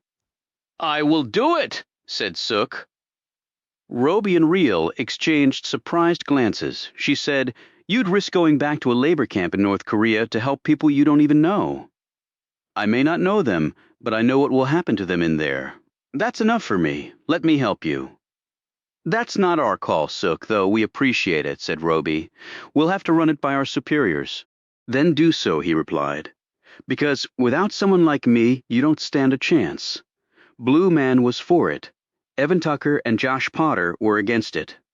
President Cassian approved it. That negated the 2 votes against. The president trumped everyone except the collective will of the voters at the ballot box every 4 years. National geospatial analysts had zeroed in on Bukchang with their satellite eyes, and what they reported back, coupled with the results of other intelligence assets, had confirmed that the adopted son and daughter of General Pak were there. They even knew which hut they were living in, and that 4 guards surrounded the hut. There was also another intelligence success. General Pak had powerful friends in North Korea. One of them had managed to arrange for a coded message to be sent to the son and daughter in the camp. They would know that help would be coming. It took another week to prep the mission. Every detail was gone over 100 times, and every contingency as well in case something went wrong, which they knew was not unlikely. North Korea was perhaps the toughest challenge Roby and Real had yet faced. The country was hard to get into and even more difficult to get out of. It had millions of soldiers and a paranoid citizenry well versed in spying on each other. The terrain was difficult, the language and cultural barriers immense, and the country was located in a part of the world where, other than South Korea, the United States had few allies. They spent a week at the burner box doing intense fieldwork in preparation. The rugged mountains of western North Carolina stood in for the ones they would face at Bukchang. A mock-up of the prison and the targeted hut was constructed at the facility. During the first few exercises, Roby, Real, and Sook were shot dead. They had made great strides since, but none of them knew if it would be enough when they tried it for real. The route in and out of the target would be unusual. As Sook had told them, prisoners escaping from Bukchang invariably headed north, toward China, whose long border with North Korea was not very far away. They would not be heading north. Too many things could go wrong, particularly with 2 obvious Westerners in tow. They all hoped that their out-of-the-box thinking would make it impossible for the North Koreans to follow them. The night before they were to leave, Roby and Real sat up late going over the plan one more time. Do you think Sook will hold up? He asked. He's done it before, Roby, many years ago, and it might have been part luck. It might have been, but we're probably going to need some luck too. I don't disagree with you. We have to keep our heads down, literally, she said. But we're the guardian angels. If we have to fight our way out, we're going to have to do it. I know. I wonder if the president has considered the long game on this. You mean us snatching the traitor's family out from under the North Koreans? Roby asked. Yep. If they were possibly going to come after us before, they're sure as hell going to come after us if we pull this off. He was pretty emotional about all this, so maybe he didn't really think it through. But that's not our call, Jessica. We're just the muscle in the field. Yeah, well, maybe the brains should follow the muscle's advice sometimes. I don't see that happening. Too many egos involved. Seriously, though, Roby, the North Koreans have nukes, and they're crazy enough to use them. We pull this off, they'll feel like they've lost all face. They are not going to turn the other cheek. A successful mission here might just prove to be the catalyst for Armageddon, which means a lot of poor innocent people will die because their leadership felt disrespected. Which pretty much happens in every war ever fought, she retorted. But this won't be war, it'll be annihilation. You want to refuse the mission? Roby shook his head. No, I'll do the mission. I just want both of us to understand the possible outcomes. I understand them very clearly, and at least the president, with all his faulty logic, is trying to make things right after what happened with Pac. I have to admire that. So let's go do this thing, said Roby. Chapter 57. They flew to China and traveled to the coast by puddle jumper. From there they took a boat across Korea Bay at night and landed at the end of a small inlet that cut deeply into the North Korean coastline. The closest town was Anju. Bukchang was roughly 35 miles due east from their location. There were just the three of them, Roby, Reel, and Kim Suk. They were all dressed in black, their faces also blackened. Roby and Reel were heavily armed and had state-of-the-art communication gear. They hoped to be able to use it at some point to later rendezvous with their support team. Roby looked at Kim Suk as they tied down their high-performance, rigid-hulled inflatable boat. The Rib could reach speeds of over 50 knots using relatively quiet engines. You ready? Roby asked. Little late for that, said Suk, just checking. They had maps and directions loaded on electronic devices attached to their wrists like watches. Above them, an American satellite was feeding them details about what lay ahead. In their earwigs, a constant stream of intelligence info was being sent. Stealth was critical here, but so was speed. They had a long distance to cover, and they needed to get there and back while it was still dark. That would be impossible on foot. So they had something else. 3 small scooters, powered by batteries, which ran very quietly. There were also pedals that helped to recharge the batteries. With night vision optics, they could see in the dark. Roby went first, Suk took the middle, and Reel brought up the rear. They stuck to the road as far as they dared, then went off-road as they drew closer to the camp. Bukchang was in the middle of nowhere, so they would not have to navigate a city or any sort of populated area before reaching it. You didn't build concentration camps among millions of people. They encountered no problems on the trip in. The satellite gave them a clear line to the camp. The intelligence chatter updated them on recent developments. Du-ho and Yoon Sun, Pac's adopted son and daughter, were being held in a hut near the back of the camp. Unlike other prisoners, who were lumped 50 to a hut, the Pacs were being held by themselves with special guards. But having only 2 prisoners in the hut didn't make it easier for the rescue attempt. It made it more difficult. The other huts were not individually guarded. Apparently the North Koreans anticipated trouble securing Pac's children. It had been confirmed that a coded message had been passed to Du-ho and Yoon Sun. They had not been told what night it would happen because if that information had fallen into the wrong hands, it would have been disastrous. But the two would know that a rescue attempt was being made and that they would have to be ready. When Roby, Reel, and Suk drew close to the camp, they dismounted from their scooters and hid them in a patch of trees. Suk changed his clothes, wiped off his face, and hoisted an old duffel bag over his shoulder. Now he looked like a typical North Korean peasant. He took to the road while Roby and Reel paralleled his movements through the trees. The outer perimeter patrol of Bukchang lay dead ahead as Suk walked along. 3 guards approached him. They told him to stop and identify himself. He did so, telling them that he was traveling east to Hamhung to see his family and take a job there he had been promised. He gave them his paperwork, which had been expertly prepared. While 2 of them searched his duffel, the lead guard examined the paperwork. He finally handed it back. You are near Bukchang Camp. He pointed to the north. You must head that way. There is a road that will take you around the camp, and then you can head east. He suddenly eyed Suk suspiciously. What sort of job are you going to do in Hamhung? Farming. Let me see your hands. Suk held them up. They were roughened and calloused. He had spent a week making them so. The guard nodded. Then go work your ox and smell your horse shit, he said, and the other guards laughed. They stopped laughing when 3 rounds from suppressed weapons entered their bodies, dropping them where they stood. Roby and Reel emerged from the woods and dragged the bodies into the cover of the trees. Roby slipped off one of the guards' walkie-talkies and handed it to Sook so he could listen in on local communications. They moved on and soon reached the rear outer fence of the camp.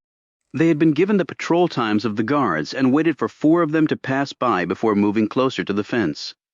They knew it was electrified and had come prepared for that. Using a laser, Reel cut through enough strands to allow a good-sized hole that each of them could slip through. Sook went first, followed by Reel and then Roby. The hut they wanted was at the very back of the camp. As they crept forward, they saw a burst of light and then realized it was a guard lighting a cigarette. Reel and Roby circled the hut, counting off the number of guards surrounding it. 4, like the intel had said. Then they separated. Reel went left, and Roby and Sook went right. Reel spoke into her headset to Roby. He listened and said, "Affirmative, 3 count on second-hand sweep at 12. He pulled 2 tranquilizer pistols from holsters and aimed each at a different guard. Now that they were inside the camp, they didn't want to make any unnecessary noise. Based on the satellite reports and intelligence on the ground, they both carried 2 dart guns for a total of 4 shots equaling the number of anticipated guards. Fortunately, that number had not changed. On the other side of the hut, Reel was doing the same.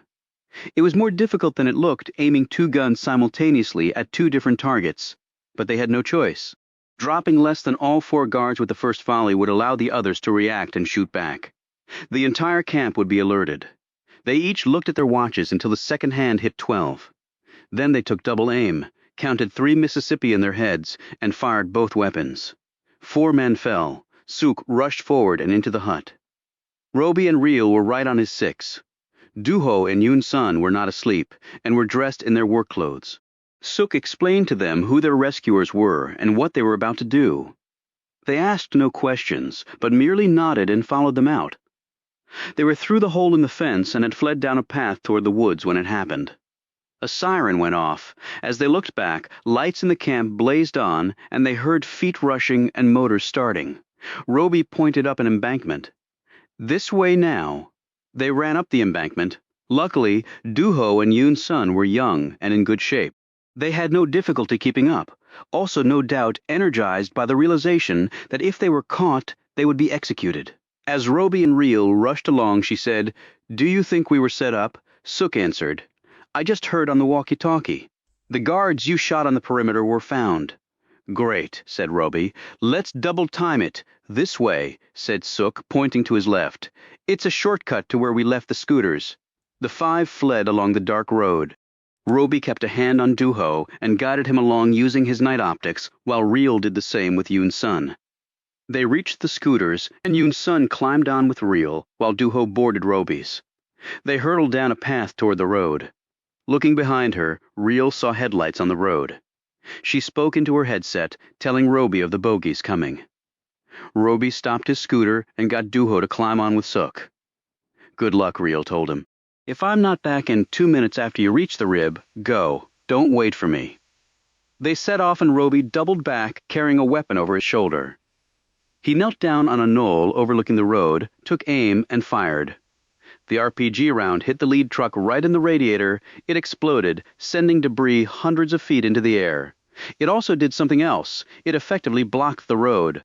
But the firing of the RPG had revealed his position, and bullets started flying at Roby from the other trucks.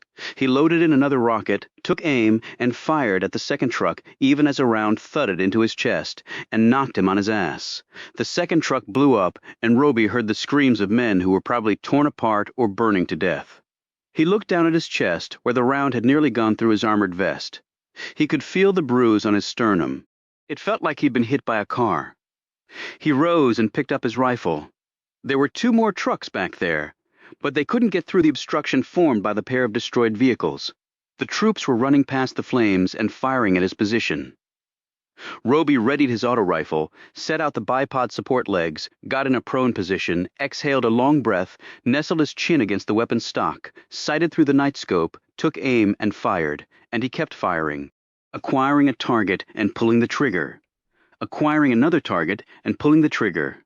He could have been on a firing range, calmly mowing down paper targets, except that here men were shooting back at him. Bullets whipped all around him, but he had the high ground, and he kept firing, and with each shot a man died. As he ran out of ammo, the first mortar round exploded barely 50 feet from him, shaking the earth so violently that his rifle fell over and his face was driven into the dirt. The next round fired, he knew, would be closer. He couldn't stay here any longer. The only thing he could do in the face of superior fire and manpower was retreat. He ran back to his scooter and climbed on. With only one person on it, the scooter's speed was much improved. He zoomed down the path, then veered left and down the embankment and onto the road. He wound the scooter up to its top speed while shots whizzed past him. He rode for about 5 minutes, putting as much distance between him and his pursuers as possible. He realized he was not yet out of range of the mortar when a round struck ahead of him, lighting the night sky like a million candles. He had to cut the scooter sharply to the right and up an embankment to avoid being hit by debris. He flung himself off the scooter as another mortar round hit less than 20 feet from him. The impact again shook the earth, and the concussive force of the explosion sent him tumbling painfully along the rough terrain. When he rose, covered in dirt, a pain stabbed through his leg. He felt around his thigh, and his hand came away wet and reddened. When he hustled back and looked down at the scooter, his spirits sank. The front wheel was shattered. He looked up ahead of him, still miles and miles to go. It would take him forever on foot. The boat would be long gone. He looked behind him. They were still coming. Well, Roby thought, this is it. But he wouldn't go down without a fight. He pulled his pistols from their holsters and made sure they were fully loaded. He started running, but his bad leg made it difficult. Still, everything about his job was difficult, so he forced the pain from his mind and just sucked it up. He had covered about 2 painful miles when he heard it. The whomp-whomp was a familiar sound to him. The North Koreans had called in air support. Well, that was smart, and also the end of the road for him. He looked to the sky and saw the darkened silhouette of the chopper. There were no running lights on the bird, and he wondered why. He expected a searchlight to start probing the ground for his location. Instead, his earwig crackled. Agent Roby, this is Lieutenant Commander Jordan Nelson of the United States Navy in the chopper. We understand you might need some assistance. That's a Roger. We've been tracking you via the electronic location signal you're wearing, but can you give us your precise coordinates, sir? Roby looked at the illuminated device on his wrist and reeled off his exact position to Nelson. The chopper immediately circled and then came down closer to the ground in an opening among the trees. Nelson's voice came on the earwig again. Afraid you're going to have to make a skid grab, sir. We can't land properly here. On my way. Roby hustled across the open ground to where the chopper was hovering about 6 feet off the dirt. Nelson's voice said warningly, We've got bogeys on your 6 and 4 at 10 meters. We have to go, sir, right now. The North Koreans had made up a lot of ground. Maybe they had moved the trucks and gotten vehicles through, and now the chopper was acting like a beacon for them. None of it was good. Bad wheel and all, Roby ran like he never had before. This was his absolute last chance. 3 feet from the chopper, with incoming fire slicing through the air, he jumped and his hand smacked against the left skid of the bird. He immediately wrapped his legs around the skid and held on with all his strength. Go, go! He screamed into his headset. The chopper shot vertically with such speed that Roby's stomach felt like it had been left back on the ground. With rifle rounds still pinging all around them, the chopper cleared the trees, banked hard to the left, shot across the sky, and righted itself, and then the pilot slammed the throttle forward. As they raced west across the darkened sky, the chopper's side door slid open, and a helmeted man peered down at him. He shouted, Would you like to ride in the first-class section, sir? If you've got room, Roby shouted back. Coach kind of sucks. The chopper's winch was deployed, and a weighted cable was lowered down to the skid. The pilot cut back on the power, so the wind forces on the cable would be reduced. Roby grabbed the cable, which had a harness attached, and wrapped it around his middle, cinching the belt tight. He gave the helmeted man a thumbs up, and the chopper reduced speed and hovered in the air. Roby let go of the skid and swung out into space. The cable motor was engaged, and he slowly rose. When he reached the door, 2 men there, who were attached to cables so they couldn't fall to their deaths, maneuvered the winch closer to the chopper and then helped him inside. They took off the harness, and the winch was retracted to its original position. The chopper's door slid shut, and Roby managed to grab a seat right before the pilot pushed the bird to full throttle, and they raced across the sky. "Are you injured, sir?" asked one of the men. "Nothing that'll kill me. But I need you to get a message to Agent Real. I don't want her to." "Already done, sir? She was the one who sent for us to assist you. They have reached their REB and are on their way back out to sea. We're from the same carrier that will be picking them up in Korea Bay, USS George Washington. We'll rendezvous there." "Exactly what I wanted to hear," said a relieved Roby. "Oh, and Agent Real asked me to pass a message along to you. What's that?" The helmet came off, revealing a sandy-haired young man of about 20. He was grinning. "To quote, sir, you owe her a kick-ass dinner and a very expensive bottle of wine." Roby smiled back. "Yes, I do." Chapter 58. US George Washington was a floating city carrying thousands of personnel, nearly 80 aircraft, and a massive missile payload.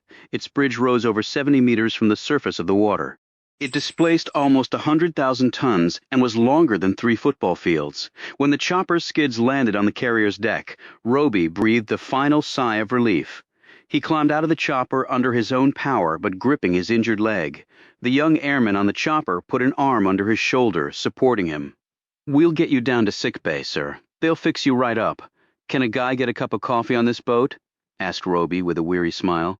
"Hell, sir, this tin can is nothing but a big coffee pot."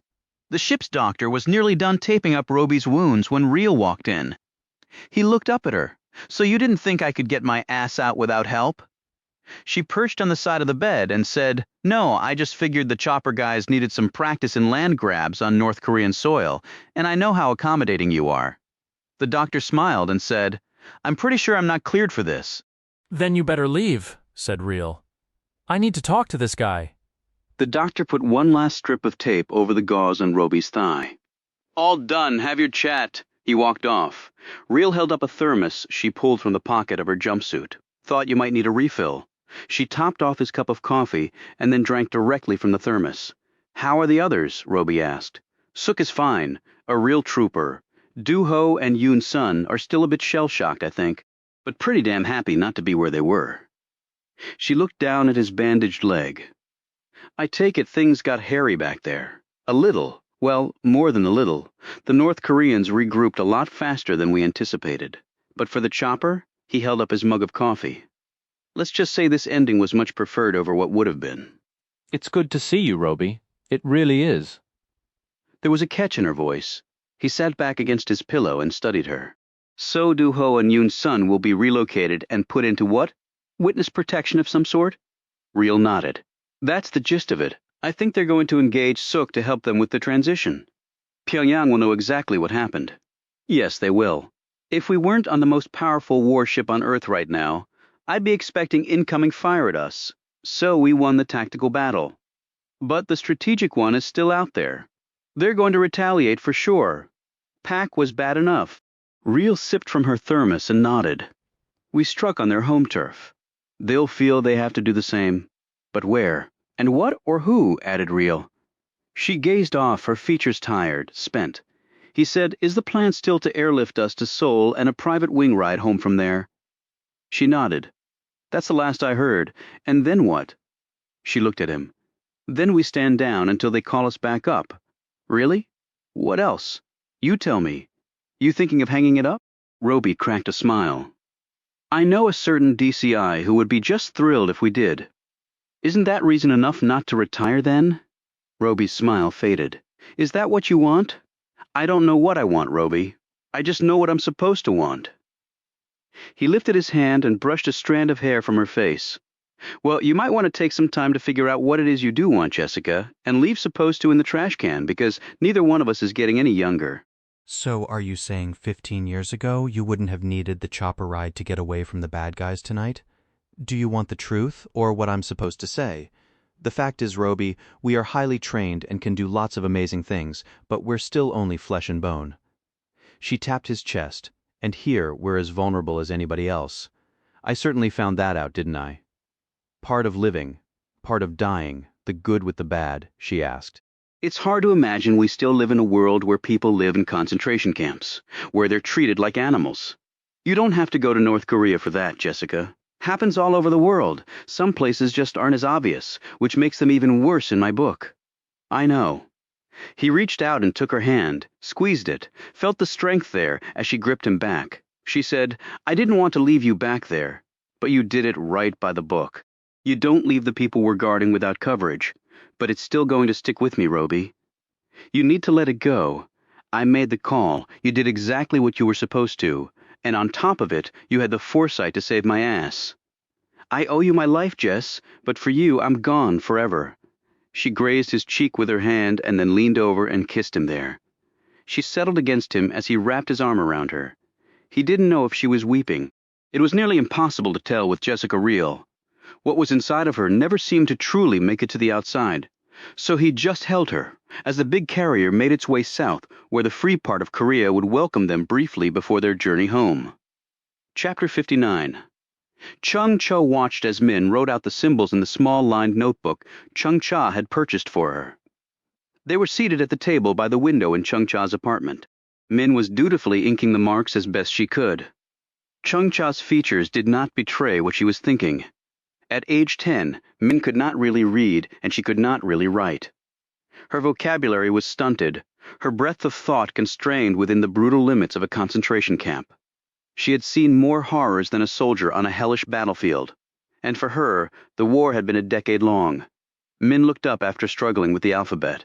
She searched Chung-Cha's face for approval or disappointment. Chung-Cha smiled and said, We will continue to work on this, each day, a little at a time.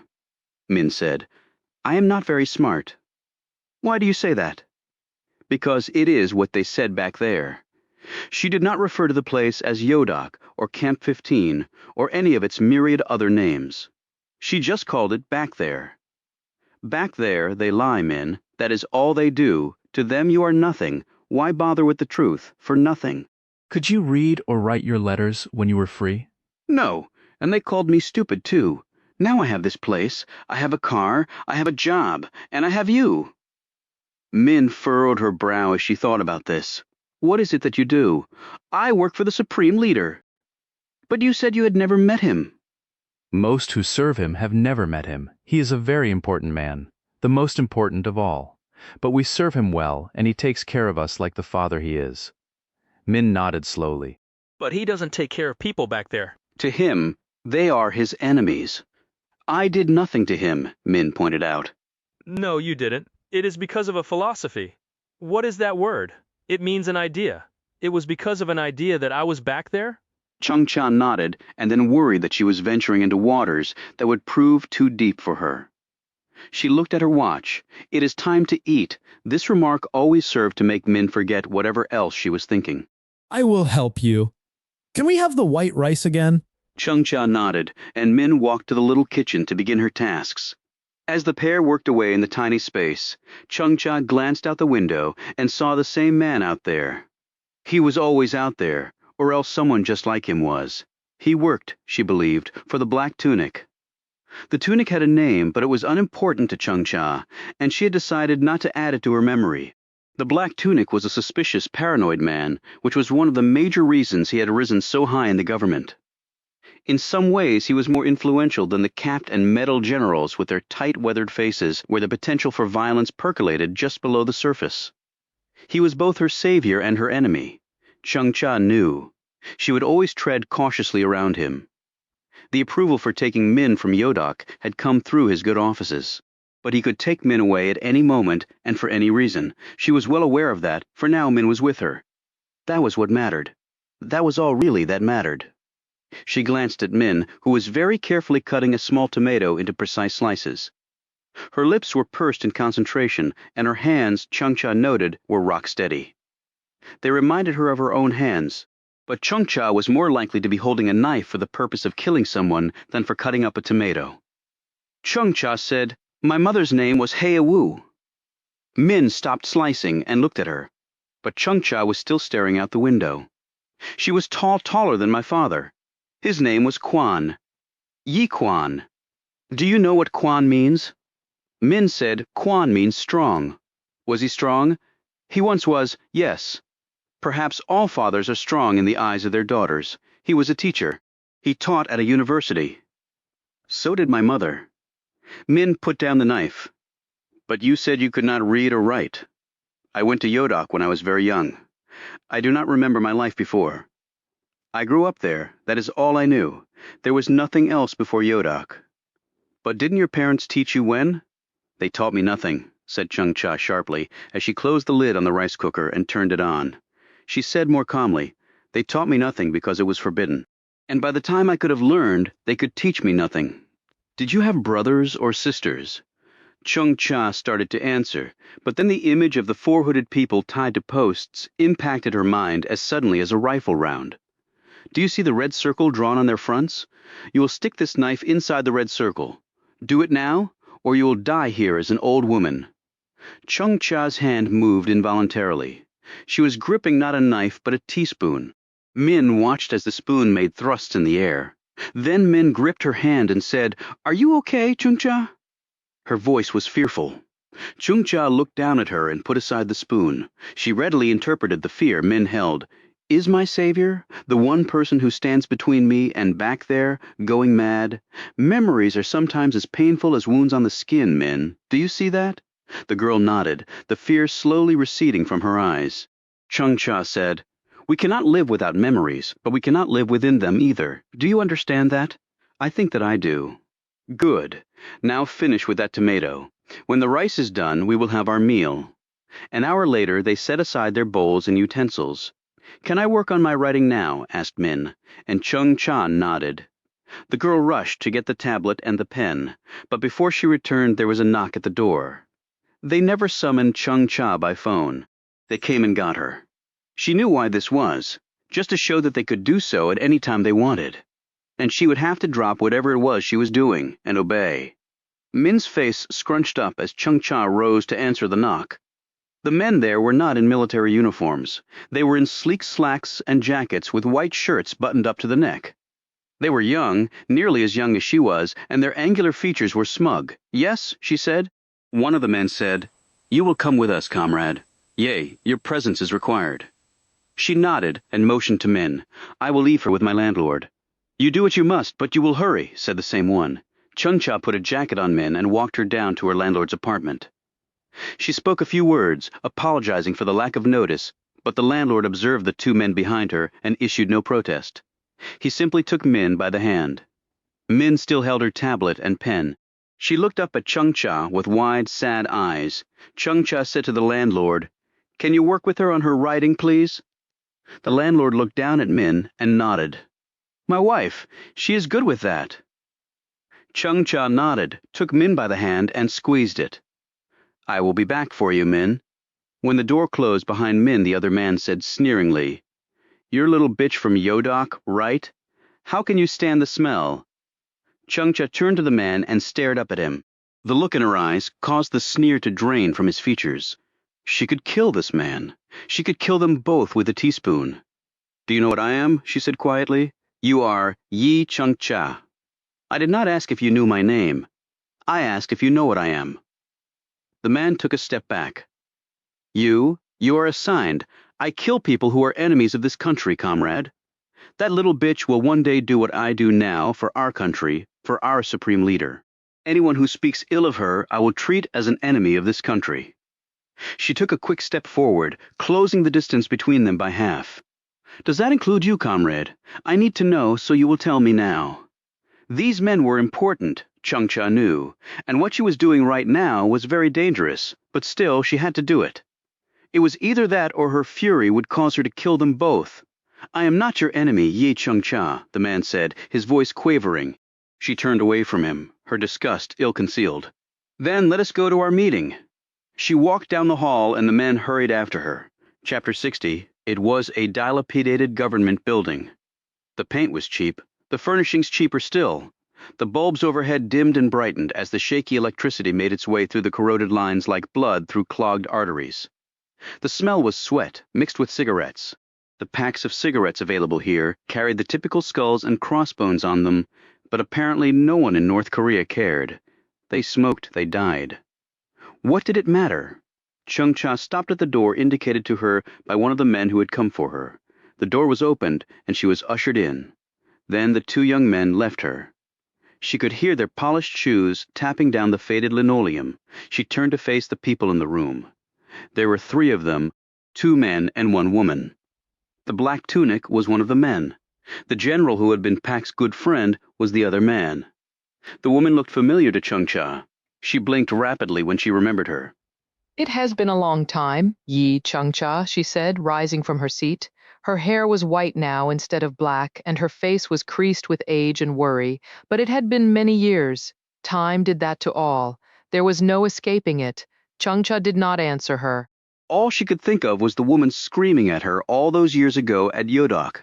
You will stick this knife inside the red circle. You will then pull it out and stick it back in. Do it now, or you will die here as an old woman. The woman resumed her seat and smiled at Chungcha. My predictions of your rising far certainly came true. I can always tell. It was in your eyes. Chungcha, the eyes never lie. I saw that clearly enough at Yodok that day. She paused. And you follow orders. You always follow orders. The sign of a good comrade. Chungcha finally pulled her gaze from the woman and looked at the black tunic. You have summoned me? She began. The Americans, said the black tunic. They have struck. Struck how? Asked Chungcha as she took a seat directly opposite him. She did not look at the general. She did not look at the woman. She would not give either the satisfaction. She knew the black tunic was the de facto leader of this group. Her attention and perceived respect would flow only to him and to hell with the others. General Pak's adopted son and daughter, Pak Du-ho and Pak Yun-sun, have escaped from Bukchang. They have done so with the help of the Americans. A man and a woman, added the general. The black tunic added, it may be the same pair that was sent to kill General Pak in France, but we cannot be sure. We are attempting to obtain a positive identification. Does it matter? Said the woman. The Americans have legions of agents who do their evil bidding. The fact is, they came onto North Korean soil. They invaded this country and took from it two of our prisoners. The general nodded. Yes, Rim Yoon is right. They are barbarians. They killed many North Koreans. It is an act of war. So, we are going to war with the Americans? Asked Chungcha. Now she looked at all three, one at a time, the black tunic said hesitantly. Not precisely. They may want us to be so foolish. But we will counterattack in our way. In the way we had planned all along, comrade. The American president's family, said Chungcha. Rim Yoon said, that is correct. We will kill them. You will kill them, Chungcha. Can you imagine the glory that the Supreme Leader will bestow upon you? If I am alive, pointed out Chungcha, there is far more glory in death than in living, barked Rim Yoon. I appreciate that fact 1,000 times, replied Chungcha. So would you like to accompany me to America, where we both can share such glory after our deaths? What a wonderful thing, as you said. The black tunic and the general said nothing. They glanced at each other and then at Rim Yoon. You still have the defined heart of Yodok in you, Chungcha, said Rim Yoon coldly. I have many things from Yodok inside me, and I remember them all quite clearly. The women locked gazes for a long moment before Rim Yoon finally broke off and looked away. She said in an oddly casual tone, the administrator of Bukchang was shot this morning along with a half-dozen guards for allowing this disgraceful escape to happen. I am sure that more will be shot as time goes on. I am sure that he deserved it, said Chungcha Rim. Yoon shot her a glance. You killed the former administrator of Bukchang, did you not? On orders, I did. He was corrupt, an enemy of this country. Did you know that he was recently replaced with the administrator from Yodok? Comrade Do, you knew Do, did you not? He was at Yodok when you were there. Is that not so? Chungcha had to work hard to keep the smile off her lips. Comrade Do was executed? That is what I said. I am sure that he deserved it, she said again. Rim Yoon gave her a piercing look before turning away and saying, we waste time. Tell her what is needed. The black tunic said, our timetable has been accelerated. You will leave for America within the week. Chungcha hid the sudden panic she was feeling. Within the week? Is that a problem, comrade? Said Rim Yoon quickly. I have no problem serving the Supreme Leader with the sacrifice of my life. Then all is good. I do have a suggestion. How can that be? What nonsense, said Rim Yoon dismissively. Chungcha ignored her and said, the Americans will be on the lookout for anyone who looks Asian, Korean. It does not matter. If they have our eyes, they will be suspect. We have a solid background for you, said the black tunic. Their scrutiny will be considerably heightened. They will be on the alert. We must be equal to the task. We must be better than they are. What do you suggest? Asked the general. The Muslims who blow themselves up, began Chungcha politely. We are not Muslims, snapped Rimyun. We do not blow ourselves up. If I may be allowed to finish, said Chungcha. Rimyun gave her a surly look, followed by a curt nod. The Muslims use children as cover. It lowers suspicion. The Americans are often fooled by this because they are soft-hearted. They do not like to think ill of the small ones. Rimyun tapped her long fingernails on the table. Get to the point, comrade. I have a young girl, Min. I heard of your visit to Yodok, interrupted Rimyun, and you taking the little bitch home. I thought you must be insane to take on such a burden all by yourself. Explain to me how you are not. Chungcha gazed directly at her. I did so with the Supreme Leader's full knowledge and blessing. I am sure I do not interpret your words to suggest that the Supreme Leader is insane. Rimyun's face turned the color of blood, and she sat up straighter, all of her casual disdain stricken clean from her. I suggest no such thing. How dare you? That is good, said Chungcha, interrupting her this time. But we waste time. So, let me explain. Min will accompany me to America. She will be my younger sister or my daughter, whichever you think best. This will provide me excellent cover to fool the Americans. After the act is done, I will leave and travel back here with Min. If I die, then Min will go back with the others who will accompany us to the evil empire that is America. That is a foolish plan, said Rimyun, as soon as Chungcha had stopped talking. Taking a child with you? And one from the camps? It's ridiculous. She would ruin everything. Chungcha said calmly, because she was in the camp, she knows nothing of the world. She will be very easy to control. Out of the question, snapped Rimyun. However, the general was looking thoughtful. I'm not so sure of that, he said. In fact, I think it is a brilliant thought, comrade. Truly brilliant. You read the Americans just right. They are weak and sentimental. They assuredly will be fooled by the presence of the young one. The black tunic nodded. I agree. All eyes turned to Rimyun. She gave Chungcha a dark look, but clearly knew she had been outmaneuvered and outvoted. I wish you good luck then, Comrade Yi, she said, though her tone contained nothing good. Whether I live or die, luck will have nothing to do with it, replied Chungcha. Chapter 61. President Cashin's handshake was strong and his face eager and filled with both happiness and gratitude. Roby and Reel sat opposite him in the Oval Office. Across from them on a settee were Evan Tucker, Josh Potter, and Blue Man. Cashin leaned back in his chair and surveyed them keenly. I have read the classified reports of your, adventure. I have to say it read like a thriller. Only you two did it for real, Roby said. We had a lot of help, sir, and if Agent Reel hadn't called in air support for me, I would most certainly not be here today. Cashin nodded and said, Duho and Own Sun are transitioning to their new lives, and Kim Suk is helping in that transition. He's a good man, said Reel. He did his job exceptionally well over there. And my conscience is far clearer, said Cashin. Not that it makes up for what happened, but I have to think that General Pack would appreciate what we've done for his family. I would think so, said Tucker. Without a doubt, Cashin shot him a stern glance, and Tucker immediately looked away. Blue Man cleared his throat and said, We do have to be prepared for the blowback, Mr. President. I understand that. It was part of my decision. I did not make it blindly. Of course not, sir, said Blue Man evenly, but now we must address possible targets that the North Koreans will be after, as well as beefing up security and fine-tuning our surveillance networks. Tucker broke in before Blue Man could continue. We have taken all of that into account. Rest assured I'm doing all that can be done to defeat any actions by the North Koreans. The president looked disdainfully at the CIA chief. That makes me feel so much better, he said. The president walked with Roby and Reel out of the Oval Office. As they looked ahead of them, Eleanor Cashin was heading toward them with their son, Tommy, in tow. His head was down, and his clothes looked dirty and ruffled. His braided blazer had a tear in the sleeve. His shirt tail was completely out of his pants, and his school tie was askew. Behind him was a burly Secret Service agent, looking very uncomfortable. As his wife and son stopped in front of him, Cassian said, What happened? Eleanor said sternly. Tommy got into a fight at school. That's what happened. A fight? Said a stunned Cashin. Roby and Reel exchanged glances. It seemed obvious to them that the president was swiftly calculating in his head how the story would play out in the media. Cashin bent down. Tommy, what happened? Tommy shook his head stubbornly and did not speak. Cashin straightened and looked at the agent. What happened, Agent Palmer? Palmer said. It was right at the end of class, sir. They were heading outside. A group of students, then, there was yelling, and a bunch of them got into sort of a scrum. By the time I pushed my way through the students, Tommy and another boy were on the ground fighting. I pulled them apart, made sure the other kid was okay, and then brought Tommy directly here, sir. Cashin put a hand through his hair. What was the fight about, Tommy, when the boy didn't respond? Cashin put a hand on his son's shoulder. Tommy, I asked you a question, son, and I expect an answer. He called you a stupid, spineless shit, said Tommy, still looking down.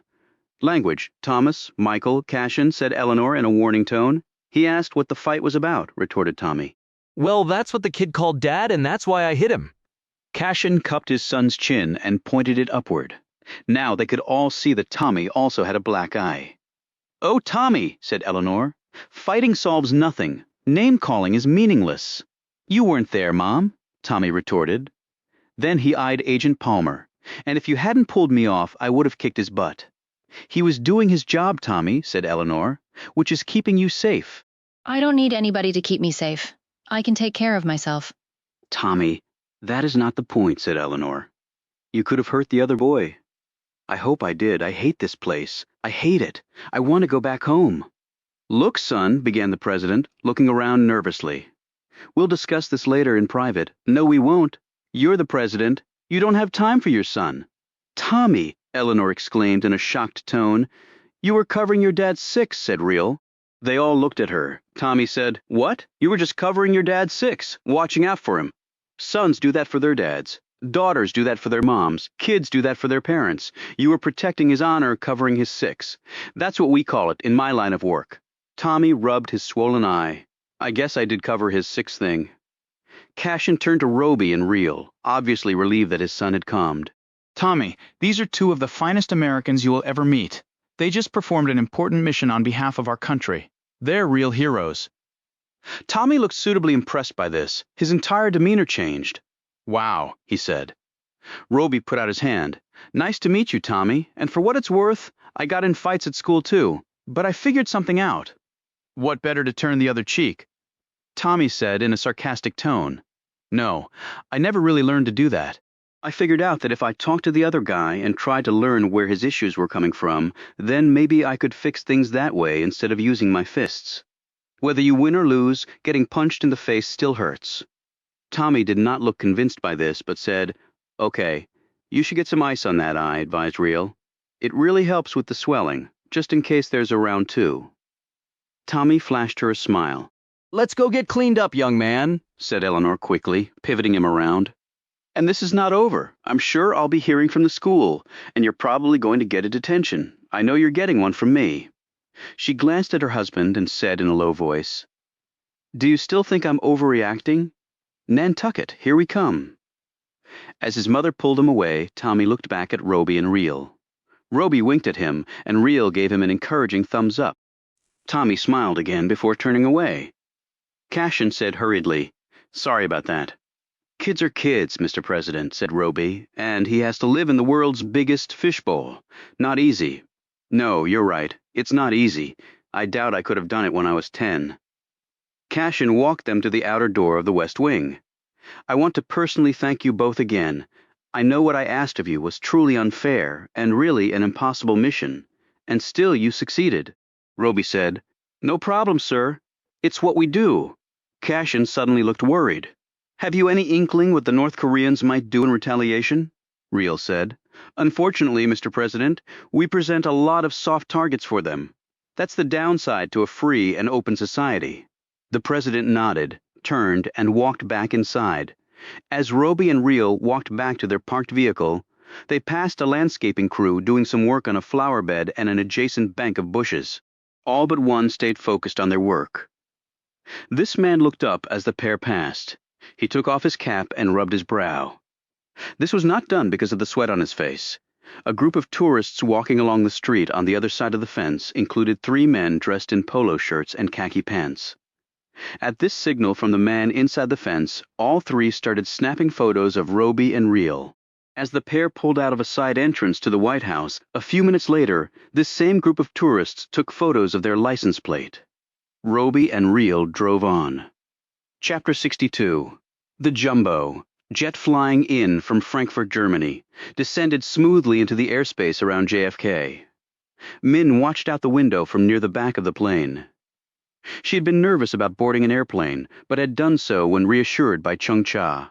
As Min looked out the window, Chung Cha gazed over her shoulder at the impressive Manhattan skyline that appeared in her line of vision when the jet banked to come in for a landing. Min looked at Chung Cha in wonderment. "What is that?" she asked, pointing at the buildings down below. "It is a city. New York City, they call it. I have never seen so many tall." Here, her limited vocabulary faltered. "They are called skyscrapers," said Chung Cha. "And they used to have two others that were the tallest of all." "What happened to them?" asked Min. "They fell down," replied Chung Cha. "How?" asked an astonished Min. Since they were currently riding in a jet, Chung Cha did not want to answer truthfully. It was an accident. They landed and taxied to the gate, where they deplaned. They went through customs. Chung Cha steeled herself for any questions that might come her way. Her documents identified her as a South Korean here with her niece. South Korea was a staunch ally of America, and thus they anticipated no problems. But such anticipation guaranteed nothing. Chung Cha well knew, however. The customs agent merely looked over her passport and smiled at Min, who clutched a doll that Chung Cha had purchased for her, and welcomed them to America. "You have a good time, honey," said the female customs agent. "The Big Apple is a great place for kids. Don't miss the zoo in Central Park." Min smiled shyly and clutched Chung Cha's hand. Chung Cha, too, smiled at the agent. Their plan had worked well. The child had caused all defenses, all natural caution to be abandoned. While she felt guilt for using Min in this way, she could not leave her back in North Korea. They retrieved their luggage and were met by a car and driver in the area outside the International Arrivals Terminal. They were driven to a hotel in Lower Manhattan. On the way, Min spent the entire time staring out the window, her head constantly swiveling so she would miss nothing. Chung Cha was doing the same. She had never been to America either. They arrived at the hotel and checked in. They had one room on the 9th floor. They took the elevator up and unpacked some of their clothes. "Is this where we will live?" asked Min. "Just for a little while," answered Chung Cha. Min looked around the room and then opened a small door in a cabinet. Chung Cha, there is food in here, and things to drink. Chung Cha looked inside the minibar. "Would you like something?" Min looked doubtful. "Can I? Here is some candy." "Candy?" Chung Cha withdrew a small package of M&Ms and handed it to Min. "I think you will like these." Min looked down at the package and then carefully opened it. She took one of the M&Ms and looked up at Chung Cha. "Do I put it in my mouth?" "Yes." Min did so, and her eyes widened at the taste. "This is very good." "Just don't eat too many or you will get fat." Min carefully shook out 4 more of the pieces and ate them slowly. Then she rolled up the package and started to put it back in the cabinet. Chung Cha said, "No, they are yours now, Min." Min gaped at her. "Mine! Just put them in your pocket for later." In a flash, Min had secreted the package in her jacket. She walked around the room touching everything and then stopped in front of the large TV set in another section of the cabinet. "What is that?" "It is a television." Like many North Koreans, Chung Cha did not have a TV in her apartment. TV ownership was allowed in North Korea, but all sets had to be registered with the police, and all of the programming was heavily restricted and censored, and mostly consisted of melodramatic praise of the country's leadership and the bashing of countries such as South Korea and the United States and organizations like the UN. Though she did not own one, Chung Cha had seen and used TVs when traveling. She did own a radio, because they were far more widespread than TVs, but most of the programs were similarly censored. Things were changing slowly, particularly with the advent of the Internet. But there was no one in North Korea who could be said to be connected with the rest of the world. It was simply not acceptable to the government. While North Korean law, like American law, provided for freedom of speech and the press, there could not be a greater contrast between the two countries in that regard. Chung Cha picked up the remote and turned the TV on. When a picture of a man came on, and he seemingly started talking directly to her, Min drew back fearfully. "Who is that man?" she whispered. "What does he want?" Chung Cha put a calming hand on her shoulder. "He is not here. He is in the little box. He cannot see or hear you." but you can see and hear him. She clicked through the channels until she came to a cartoon. Watch that, Min, while I check some things. While Min was instantly intrigued by the cartoon, even going so far as to reach up and touch the screen, Chung-Cha took out the phone she had been given and accessed her texts. There were a number of them, all in Korean, and they were all in code. Yet even if someone broke the code, they would seem nonsensical, because behind that code was another code that only Chung-Cha and the sender knew, and it came from a book the identity of which only they knew. These one-time codes were virtually impossible to break, because unless you had the book, you would not be able to crack the code. Using her copy of the book, she deciphered the messages. Now she had some free time. She looked over at Min, who was still engrossed in the TV show. Min, would you like to go for a walk and then get something to eat? Will the TV be here when we get back? Yes. Min jumped up and put on her coat. They walked many blocks until they reached the water. Across the harbor was the Statue of Liberty, and Min asked what that was. Only this time Chung-Cha did not have an answer for her. She did not know what the thing was. They later ate at a cafe. Min marveled at the odd assortment of people on the streets and in the shops. They have things on their skin and metal on their faces, observed Min as she dug into a hamburger and fries. Have they been injured? No, I think they did those things by their own choosing, said Chung-Cha as she glanced at the tattooed and skin-pierced people to whom Min was referring. Min shook her head but could not tear her eyes away from a group of Asian girls who were giggling and carrying shopping bags and were dressed like typical college students. They clutched their phones and were endlessly texting. In a low voice, Min said, "They look like us." Chung-Cha glanced over at the girls. One of them saw Min and waved. Min hurriedly looked away and the girl laughed. Chung-Cha said, "They do look like us, but they are not like us." She said this last part wistfully. But Min was too enthralled with all that was going on around her to notice. Min said slowly, "People here, they laugh a lot." She looked at Chung-Cha. At Yodok, only the guards laugh. She grew somber and continued to watch everything. Chung-Cha observed the little girl and knew that it was as if she had been born in a cave and had now been whisked by a time machine into the present day, and to a city that was a melting pot beyond all melting pots, where people laugh. They stopped at Washington Square Park later and watched street artists perform, mimes and jugglers and magicians and unicyclists and musicians and dancers. Min stood there clutching Chung-Cha's hand, her face utterly amazed at what she was seeing. When a person dressed as a statue suddenly moved and plucked a coin from behind her ear, Min screamed but did not run away. When the person handed her the coin, Min took it and smiled. The person smiled back and gave her an official salute. Chung-Cha led her away after a while, but Min clutched the coin and kept looking back over her shoulder at the performers. "What is this place?" she asked. Where are we, Chung-Cha? "We are in America." Min stopped so fast her fingers slipped from Chung-Cha's. She exclaimed, "But America is evil. I heard so at Yodok." Chung-Cha quickly looked around and was relieved that no one had seemed to hear Min, even though she was speaking Korean. You heard much at Yodok. It does not mean it is all true. So America is not evil? Chung-Cha knelt down and gripped Min by the shoulder. "Whether it is or not, you must not mention such things here, Min. There will be people who come to visit me. You will not talk when they are with us. It is very important." Min slowly nodded, but there was fear in her eyes now. Chung-Cha straightened and took Min's hand once more. They walked back to the hotel without breaking their silence. And once more Chung-Cha second-guessed herself about bringing Min along, but I could not leave her. Chapter 63. The train rolled along through the mid-Atlantic region. Min and Chung-Cha sat together in one of the train cars. Min was asleep. She had been so excited in New York that she had barely slept. Minutes after getting on the train, she had passed out. Chung-Cha looked out the window as the train raced across a bridge over a river. She had no idea it was the Delaware River. She did not know what Delaware was, nor did she care. In a mission like this, one had to focus on what was important and rid oneself of all that was not important. She dropped her gaze to Min. She moved a strand of hair from the girl's face. Min's skin was now clear of wounds. Her teeth were being repaired. She had gained weight. Her lessons were coming along nicely, but she had many years of work ahead of her before she would catch up to others her age. Yet she could have a nice future. She could. Chung-Cha looked away and studied the two passengers diagonally across from her. One man, one woman, both Asian. They looked like a married couple, perhaps on holiday. They were not dressed as business people like most of the passengers on the train.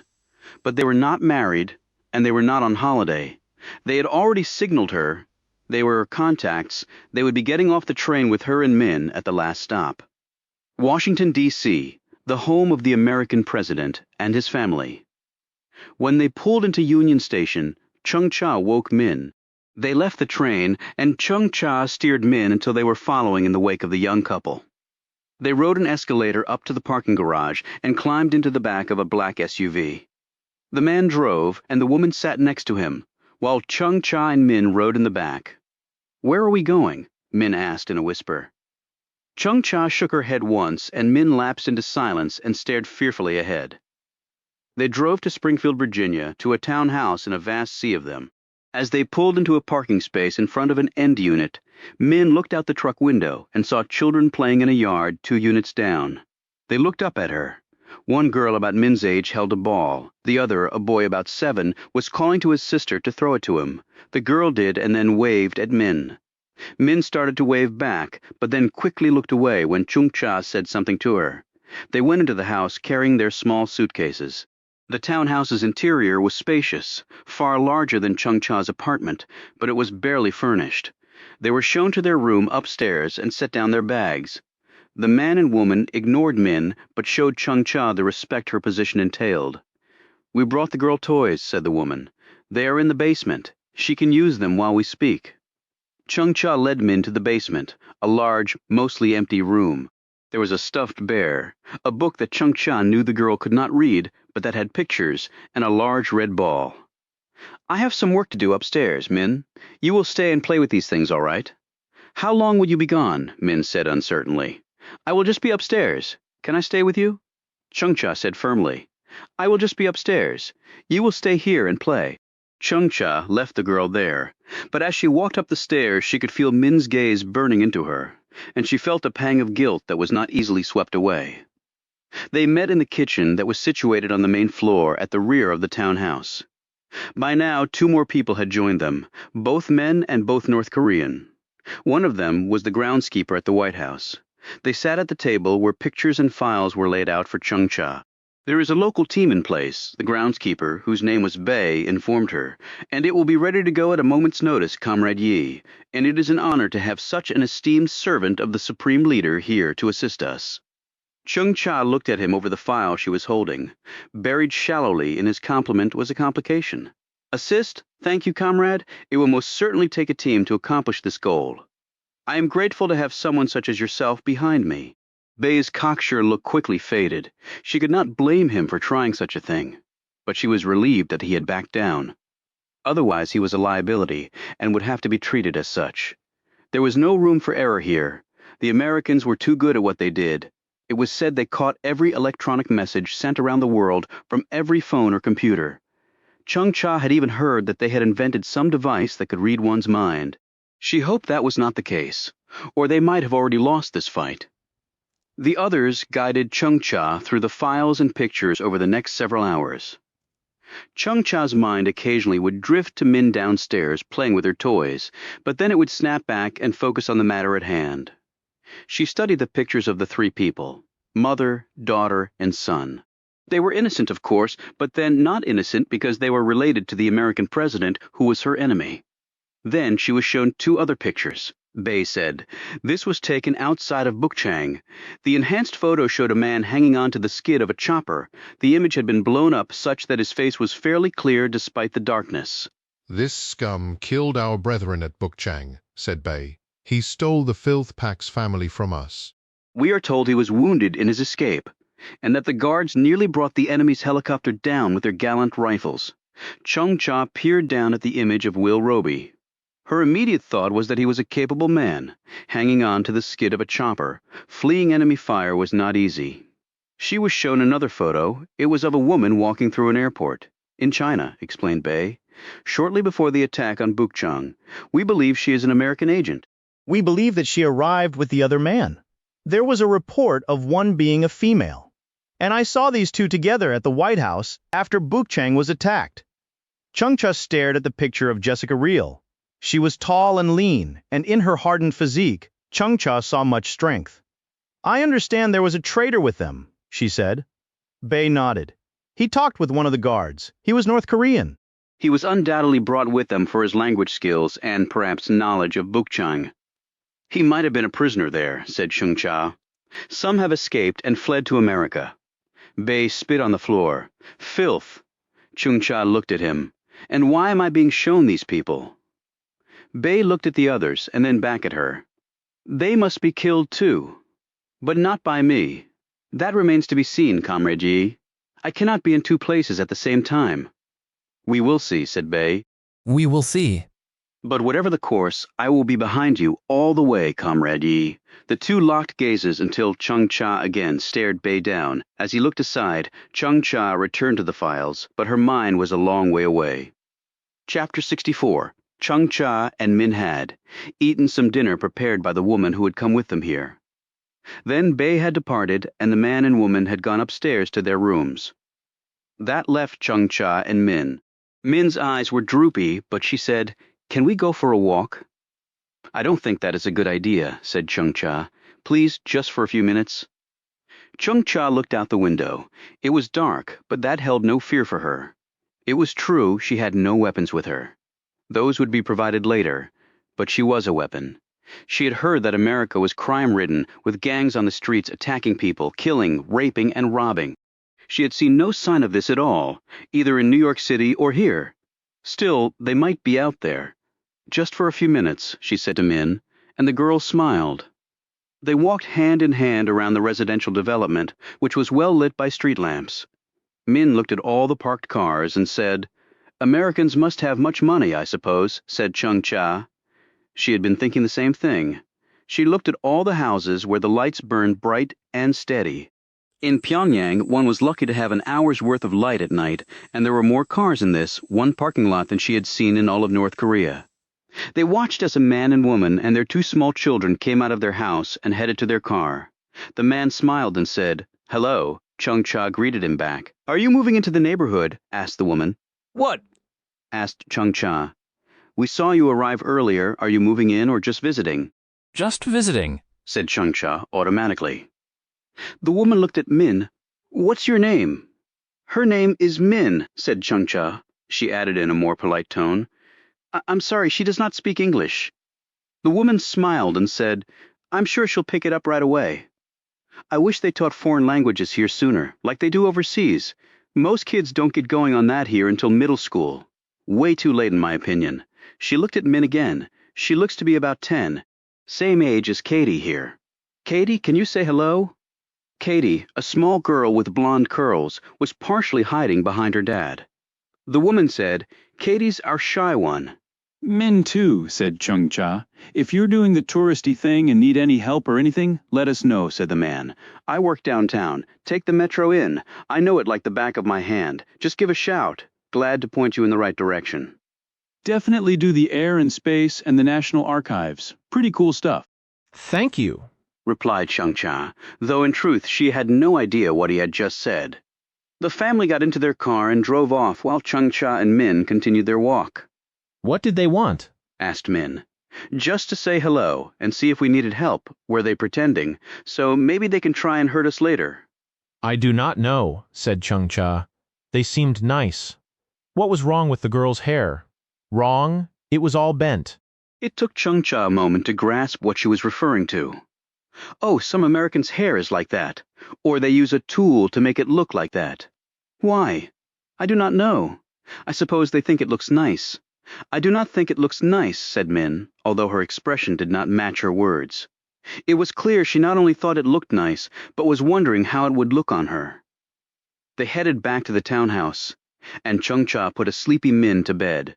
Then she went back downstairs, made herself a cup of tea, and spread the documents out in front of her on the table in the kitchen. She went over every page, every note, and every photograph. These files would be her life for as long as it took. After about 3 hours and 2 more cups of tea, her eyes grew weary, and she leaned back in her chair. She looked up to the ceiling where she knew Min was asleep in their room. She rose and went to the window and stared out at all the houses. They were virtually all dark now at this late hour. She knew she should go to sleep. She was tired. She was still not acclimated to the time zone. She was under pressure like she had never been before.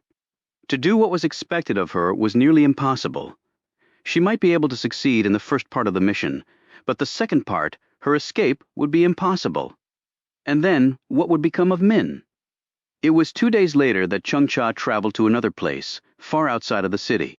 It was rural, and the house she was driven to was isolated amid trees and old farm fields that had not seen a plow in a very long time. There were a number of people waiting for her. Bei was not among them. He was embedded so deeply that care was taken not to expose his loyalties to North Korea. He had been in the United States a long time and was one of the most valuable operatives they had. His position at the White House allowed him to see and hear things that no one else could. This was the team that Chung-Cha had been told about, composed entirely of men. They were all tough and hardened and could kill people in many different ways. Chung-Cha knew. She had read the files on all of them. Some had been here longer than others. Each was willing to die to achieve their goals. They knew that the people guarding their targets were excellent. They simply expected to be better. They sat around an old table in what had once been the kitchen of the house, Chung-Cha observed, from the battered sink and rusty stove. They all spoke in swift, terse Korean, reporting what they had learned. The chief point was that a location for the attack had now been determined. They will be traveling to a place called Nantucket, said one of the men to Chung-Cha. Our comrade Bei overheard this. He said nothing to me about it when we last met. It needed to be confirmed. Now it has been. He showed her a map. It is a small island just off the coast of their state of Massachusetts in the Atlantic Ocean. It is gotten to by plane or by ferry. They will be going there in 2 weeks, just the wife and the 2 children with their guards and their staff. We know the house where they will be staying. It is near the small downtown area. It is old and historic, and it provides for some opportunities. Do you have a schedule of events for them? Asked Chung-Cha. A preliminary one obtained through various sources. We are working hard to firm it up. We will need to get there before them, said Chung-Cha. To allay suspicion, undoubtedly. It is not the summer season when many tourists go. At that time, the servant class comes from Africa and Russia and other Eastern European countries to take care of the wealthy Americans who often have second homes there. Second homes? Asked Chung-Cha. These rich Americans often have more than one home. They travel between them and enjoy the fruits of their greed and exploitation of the poor. I see. During this time of year, those servant people are gone. Fortunately, there are Asians who work there now, and Hispanics. Americans, as you know, cannot tell a Chinese from a Japanese, much less where we come from. They are ignorant and superior that way, as you well know. The world revolves around them, the filth. We have 2 operatives there right now. They will lay the groundwork for us. We will have jobs on different parts of the island. Not all of us, some will be kept in reserve. Such as yourself, Chung-Cha. You will come out when the moment to strike is upon us. And do we know when and where that moment is? We will soon determine it, said the man, and every detail will be gone over until we will see it in our dreams. How long will they be staying there? It is a vacation of some sort for them. 1 week. And the children and their school. Are you sure they will be at this Nantucket? Yes. And the president will not be coming? He may. We cannot be sure that he will not, but we will know if he is. We will not strike when he is there. The security will be too tight. But for the others, while good, the strength is not nearly what it is when the president is there.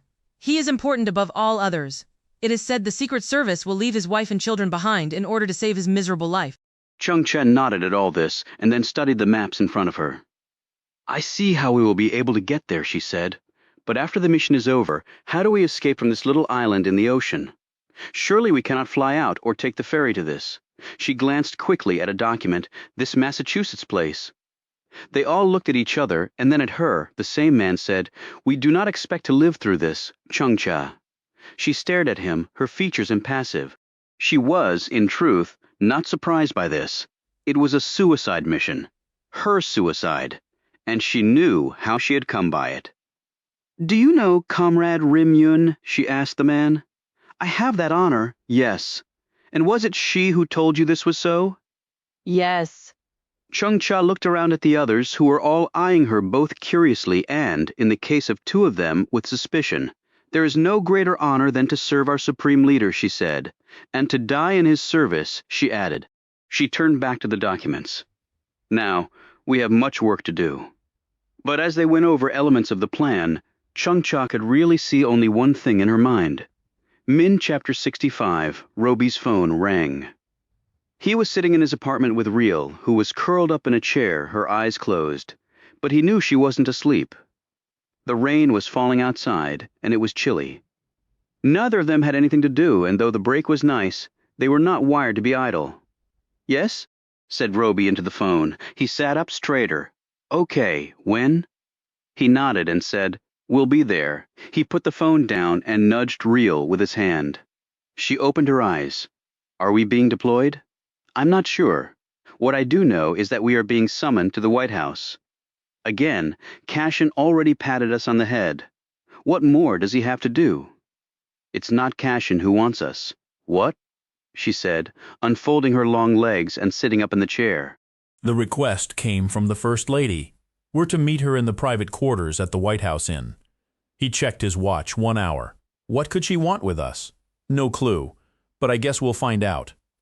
They presented themselves at the White House at the time specified and were escorted to the First Family's private quarters on the second floor after leaving their weapons behind with the Secret Service. As they rode the elevator up, Real whispered to Roby, "Ever been up here?" He shook his head. "You?" "Hell no." They were led into a large sitting area with flowers displayed in large vases. Eleanor Cashin rose from a settee and greeted them. The attendant who had brought them here quietly left. Eleanor motioned for them to sit on a large couch while she sat across from them. She was dressed in slacks, a short jacket with a white blouse underneath, and 2-inch pumps. Her hair was swept back in a ponytail. Around her neck was a silver necklace with a St. Christopher medal dangling from it. "I'm sure you're wondering why I asked you here today," she began. Roby said. "We were surprised. The fact is, well, you both made quite an impression on our son, Tommy. In fact, I think he's been researching you both." "Not much to find," said Real. "We don't do Facebook." Eleanor smiled. "I know, and I also know that I'm not cleared for much of what you both do, but I have learned a few things." She added quickly, "And please let me add my thanks to that of my husband for your service to the country." "Thank you," said Roby, while Real nodded. "I shared a few things with Tommy about you both. Nothing classified, just things, and that only heightened his regard for you both." She looked at Real. "And I have been told something of your recent travails, Agent Real. I'm relieved that you are, well, out of that situation." Real said nothing to this, but kept staring curiously at the woman. The First Lady was nervously twisting her hands. Roby said, "Ma'am, it might be better just to get it out." Eleanor laughed.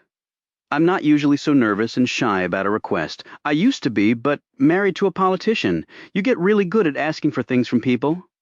She paused, collected her thoughts, and said, "The children and I are going to Nantucket for a week. It's to get away and recharge our batteries and to just spend some time together. Tommy, in particular, I think needs this." "The fight at school," said Real. "Among other things, he's had a hard time adjusting to life here. Very hard. The place where we came from is as different from here as it's possible to be." "A truly unique city," commented Roby, "and not an easy one." "You're absolutely right about that," said Eleanor emphatically. "But what do you want from us?" said Real. "Well, let me just come out and say it. I would like you both to accompany us to Nantucket. The president can't make it, and I just thought that having the two of you there might help things." She hurried on. "I know you must think this is crazy.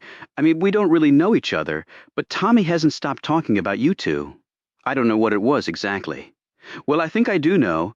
You're heroes, and Tommy's father obviously respects you greatly, and Tommy dearly wants his father's well." Her voice trailed off, and she looked like someone who regretted saying too much. "I've only met Tommy once," said Roby, "but I can tell he's a good kid. And the fight was because he was standing up for his dad." "I know. I both admired what he did and was horrified by it. It hasn't been an easy time for either of us. I wasn't sure whether to ground him or give him a medal. The back and forth made my head hurt." "I can see that," said Real. "Not easy, being a mom.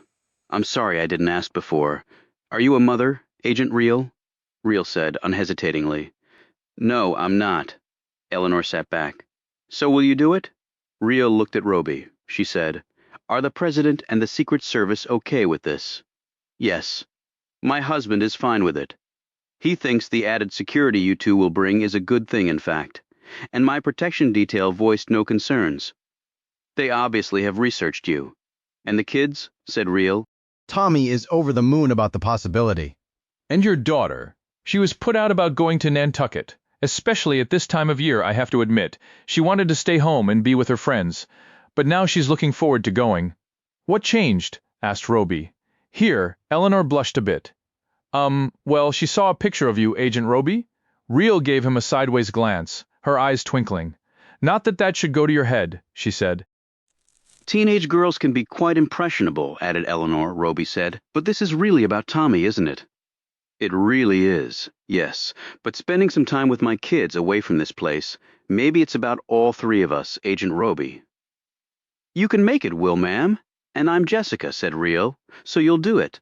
Real said, well, we're between deployments. I would imagine your request will take priority. So the short answer is, yes, we will. Just tell us where and when, added Roby.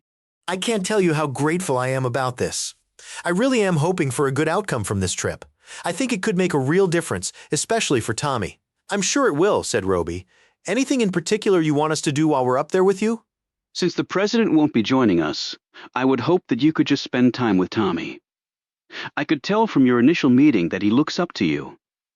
Any words of wisdom you might have, just being there, and a man for Tommy too? I think I understand, said Roby. Eleanor said, don't get me wrong, he loves his father. They have a great relationship. It's just that. Not even Superman could do the job of a president, said Roby. It doesn't leave time for a lot else. Even family. Something like that, said Eleanor. The president tries, but everyone in the world, it seems, wants a piece of him. I'm sure, as they rose to leave. Real said, oh, one more thing, yes? Said Eleanor expectantly. Remind your daughter that my partner here is old enough to be her father. Chapter 66. This is really not helpful, said Evan Tucker. He was sitting across from Roby and Real in a conference room at Langley. To his left was Amanda Marks. To his right was Blue Man. We didn't have much choice, replied Roby. You always have a choice, snapped Tucker. Going off vacationing in Nantucket when you're needed here? Well, I think we need some downtime from when we were vacationing with the neo-Nazis and then the whole North Korea thing, said Real sharply. And they all begin with the letter N. Nazis, North Korea, and Nantucket. For what it's worth, I'll go with the last one as my preference. You know what I mean, said Tucker. We still don't know what the Koreans are going to do. Between us, I tried to talk the president out of breaking Pak's family out of the camp, but he was dead set on it. Now, I'm afraid we're going to pay the price for his inability to corral his guilt over what happened to Pak. Real looked at Marks. Do we have any notion of where they might strike? Marks nodded. We've gotten chatter that the North Koreans are positioning missiles to be fired at American bases in South Korea. Well, that would certainly start a war, said Blue Man. All indications are that they are pissed off beyond belief, said Marks. First, the planned coup against Un, and now breaking Pak's family out. It was to be expected. Of course it was, interjected Tucker. Just as I said, was it worth 2 lives? We're going to pay the piper. He looked around, seemingly daring anyone to disagree with him. Any other potential target? Asked Roby. Too many, I'm afraid, said Blue Man. And you two will be whiling away your time in beautiful Nantucket, where all the jet-setters zip in during the summer, said Tucker. Really? I understand you have a place there, said Real. I checked. It's just a summer rental, groused Tucker. Marks added, it's actually a good thing that the First Lady and her kids will be out of town, and this trip is not on the official schedule, which is even better. She eyed Roby and Real. Are you part of the official protection detail? Secret Service protocols won't allow for that, replied Real. But I don't think they're unhappy we're going. I think the First Lady wants us to spend some time with her son, who's going through a rocky time right now. Marks nodded while Tucker just shook his head in exasperation. He said, well, while you're on your little holiday, I want to hear from you every day. You don't work for the Secret Service or the First Lady. You work for me. Is that understood? Never doubted it for a moment, sir, said Real, with a slight edge to her voice. So long as you're the DCI, she added. As the meeting broke up, Tucker demanded that Real remain behind. Roby glanced at her questioningly, but she nodded and he reluctantly left. When the others had gone, Tucker sat back down and motioned Real to do the same. I'll stand if it's all the same to you. Do you want me to order you to sit? For Christ's sake, Real? Can't you just do what I say without making it an issue every damn time? You undercut my authority whenever you pull shit like this? She gave him a stony look, but sat. This won't take long, he said. Fine with me, she said. He stared at her while she looked back at him impassively. You hate my guts, don't you? He said. I don't think my feelings toward you have anything to do with my job. Of course they do. Without respect there is nothing. If you say so, I have never been confronted with a more complex problem than you. Never. Glad I could be there for you. I'm being serious, so cut the jokes. She sat up a bit straighter, but said nothing. He held up 2 fingers. My DD James Gelder, and an analyst named Doug Jacobs. Real said nothing. You killed them both. Real folded her arms over her chest. They worked for this agency. Gelder was my friend. They're dead because of you. Sensing where this was going, Real started to speak. But Tucker held up his hand. Just let me finish, he said. It's taken me long enough to get to the point. Let me have my say and then you can respond. Real sat back, evidently put out by this request. Tucker continued. I've looked into every facet of the case. Everything. And my conclusion is that even though I don't want to believe it, Gelder, who I thought was my friend, and Doug Jacobs, who had sworn allegiance to this country, were traitors. They were planning an event that, if it had taken place, would have sent this world into an apocalypse. He pointed a finger at her. You prevented that from happening. You and Roby, he amended. Real's expression had softened. She was watching her boss closely now. I can't say that I agree with your method. Guilty until proven innocent. But I think I see now why you did what you did. They killed a man who meant a lot to you. There was no direct evidence against them. If you hadn't acted, the world as we know it would be gone. He gave a long, resigned sigh. As much as I didn't want to admit it, I think you did the right thing, Real. Real's lips parted, and her eyes revealed her surprise. Tucker looked away from her and studied the table. He said, Your actions since then were nothing short of remarkable. You and Roby fought through every imaginable obstacle and put your lives on the line again and again. You stopped the coming global disaster while everyone else, myself included, had hands over our eyes and thumbs up our asses. And as reward for that, I sent you and Roby into Syria basically to die. I still can't believe that I did what I did, setting up 2 of my agents, my best agents, to get killed. There is no excuse, and I'm ashamed of myself. I truly am. And yet you survived that. And you came back home and got your medals. And I've been thinking of ways to nail you ever since those hunks of metal went around your necks, including trying to literally drown your asses at the burner box. Tucker grew silent, but Real seemed disinclined to say anything. He said, I have learned what went down with you, and the scum who happened to be your father. I know what he tried to do. I know what you did to stop him and save Julie Getty's life. And I know the risk involved in going to North Korea and doing what you and Roby accomplished. It was nothing short of miraculous. Any other team would have been dead. He grew quiet again, but for a shorter time now. So I said all that to really say thank you, Agent Real, for your service. I was in the wrong, and you were in the right. He extended his hand, which she shook. I'm not sure what to say, Director, she said. I think I understand how hard this was for you to do. The problem is, Real, it shouldn't have been that hard. I'm just too damn stubborn. Look, I know people see me as an outsider. I didn't come up through the intelligence field. I'm a political appointee. Didn't know my ass from a hole in the ground. I get that. I worked hard to come up to speed. I really did. But I made mistakes, and you were the biggest one, so my apologies again. He paused. And when this threat from North Korea has been neutralized, I plan on stepping down and letting the president appoint my successor. She looked shocked by this. Are you sure about that, sir? Even if I wanted to stay, I couldn't. A higher authority than me has made it very clear that my stint at the agency is coming to a close. Real knew exactly who the higher authority was, but only said, I see. And I'm not a young guy, Real. I've got other things I want to do in life. In truth, this job is a killer. It really is. You jump from crisis to crisis, success to disaster, the highest peaks and the lowest valleys. My gut is one big acid burn. I think I've aged more in this job than I did in the previous 30 years of my life, but I don't want to leave until this thing is resolved, and I didn't want to leave without telling you what I just have. He paused again, glanced at her nervously and said, That's all I wanted to say. You can head out now. As they rose, Reel said, So why did you just bust our asses in the meeting? For now at least, I'm still the DCI, and I'm concerned that you will not be where I need you to be. That's why. But with that said, I hope you have a relaxing time in Nantucket.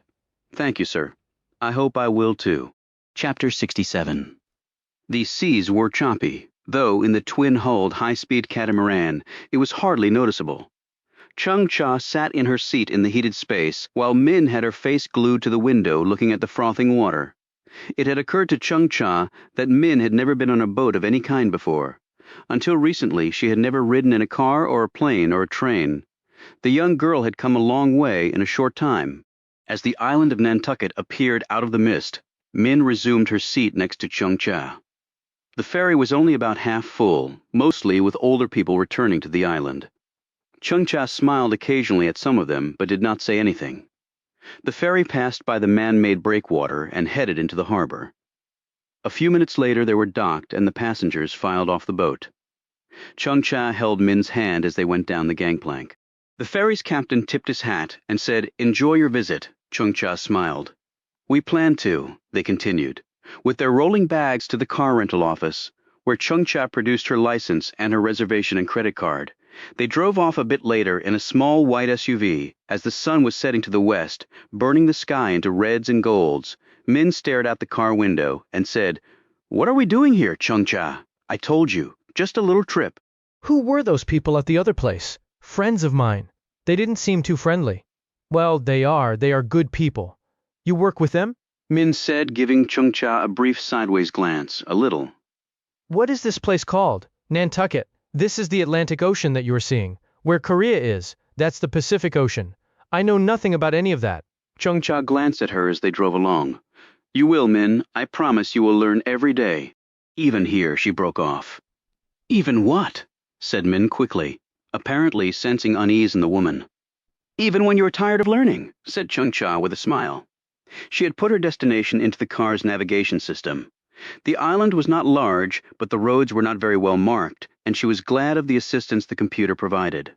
Min's eyes followed the little marker that represented their vehicle as it traveled along the navigation screen. She asked many questions about the device, and Chung-Cha answered as best she could. Their rental rumbled over the cobblestone streets of the village square. There were a number of people on the streets, and many shops were still open. The weather was not cold, though. As the sun fell, it would grow chillier. The briny smell of the ocean was all around them. Min sniffed. "That smell is not so nice. It's fishy, it's not bad. There are far worse smells." Min looked at her and nodded. "There are far worse smells," she repeated. Soon they turned down a winding lane with high grass on either side. The ocean was visible on three sides. The cottage they pulled into sat by itself off the road. Chung-Cha cut off the engine and opened the car door. She and Min pulled out their bags, and they walked together up to the front door. "Who lives here?" asked Min. "We do, for now." The inside of the cottage was quaint and neat, and when Min found that she had her own room and bed, she was astonished. "Just me?" she asked Chung-Cha. "I will be in the room next to it. You will be fine. But if you feel anxious, you will know where to find me." They had not eaten since lunch, so Chung-Cha prepared a meal from the contents of the refrigerator, which had been filled for their visit. They ate and drank hot tea, and watched the sun finish its fall to the horizon.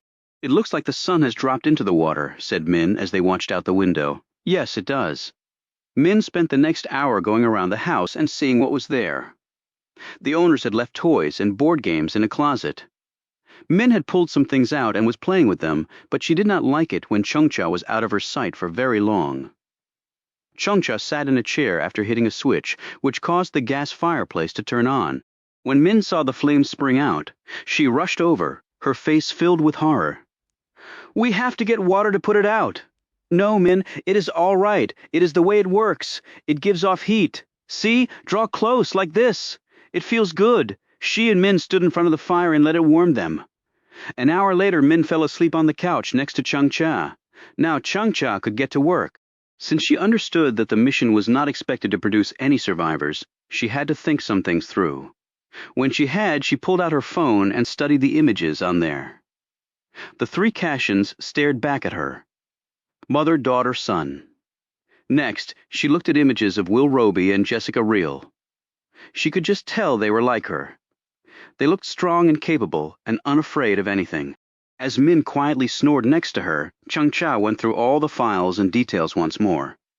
The plan was still in progress because they did not yet have an exact itinerary for the first family. In fact, there might not be one since this trip was apparently not really part of the official schedule, but an impromptu decision. They were all aware from recent news stories that the NSA and other American intelligence agencies listen to everyone in the world. So the use of their phones to communicate even via text or email was deemed to be too risky on the island, even if they used code. The thought was that any communications on the island with the First Lady and her children here would be given heightened scrutiny, but it was not as though they could freely congregate and continue their planning. A group of Asians doing so would be a red flag and could sabotage their mission before it even began. But they had to communicate, and they believed they had arrived at a plan to do so while staying below the Americans' radar. And Chung-che had devised a way for Min to play a part in that. Over the next several days, Chung-che and Min drove and walked through the town. They made treks along the beach, they collected shells and threw pebbles into the ocean. They watched seagulls glide across the sky and ferries race across the water. Chung-cha had her ears open for any snatches of conversation about the people who would soon be coming here. And details were learned because Americans apparently like to gossip. While they were eating chowder in a local cafe, several men came in. They wore jackets and khaki pants and had earwigs and looked quietly professional. They took a table near Chung-cha and Min. While she pretended to listen to Min, Chung-cha eavesdropped on the conversation the men were having. She learned some important details, including exactly when the party was arriving and how. After they left the cafe, she stopped to write some things down, and then she and Min went to their car and drove off. She pulled into a gas station. Chung-cha eyed the small windowed office where a clerk stood behind the cash register. She folded up the paper she had written on and handed it to Min. "Do you see the man in there?" she said, pointing. Min looked in that direction, saw the clerk, and nodded. "You will take him this note while I put fuel into the car." What does it say, the note? It's unimportant. I'm just giving him some information he needs. How do you know him? I know him from our country. Why is he here? Just take him the note, Min. Do it now, and he will give you something in return for me. Min opened the door, looked back once at Chung-cha, and then hurried into the little office.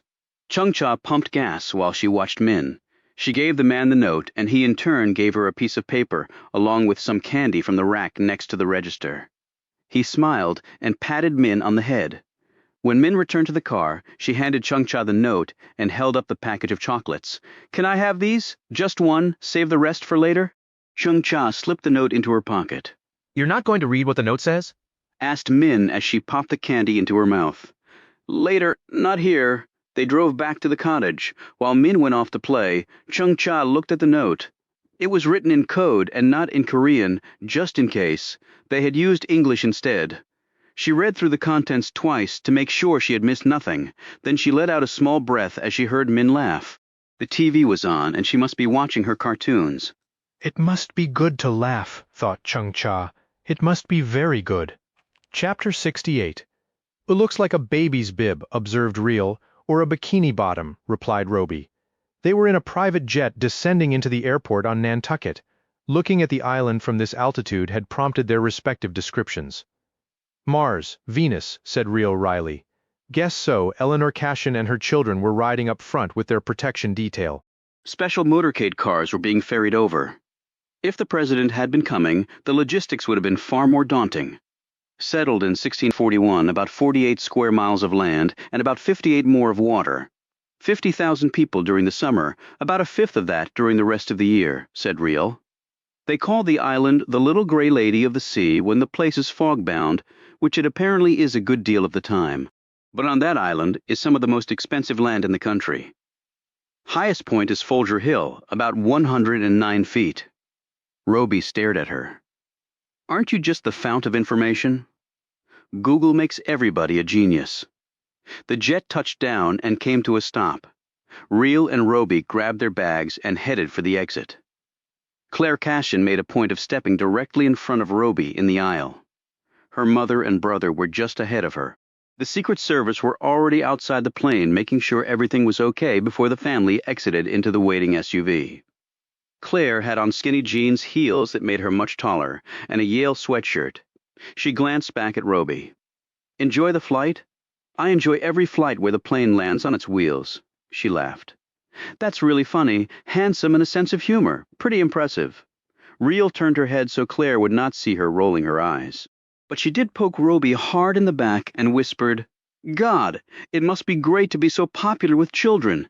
As they walked down the jet steps, Claire tripped in her heels, but Roby caught her. She squeezed his arm. Thanks, Mr. Roby. Just make it Will. She flashed a toothy smile. Okay, and you can make it, Claire.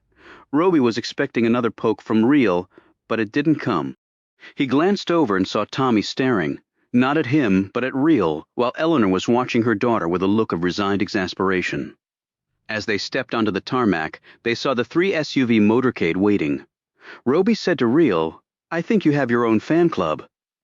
His gaze led Reals over to Tommy as the boy climbed into the middle SUV. Tommy was still staring at her. Great, said Real wearily. Just great.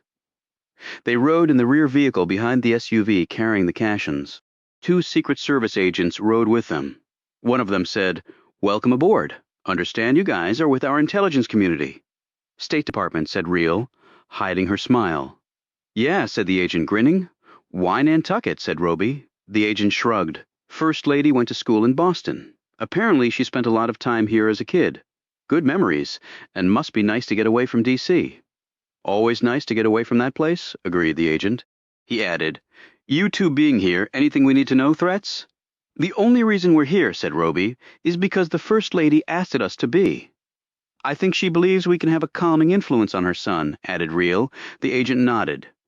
He's been having a rough time of it. Not easy for a kid. No, it's not, said Real. You think you can help him? Asked the agent. He's a good kid, never gives us any problems except when he gets in fights at school. I don't know if we can help him, said Real, but we can try.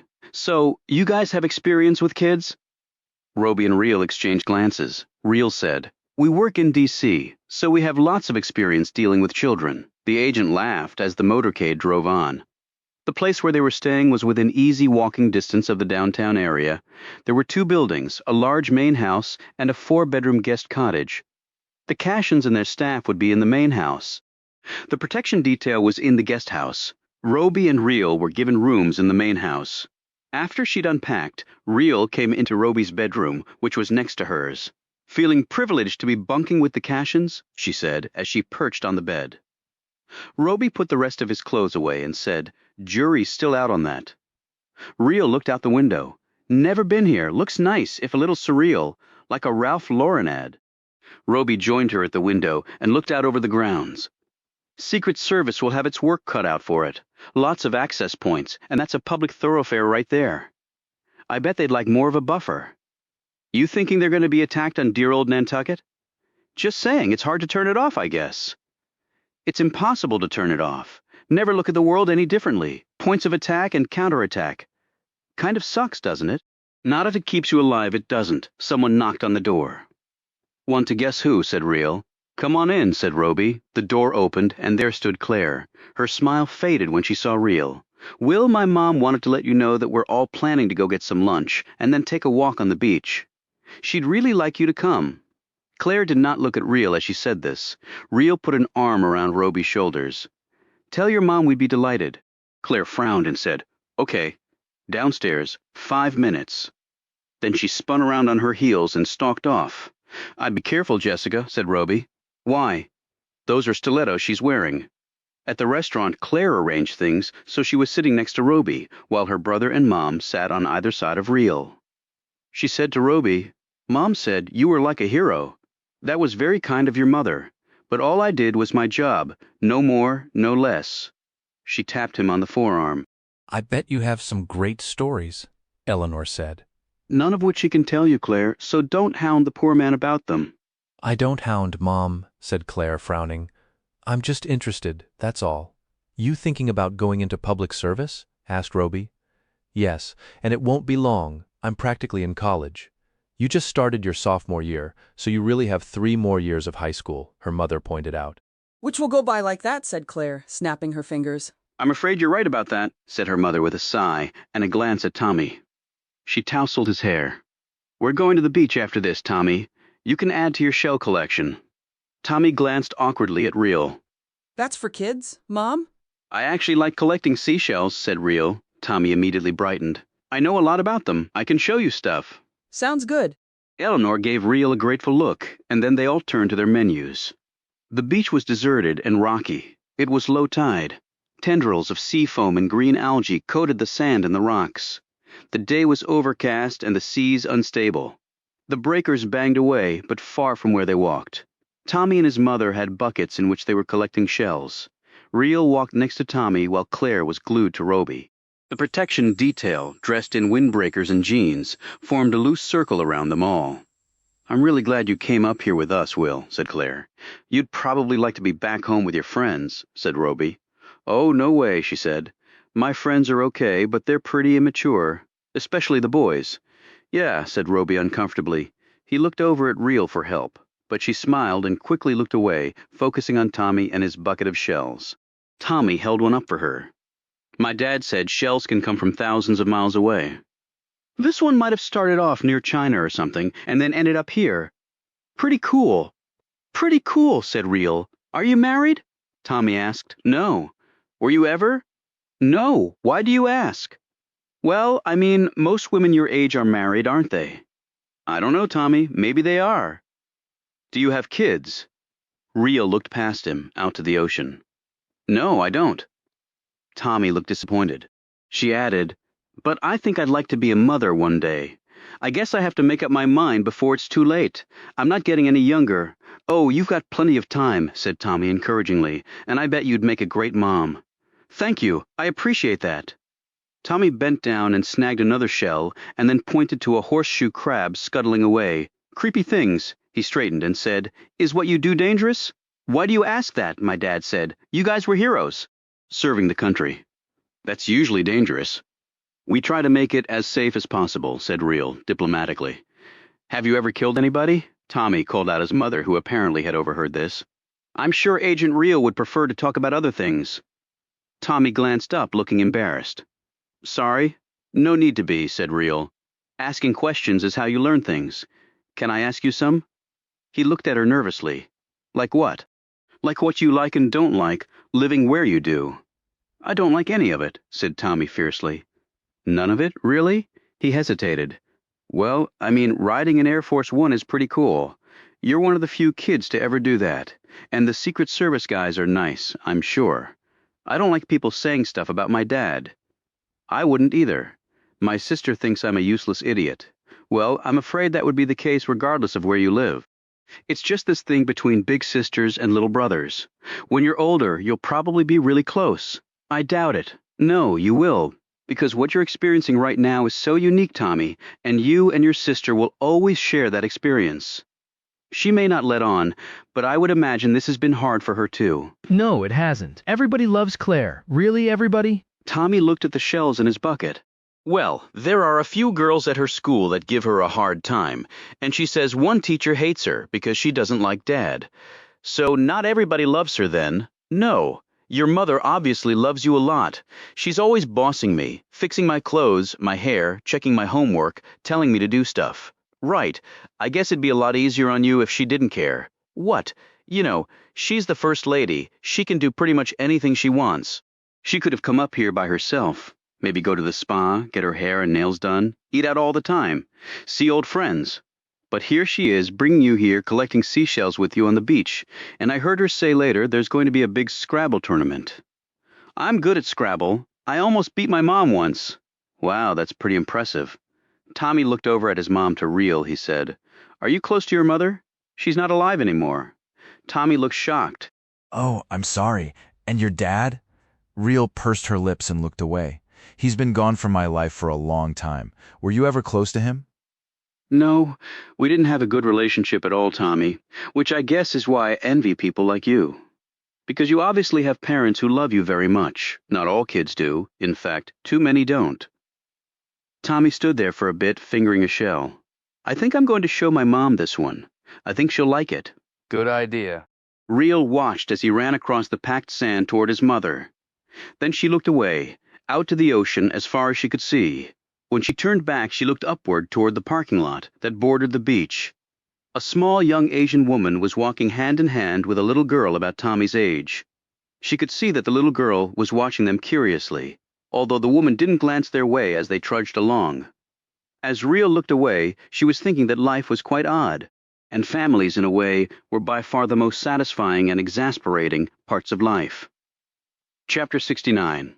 Who are they? Asked Min. Chung-Cha glanced at the beach. Just people, tourists. They are picking up seashells like we did yesterday. Why are all those men around them, and what are those things in their ears? I don't know, said Chung-Cha. Perhaps they have bad hearing, and it helps them. In that one glance, Chung-Cha had registered the fact that the two people who had been at Bukchang were also here. She did not know Roby's or Real's names, but she wondered if they were here because the Americans had been warned about an attack against the first family.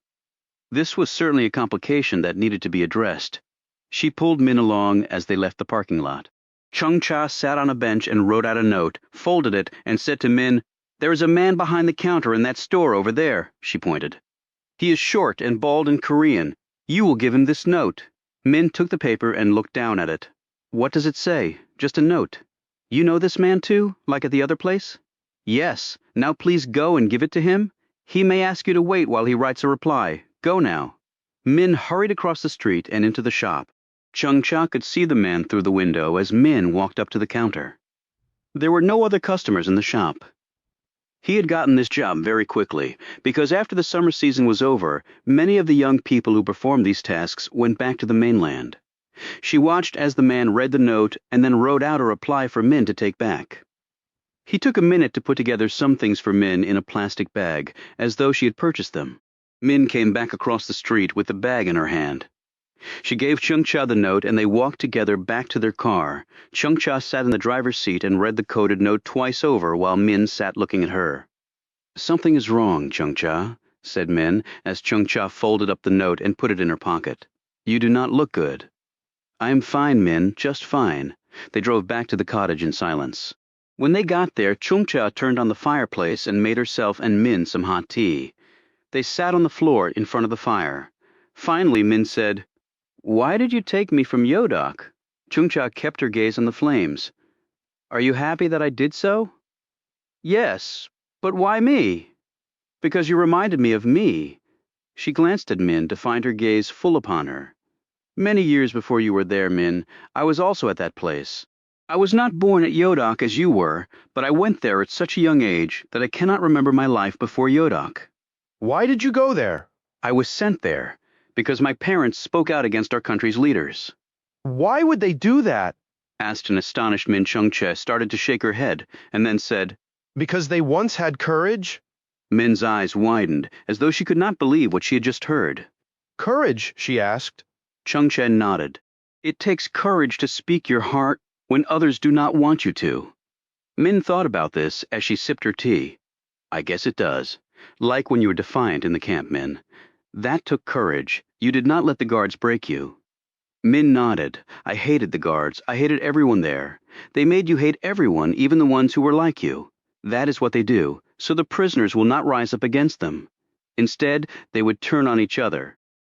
It makes the guards' job much easier." Min nodded again. "Because people snitch on each other." Yes, said Chung-Cha. yes, She said more emphatically. that boy on the beach? Began Min. "What of him? Do you think he would let me pick up shells with him?" Chung-Cha froze at this suggestion. I do not think that would be a good idea, Min. She said slowly. Why not? Just not a good idea. I will be back in just a few minutes. Chung-Cha went into her room and sat down in front of a small desk set against one wall. She took the note out and read through it once more. The man had voiced his concerns about the presence of Roby and Real with the first family. He had broached the idea of calling off the hit and waiting for another opportunity. As the leader of this mission, Chung-Cha knew that the assassination plan would go forward. They would not get another opportunity like this one. After the Americans were dead, a note was to be left behind, written in English that would detail the crimes that America had committed. crimes that had resulted in the North Koreans taking their revenge on the first family. This, it was believed, would hit the American public very hard. If nothing else, the American media would report anything, whether it made the government or country look bad or not. Such would be unheard of in North Korea. She glanced toward the door. Min was in there, no doubt wondering what was going on. Chung-cha rose and walked into the other room. Min was still sitting in front of the fire, her teacup empty. Chung-cha sat beside her. "Would you like me to teach you a few words of English?" asked Chung-cha. Min looked surprised, but then nodded eagerly. Chung-cha faced her, and in English said, "I am Min," in Korean, she added. "Now you say that?" Min's words came out garbled. But they kept working on it until the 3 words came out clear. "Now say, I am 10. Min accomplished this after 5 tries. Now put them together. I am Min, I am 10. Min said this and waited for more from Chung-cha, who apparently was deliberating with herself, her features perplexed. "What next?" asked Min eagerly. Chung-cha seemed to reach a decision and faced Min again. "Now say, will you help me?" Min mouthed the words first and then struggled through them, but they kept working on it until she could say them fluently. "See, now you can speak English," said Chung-cha. "What does that last part mean?" asked Min. "Will you help me?" It is simply a nice greeting. If anything happens to me, Chung-cha realized at once that she had made a mistake. Min's face was instantly full of alarm. "What will happen to you?" "Nothing, Min, nothing, but one never knows. So if something does, then those words will be good to say. Will you repeat it all again? I want to be sure you remember them." They went through the words many more times. And as Chung-cha put Min to bed that night, she heard the little girl saying them over and over. "I am Min, I'm 10, will you help me?" Chung-cha closed her door, rested her forehead on the wood, and felt her chest and throat constrict, and tears well up in her eyes. She said under her breath, "I am Yi Chung-cha. I'm young but old. Will you help me too?" Chapter 70. After dinner that night, Eleanor Cashin met with Roby and Reel in the sitting room next to her bedroom. "I want to thank you," she began. "For what?" asked Reel. "Whatever you said to Tommy really seemed to have made an impression. He told me this afternoon that he's going to control his anger at school and work more on developing friends. He's a really good kid, ma'am," said Reel. "He's just struggling with being part of the first family. I know this is only a small step, and there will be challenges ahead, but it is something very positive, as far as I'm concerned." "Glad we could help," said Reel. "I hope you're enjoying yourselves. I don't know where your last mission was, but I doubt it was as bucolic and relaxing as it is here." "It was most definitely not," said Roby. She looked at him. "Now, if my daughter gets to be too much for you, please let me know. She can be quite headstrong and believes that she's already fully grown and knows everything." "It'll be fine, Mrs. Cassian," said Roby. She's a very confident young woman." "Yes, she is," said Eleanor. "A little too confident if you ask me." A bit later, Roby was strolling through the rear grounds of the property and stopped in front of a faded flower bed that would soon be turned under. The air was brisk and he zipped up his jacket. He heard a door close behind him and turned around. Claire Cassian was advancing toward him. She had on another pair of skinny jeans and a long knitted sweater. In her front pocket, he could see the outline of her smartphone. She had traded in the stilettos for clunky boots that were more suited to the wet grass. She gripped a mug of coffee with both hands as she walked up. "Nice night," she said. She held the mug up to her face and then said nothing like coffee on a crisp night in Nantucket. "You like coffee?" said Roby. "My mother doesn't like me to drink too much. But when I pull all-nighters studying, it helps. And when I go to college, I'm sure it'll be part of my diet."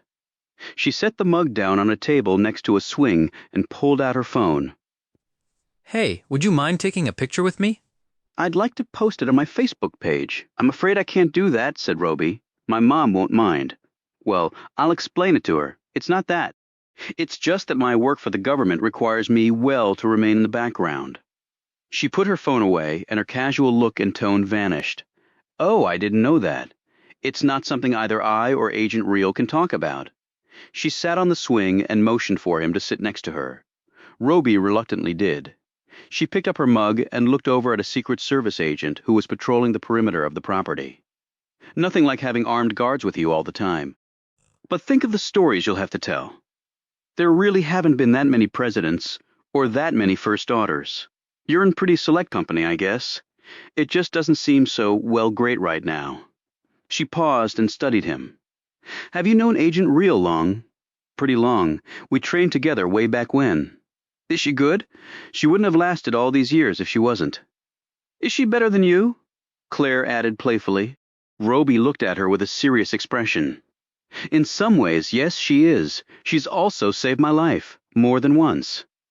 Clara's features turned serious again, and she took a nervous sip of her coffee. He said, So you like your school? Yeah, I do. I've made some good friends. She hesitated.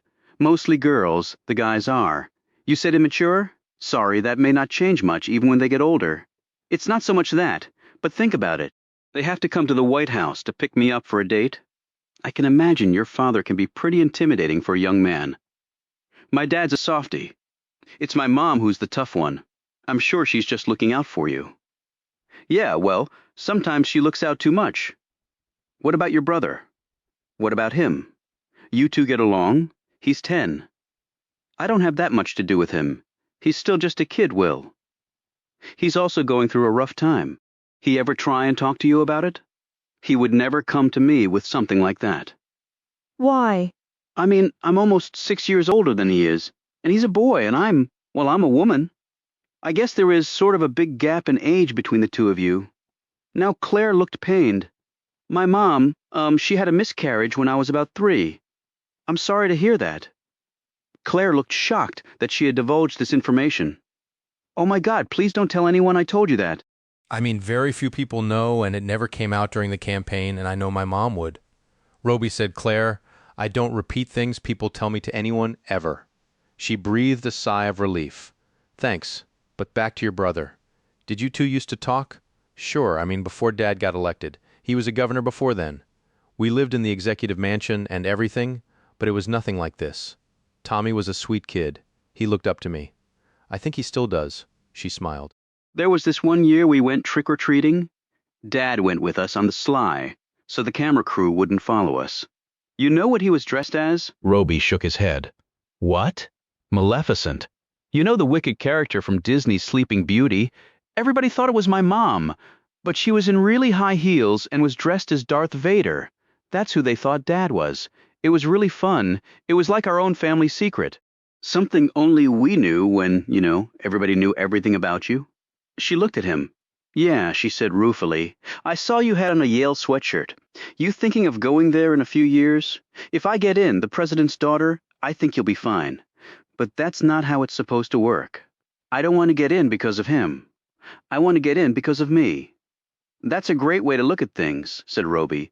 Besides, my dad went to Yale. My mom went to Columbia. I'm thinking of UVA. I went there a few times. Charlottesville is beautiful. Mr. Jefferson's University. The man who could not live without books. Not a bad guy to emulate. Roby was about to say something when he heard the bang. In a second he had Claire down on the ground, shielding her with his body, and his gun was out, making sweeping arcs in front of him. He heard feet running toward them, and his fingers slipped to the trigger guard as he crouched down, keeping his free hand on Claire's shoulder. Claire said in a quavering voice, What is it? What's happening, Will? In a low voice he said, Just stay down, Claire. I won't let anything happen to you.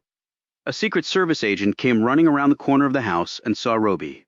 Stand down, Agent Roby. There's no threat, he yelled. Roby did not yet lower his weapon. The back door of the house opened, and Real and the First Lady came out, surrounded by agents. Real called out. It was a backfire, Roby. Car, passing the house, Roby put his gun away and helped Claire up. You okay? She was shaking but nodded. Thanks, Will. I don't think I've ever seen anybody move that fast. Claire, honey, said her mother anxiously. Claire ran to her mom and the two women hugged. Real walked over to Roby. Great, now you're really her hero. They sure it was just a backfire? That's what they reported. Okay, he said, not looking convinced. Why? You think otherwise? I always assume the worst. That way I'm rarely disappointed. Chapter 71. The team came to the cottage very late at night. Min was in bed. Chung Cha received them at the door and ushered them in. They sat at the table in the kitchen and spoke swiftly in Korean. One of the men and the woman were the same ones who had ridden on the train to D.C. With Chung Cha and Min. Another of the men was Kim Jing Sang, a highly skilled operative from North Korea's Interior Ministry who had arrived 2 days ago. They all discussed, and Chung-cha quickly vetoed the idea of postponing the mission because of the presence of Roby and Reel. No one questioned her decision. They spread out pictures and diagrams and maps and briefing papers on the table. They were calmly discussing it all as if it were a college midterm team project rather than the plans to assassinate a family. Chung-cha held up 7 fingers. That is the number of Secret Service agents. The staff is irrelevant. They are not armed, the woman said, but there is local police support. Chung-cha shook her head. I have observed them the last few days. They are nothing. They will be no problem. And the man and woman, said one of the men. That helped free General Park's children? A good thing for us, said Chung-cha. 2 birds with 1 stone, I think, is what the Americans say. We will kill them at the same time. She looked at Jing-sang. My colleague will now discuss what will happen after the targets are eliminated. And his words come directly from the Supreme Leader. Jing-sang took from his pocket a small vial. The Supreme Leader wants the world to know who did this. He wants them to understand that the United States cannot impose its will on our people without retribution. In order to ensure that such is the case, we will each be given a vial such as this. We will then take the contents of the vial after the mission is complete. It is fast-acting. We will be dead within a few minutes. He looked in the direction of the bedroom where Min was asleep. The little bitch must be taken care of too, he reminded her. I will deal with her myself, said Chung-cha. Jing-sang nodded. Of course, Comrade Yi, and it was good cover to bring her in the first place. Americans never see evil in children. She is from Yodok, correct? Yes. Jing-sang continued. Then it hardly matters. It is not like anyone will miss her. It is not like she is one of the Corps and thus has value. Absolutely, said Chung-cha. But under the table her fingers curled into a fist. I am also from Yodok, she thought. Out loud, she said, now there only remains the details of the actual attack. We believe that we have it in place and that it will provide us the best opportunity for success. She drew a paper from a file and unfolded it for all of them to see. There is a holiday that the Americans celebrate where they dress in costumes, she said. Halloween, added Jing-sang. Yes, it is a stupid thing that they spend much money on. There is a parade that begins in the downtown section in front of a church. It proceeds through the main streets. But there will be many people around, said one of the men. That means distractions and obstructions and potential chaos. How can we be assured of our targets and reliable sightlines? Chung-cha said. For one simple reason. Our targets will be gathering at the town hall before the parade for a meeting with the person who is the mayor of this Nantucket and a few other important local people. The town hall will be otherwise empty.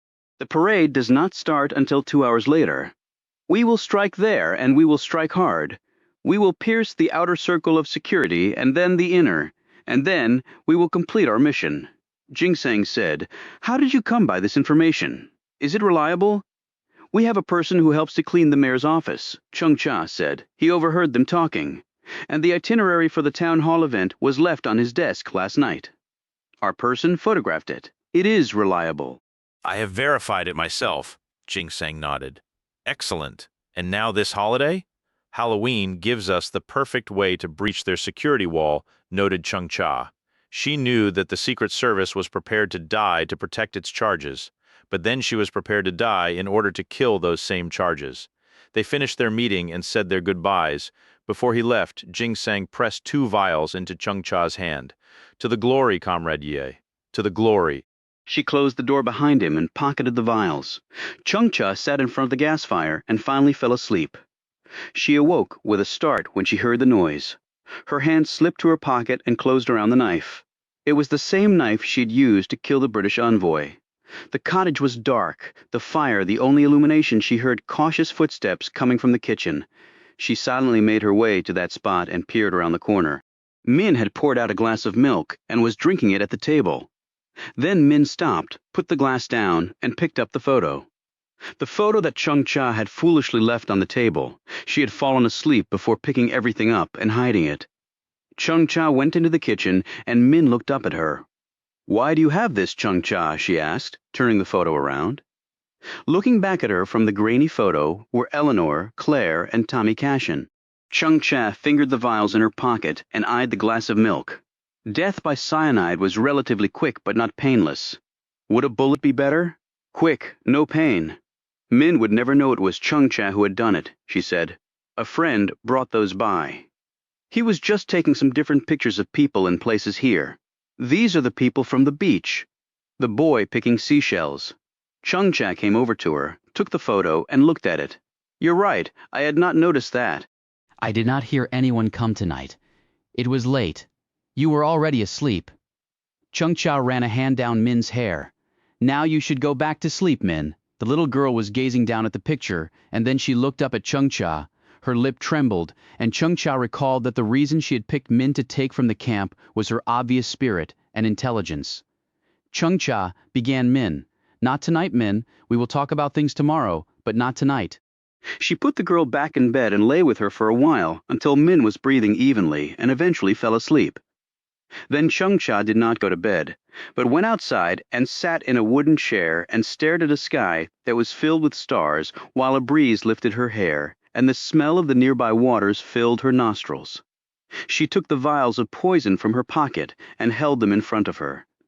They were small yet deadly, just as she was. She envisioned herself lying among the dead at the town hall. The police and American agents swarming all over the scene. The world coming to understand what had happened. Perhaps the Americans and her country would go to war over this, with only one inevitable outcome. Then she put the vials back in her pocket, laid her head back against the rough gray wood of the chair, closed her eyes, and thought of being in a place in a life that was as different from hers as it was possible to be. Chapter 72. "Oh me God, Will, you can be Darth Vader," said Claire as they were finishing up lunch at the house. She next looked fixedly at Real. "And you could be Maleficent." "Thanks," said Real dryly. Eleanor pretended to look hurt. "Hey, I thought I was Darth Vader." Tommy put down his fork and said, "I don't care about the rest of you guys. I'm going as Wolverine. He's like the coolest." "What will you go as, Real?" asked Claire. "Oh, I'm really too old for that stuff. I might just put on a wig and pretend I'm a TV character from like way back in the early 2000s. Eleanor looked at Real comically. "Way back in the early 2000s, I have never felt so old." "What time is the thing tonight?" asked Claire. "We go to the town hall first. I have offered us up to be sort of the parade's grand marshals, so we're having a little pre-parade meeting followed by a reception at the town hall. The mayor will be there along with a few others." "Meaning it will be really boring," said Claire.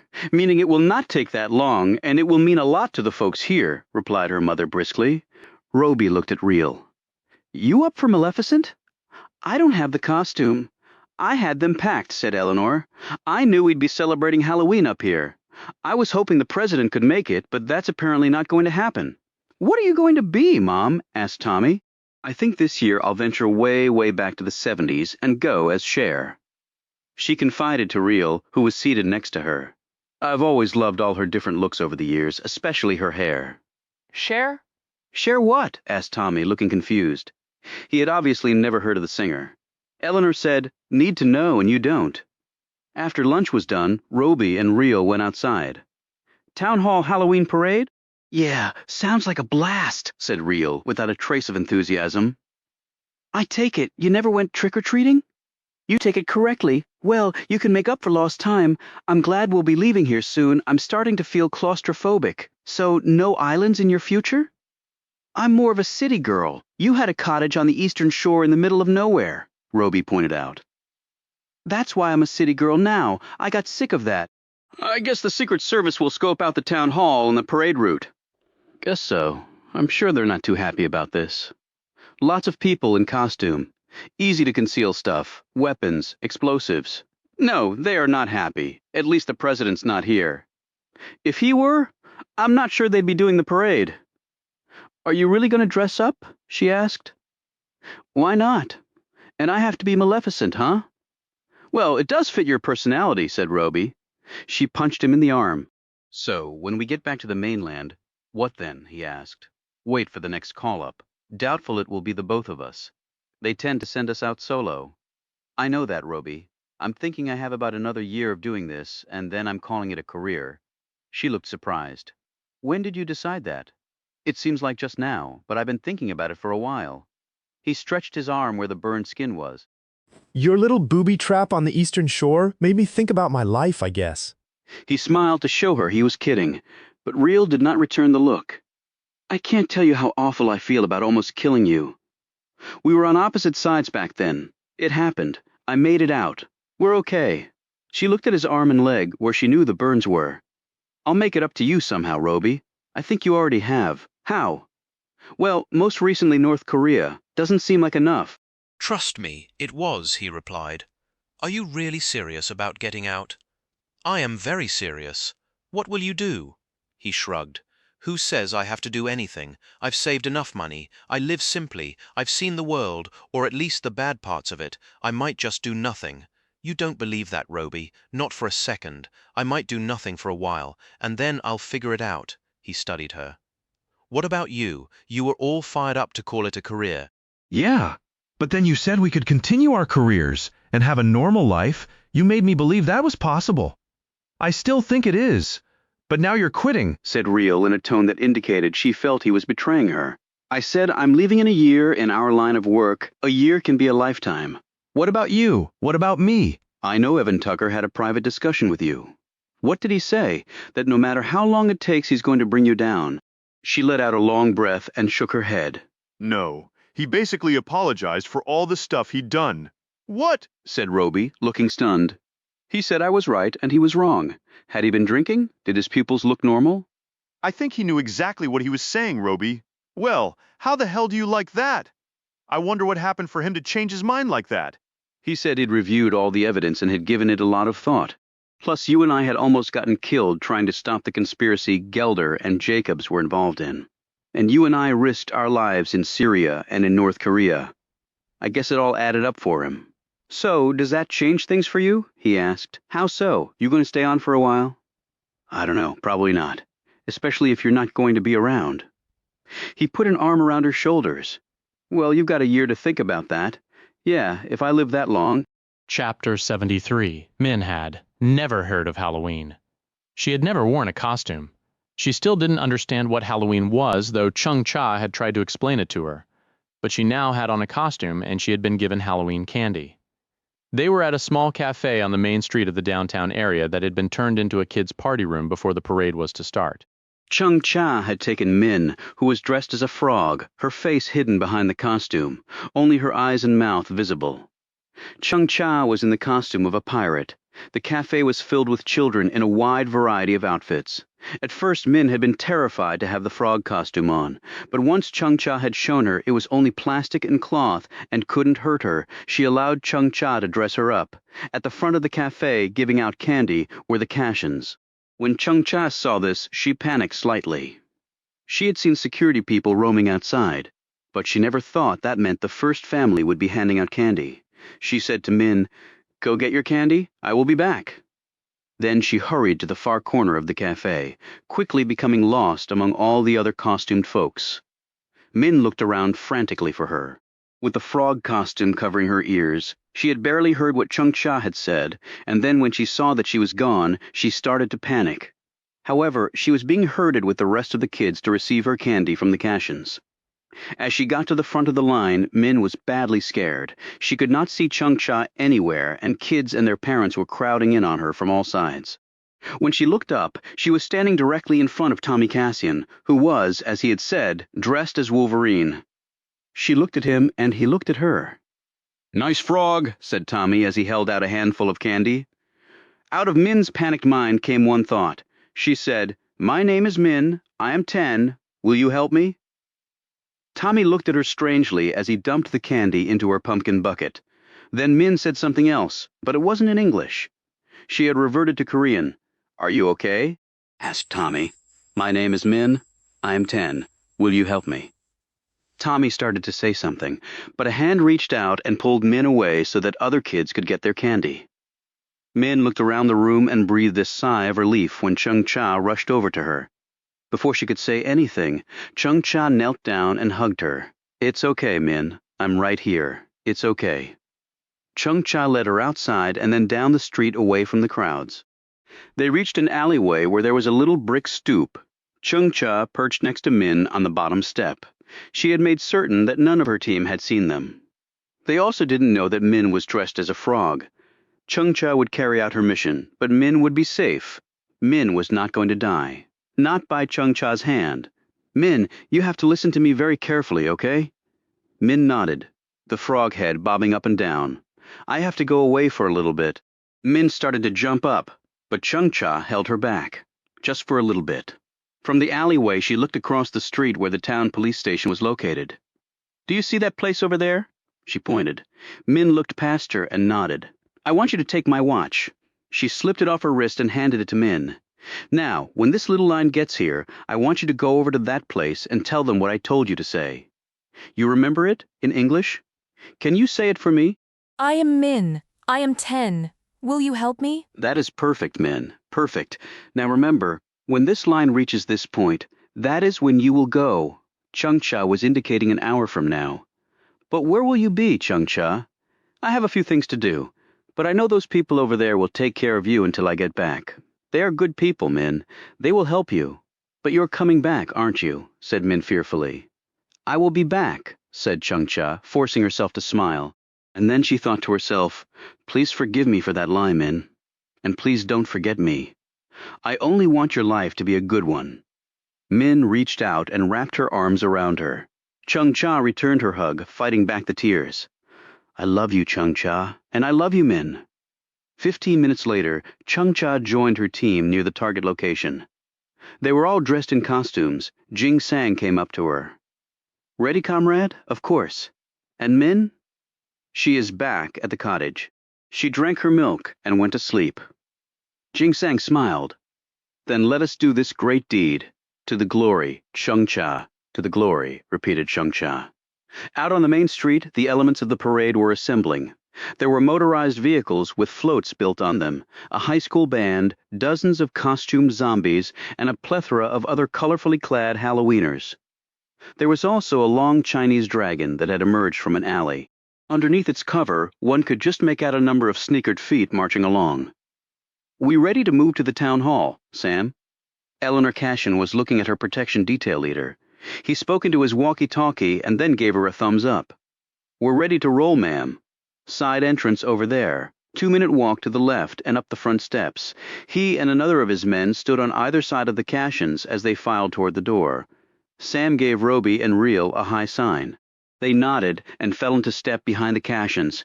Claire was dressed in a poofed-out long blonde wig with a headband and skinny jeans. She turned and looked at Roby, who wasn't in costume. Can you guess who I am? He shook his head while Reel, who had also decided against dressing up as Maleficent, looked on, a curious expression on her face. Stevie Nicks. She was a singer with some band way back. That some band would be Fleetwood Mac, said Reel. Yeah, them? They were apparently really popular at some point. I thought you were going as some TV character from way back in the early 2000s, said Roby. I was, but I couldn't think of any. My mom told me about this Stevie person, and she had a blonde wig.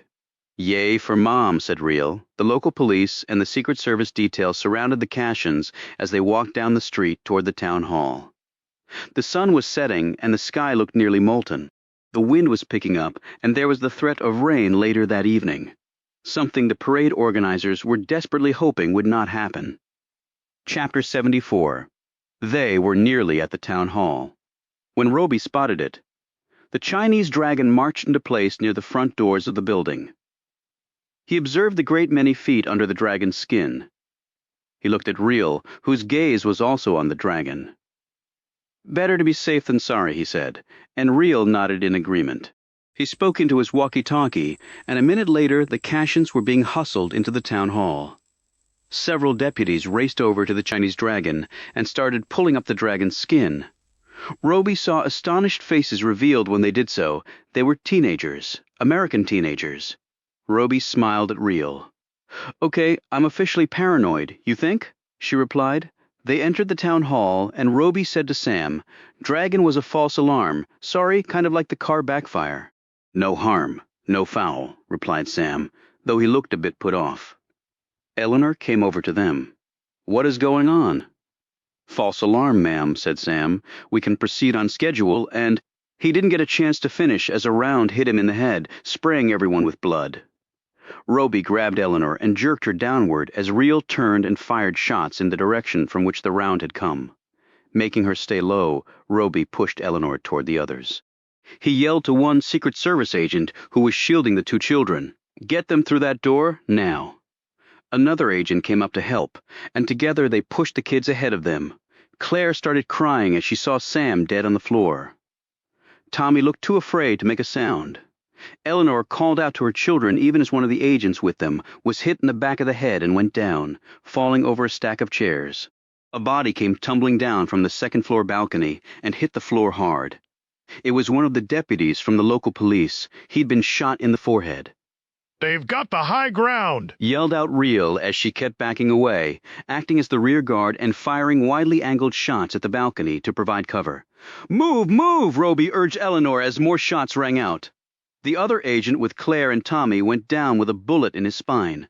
"Reel!" yelled Roby. Reel catapulted across the room and hit the man who had just appeared in the doorway. Her kick crushed his face and sent him flying backward, his weapon sailing away. Before he could try to get up, Reel had fired a bullet into his head. The next instant she was falling backward as another man struck her low, driving his shoulder into her gut. She hit the floor and spun away on the smooth wood. She still had her gun and was preparing to fire when a shot rang out. The man who had hit Reel stood there stiffly for a second and then toppled forward, his face largely gone from the round Roby had fired into it. Claire and Eleanor screamed as another man raced into the room brandishing an MP5 submachine gun. But before he could fire, Roby forced him to take cover when he emptied his clip at the man. Roby pulled Eleanor along and through a doorway as Reel sprinted across the room, hurdled a table, grabbed both kids, and propelled them into the same interior room, kicking the door shut behind her. Back in the main room, another Secret Service agent and a deputy raced in. The deputy was shot in the chest and went down before even firing his gun. The agent fired 3 shots at the second floor, and a yell indicated that he had struck someone. Then he went down in a hail of fire from the man toting the MP5, but he still managed to empty his clip and killed the man who had just ended his life. Inside the other room, Roby and Reel pulled the first family away from the doorway and flattened them to the floor just in time. MP5 rounds ripped through it, spraying metal and wood in all directions.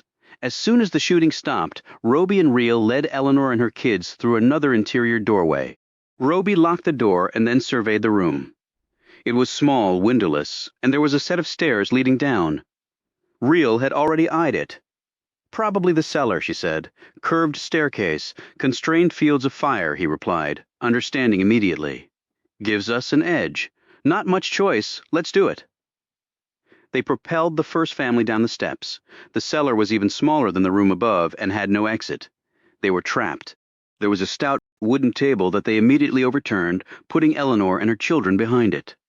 They could all hear the gun battle taking place around them. There were screams, and the zings of bullets missing, and then the thuds of bullets hitting, and then bodies falling. Claire was now hysterical. Tommy simply seemed paralyzed. Eleanor looked at Roby. She was scared, but when she spoke her voice was firm. "How do we get my children safely out of here, Agent Roby?" Reel was surveying the staircase. She had already reloaded, and she had also taken pistols from the slain agents. She flipped a spare to Roby. Roby said, "We're working on it, ma'am. We will do our best." He tried the walkie-talkie 3 times, but no one answered. Eleanor looked at him in disbelief. But that means she began shooting a worried glance at her daughter, who was still sobbing uncontrollably. Roby nodded and said quietly, "They're all gone." He punched 911 on his phone. It just rang. They must be swamped with calls, he concluded. He looked at Claire and Tommy. "Tommy?" The boy didn't look up. "Wolverine? You with me?" He looked at Roby and gave a small nod. Reel said, "Claire? Claire? Hey, Stevie Nicks, listen up." Claire gulped, stopped sobbing, caught her breath, and finally looked at her. Reel ran her gaze along the 3 of them. "We can't sugarcoat this. The situation is bad. We've got some cover here, and we've got some weapons. We don't know how many there are out there, but there's got to be more of them than there are of us." She looked at Roby and then continued, "But we are here with you, and we will stay with you the whole way. To get to you, they have to go through us, okay?" The 3 slowly nodded. "Now stay down behind the table." A few seconds later, 3 shots rang out, and a man tumbled down the stairs and came to rest at the bottom. Roby looked over to see Real lowering her weapon. Smoke still rising off the muzzle, she said. He was trying to be quiet, but didn't quite manage it, Eleanor said. I don't hear any sirens. The police force here consists of about 30 sworn officers, said Real.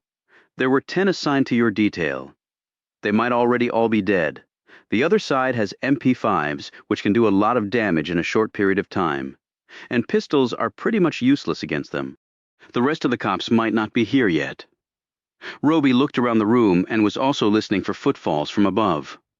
The ceiling was thick. He didn't think the other side could fire through it. They would have to come down the stairs, but they had already sent one man in, and they knew how that had worked out. Roby and Real had the advantage here because of the curved staircase. Their enemies couldn't attack them en masse or straight on. The curve allowed Roby and Real to fire before the attackers could line up their shots. They suddenly heard a loud bang from upstairs, and then people screamed, and then there was gunfire, and then more screams, and more gunfire, and then silence, and then they heard voices. But the words were not English. Shit, muttered Real. She looked at Roby. His gaze was on a shelf in the corner. On the shelf was a stack of old clothes. She once more glanced at Roby, who nodded. Real ran and grabbed some of the clothes. She flipped out her knife and started cutting them up. What are you doing? Asked Eleanor. Getting us some protection, Roby answered. But those won't stop bullets, said Eleanor. When Real was done, they worked the small strips of cloth into their ears and then tied other pieces that Real had fashioned in the size and shape of kerchiefs around their necks. They helped Eleanor and the kids do the same. What are these for? Asked Tommy.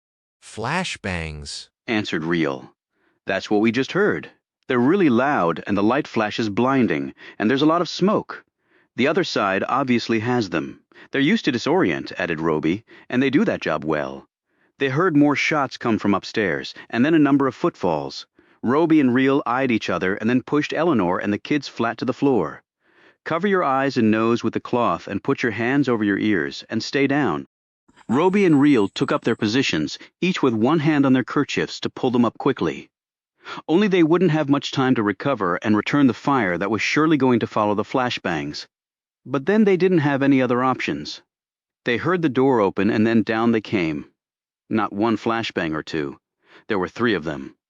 Roby and Real hit the floor a second before the trio of explosives detonated.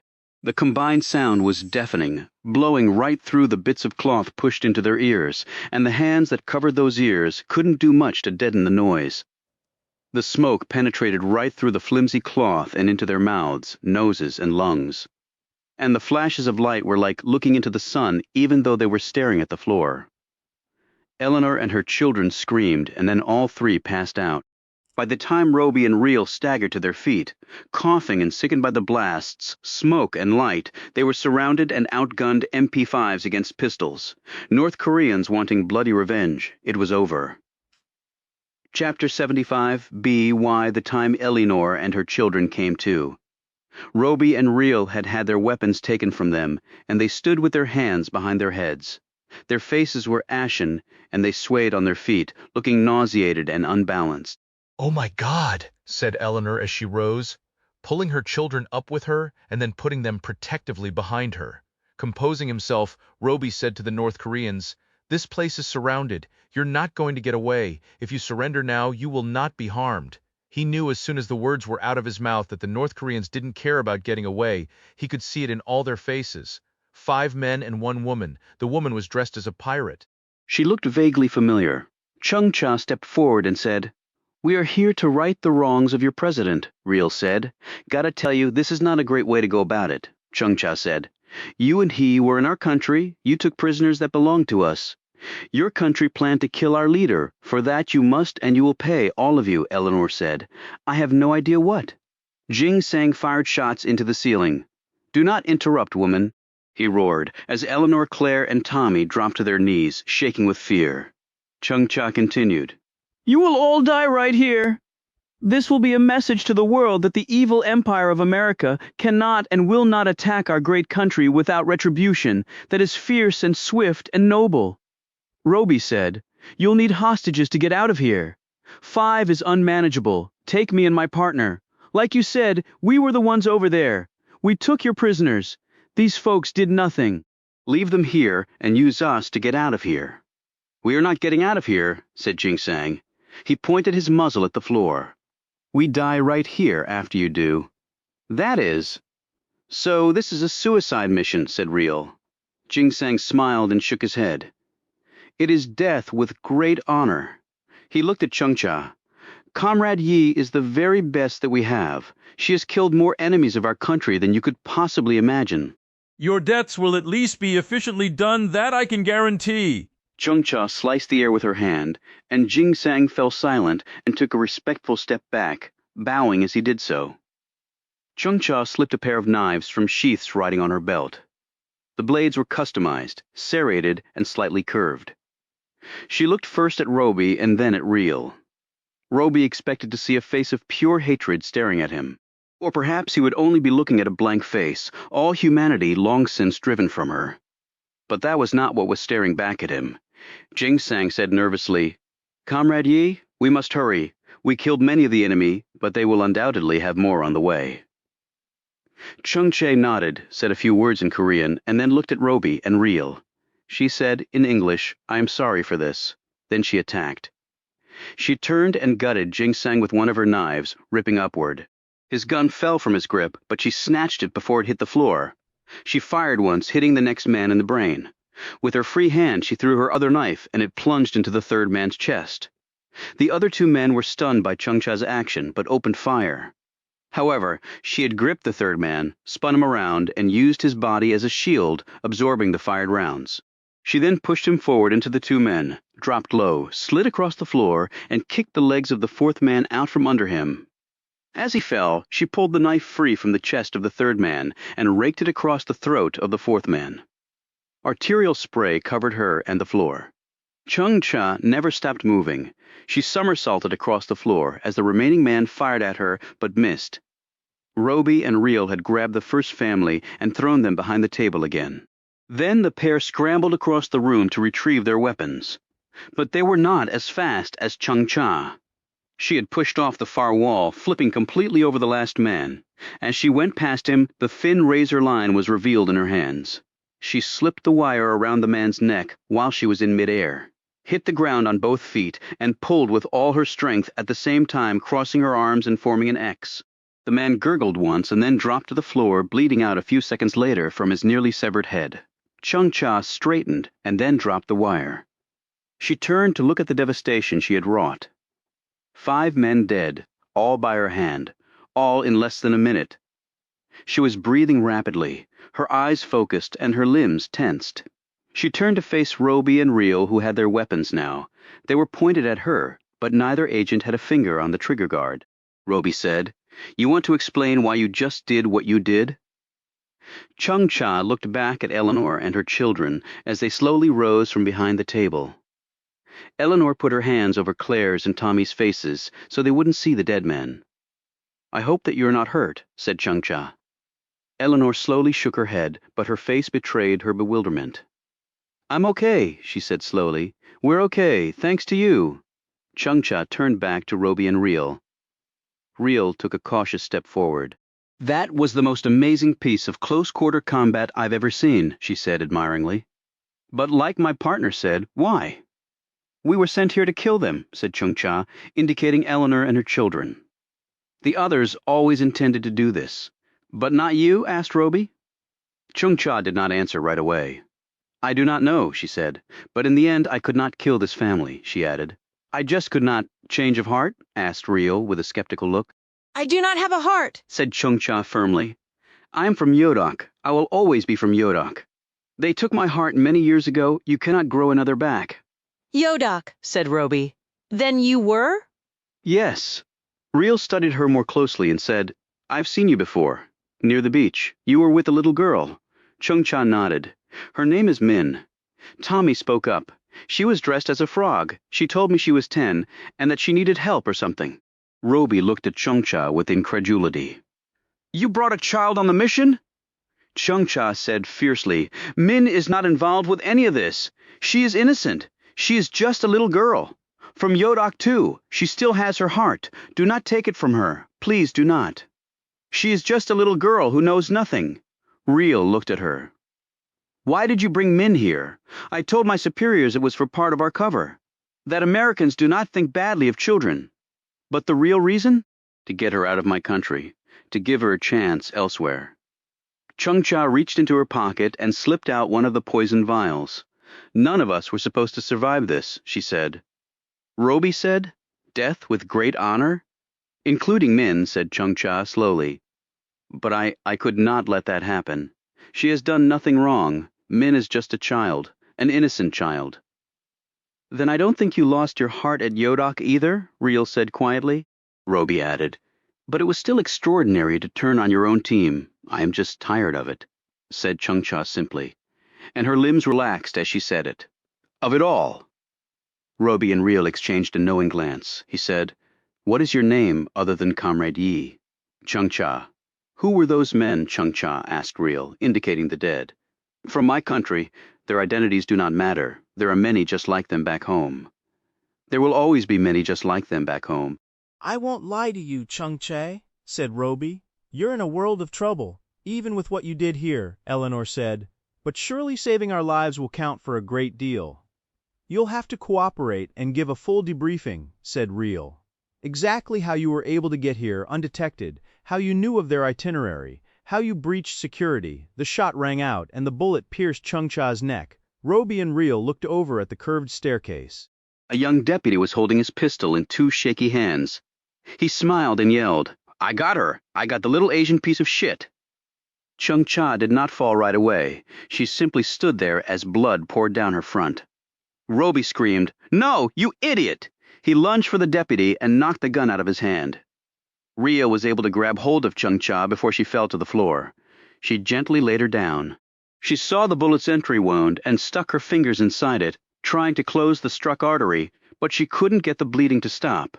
She tore off her shirt sleeve and pressed the cloth over the wound, trying to stanch the bleeding. Come on, stay with me. Come on, Chung-Cha, look at me. Focus right on me.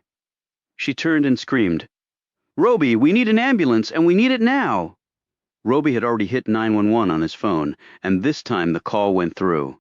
But as he ordered the ambulance, he looked over at Chung-Cha and knew that it was too late. She was already chalk white and covered in blood. Rhea looked down at her, cradling her head with one hand while keeping the cloth pressed against the wound with the other. Chung-Cha lifted her hand and touched Rhea's face. In a voice that grew weaker with each word she said, Her name is Min. She is 10. Please help her. I will, I promise I will. Min will be fine, but just don't give up. Help is coming. You're going to be okay. Don't leave. You're going to make it. I know you can do it. You're the best I've ever seen. Chung-Cha did not seem to be able to hear her. She was now mouthing the words over and over. Her name is Min. She is 10. Please help her. And then she said quite clearly with her last bit of breath and a final burst of fire, I am Chung-Cha. I am young but very old. Please help me. Then her mouth stopped moving and her eyes became fixed. Reel just sat there frozen for a long moment and then gently laid the dead woman's head down on the floor. She looked up at Roby, tears in her eyes. She shook her head once. Then she rose, shoved the deputy out of her way, and walked up the stairs. Chapter 76.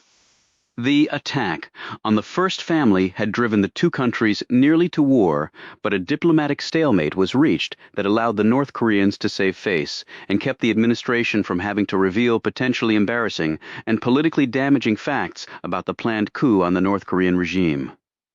The Nantucket attack was blamed on rogue elements within North Korea, their actions denounced by the leadership. There the matter was laid to rest, at least for now. The North Korean team had infiltrated the town hall by virtue of their Halloween costumes. They had killed a guard near the rear door, entered that way, and then sealed off the building, killing the inner cordon of guards as they went along. The lone deputy who had shot Chung-Cha had finally gotten into the building, seen what had happened, and followed the sounds to the cellar where his shaky aim had still proved lethal. Unfortunately for Chung-Cha, Roby and Reel had received the heartfelt thanks of the president and his wife, and their children. They were told that they had earned the status of unofficial members of the first family. Tommy was more hero-struck than ever, but both he and his sister were being given counseling to help them cope with what they had seen and endured. Claire was clearly not herself. Her brashness struck clean from her. Now it seemed that her brother was supporting her, which might actually have been a good thing for both of them. Eleanor had warmly embraced Roby and Reel as they were leaving the White House. "My children and I owe you our lives," she said. "No," replied Reel firmly. "We all owe our lives to Yi Chung-cha after the White House meeting." Roby and Reel sat in Roby's apartment. They had learned a lot about Yi Chung-cha through the information pipeline that was the CIA. What they learned had made Reel even more depressed than she already was. She survived all that. All those years at Yodok, having to kill her own family to get out of that hellhole. Starvation, torture, killing on behalf of that rogue nation, and then saving our lives. For what? To take a bullet from an overzealous cop. "He didn't know, Jess," said Roby. "He thought she was the enemy." "Well, she wasn't," snapped Reel. "You know, Pyongyang wanted her body returned there," said Roby. She nodded.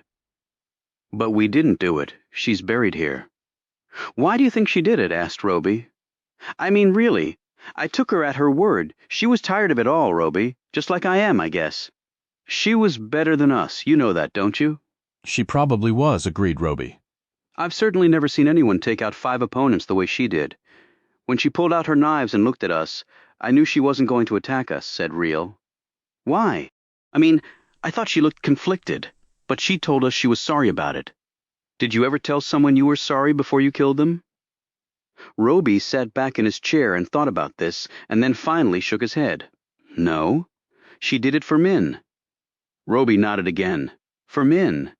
Pretty ingenious the way she got the girl out of the country like that. Well, if she thought the way she fought, she would have made one hell of a chess player." "6 steps ahead," said Reel thoughtfully. Right. "Blue Man seems to think that tensions will simmer down between us and North Korea," Roby said, "until they start to boil again. I'll take a little peace and quiet for now. Won't we all? Which brings us to Min." "Yeah, it does. Do you think they'll go for it?" Reel asked. "Well, everything is in place, so now all we can do is ask Jess." "Then let's go ask." "You sure?" he said. "As sure as I am of anything these days." Roby grabbed his car keys and they set out. They had had to jump quite a few hurdles and work their way through various agencies. But then an opportunity had presented itself. They had recruited Kim Suk to help them, and he had readily agreed. They made 2 stops on the way and then completed the drive to the big townhouse in Northern Virginia. Roby had phoned first, and they were waiting for them. Julie Getty opened the door. Standing opposite her were Roby, Reel, and Suk, and Min. The little girl was dressed in tights and a long shirt with sneakers. She had a yellow ribbon in her hair. She was well scrubbed, but her face was red for another reason. She had been crying for the loss of Chung-cha, and she was scared. "Hey guys, come on in," said Julie warmly. Her guardian, Jerome Cassidy, had recovered from his injuries at the hands of Leon Dyke's men and was waiting for them in the family room. He was middle-aged and lean with long grayish hair neatly tied back. He greeted Roby, whom he knew, and was introduced to Reel. "Julie's told me a lot about you," said Jerome. "Just the unclassified parts," amended Julie with a smile. Julie sat next to Min and said, "I'm Julie, Min." Then she said a few words in Korean, some of which Min understood. Suk laughed. "Not bad, but you need practice." "I know," said Julie with a wry grin. Min said, "I am Min. I am 10. I'm 15. 5 more than you," replied Julie. Min smiled, but did not seem to understand this. Julie took one of her hands and counted off the fingers. 5, this many. Min nodded and counted to 5 in Korean. "That's right," said Suk. "Very good," Jerome said. "So, Roby, you filled me in a little bit on this, but I'd like to hear more." Roby explained what he could about where Min had come from, and then what they had come here to ask. Could Min live with them? "She can't go back to North Korea," said Reel. "And traditional foster care can get a little tricky with her situation," explained Roby. "I know it's asking a lot, but you 2 were the first ones I thought of. Min can't understand English, really. Hell, she can't understand a lot of things. So if you can't do it, she'll never know we even asked you," Julie said. "I've always wanted a sibling, and being a big sister would be really cool." She looked at Jerome. "What do you think?" I think what with all this little girl has been through, she deserves some friends, and maybe we're a good place to start." Reel looked at Roby in relief and then turned back to Jerome. "I can't tell you what this means. I think I know. It wasn't too long ago that yours truly needed a helping hand, or I might not even be here. As they were leaving, they had to explain to Min that she would be coming to live with Jerome and Julie. Suk had agreed to help out until Min's language skills were strong enough. At first, Min clung to Suk, but Julie kept delicately enticing Min away from him until the little girl finally took Julie's hand and walked off with her. They told Jerome that all the paperwork would be completed, and then he would officially become Min's guardian. "Surprised the government is making it this easy," said Jerome. "I thought their motto was the more paperwork the better." "Well, the government wants to put all this behind them as fast as they can," explained Roby. On the way back, Real drove, and when she made a turn that would take them away from Roby's apartment, he instinctively knew where she was going. The place was in rural Virginia. It was small and out of the way, but it had beautiful views of the foothills of the Blue Ridge. It was only about 70 miles from D.C., but it could have been 700. Real parked the car, and she and Roby got out. The sun was dipping low into the horizon, burning the sky red. The wind was picking up, and the temperature was dropping. Rain was coming in, and it would soon turn wet and miserable. Yet for now, right this very minute, there was a simple beauty here that was bone deep and undeniable. They opened the rusted wrought iron gate and made their way down the uneven grass path. They passed mostly old tombstones and grave markers. Some leaned at precarious angles, others were ramrod straight. Near the end of the path and on the left was the newest gravestone here. It was white and resembled those at Arlington National Cemetery. It was simple in design but powerful in its inspiration. The inscription matched the design's simplicity. "Aye, Chung Chao, but the good fight until the end." No one knew when she had been born or where, and no one knew how old she was. And while they knew the exact date of her death, there did not seem to be a good reason to mark her grave with that violent fact. Real stared down at the white stone and the hump of dirt. "That could be us down there. It would have been, but for her. We are like her, you know that." "There are similarities," Roby admitted. "How do you think she feels, being so far from home?" "I'm not sure the dead are really concerned with that. And for her, North Korea wasn't much of a home, was it?" I'm glad they didn't send her body back. She belongs well. I think she belongs here. It's sort of just right. It's peaceful enough, and after all she'd been through, the lady deserved some peace. Like you and me. Yes, agreed Roby. I didn't know her though. I wish I could have had the chance, but I know beyond doubt that I will never forget her. She's left a piece of herself here, in Min. And now she's given Min the chance to have a life. We can help her with that life. We have helped her. I mean more than giving her to Jerome and Julie. Roby looked surprised. Do you want to do that? Yes, and not just because we owe it to Chung Cha. Real knelt down next to the grave and brushed a few leaves off the freshly turned dirt. It's because, well, she rose and placed a hand over Roby's.